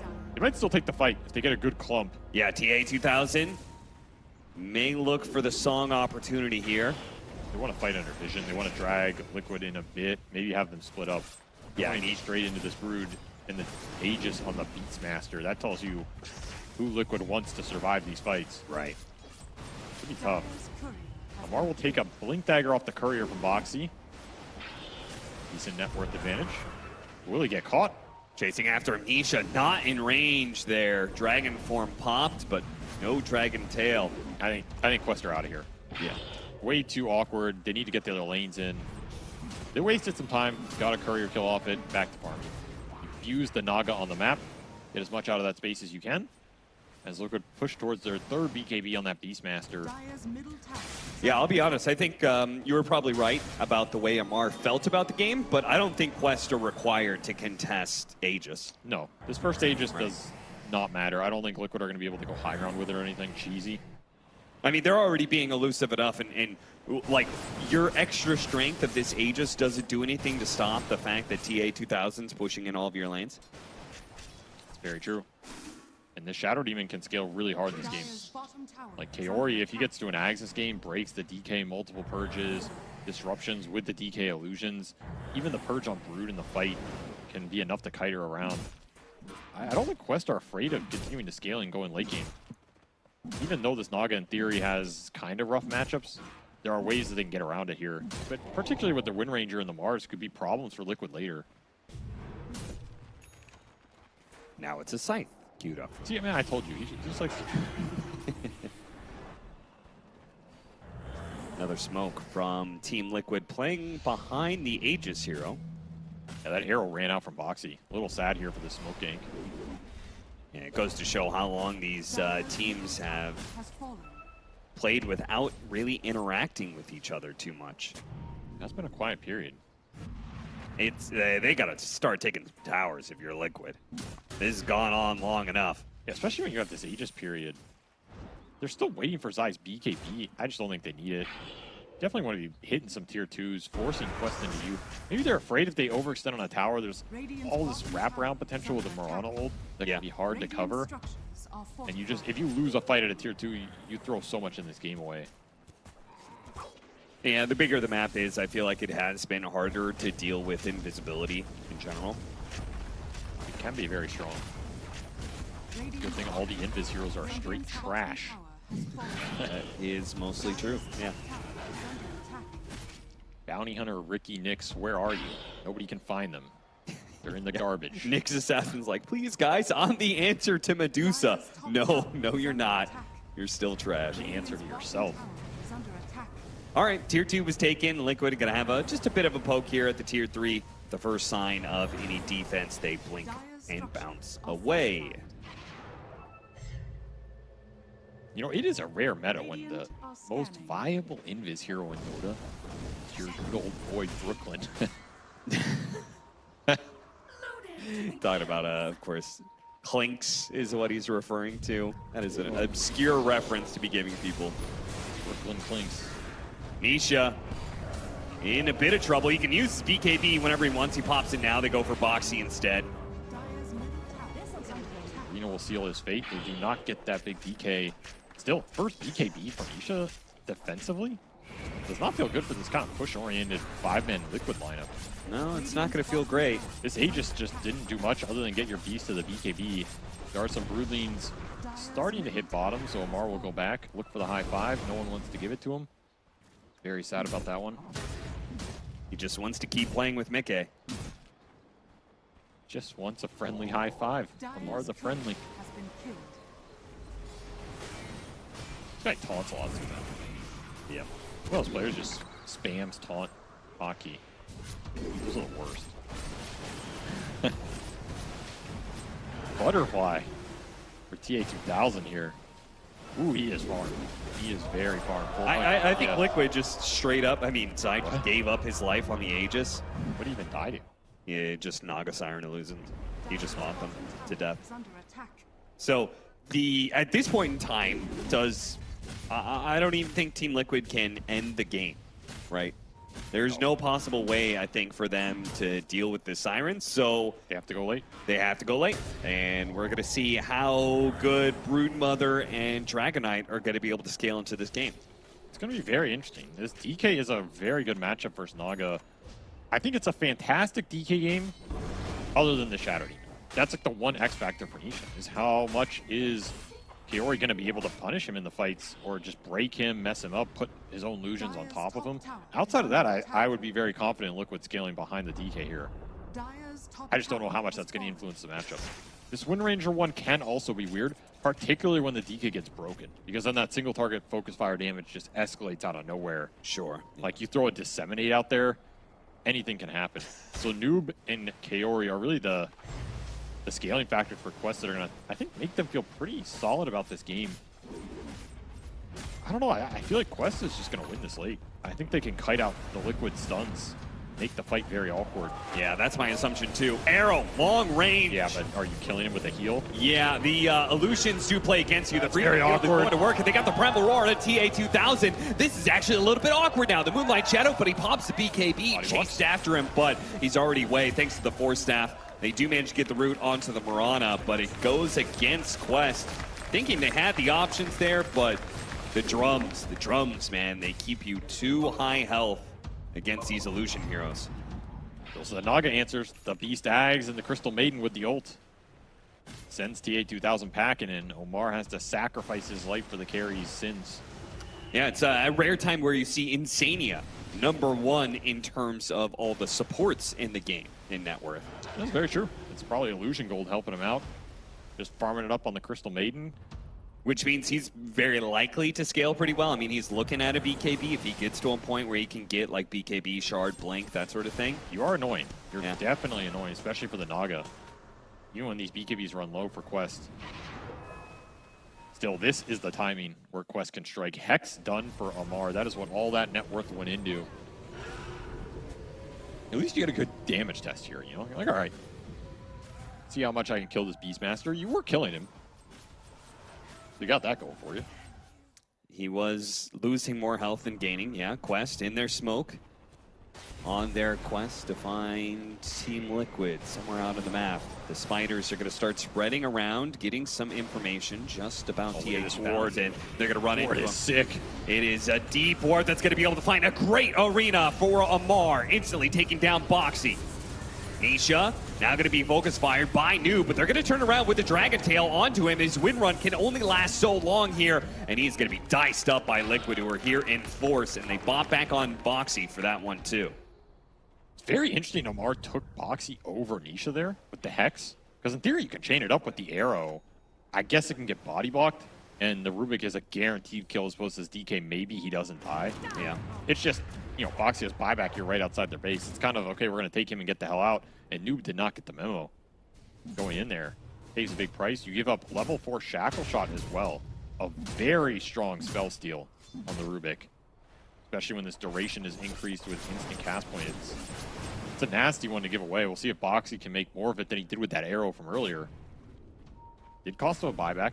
I always love to see when teams queue up multiple of the same item, where they very clearly have like a team philosophy here. It's going to be the Scythe for Amar, which he has completed, but then also TA2000 is considering it as well. Even if he doesn't go for it, it just kind of says like, okay, they feel like they need just more disables to win these fights. Just an overwhelming amount of control. I wonder if it's going to lack damage. Because this Hex is kind of over your Bloodthorn, right? Yeah, exactly. Bloodthorn would be the other option. And I feel like the Bloodthorn is nice when you have a Hex, because you can just go and Hex somebody, Bloodthorn them, and burst them before Liquid can react. Yeah. It is better versus saves, because you have multiple Hexes to deal with that, so somebody can jump the Rubik, you can jump a core at the same time, and then this Rubik Shard, which could have maybe potentially come out later, isn't as effective. It's better against the Broodmother, I would argue, because like if he's silenced, but he's already got Insatiable Hunger out, then maybe just out life steals it. The actual man fighting is better. We'll see if they can make it pay off right now, because this is when it's super strong. When you are guaranteeing getting the initiation, especially with Mirana ult, that's another factor here. You have 2 Hexes running in Invis. Hard for Liquid to react. They're going to be taking this 4 versus 5. No Insania here in this fight. There's a gem. They sound first. They immediately see the Siren. That's going to be a big kill, but the Disruption's going to be able to bail him out. Kiori is going to be chased down here by Nisha. Meanwhile, Mike is going to be a bit of trouble here. Going for Amar, but spear back in the arena. And look at that damage coming out from TA2000. It is overwhelming Team Liquid. They cannot stop this Naga Siren, who will now use the song, not for a save, but for more kills. Arrow and 2. They're going to get Nisha here. Yeah, sure. Certainly. Insania is going to show up, freezing field, but it's going to feel pretty impotent here. Telekinesis not going to stop what the damage is coming through. Insania will be caught up in this as well. Liquid get absolutely trounced by Quest in this fight for Roshan. Snaga's way too tanky. Just runs in, tanks all the initiation. Gem lost there for Liquid as well, which is the only thing that made that kind of go their way. I think they got it back up on the courier. Did they? Yeah. Actually got it out of there? Holy crap. Okay, I don't know how that worked when Omar was literally on top of it. Yeah. Yeah, they do salvage it.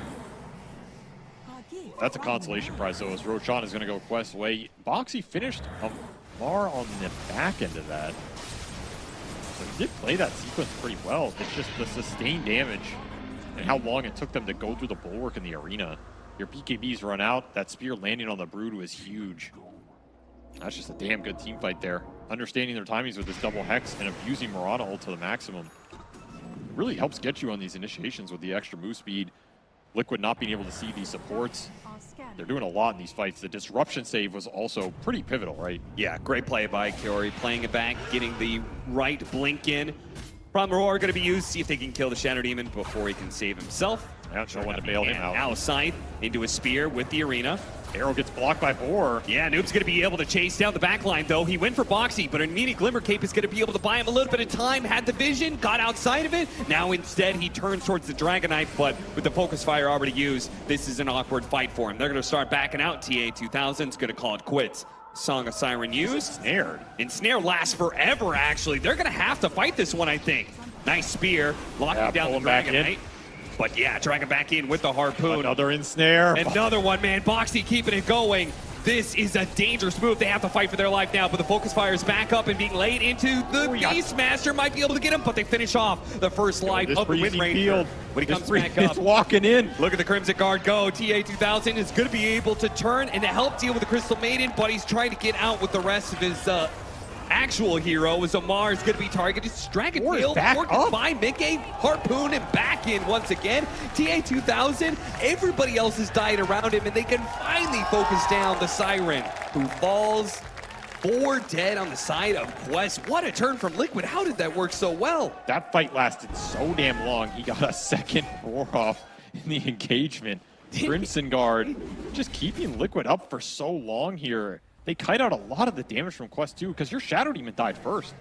That's the biggest factor there. Yeah. Kaori is so important to bailing out the single target initiation from Liquid and also giving them sustained damage over the fight. There was no arrow sleep connection either. A lot of the hexes were kind of used defensively to try and recreate a gap that just never got reset up. And Boxy got to be the MVP of that second part of the engagement because he gets targeted by the first Focus Fire. Glimmer Capes get out of sentry detection. And then the Ensnare steal. Oh. The ensnares were huge. It just kept TA2000 stuck in places for so damn long. I think he got ensnared like 4 times. It's so frustrating. He's just sitting there like, stop. Just stop it, man. I am the net god. But Boxy says, no. I will use your strength against you. And then the second Focus Fire dies on the Aegis. It's silly, really. It really is. And like, okay, you have to shackle the Sion to get rid of the ulti as well, not what Noob wants to be doing. The funny part is TA2000's not dying. It's just Quest keep on trying to play around him. They have to. And then they die. And the thing is, both hexes at the end here were used on Boxy because they're sick of getting ensnared. Like, TA2000 hexed him to try and TP out. Yeah. Boxy knew he was dead, blinked to try and catch Amar, and Amar hexed him again. It's like, no more ensnares for me. And then he had to BKB TP. So they got a BKB out of the Mars at the end of that fight as well. Down to 6 seconds here. Now there's a massive pickup. Nisha has an MKB. That'll help a lot with dealing with these Naga Siren illusions. That's a lot of damage here. I mean, it's either BKB or like Bloodthorn Mjolnir build. He'll go for the MKB here on top of that BKB into AC. It's going to shift a lot of this physical damage back Noob's way, who went for that Silver Edge to get the break. That break's going to be very important as you don't have a Shadow Demon Ags for a long time in this game. Do have a Nullifier on Amar. This game is just coming down to single target focusing cores, right? Like, who gets the jump? Do you break the DK and slice him in half? Does Liquid get their BKBs off and get a roar and you just focus down the Wind Ranger with Nullifier? That's where that Shadow Demon saves. This Disruption is becoming one of the most important spells in the game, as well as the Rubik save off the Telekinesis. Both of these backline supports can bail out the single target go from either team and reset the fight, and then you might just be in a really good position. Then it goes back to like Naga Illusions and Mirana ulti, right? Yeah. How much does that set you up to find the jump, or do you find the Rubik first? If you're Liquid, you got to find the Shadow Demon first. There's a lot of balance in this game. It's just a question of who seizes the opportunity that gets given to them. Shivas, that'll make the Beastmaster a lot tankier against the physical damage, the Wind Ranger, plus the Naga Siren. He just wants to exist in the middle of these fights.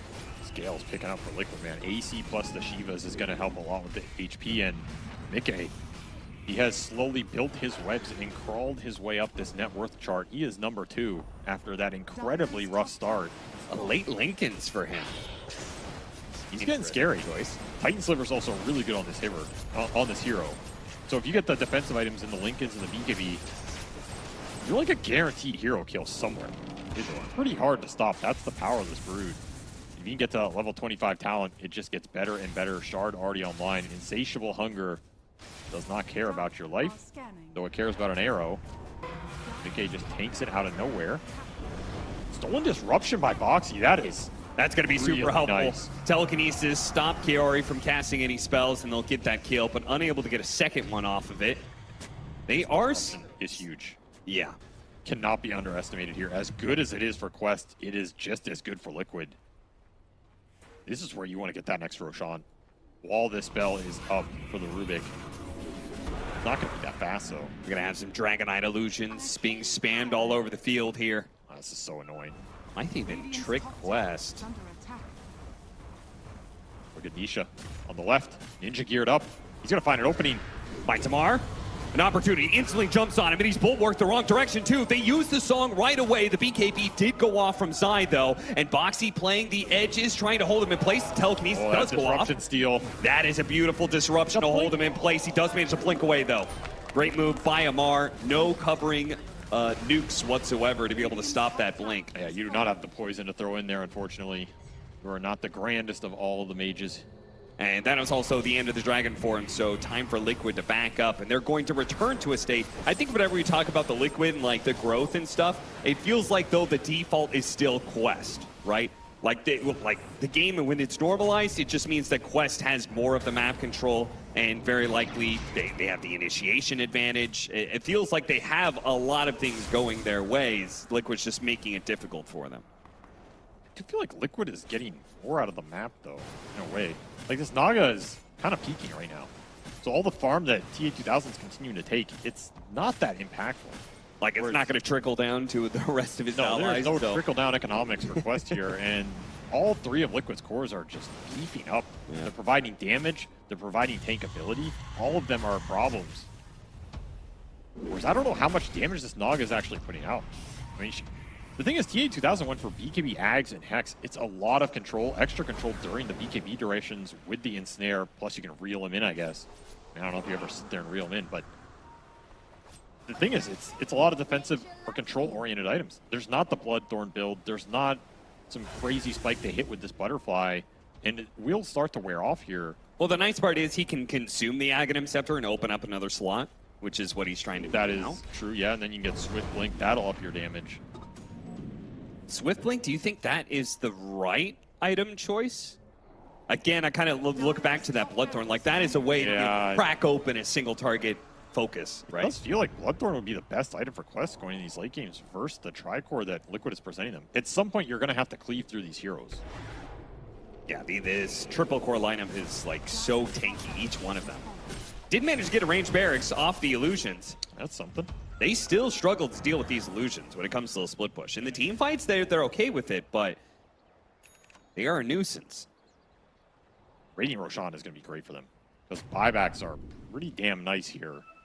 Especially when you're fighting up against that triple BKB-oriented lineup from Liquid. Even if you lose your Shadow Demon, Kaori can come back.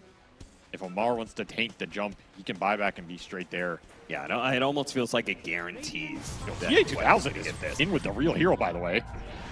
Shivas goes off, but so does the song. So he's going to be able to get away. Liquid. I don't know if he was intentionally looking for that, but he broke their smoke. Hawk will get slain as well as they control this gate high ground. Okay, you're poking. Look at all the spiders and the boars and everything, giving them vision. This is a hornet's nest right here.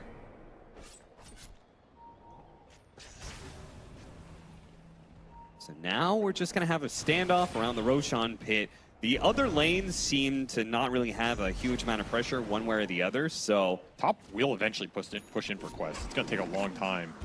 Zai gets found with a casual shackle. Broodlings are just scouting so much, and there's Murano. So this is Quest popping this defensively.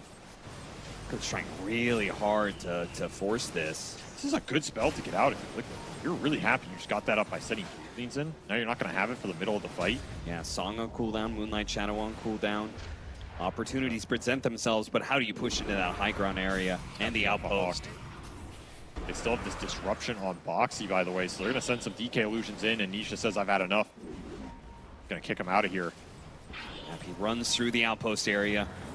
You're going to see cores here. Finds Amar. Yeah, he's going to spot Amar first. Start hitting him, blinks away before the spear. Noob on the backside as well, looking for the Rubik. Yeah, this is very interesting. If he catches one of those backline heroes, Boxy's hidden away in the trees right now. Another disruption on the DK. He wants Look at it, they're smoking to him. They're going to shift positions, musical chairs. Zai says, I don't care, I'm just going to do Roche. Boxy, the smoke is going to break on him in a second here. This is super scary. They're actually going to get the initiation onto the Mirana. Fast kill, instant buyback though. Meanwhile, Lamar on the corner here. Primal Roar. They start going for it. They're going to chain it easily. They're going to chain this one, and Lamar is going to die. The song comes out too late. They're not going to buy and take this. They're just going to get the hell out. Noob is top somehow. I guess he botsed up here. Yeah, he's going for the buildings. Trying to force heroes back, but stolen song. Oh, stolen song. That's a pickup right there. Time to go to sleep, my friend. If they can get heroes here, they have Nullifier. And they pop the Lincolns. Yes. Pop the Lincolns, get the Nullifier on him. He's dead. Ooh, and they're still going to be able to take Roshan unless Quest does like a really ballsy move and buys back and runs to the pit. This is a shard song too, right? So it's going to heal a bit. This is a really good spell for Boxy to have. Low cooldown as well, 60 seconds. He can set a lot up with this. Counteract those sneaky initiations from Quest, and Nisha slowly killing this Roshan as the only play Quest have is to threaten top again. I'm surprised Amar did not commit buyback for that fight. Yeah, same. I thought they were just going to mass buyback for that fight. Just didn't look good enough. I guess Zai finding him on the side, killing him before he gets anything off. Just way too good of a pickoff. I thought they would have played for Dragon Form expiring, right? And they could have done that as well, yeah. There were a lot of little timings there. Oh, Insania instantly eats it up. He's like, I've almost got my Blink Dagger, boys. So now, and he's almost level 18. So now, Blink BKB freezing field. That is a really big impact in these fights. You're actually going to be getting frostbites now on these illusions. Shows how much faith they have in him to be the X factor in this late game, because he took that over a Brood Spinner Snare. He took it over a Rubik who can get 2 spells. Another song could it be used? And it caught the Mirana. He has the gem for it. That is a gem. And it's a gem that the Mirana has as well, right? Yeah. So now they've just taken that resource away from Quest. And Boxy has an entire Hex, by the way. So these songs are, they're deadly. You just get turned into a sheep, you're gone. I mean, part of it is the Aghanim Scepter, but there is a massive difference even still. If you take away that 4,200 net worth or whatever away from the Crystal Maid, there's still a very big net worth difference between the two supports of Liquid and the two supports of Quest. Liquid are just finding way more on the map. It's all going into Naga for Quest, and this Naga net worth is, it's just not mattering right now. Especially if he dies here, BKB, TP out. The damage, though, they are showing that they can overwhelm the Naga Siren's HP pretty quickly now. You need to make up some scale. You need to make it up fast here if you're Quest. It needs to come through Refresher from Amar or some sort of damage item on the Wind Ranger. Because this is looking like a game ender from Liquid right here if they get what they want out of this push. Age is still up for 3 minutes. Cheese in Nisha's backpack. And they have level 25 on Brood, level 25 on Beast. These big talents are coming in. Yeah, soon to be level 25 on Nisha as well. Trying to stack up the poisons right now. Anything to weaken up Team Liquid while Noob is going fishing here deep in the mid lane and is going to be caught for it. Oh no. Dead again. Yeah, he's going to be telekinesis hexed, frostbitten, and all Liquid crew is going to come back to punish Noob once again. Quest have seemingly given up on the idea of 5 versus 5s now. This Wind Ranger has felt useless. Yeah. Just not able to find the core pickoffs in the early mid game that would have propelled him to some sort of late game scale. And now he's just food, man. No BKB. Doesn't want to buy it because he wants buyback up. Is it going to help him take this fight? Little Roar comes out. Remember, this is low cooldown now. So I was going to be happy to just chuck him out and see what happens. Yeah. Still have Aegis for 2 minutes. He gets the maxed out drum beats too. While that happens, Spear back into the barracks. Arrow's going to happen as well here. They're going to go for the Dragon Knight, but a toss back away with the telekinesis. That'll help bail him out. Even though he has Aegis, they don't want to lose his Dragon form. Oh, the BKB fades away and Mickey sticks onto Amar. Just needs a little bit more to finish him up, but a big heal comes out from that God's Rebuke. Stolen song again. Turn. Doesn't quit the song for the arrow, holds it for the full duration. Yeah, but it's healing Nisha up. Extra value here. Can continue the siege. No buyback committed from Noob yet. What is the signal? If it's not that spear back, I don't think it exists.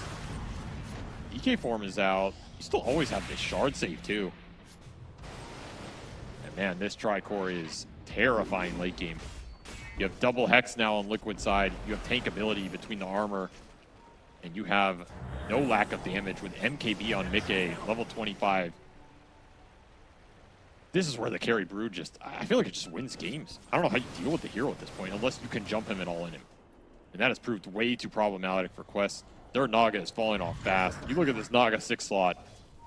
I don't know about you, but I don't feel like it's cleaving through much here. No, not anymore. It is far too late into the game. I thought the Wind Ranger plus like the late game, it's usually refresher, double arena, like combined with Wind Ranger running around. I would have imagined that would help the Naga Siren still carry through some of these late game fights, but I don't know when it happened, but at some point in time, Quest just seemed to have the read that they couldn't take straight 5-on-5s anymore. They did not get enough out of what Amar did in the early game. He just kept farming with this Mars. They didn't find the fights with his BKB timing. It cost him a lot, and it let Mickey catch back up. And in this ultra late, this is where Naga suffers because the DK is just, he's just too much beef, man. Yeah. What do you do to this hero at this point? He still has Aegis for 30. He has a BKB cheese waiting in his backpack. He doesn't even have like the Manta to be able to play off of the illusions and just siege away like that. He's doing it with just his hero, and they can't challenge him. Can't even disrupt him because of the Lincoln Spheres. Death by 1,000 Dragon Knight blows. Mars gonna try and start the fight on the Dragon Knight. He still has Aegis. With the arrow and everything, the telekinesis throwback, they could still chase after him with the arena, but again, the song goes out from PA2000 and the song everybody from slept at the same time, so everybody slept all at once, and they're gonna come back into it, but Nisha has already been healed up a significant amount. The old 10 hero sleep. I don't know if I've seen that one before. They don't reset the fight here. Definitely benefits Liquid as they're just healing up their DK. His Aegis was wearing out. That's a close timing by Quest. I think it was a little off still. Able to just walk it off. You get, actually you do not get that melee racks. Does get defended here. Continue to stall this game. Try and push towards some answer to the front line here from Liquid. It's got to be a refresher for Amar, right? Just double hex, double spear somebody, take him down. Yeah, isolate him. Bring that one hero down with a focus fire, especially if that second arena can somehow keep Boxy out of the way of being able to provide that telekinesis save. He's just doing way too much on the defensive side. Yeah. Save steals, disruption steals, shard saves. You can't find him. He's ninja geared. He has an Aether Lens. Boxy knows what his job is. Bots 2 under the Mirana, fast pickup. That's just instant. Dire are scanning. Dragon's got a spider behind him. Look at Amar is spotted by the Hawk. Zai's gonna open up on him, Primal Roar, and the team, they'll be here for the follow-up. Now 2 dead with no buyback on Quest. Liquid will scurry their way quickly to the high ground. This might be a game ender here. You don't have the gold for the buyback on Amar. Look at Noob. He's so desperate to like keep them out of his base. He's going for a focus fire, but that just sets up for Boxy, who time and time again has been the answer to Noob. Can't quite stop the BKB, so he will manage to get out. That does leave Mickey and Zai in a little bit of awkward spot here. Mickey TP's out. Okay, he's clean. TA2000 can't quite catch up to Zai either, so... Wow, they actually got out of that, man. I mean, you do have this ensnare breaks BKB. I guess it's just too easy with the Lincolns and everything from Liquid. Yeah. Heroes get out on both sides. You did not lose too much for this Amar death that did not have the buyback. And you will get a chance to contest this next Roshan. Damn, is it getting hard. It is getting tough to find openings for Quest right now as Liquid are just choking out this map. Those bots 2 kills they're game finishers. Off a Hawk, off a Spiderling. You find any sort of opening with the Dragon Knight, the whole team just comes in. Devastating. As they'll get another shard here for Zai. Look at that. Now you got some extra dive bomb on top of everything else in this game. Yeah, when they're already trying to pick up so many scythe devices on both sides, having any extra disable should be nice. And those dive bombs are useful for Lincoln's breakers too. Yeah, that's a good point. Get one on the Noob. He's going to have a rough day at the office here. As TA2000, I mean, he is finding net worth. Give it to that. Swift Blink finished here. Ags and Shard almost level 25. I'm still just waiting for the damage. I don't feel like it's enough. Unless you can line it all up off some double spear initiation from Amar.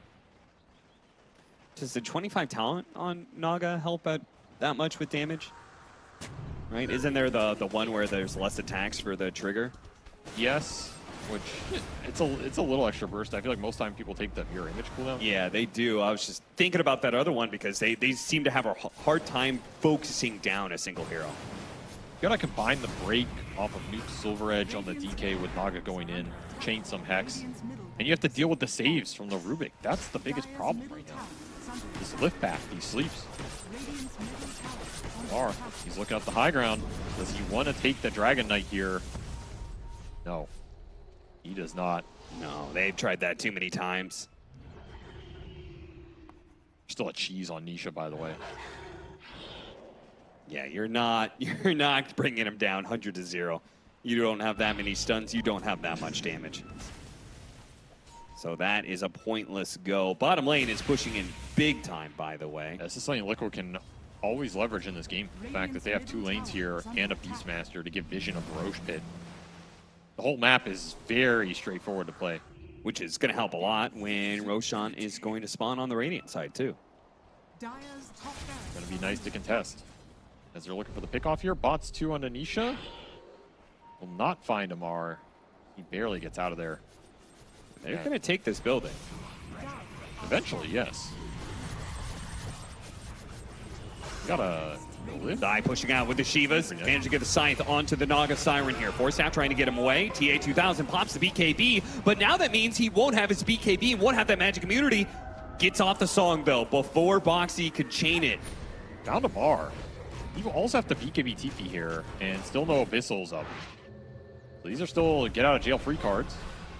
They do manage to stop the Mirana though. So they do get a pick off of all of this. The melee racks. Melee racks did fall, yeah. They got that racks. They got a glyph. Not the worst trade. Tier 3. I mean, you don't have buyback on Mirana. I don't know how influential Mirana is at this point. Might be better just to not give Boxy the spells. I don't think you're contesting this Roche. No way in hell you're contesting this one. Yeah, I mean, the Dragon form is going to expire at some point, but probably better just to push out the lane, see if you can maybe start chipping away at that mid. I almost kind of want to keep TA2000 on the top side of the map so we can start backdooring the mid lane next, too. Or just cutting waves, make the pressure in a lane. Yeah, see if you can just catch Liquid slip up somehow. It's so easy for Liquid to find you off of some random hero going in with the bots connection. Yeah, that's true. It's spooky. Very spooky. So another Aghanim Scepter that they keep for the support. Yeah, we got the Boxy here. And Nisha is going to consume his own, so that just leaves Mickey at this point, the only one who doesn't have an Ags. That's where a healthy portion of this 34,000 net worth lead from Team Liquid lies in, is all of their heroes scaling up together. The name of the game nowadays, it's a 5-man wrecking crew. They're all dealing a lot of damage here. AEC finally finished for Nisha, as he'll also consume his Ags. Man, is he big. Yeah, he's not even the most farmed core on his team. Bottom. Yeah, Mickey still 5K ahead of him. Yeah, he bought a full Swift Blink, has another 5K gold. Can't even slot all this net worth. Just too much gold for Liquid to use. They're going to try and push this last lane down. It looks like Quest want to fight outside the base. See if they can surprise Liquid here. Break the lane. Out the beast. Anisha do manage to get the initiation on his side, but the spear didn't latch. BKB goes off. Now there's still the focus fire from Noob. Might be able to bring down Zai, but it got out the Bramble Roar, and their turnaround is going to commence. Zai, he's good. TA2000 calls a halt to the team fight. Song into a blink away, I think. Yeah, that's it. They're going to have to buy back the Wind Ranger here. And they got nothing out of that. Literally nothing. I guess you're going to wear out the DK form a little bit, but this is not going to stop Liquid from going high ground. As Nisha still half the duration up. They had that Beastmaster, the spear latches to the tower, but it was just a bit shy. It was a little off. Now you're going to have to take another fight outside your base. Go spot the Crystal Maiden, instantly scythe before he can cast anything else after that. Amar is not winning this fight. No, he's not. The freezing field is out from Insania as he crawls his way forward. Look at the illusions being demolished. He blinks forward on top of TA2000. Way too much damage. Gonna have to play for a reset here, possibly through there's no running. Second life of the Naga, but no, they just GG it out. The Brood is way too big and way too hungry as Mick ends this game 13-3 off a rough start. He climbs his way back to the top, and they made this Naga look like mincemeat, man. I just did not feel like Quest were going to scale off the Naga in this late game, and the other two cores fell behind. Those were the cores that had to pick up the slack that we talked about. It had to be the Mars and the Wind Ranger, even the Shadow Demon continuing to find the farm and winning the fights around Roshan for them to win this late game, because the Naga is going to fall off at a certain point. Right. And the only person who kept up was TA2000. Yeah, Which I is mean, great. when the Siren gobbles up, all the net worth on the map, it doesn't really leave anything else for anybody else. No, he had a crazy amount of CS here. Over 1,100. Oh my God. He had 1,140 last hits on the Naga.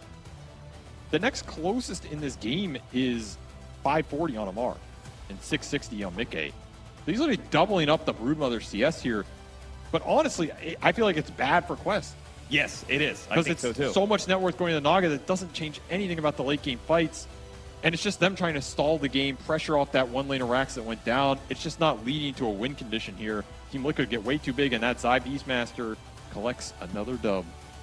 He does indeed. Team Liquid maybe have found something to propel themselves into the final day here at the Bali Major, but that is just game one, and Quest undoubtedly will have a better idea going into game two. We'll see what they come up with. Let's head back to the panel.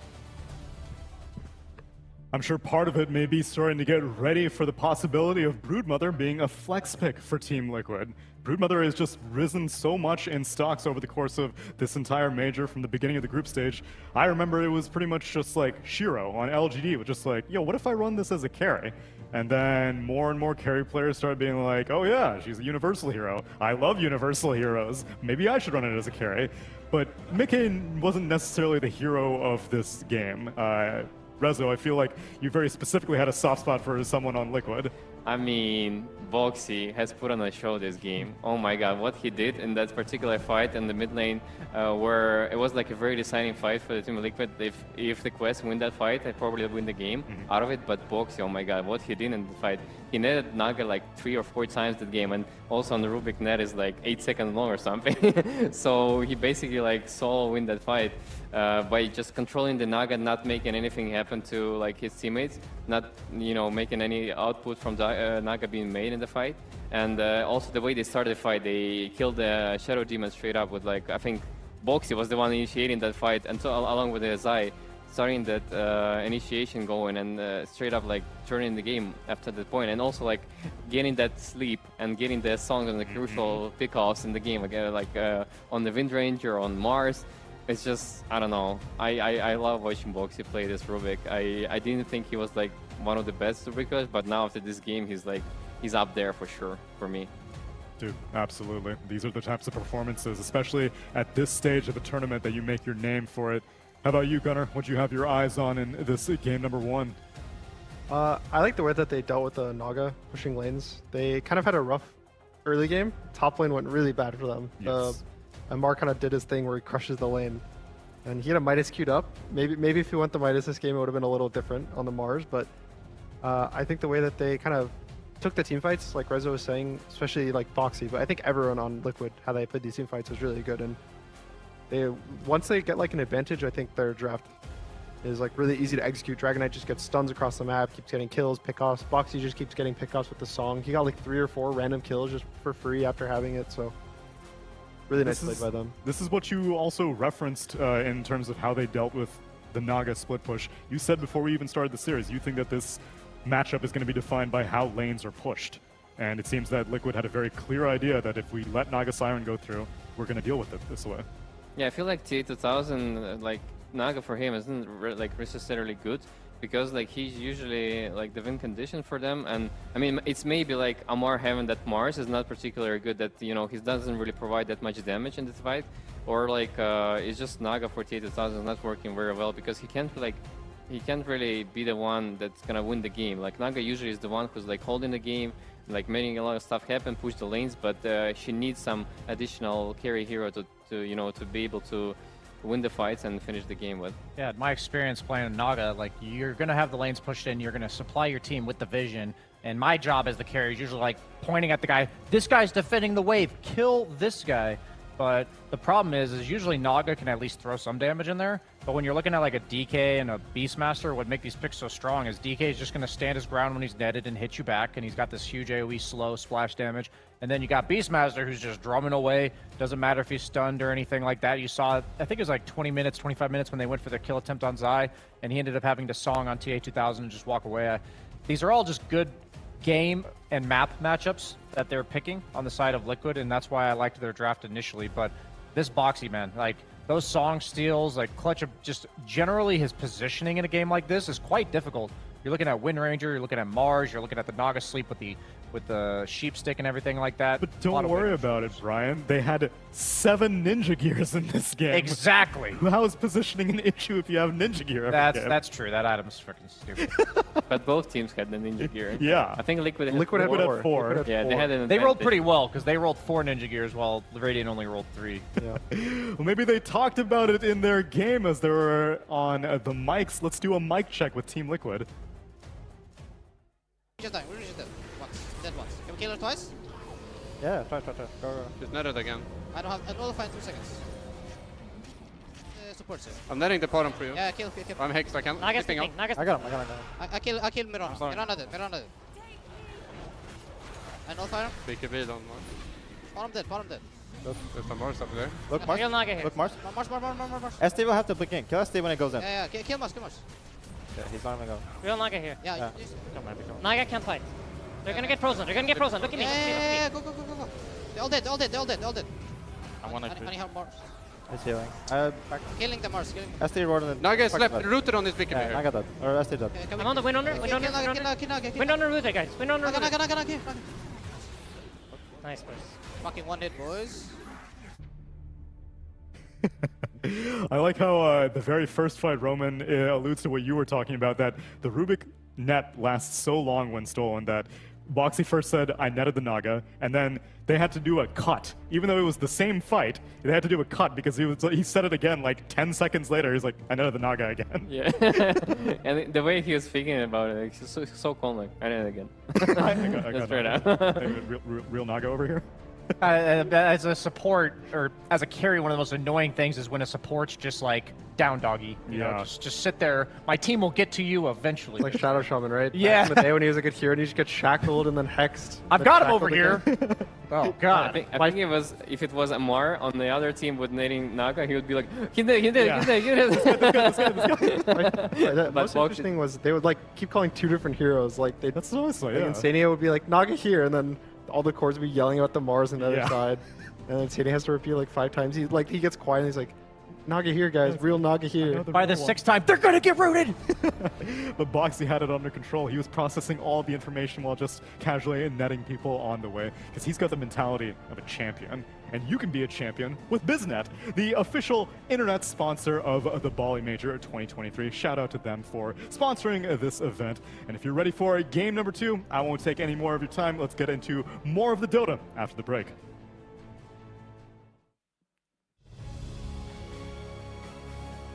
I want to be a champion with business.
Welcome back, everyone. It's time for game number 2 of Quest Esports versus Team Liquid, where both these teams are technically on hot streaks. They won their series earlier today, and they're looking to follow up that success now in the lower bracket semifinal.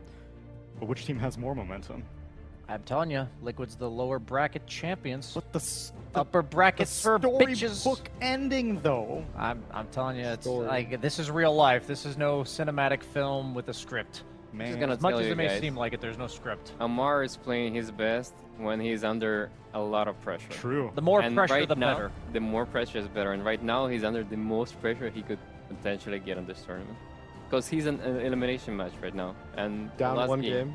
Yeah. Okay, before we see the draft, what's the Amar hero? Is it the Slark?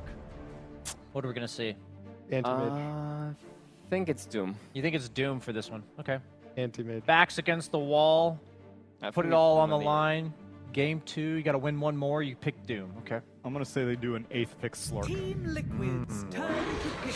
Straight up 8. Spicy. They picked third. Standing out for Dusa. Well, we're looking at a Medusa into Anti-Mage. That's the Amar hero you were mentioning, Gunnar, right? Yeah, so Liquid's going to pick Medusa here, plus like Snapfire to prevent Shadow Noob from picking Snapfire. Okay. And then Quest is going to pick Anti-Mage on 8. Okay. 10 seconds remaining. No, I mean, I think they need to address the anti-mage right away. So it's either 5 like Shadow seconds Demon, remaining. Dusa or something.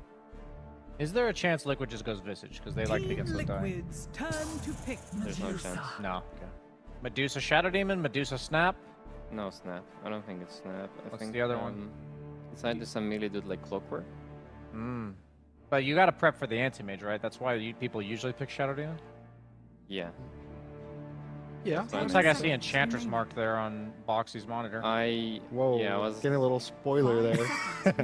We don't see it yet. What do you see for this? I didn't see it. Okay, that's not fair. That one doesn't count. I don't give you any I credit. didn't act like I give called it. I no said credit. I see it on his monitor. I No, could have no. said it. I could have said it without saying I saw it on the monitor. And look, so what's Quest gonna pick? I didn't see their monitor. Yeah, we already called that. I said this 8 picks ago. And what did you say? You said Enchantress after seeing it. What are we like measuring length here? Yep. No, actually girth. We'll do it after the panel. Okay, guys. We'll let you guys know. So they probably, I would assume that this is gonna be an anti-mage offlane as of now. They're gonna bend that they can play it as a carry to kind of flex, but I feel like Amar wants to play this already, even though TA2000 is probably asking for it. Amar just wants it in his heart. Liquid has overall last pick. 10 seconds Is there remaining. potential that if Quest reveals Anti-Mage as offlane, 5 seconds that remaining. Liquid puts Medusa offlane? Yeah. Yes, I think there that's a good But what if potential. Quest does the thing where they pick another carry, Liquid's and then turn to they just bat. put the carry in the, In the safe lane offlane. or the offlane, depending Yeah. on what they feel like. Yeah. So it's really. Do you think it's important then that the carry of Quest has that? They can. I mean, they do with Slark. Like, I Oh, feel like what- at this what- point they could just do with any carry that they feel like. Oh, okay. Well, I'm saying like there are. I guess there's just certain carries that don't function very well in the offlane. Is all I'm trying to say. Yeah, I would agree with that. I think the remaining. biggest thing is just try to pick a hero that doesn't get destroyed by Enchantress, Okay. which I'm not really sure because the hero's really good Sure. at destroying lanes. So trying to figure out that problem is one thing for Quest. Well, I think the best way to deal with Anti-Mage generally is to just hit him a lot in the lane, Yep. so he doesn't feel comfortable hitting you. And I think that's why they tried Enchantress, like for themselves instead of the Shadow Demon. Because if you saw the Anti-Mage from Band 0, then they certainly saw it coming after they picked the Medusa. So there has to be something about this Enchantress that they're thinking it'll secure our lane. I think Shadow Demon has to go. If I was For Liquid. Team Liquid or for Quest? Yeah. It's just both way teams, too good. honestly. Like you think it's getting out of the pool somewhere in these next 3 bands? Yeah. Yeah, I think it's good for both teams. Really good versus both carries in the pool. Radiant team ban. Versus supports, it's kind of mediocre. I'd say versus both. Like Enchantress can destroy you with the creep, and then dying, you don't really deal with that well. You're okay, but nothing crazy.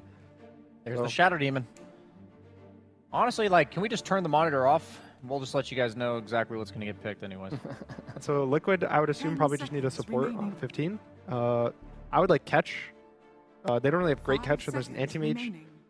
If the hero wasn't that bad, I would like a Earth Spirit, but I think the hero is just way too bad right now. Tiny? Tiny's not a bad 4, but Not it's terrible. not the best against Undying. It's not great because you can toss the zombies. So if Dirge presses Tombstone in the fight, it's really hard for you to actually like toss people back or combo. For free nuke though, like if they're running away from toss the zombie. Sure, at them. you can. It does damage, right? It does do damage, but then yeah. Turn to ban. I'm just saying, glass half full approach here, Gunner.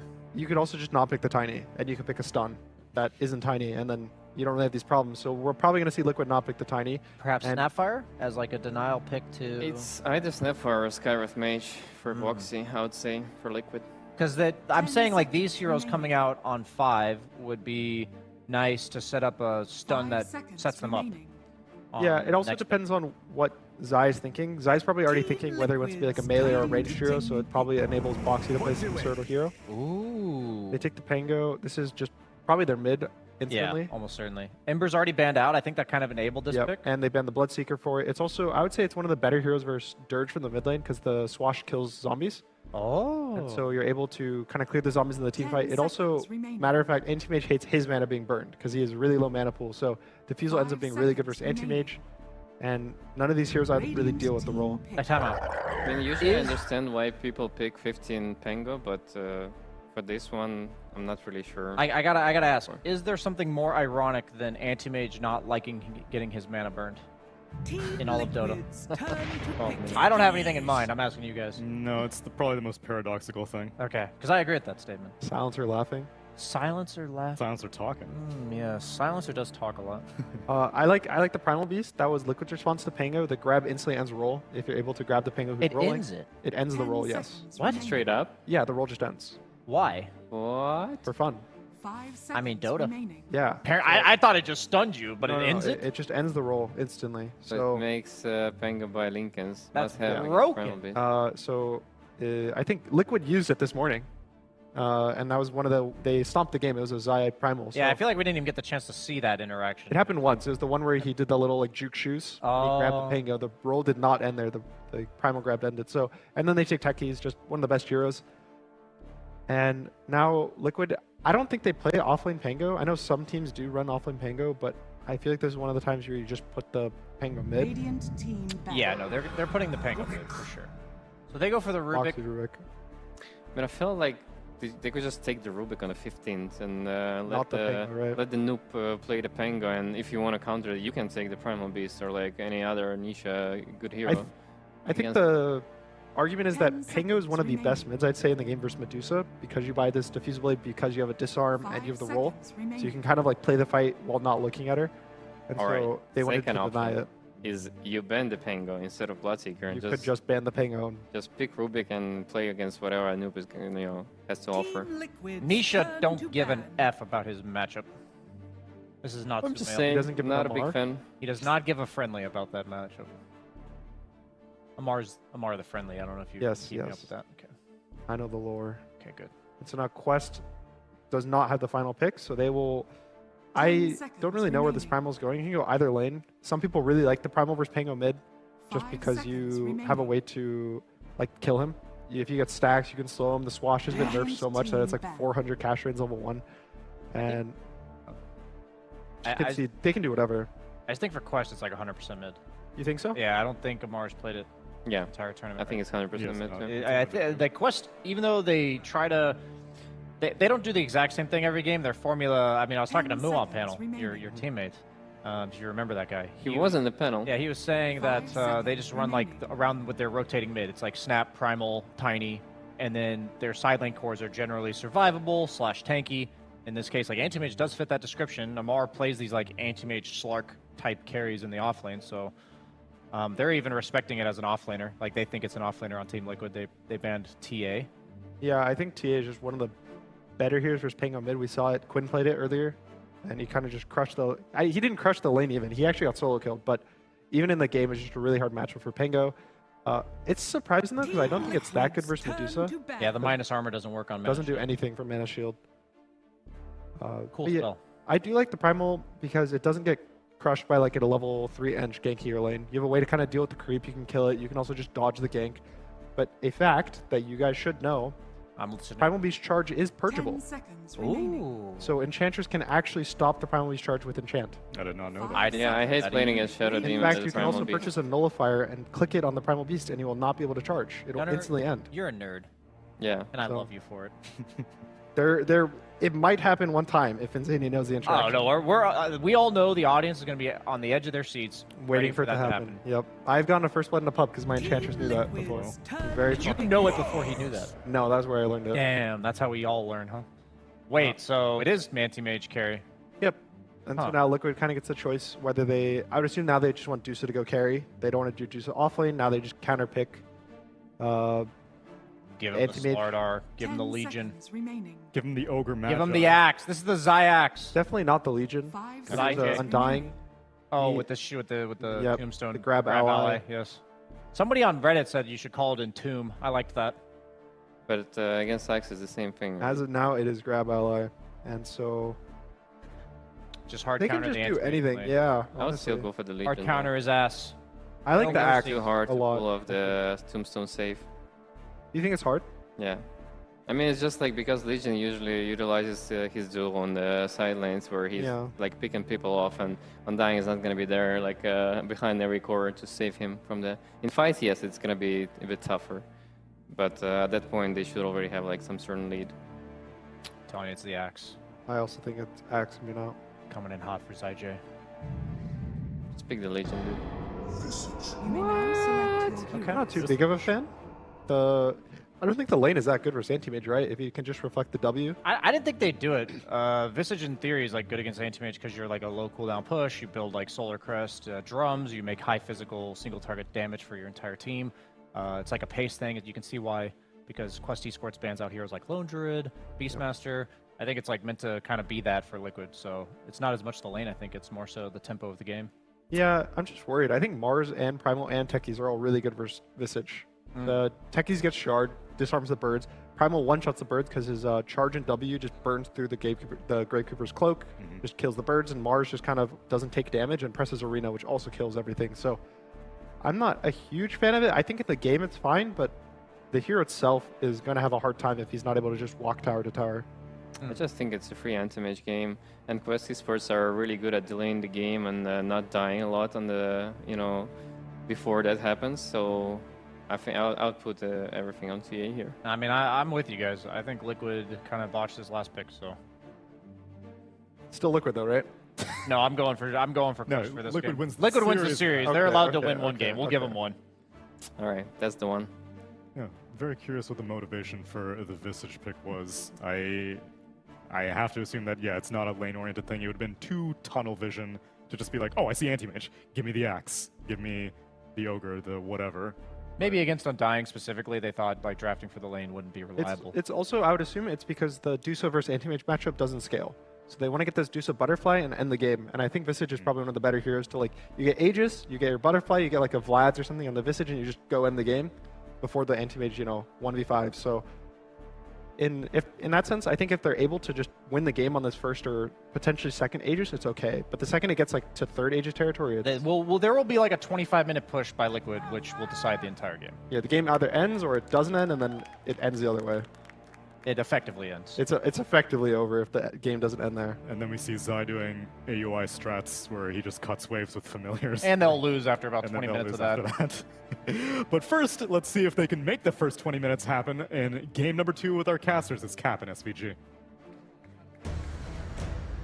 It's going to be a race against time for Team Liquid, at least that's what our panelists believe, as they have the Medusa versus Anti-Mage matchup, and they do not want to be going late game, but we are going to be jumping into a potential first blood scenario already as Quest stumbled into the Liquid high ground and were met with way more heroes than they anticipated.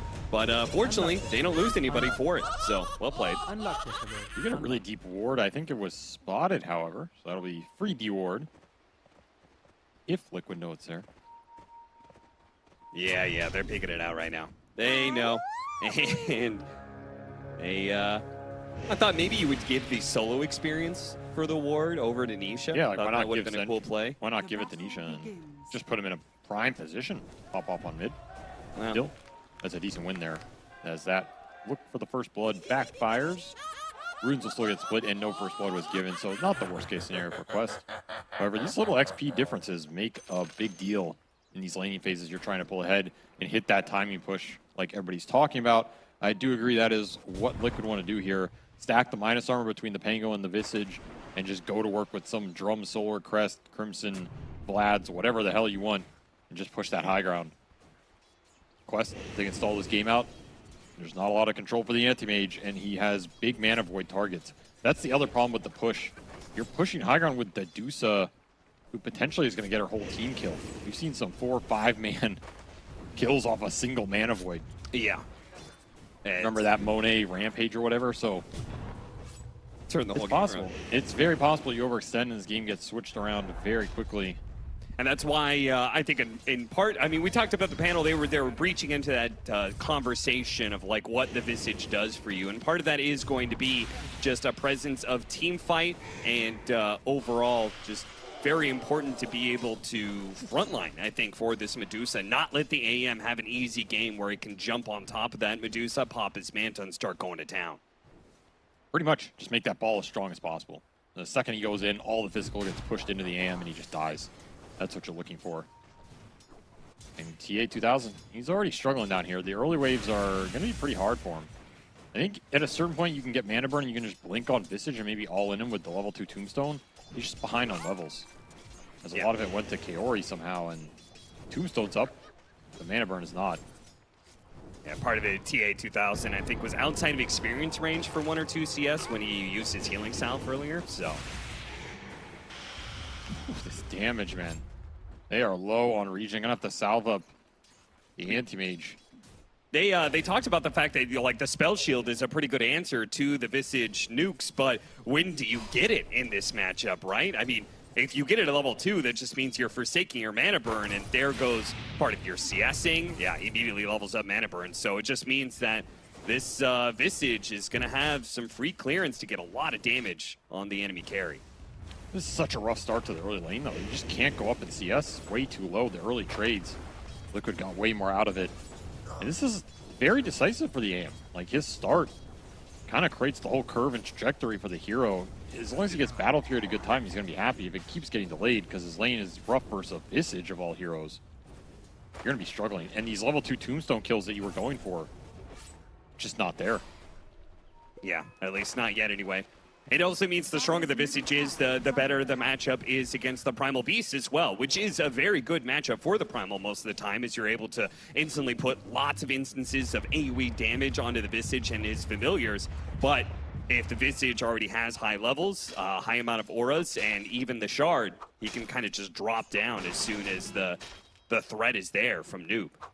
The threat's still mainly going to be on the Dusa. That's the thing Quest have going for them in this game. Part of the problem they ran into is they stalled that first game out. It's just, what are you stalling it for? The Naga was not scaling into anything. This game, the AM will definitely scale way harder and propose a big problem for Liquid in terms of popping the Dusa late game, lack of control, all of those factors we've talked about. So in theory, if you stall this game out similarly to game 1, you're happier for Quest. Which means Liquid probably want a more action-packed early game here if they can get some extra XP, extra trades. The level 2 Tombstone on bottom. Trying all in it now, blink forward. Boxy did have some stick charges to be able to work with here. Spell Shield activated, but Zai does not throw out that big nuke just yet. I'll say this mid lane matchup going. Nisha 23-4 compared to the 20-0 of Noob. So being won by Nisha, but not by a massive amount, though he is winning the Harass War too. So Noob desperately needs a refill on that bottle, which he'll get soon. Insania looks like he's going to be giving up the first blood. Omar managed to find him in the jungle and executes him. And now we'll try and kill himself on the neutrals, which he does successfully. The Mud Golem can only sit there and watch as his jungle brethren steal his kill away. His chance for glory denied. A rough life they live. Yeah, now he's just gonna live a very short life because he's been put on a timer by the enchant. Kaori? Kaori, he's also gonna live a short life as he gets lifted into the tower.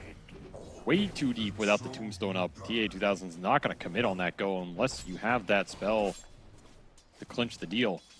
Gives up a freebie. This lane continues to be an issue for Quest.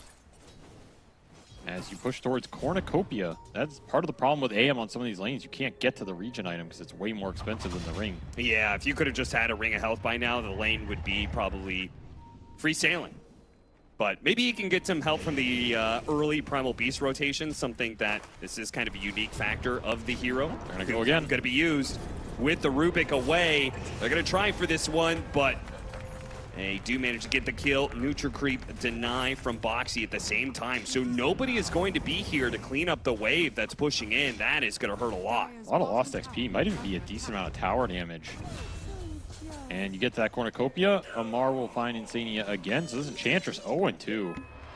Not as good a start we've seen Insania have in a lot of these games where he's been pretty consistently winning the lane.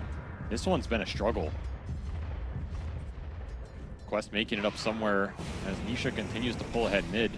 And gonna look for the kill with the early Rolling Thunder. Noob. He used the onslaught to get over, but if he's spotted, it's gonna be difficult, and he was. He's gonna be hit.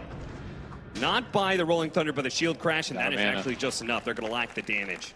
At least they'll save the regen for Nisha here. A very good 6-minute rune to pump him back up. Space for the Anti-Mage.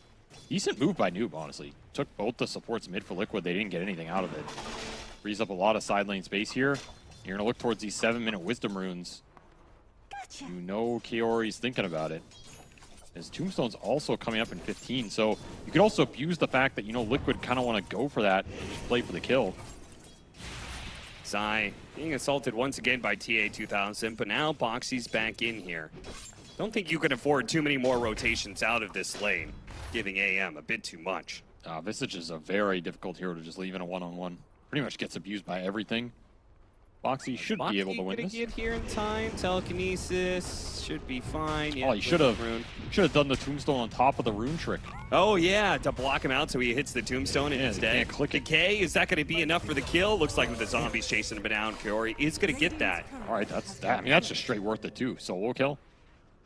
As Amar starts throwing the tips around, why not get him going early? Yeah, you got to get that that mental aspect of the game when you're already a game down in this series, right? It's going to be a hard tournament. I mean, all these European teams going up, basically. I hate to say it at this point, you know, it's like we're running the Gaimin Invitational. Why even call them the majors? Just who gets a chance to try and beat Gaimin in the grand finals? You know, that's what we're basically playing for at this point. So all of these teams going up against their European brothers here, trying to eke as much out of these matchups as they are accustomed to playing against for a chance at getting their ass beaten in that grand finals tomorrow. Wow. I hope not. What an opening they're fighting for you. Blast off. Not going to go off. The power rune isn't there. It's picked up by Nisha at the top lane.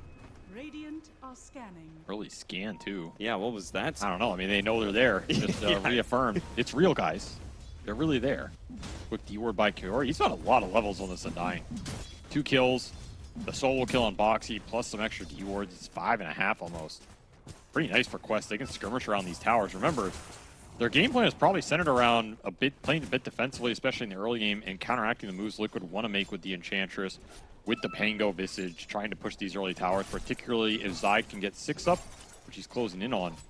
So the more levels you have on the Tombstone and the more levels you have on the Mars and the Primal Beast, that's a lot of your AoE and tower defense zone control.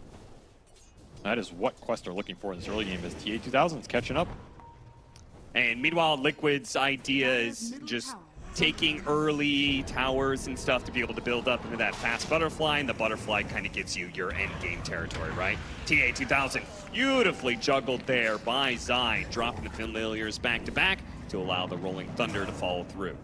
Well, he got 6 and immediately put it to use in the best way possible, secure an AM kill with that Pango rotation. Now, if you're Quest, you got to decide if you want to defend this tower. Likely means TPing the Mars in, but does Amar want to sacrifice his game for the team? Noob is rotating over, but yeah, you're going to need, I think, one more hero. They're going to pop the glyph, see what Liquid does.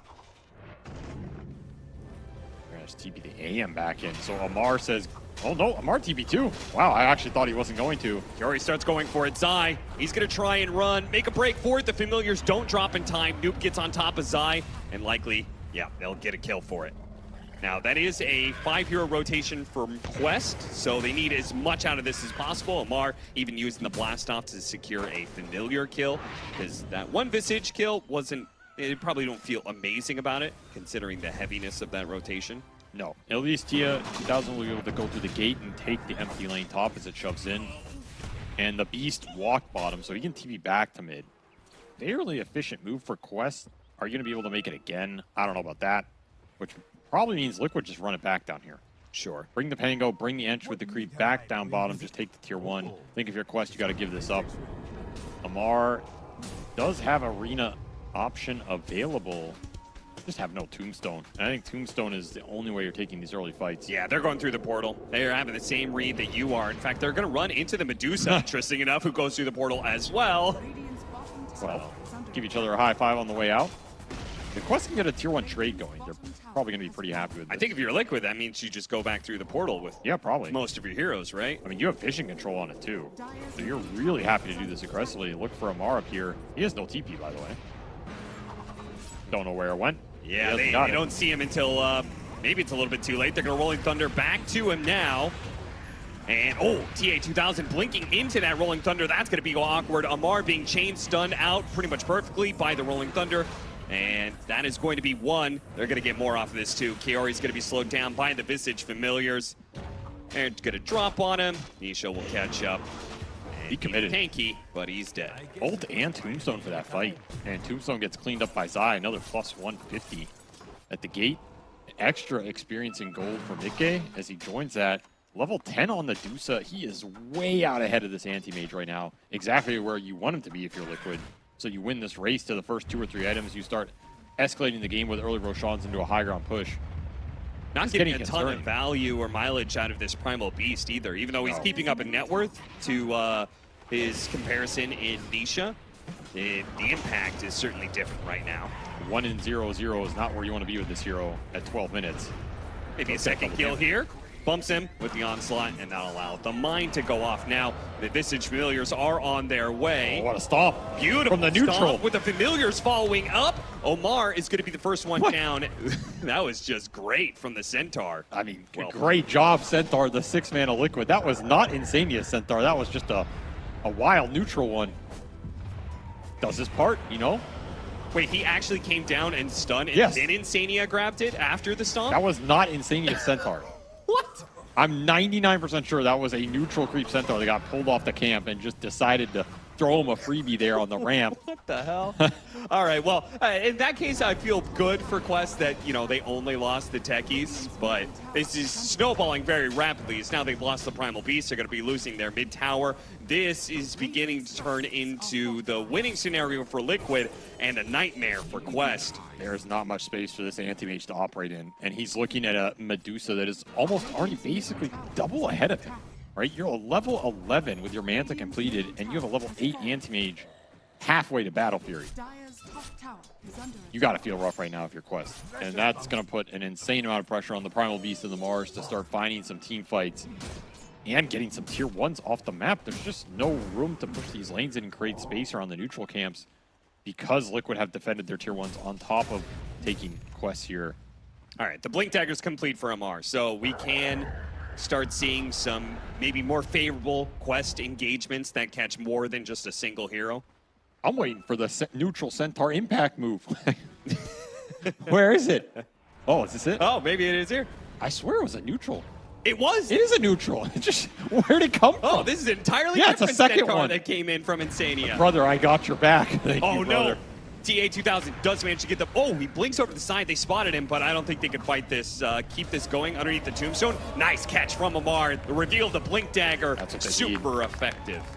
Absolutely. Blink stolen by Boxy. Very fun spell on Rubik. He'll get away with that. Is Insania going to be as lucky? Slow down Insania for Kiori to get here. Telekinesis, and he blinks away. Insania won't have the same luxury as one final hit from Kiori will come in. Decent tower defense they find too, including the big Nisha Pangolier kill with that defusal. That is a fight that Liquid were probably happy to take until it starts to go bad. Then just cut your losses. You do not want to throw too much away around these objective pushes. And that's a fight that Zai wasn't at. I feel like maybe just not the right heroes at the right point for Liquid. Yeah, why are you fighting caught. anywhere with outside? I agree. Your whole strength in this early game is combining the Pangolier and the Visage. Especially with this Diffusal up. Way too hard to fight into. Early Solar Crest for Zai, so he's going this physical amp build. Drum on top of it. Right on cue. It's going to make TA2000's Blinks very dangerous if he decides to go in at any point in these early games to try and get the Dusa mana pop. And the last tier 1 will fall to some Skelly boys and their bird friends. Oh yeah, they're getting the rally up again. Uh-oh. That's going to really amp up the familiar damage here. Very aggressive ward right next to the tier 2. They're really itching to just dive some more, man. They're going for an Undying underneath the tier 2 tower, not giving a damn. Amar, he's going to show up here, has an opportunity for a spear straight to the tier 2 on the Visage. They blow him up. Oh, nice use of the Pulverize there with the BKB, grabbing Nisha, stopping the Rolling Thunder, and that kills most of the team fight for Liquid. That is a pretty stupid interaction. One that Quest will take advantage of here, I guess. As Liquid, again, just underestimating the Quest's willingness to come to these fights and try and turn them with the Tombstone. Yeah, and they now only if you get afford Nisha, so many losses. Losing Nisha on this, it's beginning to get very bad for Liquid. back-to-back Pango deaths with a Visage death on top of it, losing the bird. Actually, he saved the birds. They somehow got out of there. Still, he's going to have to resummon the bottom, so they get that cooldown anyway. Early fighting items for Quest paying off here big time as Mikke is probably telling his team, yo, guys, I'm absolutely ginormous. Yeah, please stop feeding. Just let me get Butterfly. We can do Roche, and then we can go high ground. You're throwing away a lot of gold right now, and Quest are going to use it well. Yeah, do not give this Animage Manta before I'm ready to go high ground. But at this point, it seems an inevitability. He has Battle Fury. This is not the slowest Battle Fury I've seen, right? No. He just pulled ahead of the Visage. He's going to start farming up. He's going to start catching up. Maybe not to Medusa right now, but to the other cores on Liquid, especially with the deaths that Nisha just had. That wasted a haste power rune on top of this Diffusal for 2 fights now.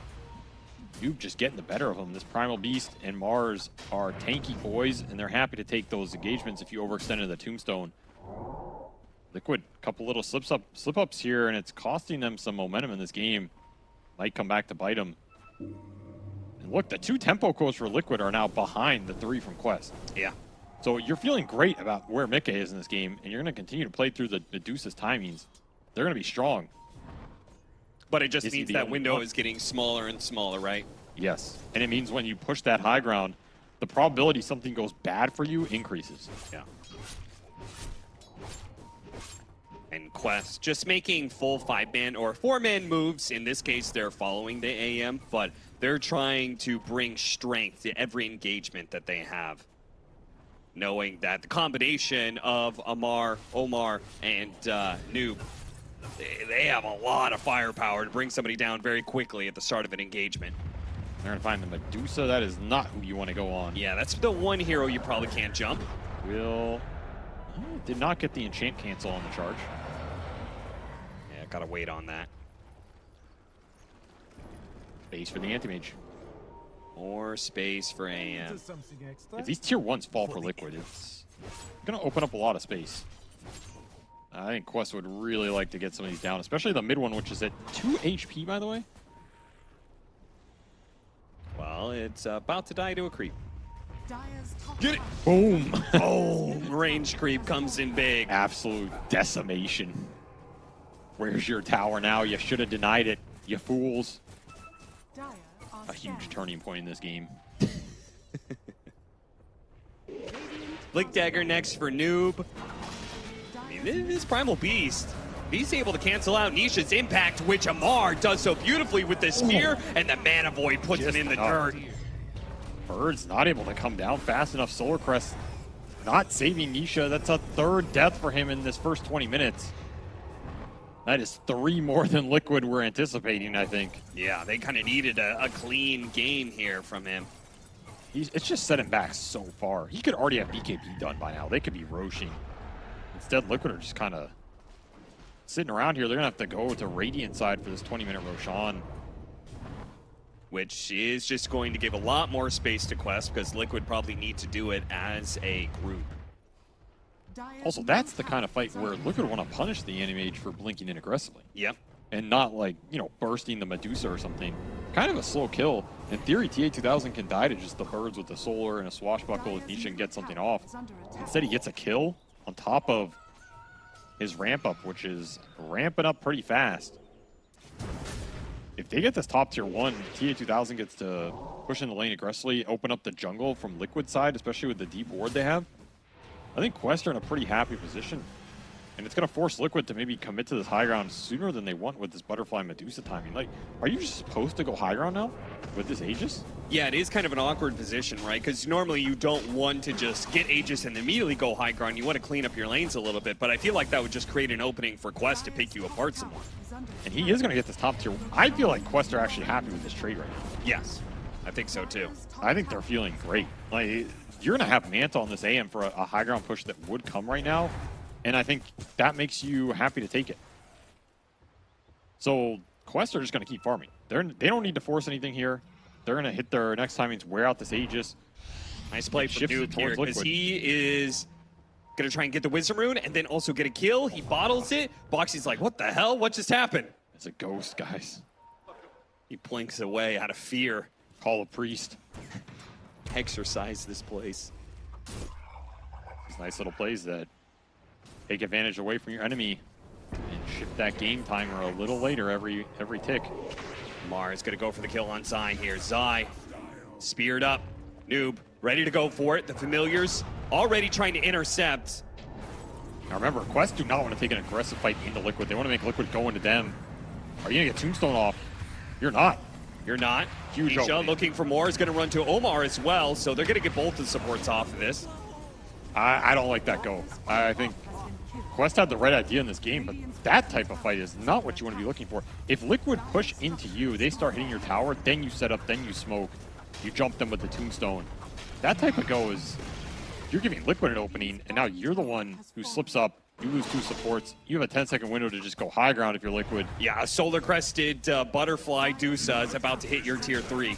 You had so much space and time, and now you accelerated this push that did not need to be accelerated.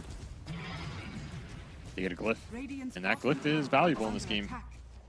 Yeah, another slip up like that, you could be losing tier 3, maybe a full out lane. All starting to build. Pipe for Zai on top of that drum. Quest are gonna need to start doing some Tundra things here. Like that Noob is already playing on the hard sides of the map, cutting waves. Mar breaks their smoke mid on the skeletons of all things. Did finish that BKB. So double BKB initiating cores. I mean, has Noob even left this part of the map in the last few minutes? He's been out there for a while. Invested it. Whoa, Amar in deep.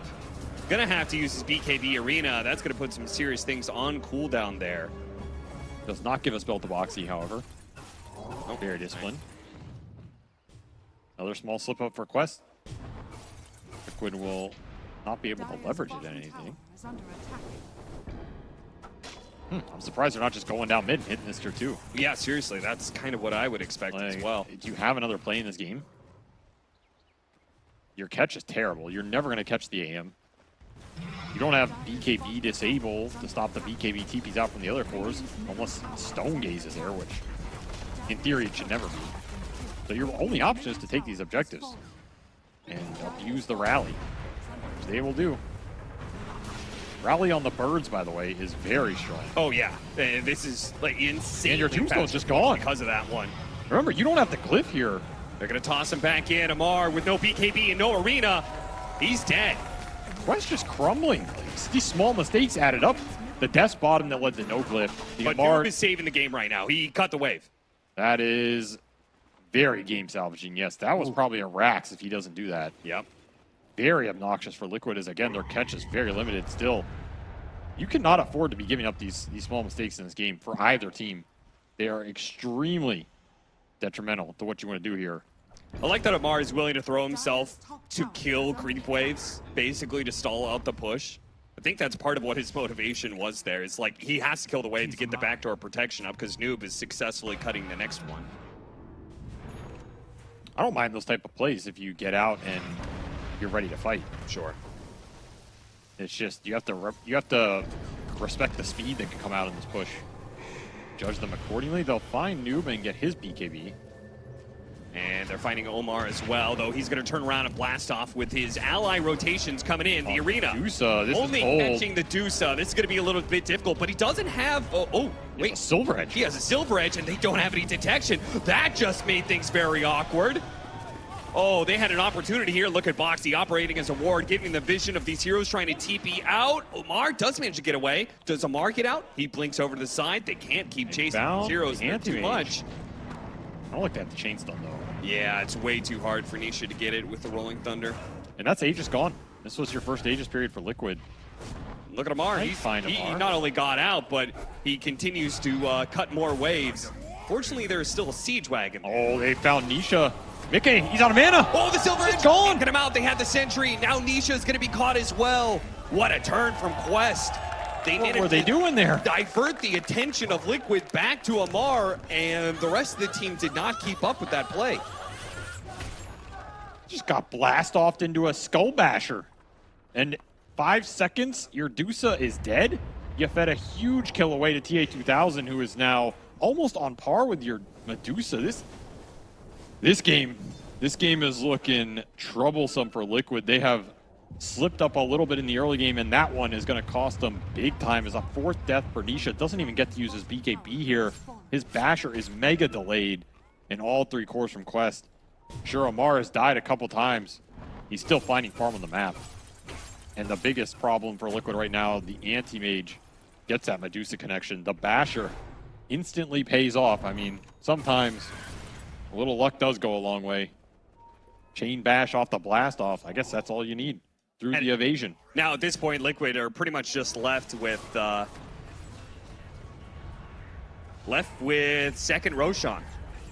And if you can't end the game or seriously cripple Quest with that second Aegis, which is not even guaranteed you'll get, then I think you just outright lose the game. I mean, you could try and push it late and see what happens, but Quests are going to be extremely favored. You can go ultra late here. I think there's a weird point in which, like, 5-6 slotted Visage with AEC plus some right-click items. Dusa is always a scary late-game hero with Swift Blinks and stuff, because you can just Stone Gaze blink in, maybe you freeze the AM, just kill him with, like, some Divine Rapier. And, I mean, Pango can get to this Basher Ags, cause a lot of problems for the BKB durations for Quest. That's the sticking point for me. If Nisha was having a better game, then I think I would be more confident about going late, but his game has been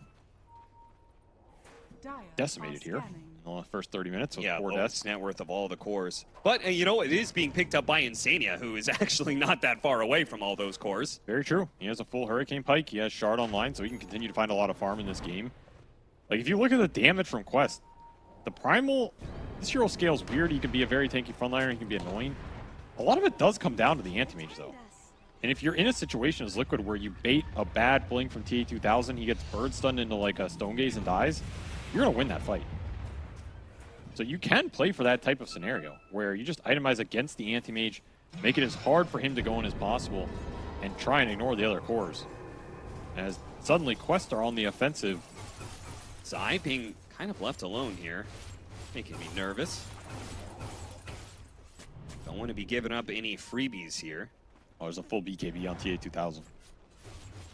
Oh yeah, that is going to be a great timing. He can now blink on the Dusa and I think freely engage. I don't think they have enough physical damage to threaten him. No, not nearly enough. Unless the Dusa's hitting him. Nope.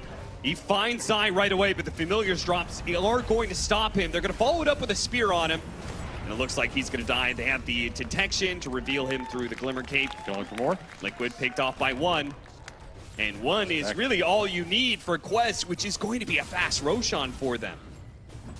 Ooh. It's going to spawn quickly. And you have no way of Liquid knowing if it's up or not. That is a good spawn right there. Yeah. A good pickoff by Quest. Pushing in the lane, finding the opening. Now there is a big old Warpine, Porcupine pushing your racks here with some birds. And actually just going to take it off of this? Yeah. They're getting ranked racks mid. Okay. I don't know if Quest care about racks in this game too much. Yeah. To be honest. Probably. I think it's kind of irrelevant. Still, it's a little bit of pressure, a little extra gold. The mental damage done, knowing that you lost this too. Whatever this creep actually is.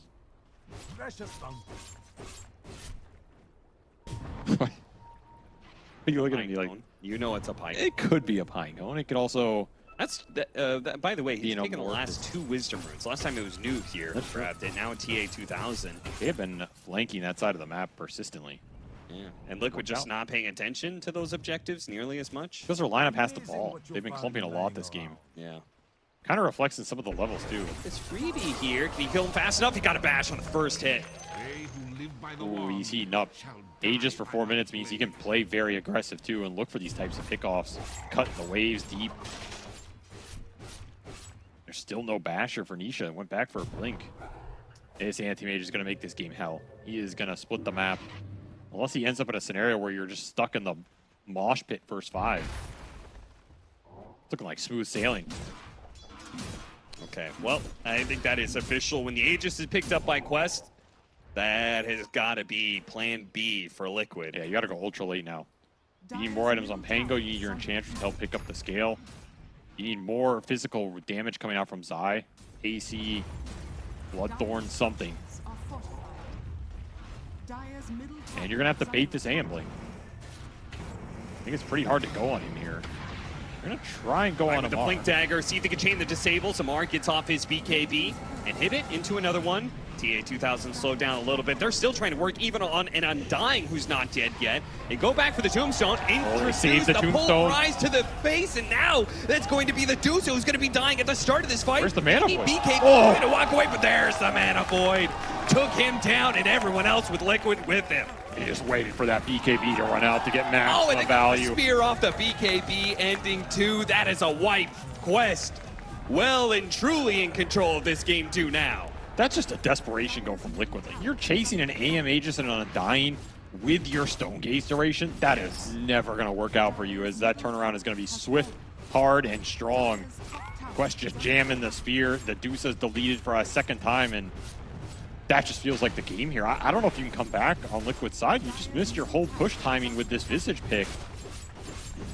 Despite TA 2000 having a rough start, it only takes a single Mana Void to get him back in the game. That is the power of this matchup. Did not get that Pango momentum you were looking for. Amar and Noob stalling this game out. And now they are taking what would be the first Rax if they hadn't lost their own ranged one. But happy to claim it with still 2 minutes left on the Aegis here. And a double damage waiting in the river. That's going to feel real good for Noob here.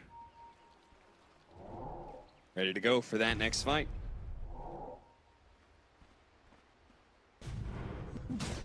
And Primal Beast, this hero always looks so good in the games where all he has to do is kind of like take fights around his tower and the enemy goes into you and you're kind of stalling for better scale. I feel like that's the most comfortable game for this hero, because then he doesn't have to make any crazy plays. He can kind of just go to the side lanes, take those fights with his supports. Maybe if you get 1 or 2 ganks off, sure. It ensures his allies are going to be around him, right? Yes. Whereas, you know, otherwise this Primal Beast can stretch out pretty far. It also ensures that the fights are going to happen. Like, Noob knows he's going to get action in the first 10 or 15 minutes of this game, because Liquid need to up the tempo and push that safe lane in. Right, yeah. And I feel like the games where Primal's most sad is when there's no fighting going on. And he's just there, like, getting a first lane of BKB and nothing's happening, everybody's farming. So in these type of push lineups, this Primal really bought a lot of space, a lot of time for Quest. The Undying as well, the Tombstone. And now they're in a very solid position to scale and close out this game. Still Aegis for 40 seconds here. Quest have gotten a lot of value out of it. Abyssal done for TA 2000. If you get caught on this Dusa with a stun, I feel like the fight's over. I actually think it's that simple. Yeah, you kind of have to have... Does Boxy have the shard? No, he doesn't. I was thinking about it. Yeah, you kind of have to have a save at this point, right? The issue is I think the damage is just going to be done. Like, if your Dusa gets gone on all her mana burns, you lift and throw her out. Are you turning that? I don't think so. If anything, you might be just throwing an empty Dusa into the rest of your team for a big Mana Void explosion. You're lifting the bomb, throwing it back in. Maybe you throw it the other direction. Throw it into Get Quest. away from the team. Now there's a play. Pick that deuce up, throw her into Quest, they mana void her, you buy back, win a fight. Get it off of me. I don't want it. Next level plays potentially coming out here. Most dangerous game of hot potato. I think the best way for Liquid to win a fight is if, again, they bait the AM blinking into them. I just don't know how you accomplish that either, because I don't think TA2000 has to play that aggressive. And the times he has been when he's had Aegis. Now he has a full Scotty up. He's 3,400 HP. Might not even die. I don't think he dies anymore if it happens, honestly. The damage is not keeping up with this anti-mage's HP. Gonna get Butterfly next. The Deuce is not gonna have an MKB in sight.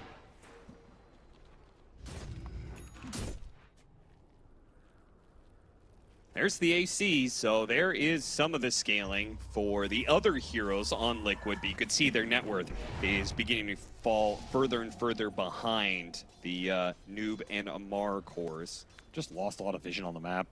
Can't get out as aggressively. Hard to initiate on any of these quest heroes. They're all Did I so see that damn right? tanky. 18 levels?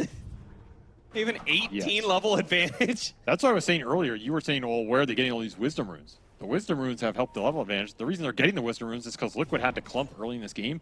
And the problem with the push clump lineups is if you lose those fights, you fall really far behind on levels. Yeah. All of Quest cores are... You have two 24 level cores on Quest.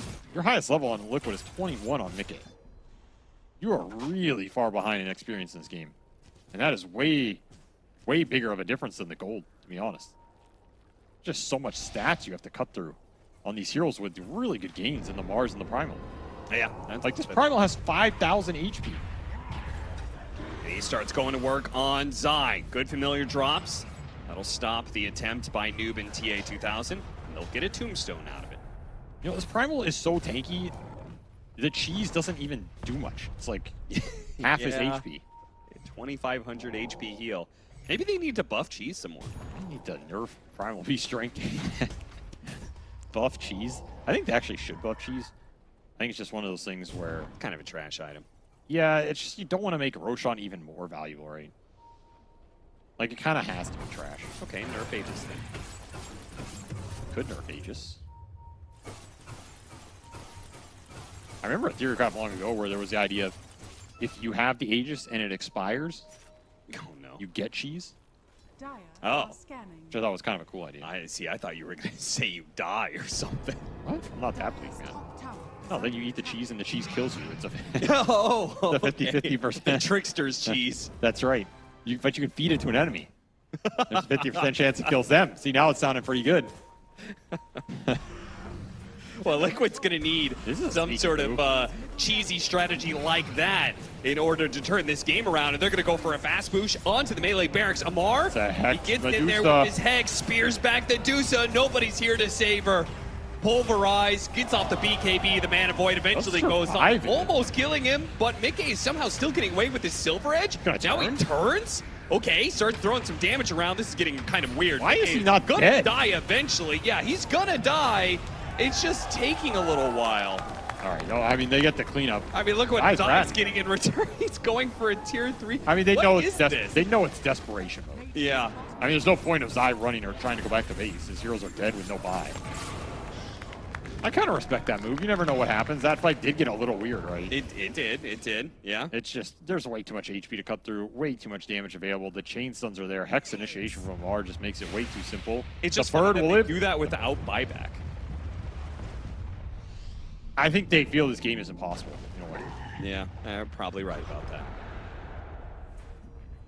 You get a stolen pulverized. Yeah, but Boxy's he's tempted to turn. Also, the upside of dying in quest base is by the time they get to yours, you're going to be back up because your level advantage is so strong. Now you're behind by 23 levels. So you respawn really fast. So you kept your levels low so you could you would have a lower death timer. That's great. I mean, it's also Roshan respawning, so the quest is going to go do that instead. Refresher shard for somebody. He decides to take it. One refresher shard? Oh, we got to see the special animation. You can't quite see it. Cool animation. When Primal Beast pulverizes Roshan, he just starts slugging him in the face. He just punches him. Which I respect. That means there's an employee at Valve that was like, you know, I'm going to spend my day making this animation. Well, it doesn't make sense for him to be able to pulverize Roshan. Roshan's much bigger than him. Of course, you got to respect the lore. So instead, I'm just going to make it so he punches him in the face.